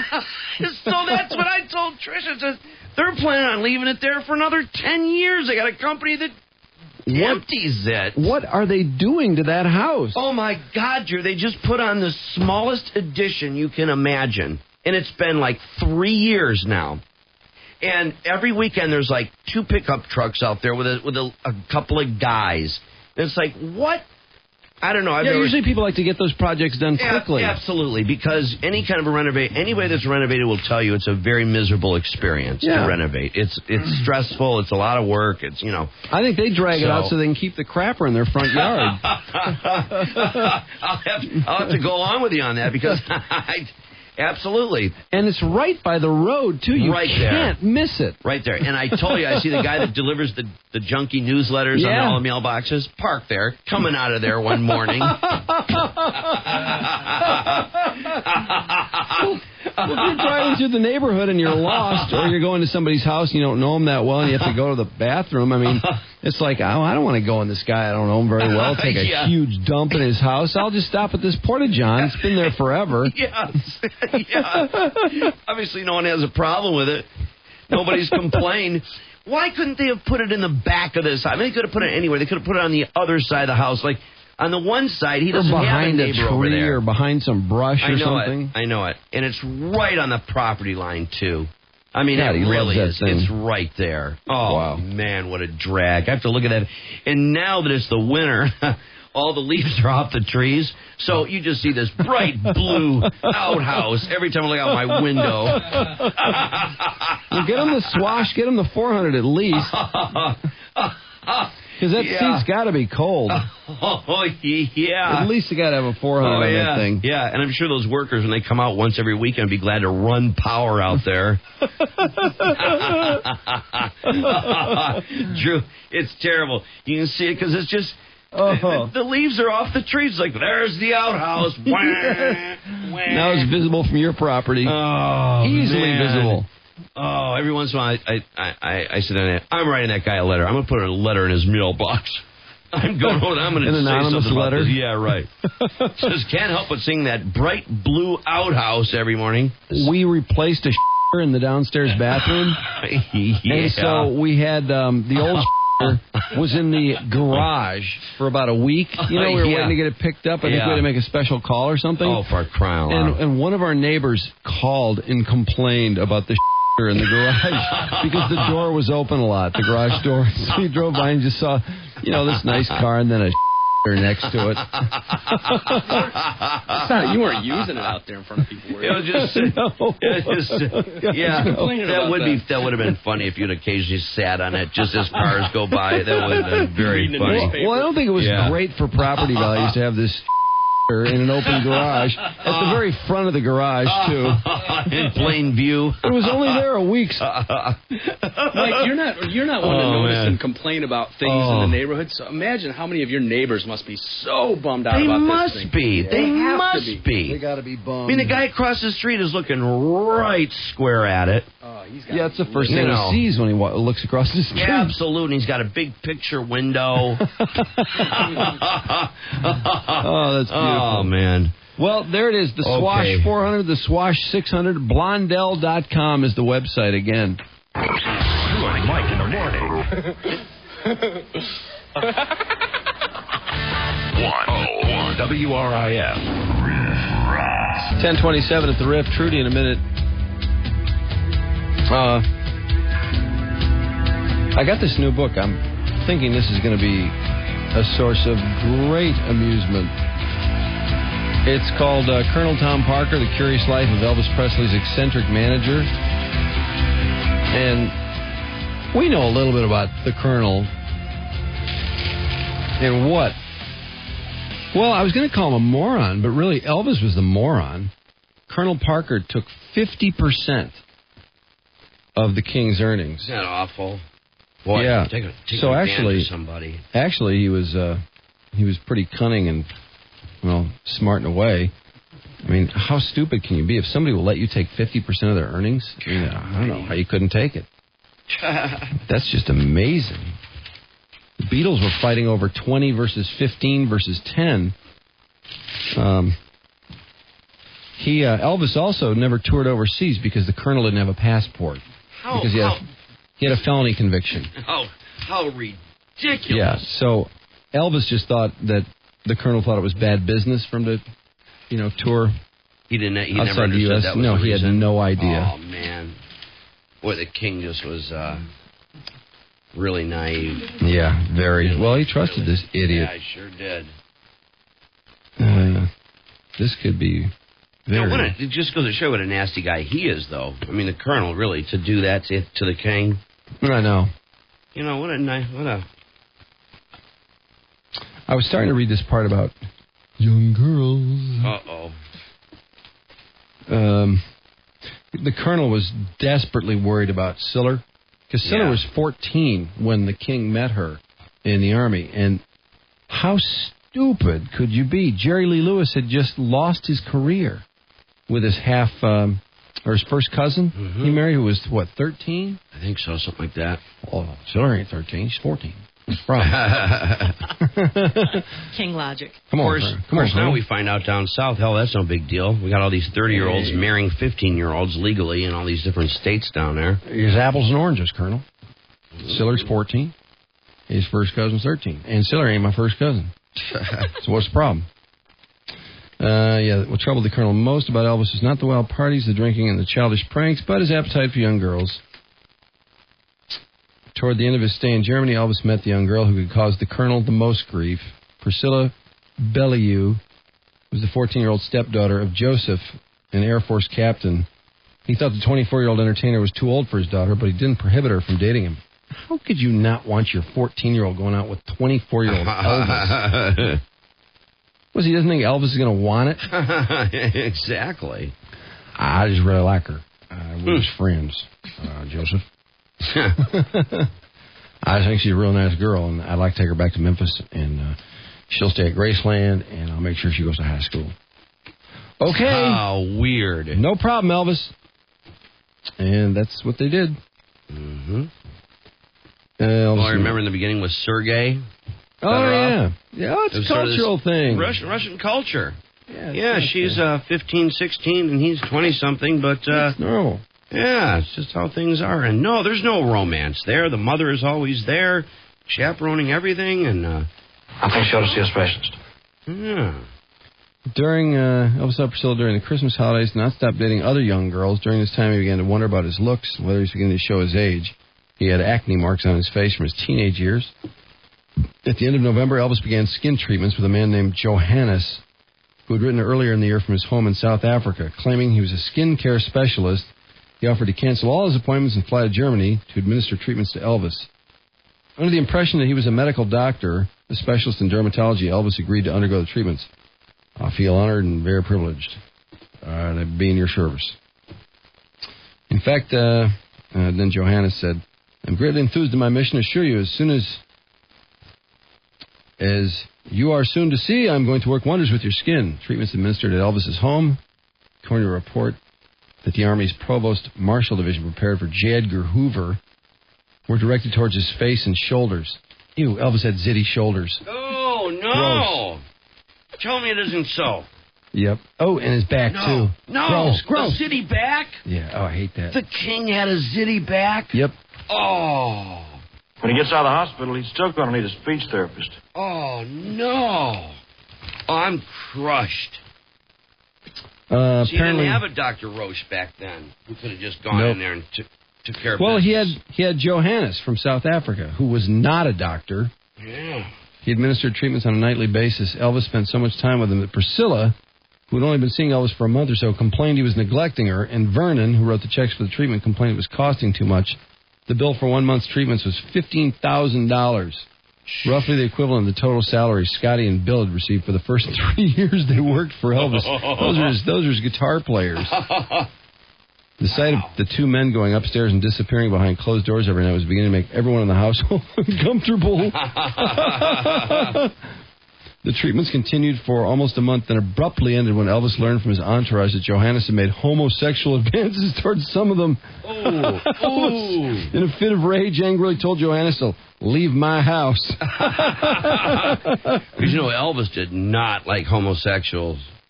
Remember with Pyle? Things got a little dicey with Pyle in the kitchen. Well, Elvis went to a movie. He rented out the whole theater. They always clear out the theater in Memphis. And it was some movie, and there was some gay advance in the movie, and Elvis goes, that's gross, man. And they all left. Yeah. They left the movie. I'll never forget the quote, that's gross, man. Johannes ripped into a fit of rage, ripping apart a photo album that contained pictures of Elvis. He threatened to ruin the singer's career, expose his relationship with 14-year-old Priscilla. He told Elvis he had incriminating photos and tape recordings that showed him in compromising situations. FBI records in... God, this J. Edgar Hoover and the way he tracked these people. Isn't this amazing? Yeah. All the while with him dressed up like a woman to boot. Yep. Getting it on with Clyde. Clyde Tolson. Yep. Walking around in thigh-highs, heels, and a boner. FBI records don't indicate if Elvis consulted with the colonel about the incident, but he almost certainly did. Parker was very open-minded about homos. He encouraged Elvis's friendship with actor Nick Adams, who at the time was rumored to be a homosexual. During the 2 weeks Elvis was booked at the Vegas Frontier, Parker nudged Elvis into a friendship with Liberace. In fact, Liberace had an influence on the way Elvis dressed in the years after the Vegas meeting, according to Scotty Moore. Is that what that was about? Who didn't know Liberace was homosexual? What? How out of come it is on. this guy? How could you not know Liberace wasn't homo? Give me a break. Yeah, everybody started laughing. Well, give me a break. I mean, just look at Liberace. Are you kidding? Time magazine in 1958 inferred that Liberace was a homosexual in a story. Yeah. Liberace sued Time magazine and won. Is that right? He won. They're unable to prove it, I guess. Convinced a jury he wasn't gay. Wow. Either that or maybe it was more they just couldn't prove Talk he about was a gay. Talk about a dream team. God. That's incredible. Call a break. Call the group. B.O.B. Take 7. Rather than worry about what you're supposed to do to him, Elvis went on the offensive, filed a report with the Army Provost Marshal. Told investigators his version of events, repeated Johannes' threat to expose him for his involvement in compromising situations. Johannes was never prosecuted. The Army ended up acting as an arbitrator between Elvis and the masseuse. Oh, boy. Elvis agreed to pay Johannes $200 for the last treatment he received and pay his airfare to London. He accepted the money but didn't leave. He demanded an additional $250, which Elvis paid. God, boy, it's tough to be in this position, isn't it? Jeez. Now, of course, if you're dating a 14-year-old, yeah, it's all kind of deserve it. Date makes a gal start wiggle. Date makes a gal start wiggle walking. B.O.B. Take 12. Elvis was so weird. Elvis had. God, he had fun. He had these movies, supposedly, of Priscilla wrestling other women in cotton panties. Yep, white cotton pants. It had to be white cotton pants. And he used one of his badges to stop a plane from taking off from Memphis because he was so convinced that this guy had taken off with his briefcase full of these Super 8 movies of Priscilla wrestling this other chick. Elvis was out on the tarmac with his badge, demanding this plane be stopped from taking off until he could go on and search. It worked, too. That's the second time he stopped an airplane from leaving. Guy stole a ring from him in Las Vegas, and he went on the plane, actually brandished his badge. I'm a special agent. With He always had that badge. Federal government, demand this plane be stopped until we search this man's luggage. Well, he's stoned out of his mind. The guy had stolen his ring.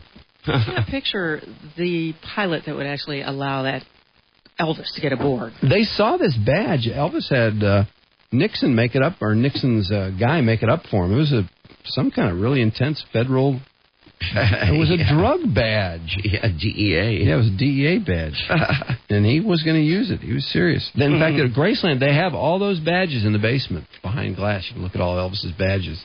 He has hundreds of them. What a kid. Every time he played it, at the end, he'd go, is there somewhere I can get a badge from the sheriff's office or something? He really was a big baby. Yeah, he was. He was a big baby. Wow. Oh, man. This book looks very good. Hey, Clay Aiken's packing on the pounds, Trudy. Did you hear the news? Aw. Look how fat he looks here. What's Mama feeding him? I don't know. Ooh, yeah.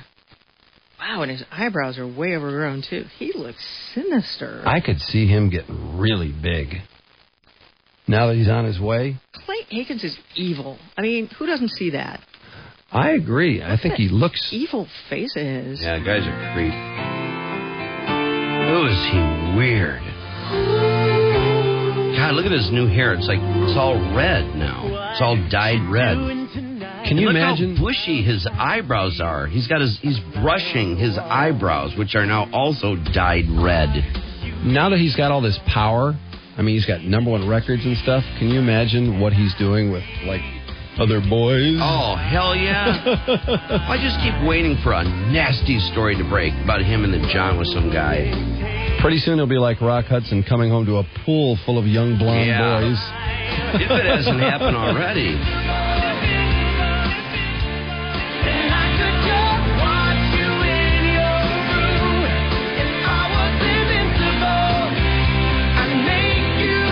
Yeah, you will never be invisible. You are huge. Huge.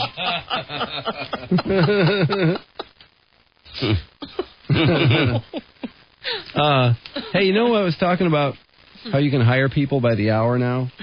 All these stars. You can just hire them for your bar mitzvah or come over and do balloon tricks or something. The Blink-182 guy was in town this week. Yeah.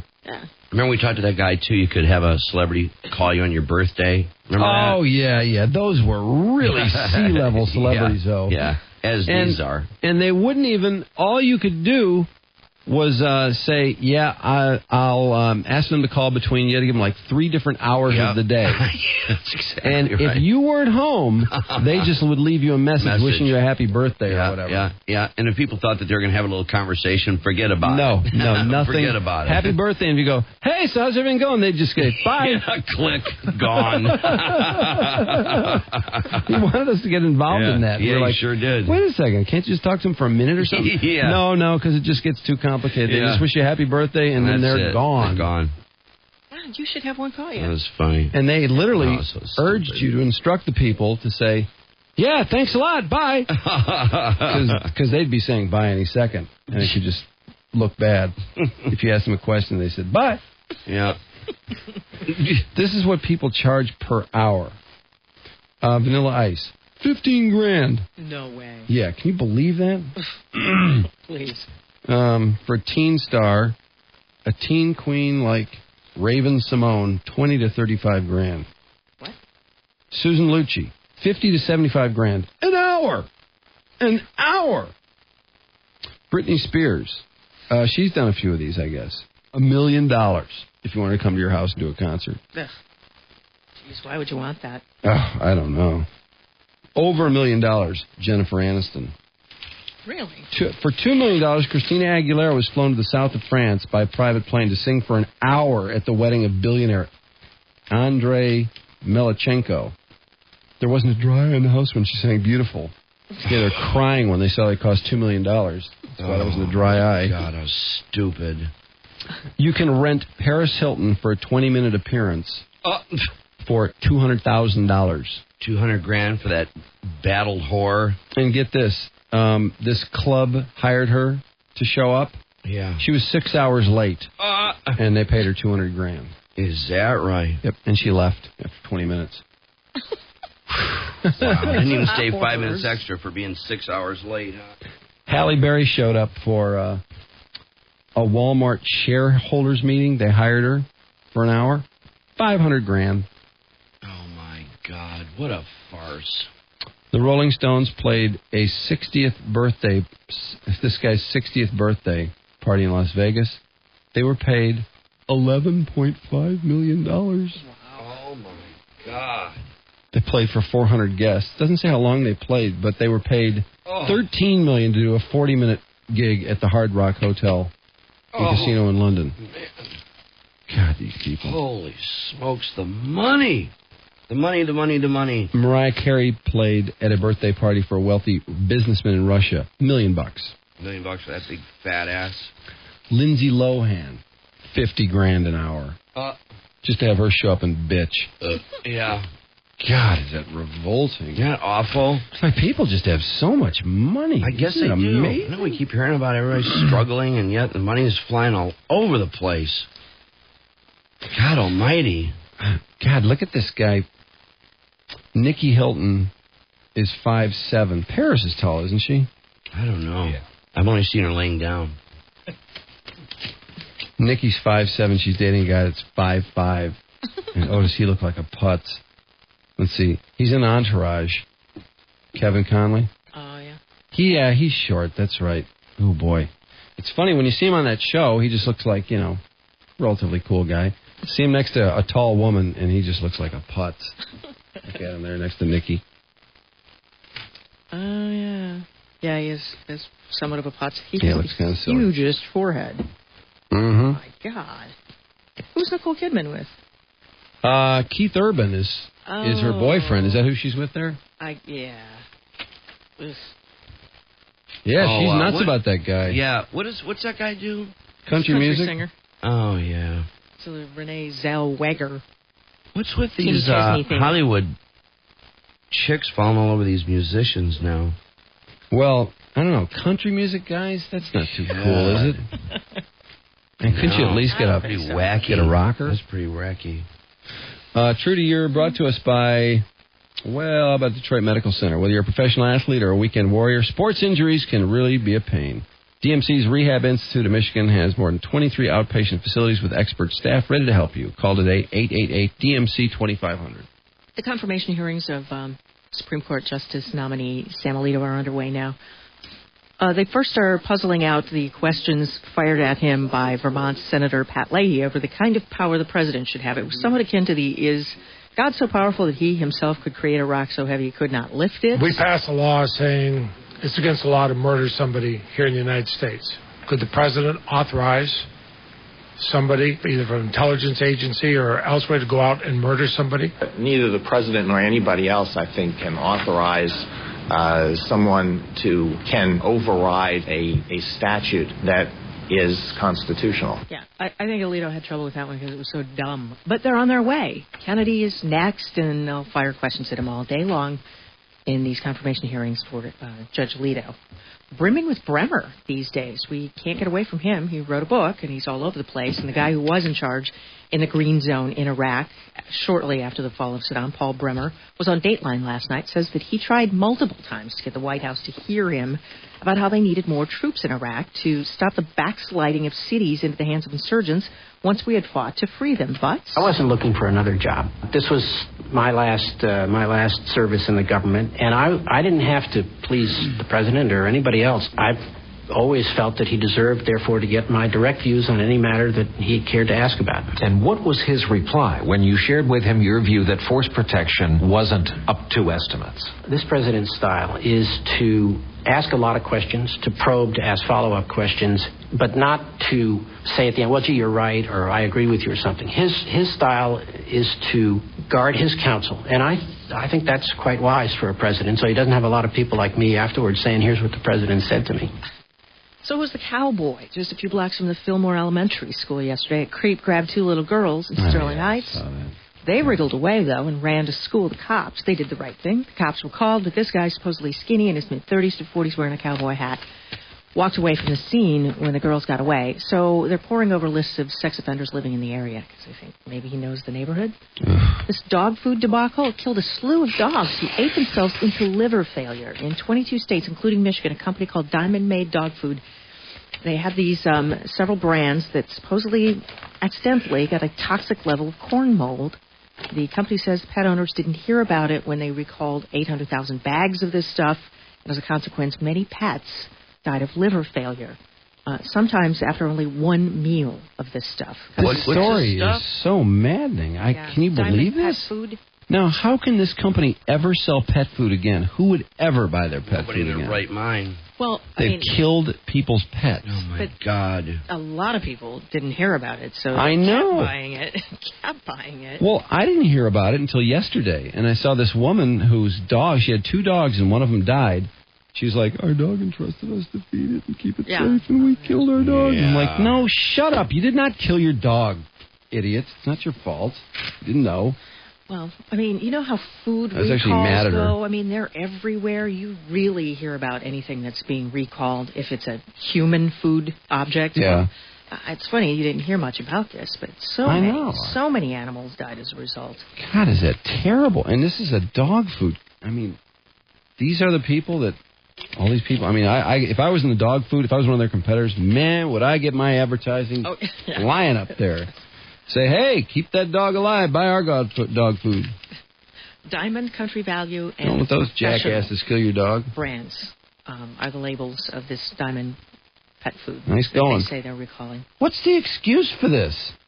Well, they got a bad ingredient, and they didn't realize it until it was out there. I mean, that's nice getting a bad ingredient that kills dogs. Oh, how it was horrible. It was something, though, that it was in the grain that they use. You know, they use corn, and corn sits around, gets mold on it. Unbelievable. And when wheat sits around and gets mold on it, you get LSD, unfortunately. There weren't any tripping dogs. But the company says it acted as fast as it could. They will reimburse owners for any expenses, though many of the expenses are the loss of their pets. Oh, yeah, you can never replace that. They're about to start teaching... Watch people line up who didn't even have animals. Probably. Probably. Yeah. Wouldn't surprise me. They're about to start teaching surfing as a varsity sport in Hawaiian schools. Setting up surf clubs right now. Figure That's not a sport. No, they're going to actually compete in leagues, just like baseball. No, you can't compete in surfing. Surf leagues. How do you compete in surfing? I don't know. I watch it occasionally, and it looks like they just kind of like get out there and ride in, and then they're done. Biggest curl. All right. I saw a picture of this guy who was trying to surf a 40-foot wave. He was at the bottom of this wave, and they said it was the biggest wave anyone's ever surfed. Really? Yeah. Ever in history? Did you see it? Yeah, I've seen those. Sure. They said it was the biggest wave. 40-foot wave. This thing was so huge. He was so tiny, and this giant thing over him. What a nut. Can you imagine if that had come down on top of him? I know. He'd have been buried in there Seems for like 10 he'd be minutes. Dead. Where was the wave at? Over his head? No. Where? Outside California, Africa? I don't know where it was. It's probably the tsunami. Yeah. The Simpsons listing their home on the real estate market for $3.25 million. It, of course, was the backdrop. Homer? It was this new episode? Oh, no, I'm sorry, Jessica and Nick. It was the backdrop, of course, for their MTV show, Nick and Jessica, the newlyweds. What they want for that joint? $3.75. Really? Think it's worth it? What'd they pay for it, you know? I have no idea. Let's keep the laughs coming, eh, Simpson? It's in Hollywood, right? So yeah. I read this really long story, and it supposedly had both sides of the story. And this thing was so tilted towards poor Jessica, and all these people have seen her out crying, dabbing at her eyes everywhere she eats lunch with Jennifer Aniston and her friends now. Because Jen reached out to her. Because she knew what a horrible time she was. Aniston is her friend. Yeah, they didn't even know each other, but Jen started emailing her because of what she saw, what she was going through. Oh, that's so corny. They're best friends now. Oh, my God. Oh, these two weak They went out to lunch, celebrities. and Simpson's bawling her eyes out. Then she's out to lunch with Ashley, bawling her eyes out. God, Ashley. They had, like, all these people come over, Ashley. and they rented a truck, and they moved all her stuff. I mean, she didn't lift a finger. It's like they bought a $5.5 million house for her, took all the best stuff out of her and Nick's house, moved it in this new place, set her all up, and she's still bawling her eyes out. Oh, my God. Like, inconsolable. Well, why did she dump the guy then? Well, no, she dumped him, but didn't she get it on with somebody? On Yeah, the set of her supposedly movie? she was up to something, and some of his friends were saying, oh, man, was she slick. Nobody suspected. Nick thought all this tabloid stuff was just total BS. He just, that's crap. Well, he started putting two and two together, and now he's starting to think, oh, man, she was slutting out on me. Oh, brother. Bam Margera really vehemently denied that he was hooked up with her on, I think it was Who did? Carolla's show. Bam Margera. Oh, he denied that? Yeah, and said it's like wrecked a couple of his relationships, having to deal with the rumors. Well, supposedly Johnny Knoxville was the one, though. Oh. But Bam Margera, I think, yeah, didn't his dad say he was with her or something? Everybody's trying to find the offending schlong.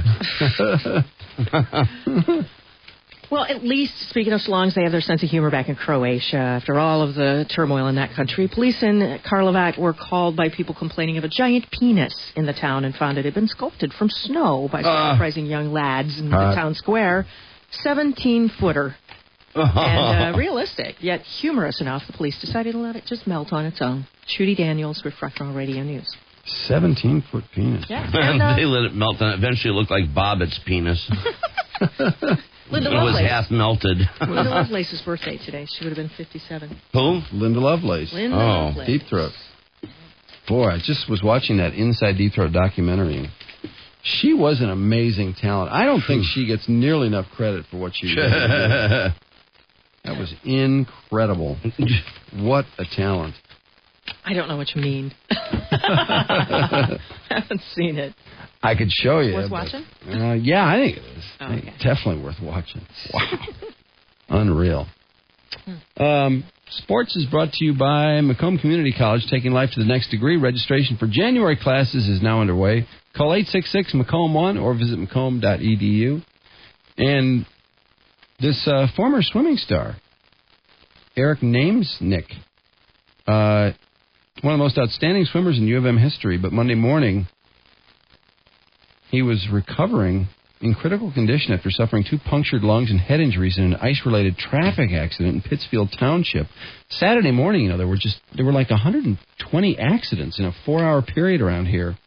Yeah. He was in a drug-induced coma Monday to help relieve pressure on his brain. This is just this apparently brutal accident. He was attempting to pass another vehicle on Carpenter Road south of Merritt Road when he lost control of his car.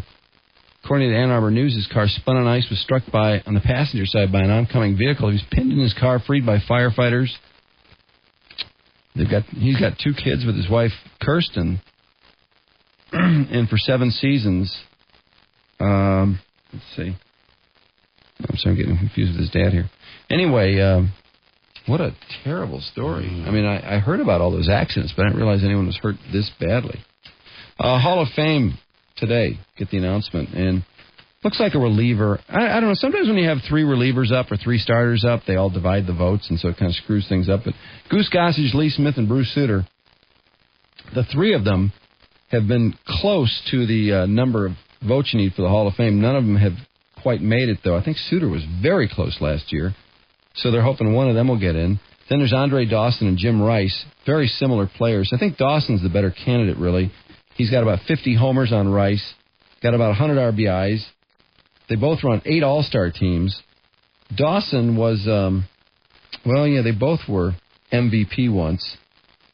Dawson's one of 3 players with 400 home runs and 300 stolen bases. Now, that's such a unique stat that I find it hard to believe Andre Dawson can be kept out of the Hall of Fame much longer. Then you got Bert Blyleven at 287 wins. He was a hell of a pitcher. My God, did he have a curveball. Woo! That thing broke like nobody's business. Kind of like the Kerry Wood curveball. I don't know if you ever see pictures or highlights of his 20 strikeout game, Kerry Wood. That curveball, the way that thing is working that day. Ooh. Blyleven's worked like that all the time. I don't know how, honestly, I think the question with Bert Blyleven is, how did he not win 350 games with the stuff he had? He lost 250 with his 287 wins. He was on some bad teams, too. Kobe Bryant scored 45 points, 4 straight games. Lakers win in the 4th effort in a row last night, 96-90. First player to do that since Wilt in 64. Wilt averaged 50 points a year one year. How amazing is that? Duke unanimous number 1 in the AP Top 25. Spartans fall to 14 after those 2 losses to the ranked Big Ten teams they played on the road, Illinois and Wisconsin. And Oakland U lost in college basketball last night to Southern Utah 76-73. Jack Snow died yesterday at 62, the former Notre Dame and Rams wideout, JT's dad. Lions search continues. I just got this horrible... Everything I've heard about the Lions this offseason has really bummed me out. I haven't heard one thing that made me say, hey, that's exciting. Sounds good. Because the coaches are talking about, first of all, in the last couple of years, if you think about it, how many really good NFL coaching candidates have been floating around out there the last couple of years? Well, as it turns out, it looks like Nick Saban was one of the best, what he's doing in Miami. Then Herman Edwards from the Jets, that's a guy I really like, and I think a lot of others. He goes to Kansas City. Saban goes to the Dolphins. The Lions are never even remotely linked with either one of them. The Lions are one of the 2 teams talking to this quarterback from the CFL, Casey Printers.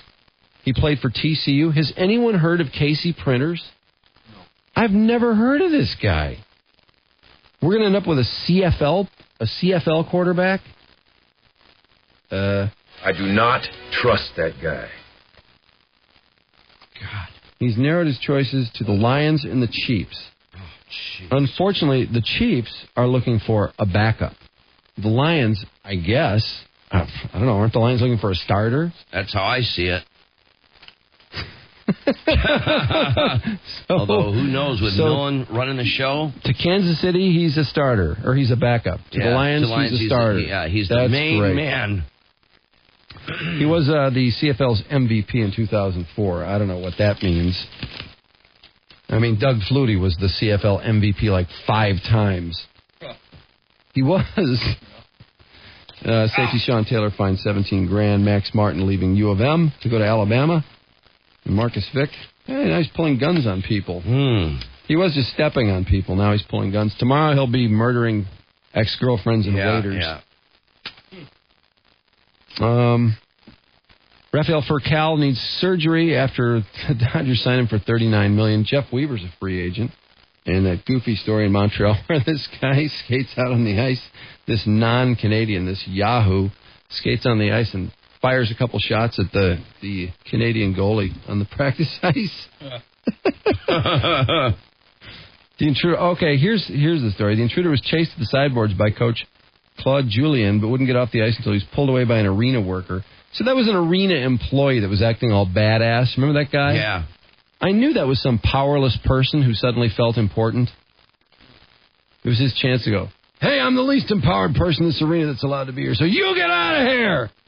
I have authority over you. You're the first person I've ever had authority over. Get out of here.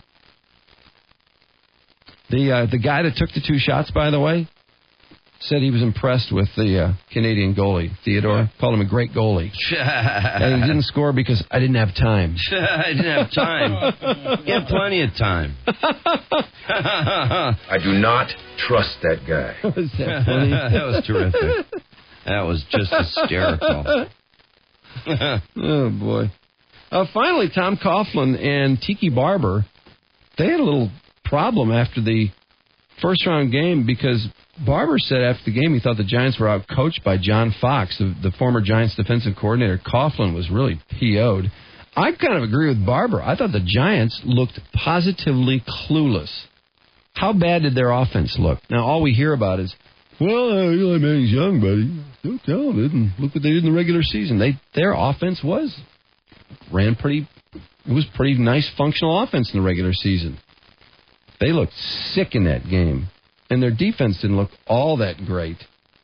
Well, Coughlin called Tiki Barber in, took the unusual step of calling Tiki Barber in to look at game film, Barber, who was not the only Giant to question some of the coaching decisions, backtracked from his earlier statement that it seemed the Panthers were in our huddle during the loss. Well, you know, what are you going to say when the coach calls you in and makes you look at game film? You say, yeah, we looked at game film, and I stand by my statement that we were out-coached. Actually, he's in a position he probably could have said that, but would it be worth it? No. All right. Short break, and then we'll throw it to Doug. It's 11 o'clock at 101 WRIF Detroit, home Maui time. 101 WRIF and Budweiser sending some lucky people to Maui. First winner yesterday with Arthur, and now could happen anytime. Anybody? Hey, could happen during this commercial break. For all you know, it's not going to, but it could. Could happen with Doug today. Meltoid tonight. Screaming Scott. Wait for us tomorrow. Be listening for Arthur P. when you hear him say it's Maui time. Just be caller 34, 313-298-WRF, and you and a guest are headed to Maui. Drew and Mike. I haven't seen chemistry like that since Rosie O'Donnell poked Tom Cruise with her strap on. 101 WRIF. The Riff. I'd say it after 11 at WRIF. I know you and Walters were up late tonight. That whole coal mining thing went down, and you stayed up and watched it. I saw the thing come on and said they were saved, and I was pretty much in shock. I sort of didn't believe it. I really it's funny, because normally if it says something on TV, I just take it at face value. Yeah. And I'm not saying I didn't believe it, but I was like, wow, I can't believe that. They just seemed, just from everything they said, I could tell there was this between the lines undertone thing of, look, they're dead, okay? We're hoping for a miracle, but we sort of know they're dead. And I was just really amazed, and it didn't make any sense. And then, then it turns out the one guy's alive, which was almost equally bizarre that anyone had survived. But nonetheless, when you guys were talking about it, and you seemed really fired up about it because you knew so much about it, I started reading more about it, and then I was following the news accounts afterwards. And man, was I agitated to see the story yesterday where they were saying that part of the problem with the rescue response was that they called, and the point of the story was that the company is now going to provide their own rescue people. They're not going to rely on these agencies. Yeah. Because they called for help. It's like, hey, get somebody here, and pronto. And they couldn't get anybody on the phone because it was a federal holiday. Isn't that awful? Well, that's why they claim that there was that 11-hour delay in getting the very first rescue crews into that mine.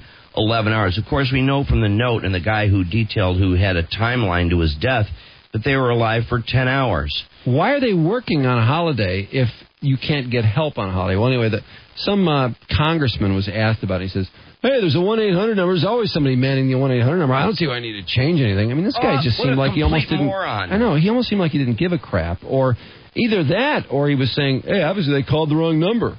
But they said they were getting voicemails and people's, home answering machines and stuff. And boy, if I were one of those family members, I can't tell you how angry I would be. Oh, yeah, and they are for all these reasons. And I think we're going to hear more and more and more about it, especially when this investigation gets underway.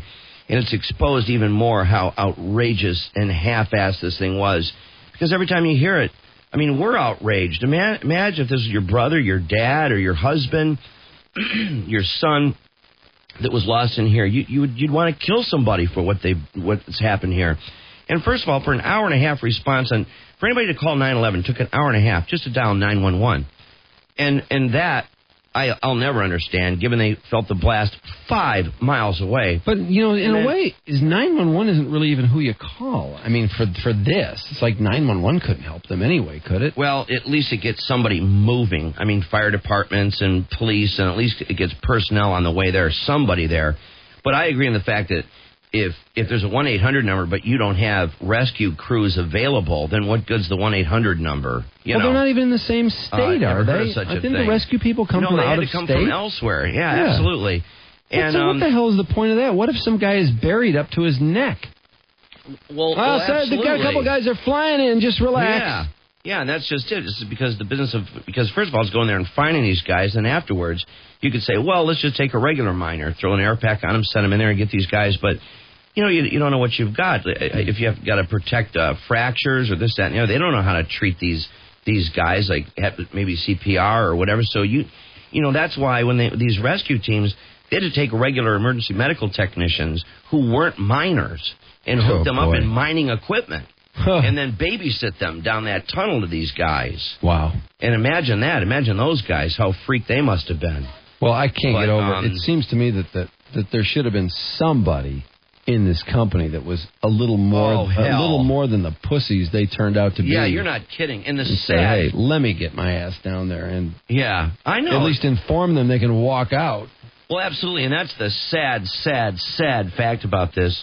And again, we heard it yesterday, and they reiterated today in the paper again, that these guys could have walked out trouble-free. They only had 1,500 to 2,000 feet to walk before they would have been wide open in fresh air.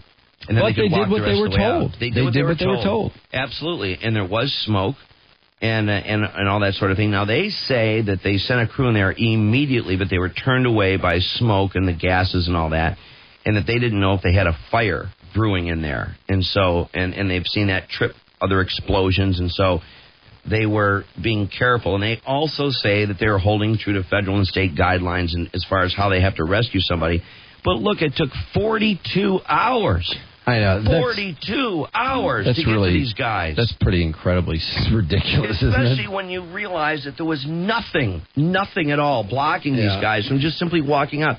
They could have walked out, but yeah, you're right. They did what they had to do. They didn't know what. It's too bad somebody in there didn't go, man, you know what? We're dying. We're just dying in here. It's getting darker. It's getting smokier. I'm going. I imagine I'm going to try to get out of here. You're probably not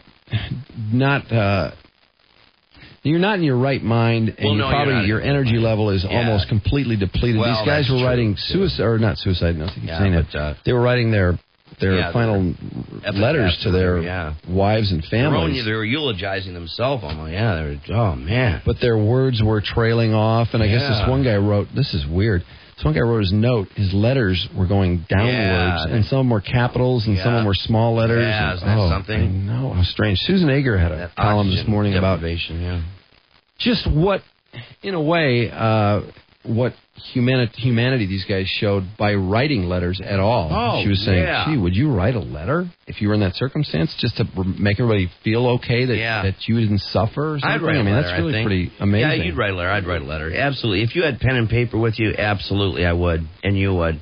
But the thing I guess once you knew, Yeah, because you know, and you've got plenty of time on your hands, so that you're just sitting there, and of course you'd want to commute. Because after all, that's all you're thinking about is your family and your kids and everything else. Well, it's the only way you'd have to you'd write it, put it in your pocket, and that's it. The letter she was talking about, this guy wrote at the 5-hour mark, I guess, is when he started to write it.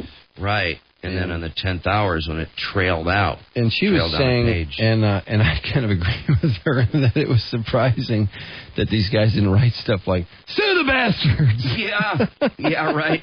Yeah. Instead, they wrote these really nice letters, you know. Of course, when you're going to die, I'm sure at that point But yeah, you'd also be kind of pissed at what happened, my God. Get somebody down here. Jesus! I have to believe for a while there they were damn mad. But, they maintain, this Hatfield especially, on and on and on about how the rescue teams took all these chances and they did the best they could and this, that, and the other. And all that, I don't know, all that may be true, but I am just surprised, honestly, that there wasn't some guy, knowing that these guys could have walked out means somebody could have walked in. And I'm amazed there wasn't some ballsy miner out there, some badass zombie, the boozer in the group or something that just said, give me an effing air pack, I'm going in. It just went sprinting in there. Oh, yeah, just threw an air pack on and says, I don't give a damn, I'm going in. Especially when you knew there wasn't anything blocking anything. And they keep talking about these noxious gases, but the thing of it is, that's the part I'll never get. It's like, well, who cares how much carbon monoxide is in there? You've got an air pack on. And we're also finding out, too, we had some miners here. Did you see those emails from the local salt miners? All the salt mines underneath Dearborn on the side? That wrote us to say that they have these 4-hour packs. And they were shocked to find out. Some of these guys saying that's old technology, old. Well, those 1-hour packs are antiquated. And also they're saying... Sounds like an antiquated mine, though. The whole thing sounds that way, Drew. And they're also talking about this wireless technology that they have now with these antennas that can be placed so that they could have actually conversed with these guys right afterwards and said, hey, you can walk out or something to that effect. Well, the whole damn thing is just horrible. For people to be in circumstances like this, it's the same way with the firefighters and the police on 9/11. How could they not have better radios? And Detroit just got these systems. Well, although our water bills paid for them in the suburbs, interestingly, but nonetheless, at least they have them. I mean, I'm glad for them in that case. Mm-hmm. All right, we got to get moving here. It's 17 after 11 o'clock. Don't forget Maui time today. And tomorrow, amongst other things, we're going to talk to Gary Bernstein. Now, this is a CIA guy who wrote Jawbreaker about the attack on bin Laden and al-Qaeda, personal account by CIA's key field commander. I was just reading some of this. Pretty interesting. So that and much more. This reminder, many guys who go through divorce feel like the deck is stacked against them. Let Adam level the playing field for you. Call Adam at 248-356-ADAM. Adam, our sports sponsor for the previous sportscast. Almost forgot. 248-356-ADAM. And we're out of here. We'll leave it a gratuitous rock star. Thank you. Are you ready? Ready. Thank you, Detroit. Thank you, sir. Coolness aside, I'd like to say thank you. Thank you, Rudy. Say it! Say it! Thank you and stuff. Thank you, Jesus! All right, show's up.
things that are only correct because they're grammatical, but they're tough on the ear. You see, this is a very wearying one. It's unpleasant to read.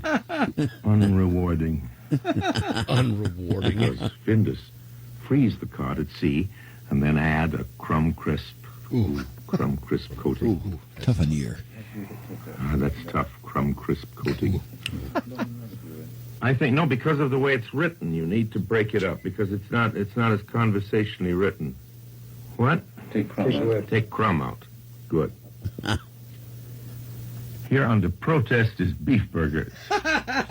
We know a little place in the American far west where Charlie Briggs chops up the finest prairie-fed beef and tastes... This is a lot of you know that. You want one more? Yeah. More on what, beef? You missed the first beef actually completely. What do you mean missed it? You're emphasizing prairie fed. But you can't emphasize beef. That's like his wanting me to emphasize in before July. Come on, fellas, you're losing your heads. I wouldn't direct any living actor like this in Shakespeare. Will you do this? It's impossible. Orson, you did 6 last year, and by far and away the best, and I know the reason. The right reading for this is the one I'm giving it. 20 times more for you people than any other commercial I've ever made. You are such pests. Now, what is it you want? In your depths of your ignorance, what is it you want? Whatever it is you want, I can't deliver because I just don't see it. That was absolutely fine. It really was. You isn't worth it. No money is worth it. He must have come back and finished it. You know, he must have. Orson Welles, believe it or not, lived with Sybil Shepherd at one point, and her boyfriend. Remember that? All those great stories she used to tell. Came from? Yeah, she said that she'd buy a dozen fudgesicles or something, or the 24-pack, and come home, and there'd be one left. And Orson Welles, would be walking around going, "Who ate all the fudgesicles?" As if it wasn't him. I know. Now, look, we're going to do this for a little while, and that's it. Because I am not going to do it the way you want. I will never be able to do it your way. I can only do it my way. Wait a minute, lady. I'm not doing it any way other than the best that I can do. And if you are not satisfied with my best, then that's too bad. So we're going to have to reach a solution or a resolution very soon. You cannot keep telling me what you think is the better thing, because I don't even know who the hell you are. And after 50 years in this business, I'm not going to take all the interpretations from you. You asked me to do this. You didn't tell me that I was going to have to sit here and take all of these goddamn directions from you. You didn't tell me that, did you? Which I'm doing now. So let's do this thing and know that we are getting close to burnout. Bull. You love everything, but. That's loving nothing. That's funny. Can you imagine quoting how long they've been in the business? That's when you know you're in trouble. Well, you know, to be Orson down to that. To be Orson Welles or Jack Palance, and you're doing a read for a commercial, and there's 6 people in the control room telling you what you're doing wrong. I think it's a little dangerous. Take one. Quiet, please. Recording. Go again. I found a way to cook. Take 2. I found a way to cook it. Poor Colonel. Come on over and try my crispy. It's entirely different, and yet it's just as tender and tasty. No, and it's just as finger-licking good. You see, I found a way to cook chicken deep down and get that real crispy crust that some folks like. And it's just as tender and juicy. I'll get it now. I found a way to cook chicken deep down and get that crusty, real crispy chicken crust. Yet it's entirely different. No. Yeah, whatever, Colonel. 30, take 1. Now you have 2 kinds of Kentucky Fried Chicken. He said, cut it. Go ahead. Yeah, just forget it, Colonel. You're cooked. Oh, man. I did mention the Kraft Hunger Bowl, Nevada 20-13 over Boston College. I wonder if there's any money on that game. The Packers upsetting Philadelphia 21-16 in Philadelphia behind Aaron Rodgers. Boy, this guy, they sure wanted him to get his due as they were the announcers doing that game yesterday. And he really is underrated, I have to say. 18 of 27, 3 touchdown passes to win the first playoff game of his career. His pass to Brandon Jackson capped an 80-yard scoring drive in the third quarter right after the Eagles had scored their first touchdown. That made it 21-10, and the Eagles fought from there. Akers missed his second short field goal. That would have made it 21-13, and that was, weren't they on the, how close were they for that? I guess they were in the 17, 16-yard line. I think they had fourth and a couple. Anyway, yeah, I guess they had to take the points. Then they finally get down there and score with about 4 minutes left, and the 2-point conversion is missed, and then Philadelphia did get the ball back, and Vic led them downfield nicely, had the 140-yarder or so, but then with the game on the line and time running out. Pump fake, Vic toward the end zone, intercepted. Tramon Williams. And with that, the Green Bay Packers will take this one in Philadelphia. I don't know, I'm always kind of surprised when they go for it all, because they had a little more time than that, but I guess he had the one-on-one and thought, maybe he can get up and get that ball, but not Riley Cooper. Not there, not then. Packers win 21-16. The early game, not so great. Joe Flacco threw for a pair of touchdown passes and led 2 lengthy scoring drives. God, that last drive went on forever. Oh, my God. They had the ball 8.5 minutes, and they were on about the 30-yard line. I'm like, how long can they possibly take the score? I think it ended up being 11 minutes or so. 30-7 was the final. Baltimore over Kansas City. That sets up a great showdown. The Ravens and the Steelers Saturday in the divisional playoff game. Boy, this coming weekend is the weekend. Isn't that the weekend? Because there's 2 games both days, and they're all exceptionally huge games.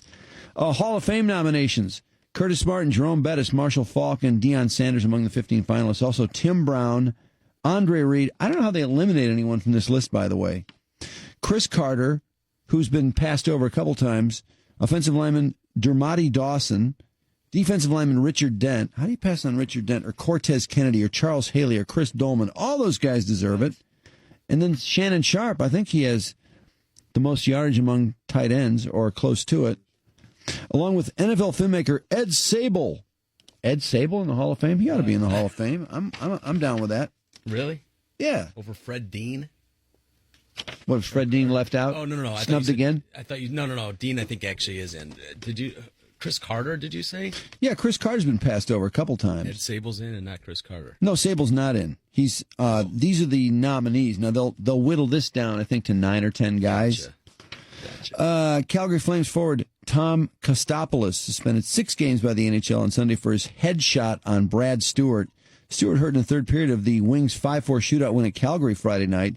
He's supposed to be out 6 weeks. Kostopoulos delivered a blow to the head of an unsuspecting and vulnerable player. That was just a cheap shot. I mean, there was no need for it whatsoever. Just bam!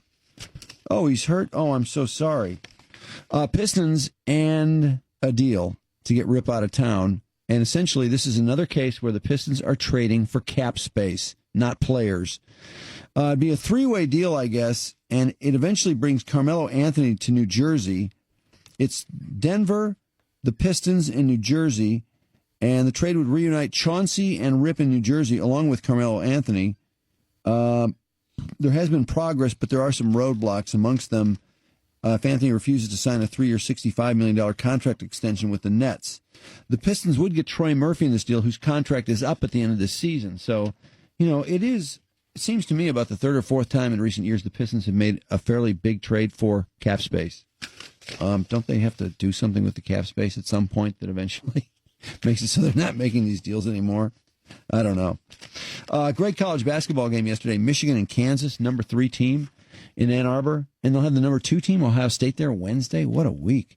Marcus Morris had 22 points. Number 3 Kansas outlasted Michigan 67-60. This is a hell of a basketball game. Michigan was never even tied in this game. Never.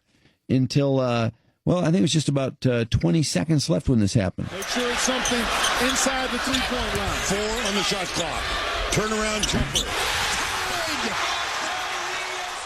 Yeah, Darius Morris, who had 16 points and 7 assists, makes the game-tying shot there. It goes into overtime, and Michigan got off to a nice start in overtime. And Michigan goes for its first lead of the ball game, 4-3. Yeah, Zach's three-pointer put the Michigan Wolverines up 54-51. That was their last lead. Kansas hit a couple threes, and Michigan's offense stalled again. They could not make a 3 to save their life in this game, yet somehow pushed number 3 Kansas into overtime. I was amazed. Tim Hardaway Jr. on the Wolverines. We grew up tremendously. We came out today with a mindset of playing aggressive. And we know we didn't do that in the first half, but in the second half we came out and we just battled, and we see what can happen in the future. Oh, boy, what's wrong with the Spartans? They lost to Penn State over the weekend. Spartans, who'd have thunk it, that they would have this many losses at this point in the season, 5 losses, and they're barely into conference play. Some are wondering about Kalen Lucas. Is he recovered from that Achilles? Because this team is virtually the same team that made the Final Four last year. Raymar Morgan's gone, I know, but can one guy make that much difference? I suppose it's possible. And Lucas recovering from Achilles, just not quite the speed that he had previously, and maybe as the season wears on, he'll continue his recuperation. We're hoping. Ohio State beat Minnesota to tune up for the Wolverines. They win by 3, 67-64. Villanova beat Cincinnati in college basketball by 11, and Purdue, number 11, over Iowa, 75-52. A couple pro games. It was the Heat over the Trailblazers in overtime, 107-100. LeBron had 44 points, 13 rebounds, 6 assists. Dwayne Wade had 34 and 8 rebounds, and Bosch had 18 too. So that is, 78, 96 out of the 107 points from the big three.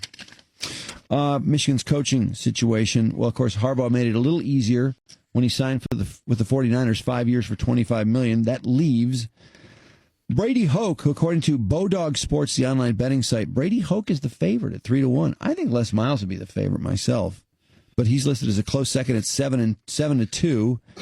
Gary Patterson 5-1, and John Gruden is 9-1. Here's Les after the Cotton Bowl. We're gonna have a great football team here next year. We're gonna see you back here next year, right?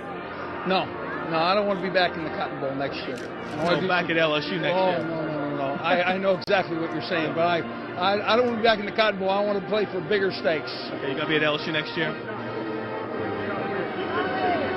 It's a wonderful place. It's a wonderful place. I love it. Clever Les. So is it going to be Les or Brady? Les is the sexier choice, isn't he? I don't know why, but a lot of people seem to just not be excited about Brady Hoke, and I guess he's not a guy to get excited about, but he's been pretty successful. It took him a while to get success at Ball State, and he had one bad year at San Diego State, but 1 year before turning it around and going 9-4 and winning their first bowl game in forever. Pretty impressive. But for some reason, that name just doesn't get people excited enough. And I guess, are we splintering the Michigan supporters with these two picks? Because Les Miles would be more from the Bo Michigan alums, whereas Brady Hoke is more from the Lloyd group. Is that accurate? That's what some people say, yeah. But, I don't know. I think either one of those guys could probably unify the fans and I guess departments. I don't know if the fans will ever be the unified. I mean, I think Michigan's very fortunate in the fact that there is such a unified love of Michigan football and support. I mean, the support's incredible. And the Rich Rod thing sort of, was very divisive, but I think schools are a lot more divided in their support. I mean, there's always a lot of controversy, always somebody complaining about something, and Michigan's been very lucky in that regard, and I wonder if they haven't run out of luck like most schools have. We see that $5 million would count for something. Yeah, in terms of candidates? Mm-hmm. Well, that's just it. Does $5 million a year bring a Patterson into the fray? Does that make someone like him interested? You would think so. You'd think. I would think the Boise guy would be interested, but apparently he's more interested in Stanford? Is that what I hear? Stanford, yeah. Michigan, Stanford? Really? You think the $5 million will bring Les in? Because I believe he makes about $4 million at LSU. Les is going to do it if he wants to, though, isn't he? I mean, it's not going to be about money for Les Miles, I wouldn't think. If you were Les Miles, wouldn't you do it? I mean, you have this fan base in LSU that doesn't like you despite winning 11 games out of the last 4 years or something like that. I would, if I were Les Miles and had won a national championship and won, he won 10 games 5 times in 6 years, 11 3 times, I'd be pretty sick of people ragging on me if I had a record like that. I don't think they really appreciate him down there.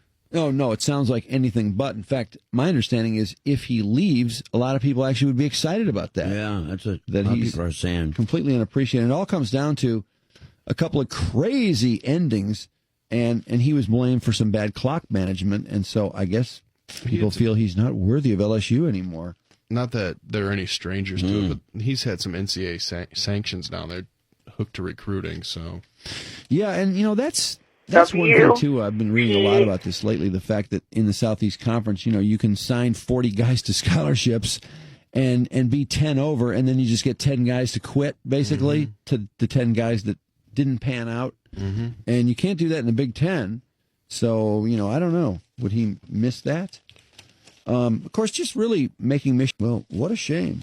Yeah. And that was probably the most naive thing I think Dave Brandon said in the month of December was that this should not affect recruiting, that it's a fluid year-round thing. Baloney. You got to remember, though, it's not like college basketball. There's not an early signing period, so you're really not committed until you sign on February 3rd. So somebody could come in here and steal recruits. Remember when Rich Yeah, Rich Rod he pissed did that. people off. Yeah, Roy Roundtree was a big steal, I think, from Purdue. Huh. Well, anyway, I hope it's determined pretty quickly. And I would think, wouldn't you think if it's Les Miles or Brady Hoke, isn't this going to be over by Wednesday? It depends. How much can there really be once you've selected the guy, nail down the money, and boom, it's over. And whoever it is, if it's one of those two, he's going to want to get in here and start trying to nail down that recruiting class. Anyway, what a mess. 8:46 at the Riff. Patton Oswalt got a new book out, and he's done a lot of stuff we've liked over the years. Of course, the roasts. But Patton's pretty much a regular, isn't he, at the roasts? Oh, yeah, I would say. Yeah. Always funny. Yeah, he was at some of the big ones. And I really fell head over heels for this guy when I saw Big Fan. I just thought that movie, what a funny movie. And it's really about sports talk radio and just the kind of the pile of nerds that want to participate in that. But anyway, we're going to talk to Patton coming up. And Mark, I remember you telling me about Catfish. I finally saw Catfish over the weekend. Yeah. Uh-huh. Yeah. That's the best part of the movie. What do you know? She wasn't home. But he got to talk to, was that supposed to be her mom, that woman? I think so, yeah. But it was her. Yeah, it was definitely it was her. And she'd married this guy that had these two retarded kids, which was really a freaky kind of thing that came about in the movie. Which is pretty key to the movie, because a lot of people try to say that the whole thing's fake. And those guys goes, why would you film that from the start and blah, blah, blah. But if it was fake, why would you involve those two? Oh, no, I don't think it's fake. No, it's got to be 100% real, because if you're including those two guys in it, that's pretty low. Oh, my God, no, that's not, no, that could not happen. The best character in the whole movie, though, was her husband. The guy who explains the Catfish story. What a dolt. Yeah. Well, that was a pretty unique scenario. He thinks he's going to meet this super hot chick, and instead he meets her fat-ass mom, quote-unquote, who's... So funny. And was he supposed to be her husband or boyfriend? I can't remember which. I don't think they even knew that guy existed until they No, met they him. didn't know, and they didn't know about the two retarded kids either. And yeah, she had married that guy, and those were her stepsons, and she took care of them, and they wore diapers. I remember that part. Diapers. Oh boy, what an ugly ending of that movie. It really, oh God. It really shows how you can use the internet to bust up any lie. You know. Yeah. It reminds me of that other. Remember that story about the guy? Oh God, I'm gonna mess this up. But he thought he was communicating with a hot chick, and she thought she was communicating with a hot young guy. One? Yeah. Oh yeah. Yeah. There's a documentary on that. That was on Dateline too, wasn't it? I think so. Yeah. But very similar to that story, where people are, internet dating, and the other person really isn't who they say they are. I'm surprised as many people. Murder, though. Yeah, that's right. I'm surprised as many people still look for chicks or look for guys online in light of all the screwy things that happen. Sure, well. Imagine why they're letting this guy off the hook. Usually when they meet in the groups, everyone's forced to talk, but it's been real quiet. So kind of interested to see what he has to say. I'm surprised he has the energy to do radio interviews. You would think if you're in rehab, you'd feel like crap so bad you wouldn't want to talk to anybody. Like, want to do some radio interviews? Oh, God, no. I think they shot it. No, I just want to lay down. It's probably shot a few months ago, so he's probably okay. He's probably off the wagon by now. He's probably back on the whatever. Well, anyway, Jason Wahler just before 10 o'clock. 101 WRIF and WRIF HD1 Detroit. Drew and Mike in the morning. They're big, they're strong, and they know how to use their equipment. 101 WRIF. The Riff. Rightway understands that you need a car. For work, for school, for your family. That's why the finance experts at Rightway shop the country to get you approved when no one else can, no matter what the situation. First-time car buyer with no established credit? You're approved. Bruised credit, late pays overextended? You're approved. Bankruptcy, foreclosure, wage garnishment? You're approved. When they say, sorry, there's no way you're going to qualify for this loan. Here's a concept. You need credit to get an auto loan. There's no way we can approve you with a bankruptcy or a foreclosure. Rightway says you are Fruit Morning on 101 WRIF.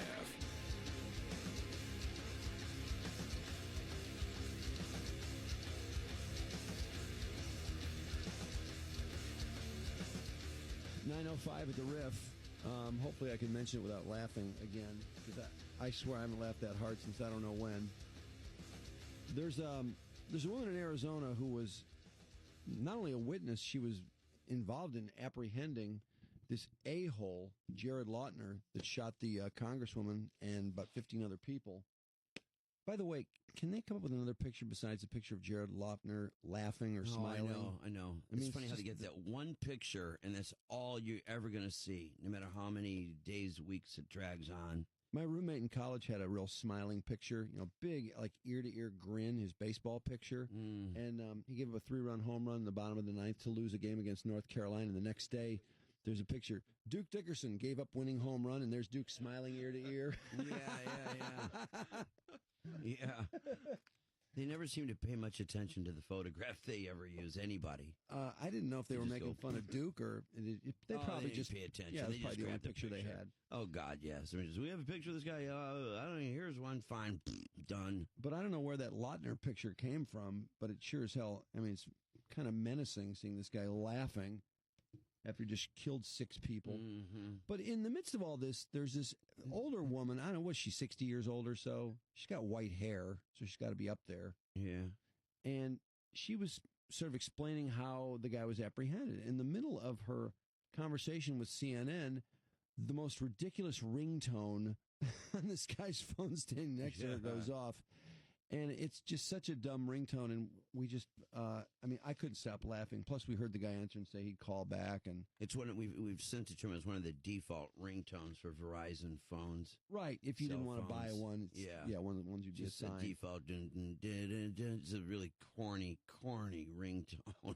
Well, we got a bunch of calls, people with weird things happening with ringtones at the most inappropriate moments. But this one, as far as inappropriateness, you could hardly top it. Oh, my God, yeah. In the middle of talking about how she was able to subdue this guy, or the magazine, all this stuff. I mean, this heavy explanation of what went on in this terrible tragedy. And here this guy, he's inches from her. And it's just so loud when it goes off. And then when he answers it, I mean, he might as well be on Mike himself. He's so close to her. You know what? I'm going to play it. I was afraid to play it for fear I'd have another laughing attack. I don't know why I could not stop laughing the first time I heard this. Well, it's very funny. It is funny. Asked the other man to sit on his ankles, and I went to get a compress. It's so corny. And I stayed there until they secure. I held them in. I'll call you back. It's so loud. I mean, it's just so corny. It does wail. My God, is that loud? It's just the idea of such a... I mean, this woman is relating just this really heavy narrative of what went on. And then to have something so corny come in. It's just the whole thing. It's just hysterical. It's just so inappropriate. Mark found her phone number, and speaking of inappropriate, I'm just wondering: is it going to be inappropriate to call her to ask her how the hell she got through that? Oh, I don't think so. I hope not. No, I don't think. I don't think You'll she'll have to have a ask problem with it. real questions. Yeah, we got to ask a couple real questions first. I don't see her being offended by that. I hope not. Nah, because we did. Mark nailed down her phone number, so we need to call her. There's no question. Patton, she was unfazed. I mean, she kept, she stayed focused through all of that amazingly. Yeah, she did. She didn't stop and turn and look at it. And So I just asked the other man to sit on his ankles, and I went to get a compress for him. I'll call you and I stayed there until they secure. I held them in. I'll call you back. The whole country wants to know who was calling you, sir. If the guy's a journalist, you would think that he would learn by now that when there's a press conference underway, and you're on live television. I don't know who that guy you would was. Make sure and shut off your phone. That would become almost standard fare for those people. You know, I kind of pegged him as being involved in the coverage, too, because his belt was like a utility belt, Yeah. you know, and he's searching his belt for the phone, and it's not there. It's in his pocket on his shirt, I guess. Right, and you can see all those camera lenses all around him, you know, that are just sort of sticking out into the frame of the picture there. A moment of silence at 11 o'clock this morning, which we will carry live, should we still be on the airwaves. Boy, this is it's Hopefully funny. we'll be in our living room by then. When this happened, did you realize how big this was the minute it happened? Oh, yeah. For some reason, I didn't quite. Oh, I mean, it's big, obviously, because it's a congresswoman. Oh, and yeah, and the 6 federal people judge are dead, and the child dead, and 14 injured. It was, holy smokes. Well, I didn't know who was dead. I only knew the congressman was shot and survived, or at that moment had survived, and the other 6 people were dead. And I thought it was big, but this is really, really, really big, because now you've got this concern with other congressmen and women. Oh, yeah, I see understandably. Nancy Pelosi canceled her auto show visit, though she says it's out of respect for this, but it's like, no. She's afraid coming to Detroit. I'm not sure how that respects or disrespects. No. She's afraid to come to, she'd probably go, Detroit, oh, my God. Of all places, that place. Oh, cancel that. Hey, by the way, I was looking for the good riddance anyway for next week's weather, and I never did find a good forecast. Is it supposed to be 10 below zero all week next week? Because the auto show is going to be here. You know, it is supposed to get cold later on in the week and windy. So, we opened up today with 8 degrees this morning in some spots. So, we're right there. Got to be colder than this for the auto show. Usually it's closer Should be colder. to zero. Wind chills to zero for sure. Should be below zero. Yeah, absolutely. Did Patton Oswalt request any music? Yeah, he won. Oh, he did. Great. He joins you as a Guess Who fan, apparently.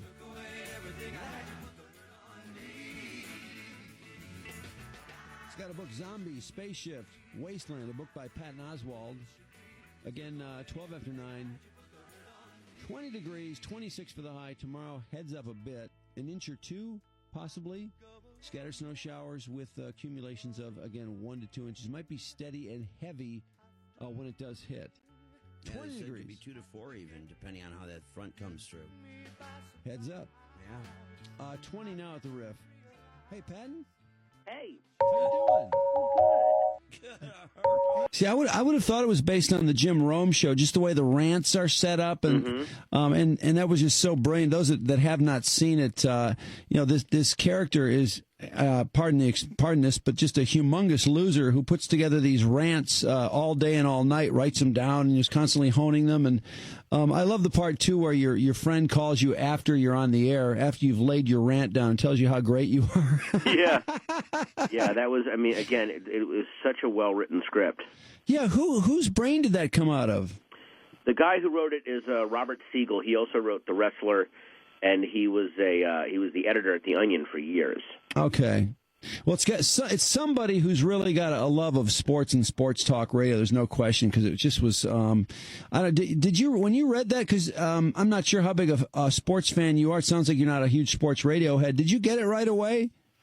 Well, I mean, I certainly got it in context. I don't follow sports or sports radio, but I can understand that level of passion and obsession. I think anyone can, really. Everyone has that, some level of that or another in their lives. That's what it is, all right. Boy, is it an obsession. Oh, man. And and the whole thing with your mother, too, who's telling you to hang up the phone and shut up. And yeah. and you have the perfect sister and brother-in-law. And oh, man. And you got to believe these people that call those stations after a game and just go on these rants, that half those people are writing that stuff down and planning it like it's a, Oh, they are. They State do. of the Union address, Yeah, it really. I would not be surprised if there has to be. There's people out there like that. Oh yeah. Oh, absolutely. No, there's no They wanna question. Make all their points. Yeah, because I hear these guys, and people don't talk that way. They don't. People just don't rip off, continuous one-liners for 6 paragraphs that are, really done that well. Hit all the bullet items. But anyway, I think that movie's going to be a real cult classic. I don't know how does it do really well as a rental. I bet it does. I think that's where we started getting way more attention, was in iTunes downloads and Netflix rentals and stuff like that, because it did not get a huge theatrical release.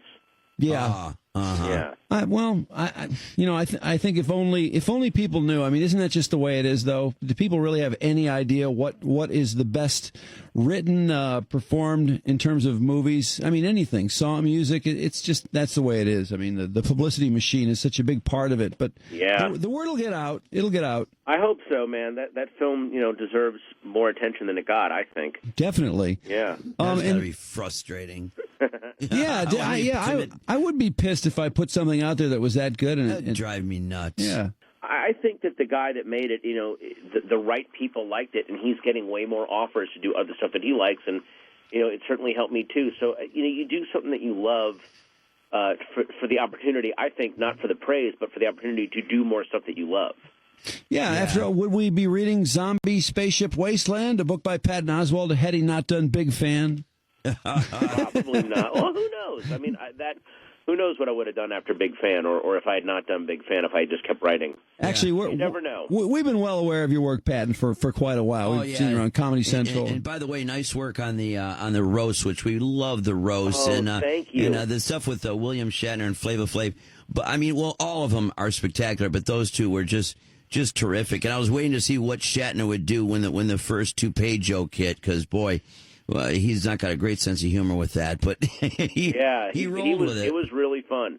Yeah, I'll bet. And, of course, God love Greg Giraldo, who does such a great job. I'm sure you knew Greg real well, I'm sure. Yeah, he was terrific. Yeah, wasn't he, though? But, do you man. have any roasts on tap? Not that I know of. They haven't asked me to do any coming up, but, I mean, if they do, they'll ask me or they won't. So as far as I know, I don't. How much fun was that Flava Flav roast? It was hilarious. That was a lot of fun. Oh, I'll bet. Yeah, that was really brilliant work too. All the comedians were really sharp on that one, although they always are. Thank you. Yeah. Hey, so tell us about the Zombie Spaceship Wasteland. I know a lot of people are. I mean, this is a really interesting concept. Yeah, I mean, the book itself is a kind of an autobiography told as a bunch of, comedic essays and sort of told out of chronological order. So that's sort of, you can kind of go through, and as you get to the end, I think you sort of pick up the thread. So it was fun to write. It certainly was fun to write. Yeah. But the theory is basically, how do you become a zombie spaceship or wasteland? Can you explain that? Not so much that you become one. It's just that's where you're. It's my way of describing the creative process when someone really loved that show. Yeah, I heard about it. I just can't believe how much AMC is doing in the way of great television. I heard about that, and then I happened to catch it the Sunday they were showing every show in succession, and I watched the first one, and I was like, wow, this thing is really impressive. And I ended up watching the whole season. I thought it was fantastic. That show's great. Breaking Bad is amazing. Oh, Breaking Bad. Yeah. Mad Men is amazing. Yeah, and that show Rubicon was really great, and they didn't bring it back, which sucks, but it was pretty terrific. What are you doing on Comedy Central these days? Nothing right now. Nothing, really? No, I mean, no, nothing. No, nothing. That's amazing. You're always doing something on Comedy Central, it seems like. Well, I mean, hopefully if I do a new special, they'll run it, But, oh, yeah. Yeah, right now I'm not doing anything specifically for them. You just decided to work on the book. How did you find the business of writing a book? Was that an overly enjoyable experience? Did you learn a lot of lessons along the way? Yeah, I ended up really putting it all together. I liked the kind of solitude of it, and the feeling like my subconscious was making decisions that I wasn't as I was writing things, or you write something and then you realize when you're near the end that, oh, that's what I meant. Oh, that was hidden there the whole time. That stuff is always really cool, and I think a lot of writers experience that. So yeah, and people talk about, like, as they write, it's almost like it all kind of downloads into your brain as you go along. At first you're kind of looking at the white sheet of paper. Where do I start? How should this flow? And in the end, how do I organize it? But it seems like it's sort of almost in a weird way, isn't it? The way it kind of comes into your brain and flows. Yes, definitely. All that. Patton, as far as going back to Big Fan just momentarily, you're such a larger-than-life guy. I really thought watching the movie, and not only was it a great movie, as we've discussed, but you're your character. You're kind of a caricature, cartoonish-looking guy yourself. There's got to be more coming for you in the way of movies. Do you have anything on tap, or is that something you want to do? Sure, I don't have anything on tap right now. We'll see. Yeah, they're fun to do. A comedian like yourself, I guess, it all eventually comes down to the book and the movie. I mean, there's just, it's amazing how many people are multimedia now. Yeah. I mean, it's sort of a survival tactic, I guess. Yeah, well, you really don't have much choice, I guess. Yeah. Well, anyway, Zombie, Spaceship Wasteland, a book by Patton Oswalt. Thanks so much for the time, and we'll see you when you ever come around Detroit. I've been there a few times, yeah. Oh, well, yeah. Hopefully I'll come back. Yeah, please come through when you do. Thank you so much. I will. Thanks, Patton. Patton. Okay, guys, thanks. Have a good one. See you, man. Adios. Bye-bye. You took away everything I had, you put the hurt on me.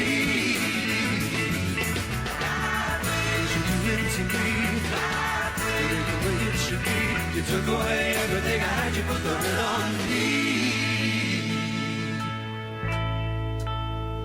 I go alone now, calling your name after losing. 922 traffic brought to you by Staples. Stock up on ink at Staples. Get a $10 Visa prepaid card via Easy Rebate with your $40 ink purchase. Offer valid through January 22nd. Offer includes HP ink. See staples.com for details. Staples, that was easy. Hey, move your ass! Lousy traffic jams. The traffic report will get me out of this one. All right, Stress, how goes it?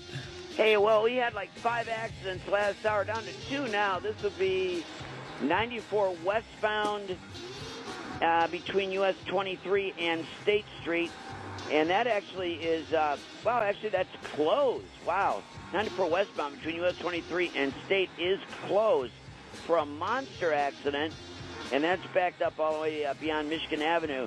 Then also 696 westbound at Van Dyke. You had an accident there, that one on the left side.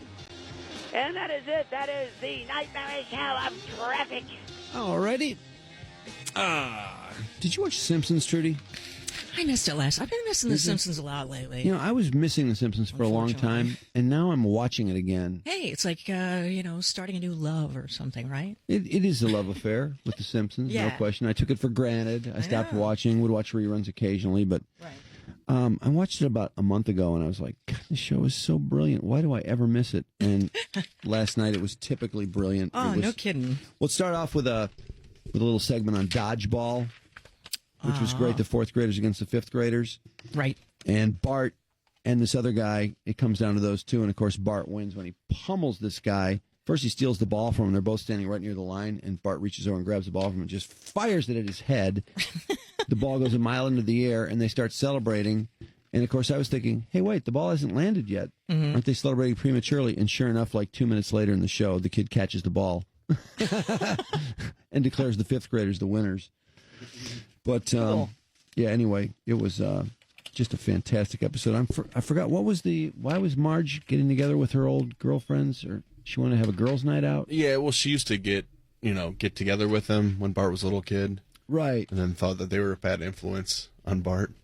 Oh, the kids, the other kids. Yeah. That's right. The kids would get in trouble. The best part, though, is because Marge got together with those other women that Homer had to hang out with their husbands. Yeah. Who, of course, that happens a lot. If your wife or girlfriend has friends, and sometimes you have to hang out with their male counterparts, and it's just awkward. Yeah, the guys didn't fit together at all. They all hated Homer. That's right. What's to hate? No, I agree. He's kind of an totally idiot. agree. I declare them as total stiffs. Really? Absolutely. You don't like Homer? What's the matter with you? The intro was really... Did you see the intro last night, Mark? They've been getting a lot more wacky with it. Yeah. Yeah. Homer through the neon, the radioactive piece that he throws off himself out the car window. Mm-hmm. What's the bus driver's name? Otto. Otto catches it and eats it, which I've never seen before. Anything for Buzz. And then the Simpsons were all represented by furniture pieces when, after the car crash, the Homer goes through the door, Yeah. And that was kind of weird. And then Homer sort of was the couch, and he finally lays himself down, and they come running out and jump on the couch. And the blackboard said, January is not Bart History Month. Yeah. Really? Yes. Should be. And they had the new cartoon after that, Bob's Burgers. Yeah, really funny. I thought that was funny, Very too. funny, yeah. I didn't watch the whole thing, but what I watched, it looked really funny. I thought it was really good, yeah. Yeah, I like that just make me megaphone. hungry. I want a megaphone like that. The megaphone came with a fart effect inside it. It had 3 effects, didn't it? Yeah, The fart it's and what very else? annoying. Just like a buzzer and then That's a right. horn. Yeah, got to get one of those. Trudy's brought to us by Fox Sports Detroit and the April in the D Song Contest. It's back. Do you have what it takes to compose the winning song this year? Go to foxsportsdetroit.com for song contest details. So North American Car of the Year, the Chevy Volt, beaten out two other big contenders, including its nemesis, the all-battery-powered Nissan Leaf. Volt also named Motor Trend Car of the Year and Automobile Magazine's Car of the Year as well, and Free Press Car of the Year. So it's stacking up the laurels. And the Volt was born at the auto show, by the way, a year ago as a concept car. Now it's crowding onto the electric avenue. Electric cars are predicted to be the hottest new innovation in automotive. And, of course, the great thing about that is the big three are deeply into it. In fact, we see Ford hiring engineers for battery development and energy storage development. In a great 180 from last year's misery around auto show time, Ford announcing 7,000 jobs that they're going to be adding, including 4,000 blue-collar jobs soon and 2,500 in the future, 2012. North American Truck of the Year, by the way, fresh off of the racks is the Ford Explorer, beating the Jeep Grand Cherokee and Dodge Durango. So imagine sending your darling little daughter to a political appearance by a young congresswoman with a friend of her mom's. And then you see in the news there's been a shooting at that Safeway where the congresswoman was appearing, and then one of the victims is a 9-year-old girl. It's the experience that John Green was going through when he found out then that his daughter, Christina Taylor Green, was shot dead by that lone wolf whose assassination of Gabrielle Giffords, or attempted assassination, turned into just randomly whirling and picking off other people. An elderly man fell on his high school wife. They were lifetime sweethearts, and saved her life. He was also killed. A federal judge was killed, and Christina, born on 9/11, was killed. They worked very hard. I think she was still alive when she got to the hospital, but she's a fighter, but there was nothing we could do. Her grandfather, Dallas Green, says that he was watching the coverage, not realizing that it was his granddaughter. Good God. Oh, well, today, the doctors working with Giffords have removed half of her skull. In doing so, it protects her brain if it's swelling, though Dr. Michael Lemole claims by some miracle, even though she was shot at almost point-blank range. I'm happy to say she's holding her own. That is to say she's still following those simple commands for us. We also had CAT scans this morning that showed like the swelling is not getting any worse. Dr. Lemole at University of Arizona Med Center says there will be a moment of silence for all the victims and their families by the president's decree, while fellow Congress people are outraged by all of this. An attack on one who serves is an attack on all who serve. That's Boehner. The former Majority Speaker Tom DeLay's sentencing hearing begins today in Texas. Former Congressman nicknamed the Hammer and several seasons ago on Dancing with the Stars, where he jiggled his butt cheeks in polyester pants, may go to the slammer anywhere from 2 to 99 years. So when is the party end aboard the party bus? When people fall off. It's the second such incident in months where 2 people were hurt falling from a bus lumbering northbound on 75 by Dixie Highway. It fell out about 1:30 in the morning. The bus stopped. And these guys were hurt, not mortally like the other 2 people who fell out of a party bus several months ago. But apparently one of the dudes fell on the side door when the bus was en route, hit the emergency lever, it gaped open, and both of those dudes tumbled out onto I-75. But thank God they're all right. They were hurt pretty bad. Watch out for the latest rapist tactic in Detroit. In one case, Detroit police say a woman was driving her car, was bumped by another. When she gets out to look, they forced her at gunpoint. Took her somewhere in the city and raped her. The Detroit police say they can't say how many women have been raped, but it is a ballooning number, and they're warning women to be aware of this. You remember, not so long ago, I was driving that new Lincoln, and I was downtown, and some guy in a street corner he motions for me to put my window down, and he goes, "Your tire. There's something really bad with your tire. You know, you should look at it." And I just drove on because I'm like, no, stick away. It's a brand new car, But that sounded like one of those deals. Was something wrong with your tire? No, there was nothing wrong with it. So they were just trying to get you to get out of your vehicle. Sure. So don't be fooled by tactics like that and lately, of course, rapists on the other end of it. So the Real Housewives of Beverly Hills is making a pariah of Camille Grammer. She's not real well liked. She's such a loser. I cannot believe what a bonehead she is. Well, and there are a lot of idiots on those shows. She's got to be number one. Does she look simple, too? Doesn't she have sort of that simple sort of look in her eyes? Well, she doesn't look terribly intelligent. Yeah, that's what I mean by it. Or act it. And she's She's on Ellen the other day. Ellen's like, why in the hell would you even think about doing Everything this? I find out is through the press with him. I just think it's really important for us to speak if we're going to raise children. We need to co-parent. So right now, my focus is hopefully that we become friends. That's Camille Grammer's speech. It's kind of her deal is that she said he talked her into doing this because he thought that they needed something else to share besides having children. My theory is that he was trying to get rid of her. Didn't want her to go to New York with him? Yeah. Because he wanted to do the La Cage aux Folles for a few months. Right, and where he met this much younger woman and got her knocked up. Yeah. And now they're engaged. This is really typical of her. She was talking about Kelsey, I think it was about 2 episodes ago, and she says, yeah, Kelsey's in New York doing La Cage aux Folles, and I'll be going in February for the Tonys. No. Nobody asked if you were going in for the Tonys or cares about the Tonys, so shut up! She's just always big-timing people. Yeah, and I guess she's quit the show now because they circulated some links to some soft porn movies of hers. Yeah, the other women who she was being a real biatch to, they started doing a search. Faye Resnick came to dinner at Nicole's house. Remember her? World of Faye Resnick? Somewhere Nicole's killers in the world of Faye Resnick? Somewhere in the world of Faye Resnick. She was Nicole's friend, right? Yes. Yeah, she's the one that brought up the Driftwood. Marcus Allen. Yeah, the Marcus Driftwood Allen, weenie. That he was Driftwood. Somewhere in the world of Faye Resnick. Preposterous name. She was supposed to go out to dinner with one of the women of Beverly Hills, Housewives of Beverly Hills, and Camille wanted her to come over, and so she said, well, just bring your friend. And her friend turns out to be Faye Resnick.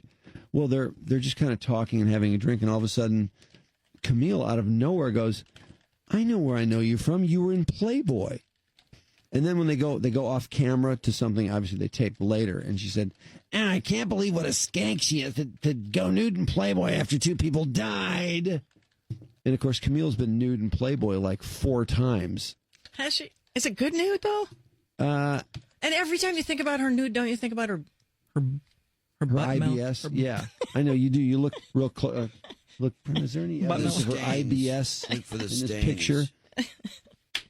I mean, when you think about her, you may see like the curvature of her butt, don't you think that butt's capable of some real damage? I don't even want to see Well said, Trudy. So, yep. I don't know if any chicks in our listening audience thinks that Maroon 5's crooner Adam Levine is hot, but apparently he stripped down for the UK version of Cosmopolitan magazine. So he's getting naked. Yeah. Adam, I know. Adam of the Beasties, on the other hand, not out of the woods yet, says that he's still fighting his cancer. He piped up about it because there was a rumor going around that he was better.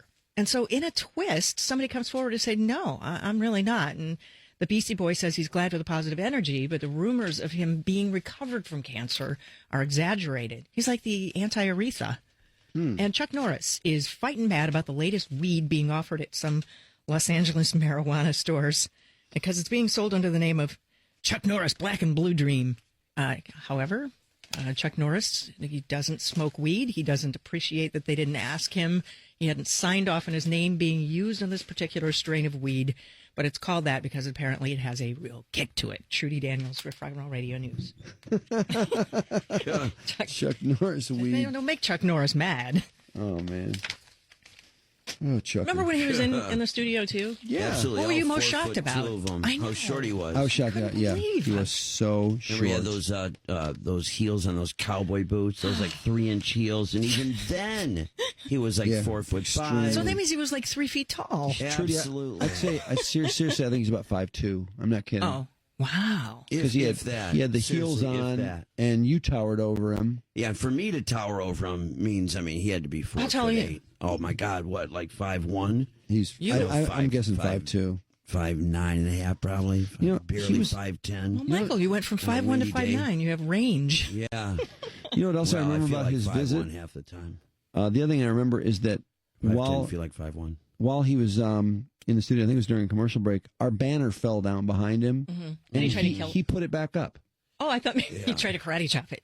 At first, scared him. He thought it was an attack. He put it back up? Yeah, he actually to take off his he got down and boots. helped us put it back up. The best thing that Chuck Norris has contributed, besides his great movies, are those Chuck Norris jokes, though. Oh, my God. They're so Chuck funny. Norris jokes. God, they had me in stitches for the longest time. Yeah. I can't believe how big a deal. Where did that was come an internet from? phenomenon. That was born and bred on the internet. Wow. Well, I just kept going. Quite impressive. It was. Sure did.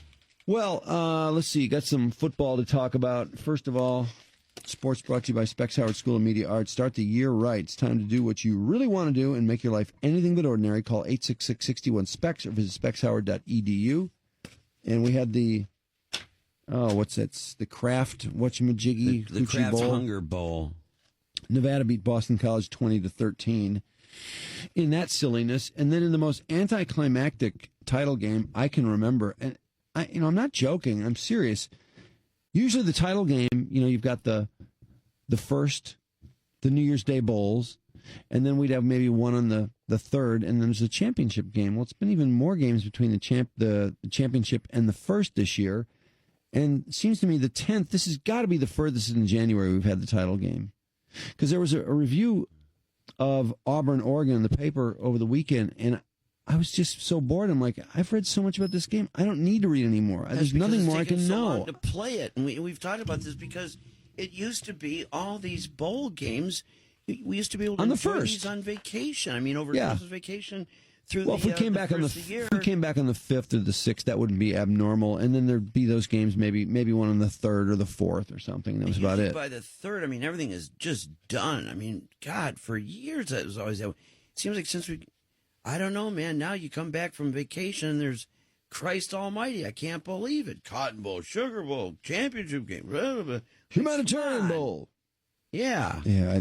It's really annoying because, and they're all on work nights, late at night. Pain in the ass. And why you have the Cotton Bowl on the 7th? They're just way too spread. Anyway, the championship is tonight, so I'm sure we'll manage to get up for it. It's an 8:30 start on ESPN. Yesterday, the Eagles upset by Green Bay. What a surprise that was, although Aaron Rodgers, such an underrated quarterback. And Michael Vick actually had it working for him. They had enough points to win. It's just that the field goal kicker couldn't make the short field goal, so they were actually down 21-16 when Vick tried to drive down there that last time and threw the interception that sealed that game. Ravens, 30-7 over the Chiefs. That was pretty easy. The Ravens will now play Pittsburgh on Saturday. Wow. Nets closing in on a deal to bring Carmelo Anthony to New Jersey. It's the Nuggets, Pistons, and Nets in a three-way deal. The idea is to get Rip Hamilton's contract out of town. This would reunite Chauncey and Rip in New Jersey, along with Carmelo. It seems to me New Jersey's the big winner. Why do the other two teams want to do this? Well, the Pistons want to clear cap space, per usual, and they would get Trey Murphy, who would play out this season and be gone. Michigan in overtime loses to number 3 Kansas. What a great game they played, though. In spite of not being able to hit a three-pointer, they still took this great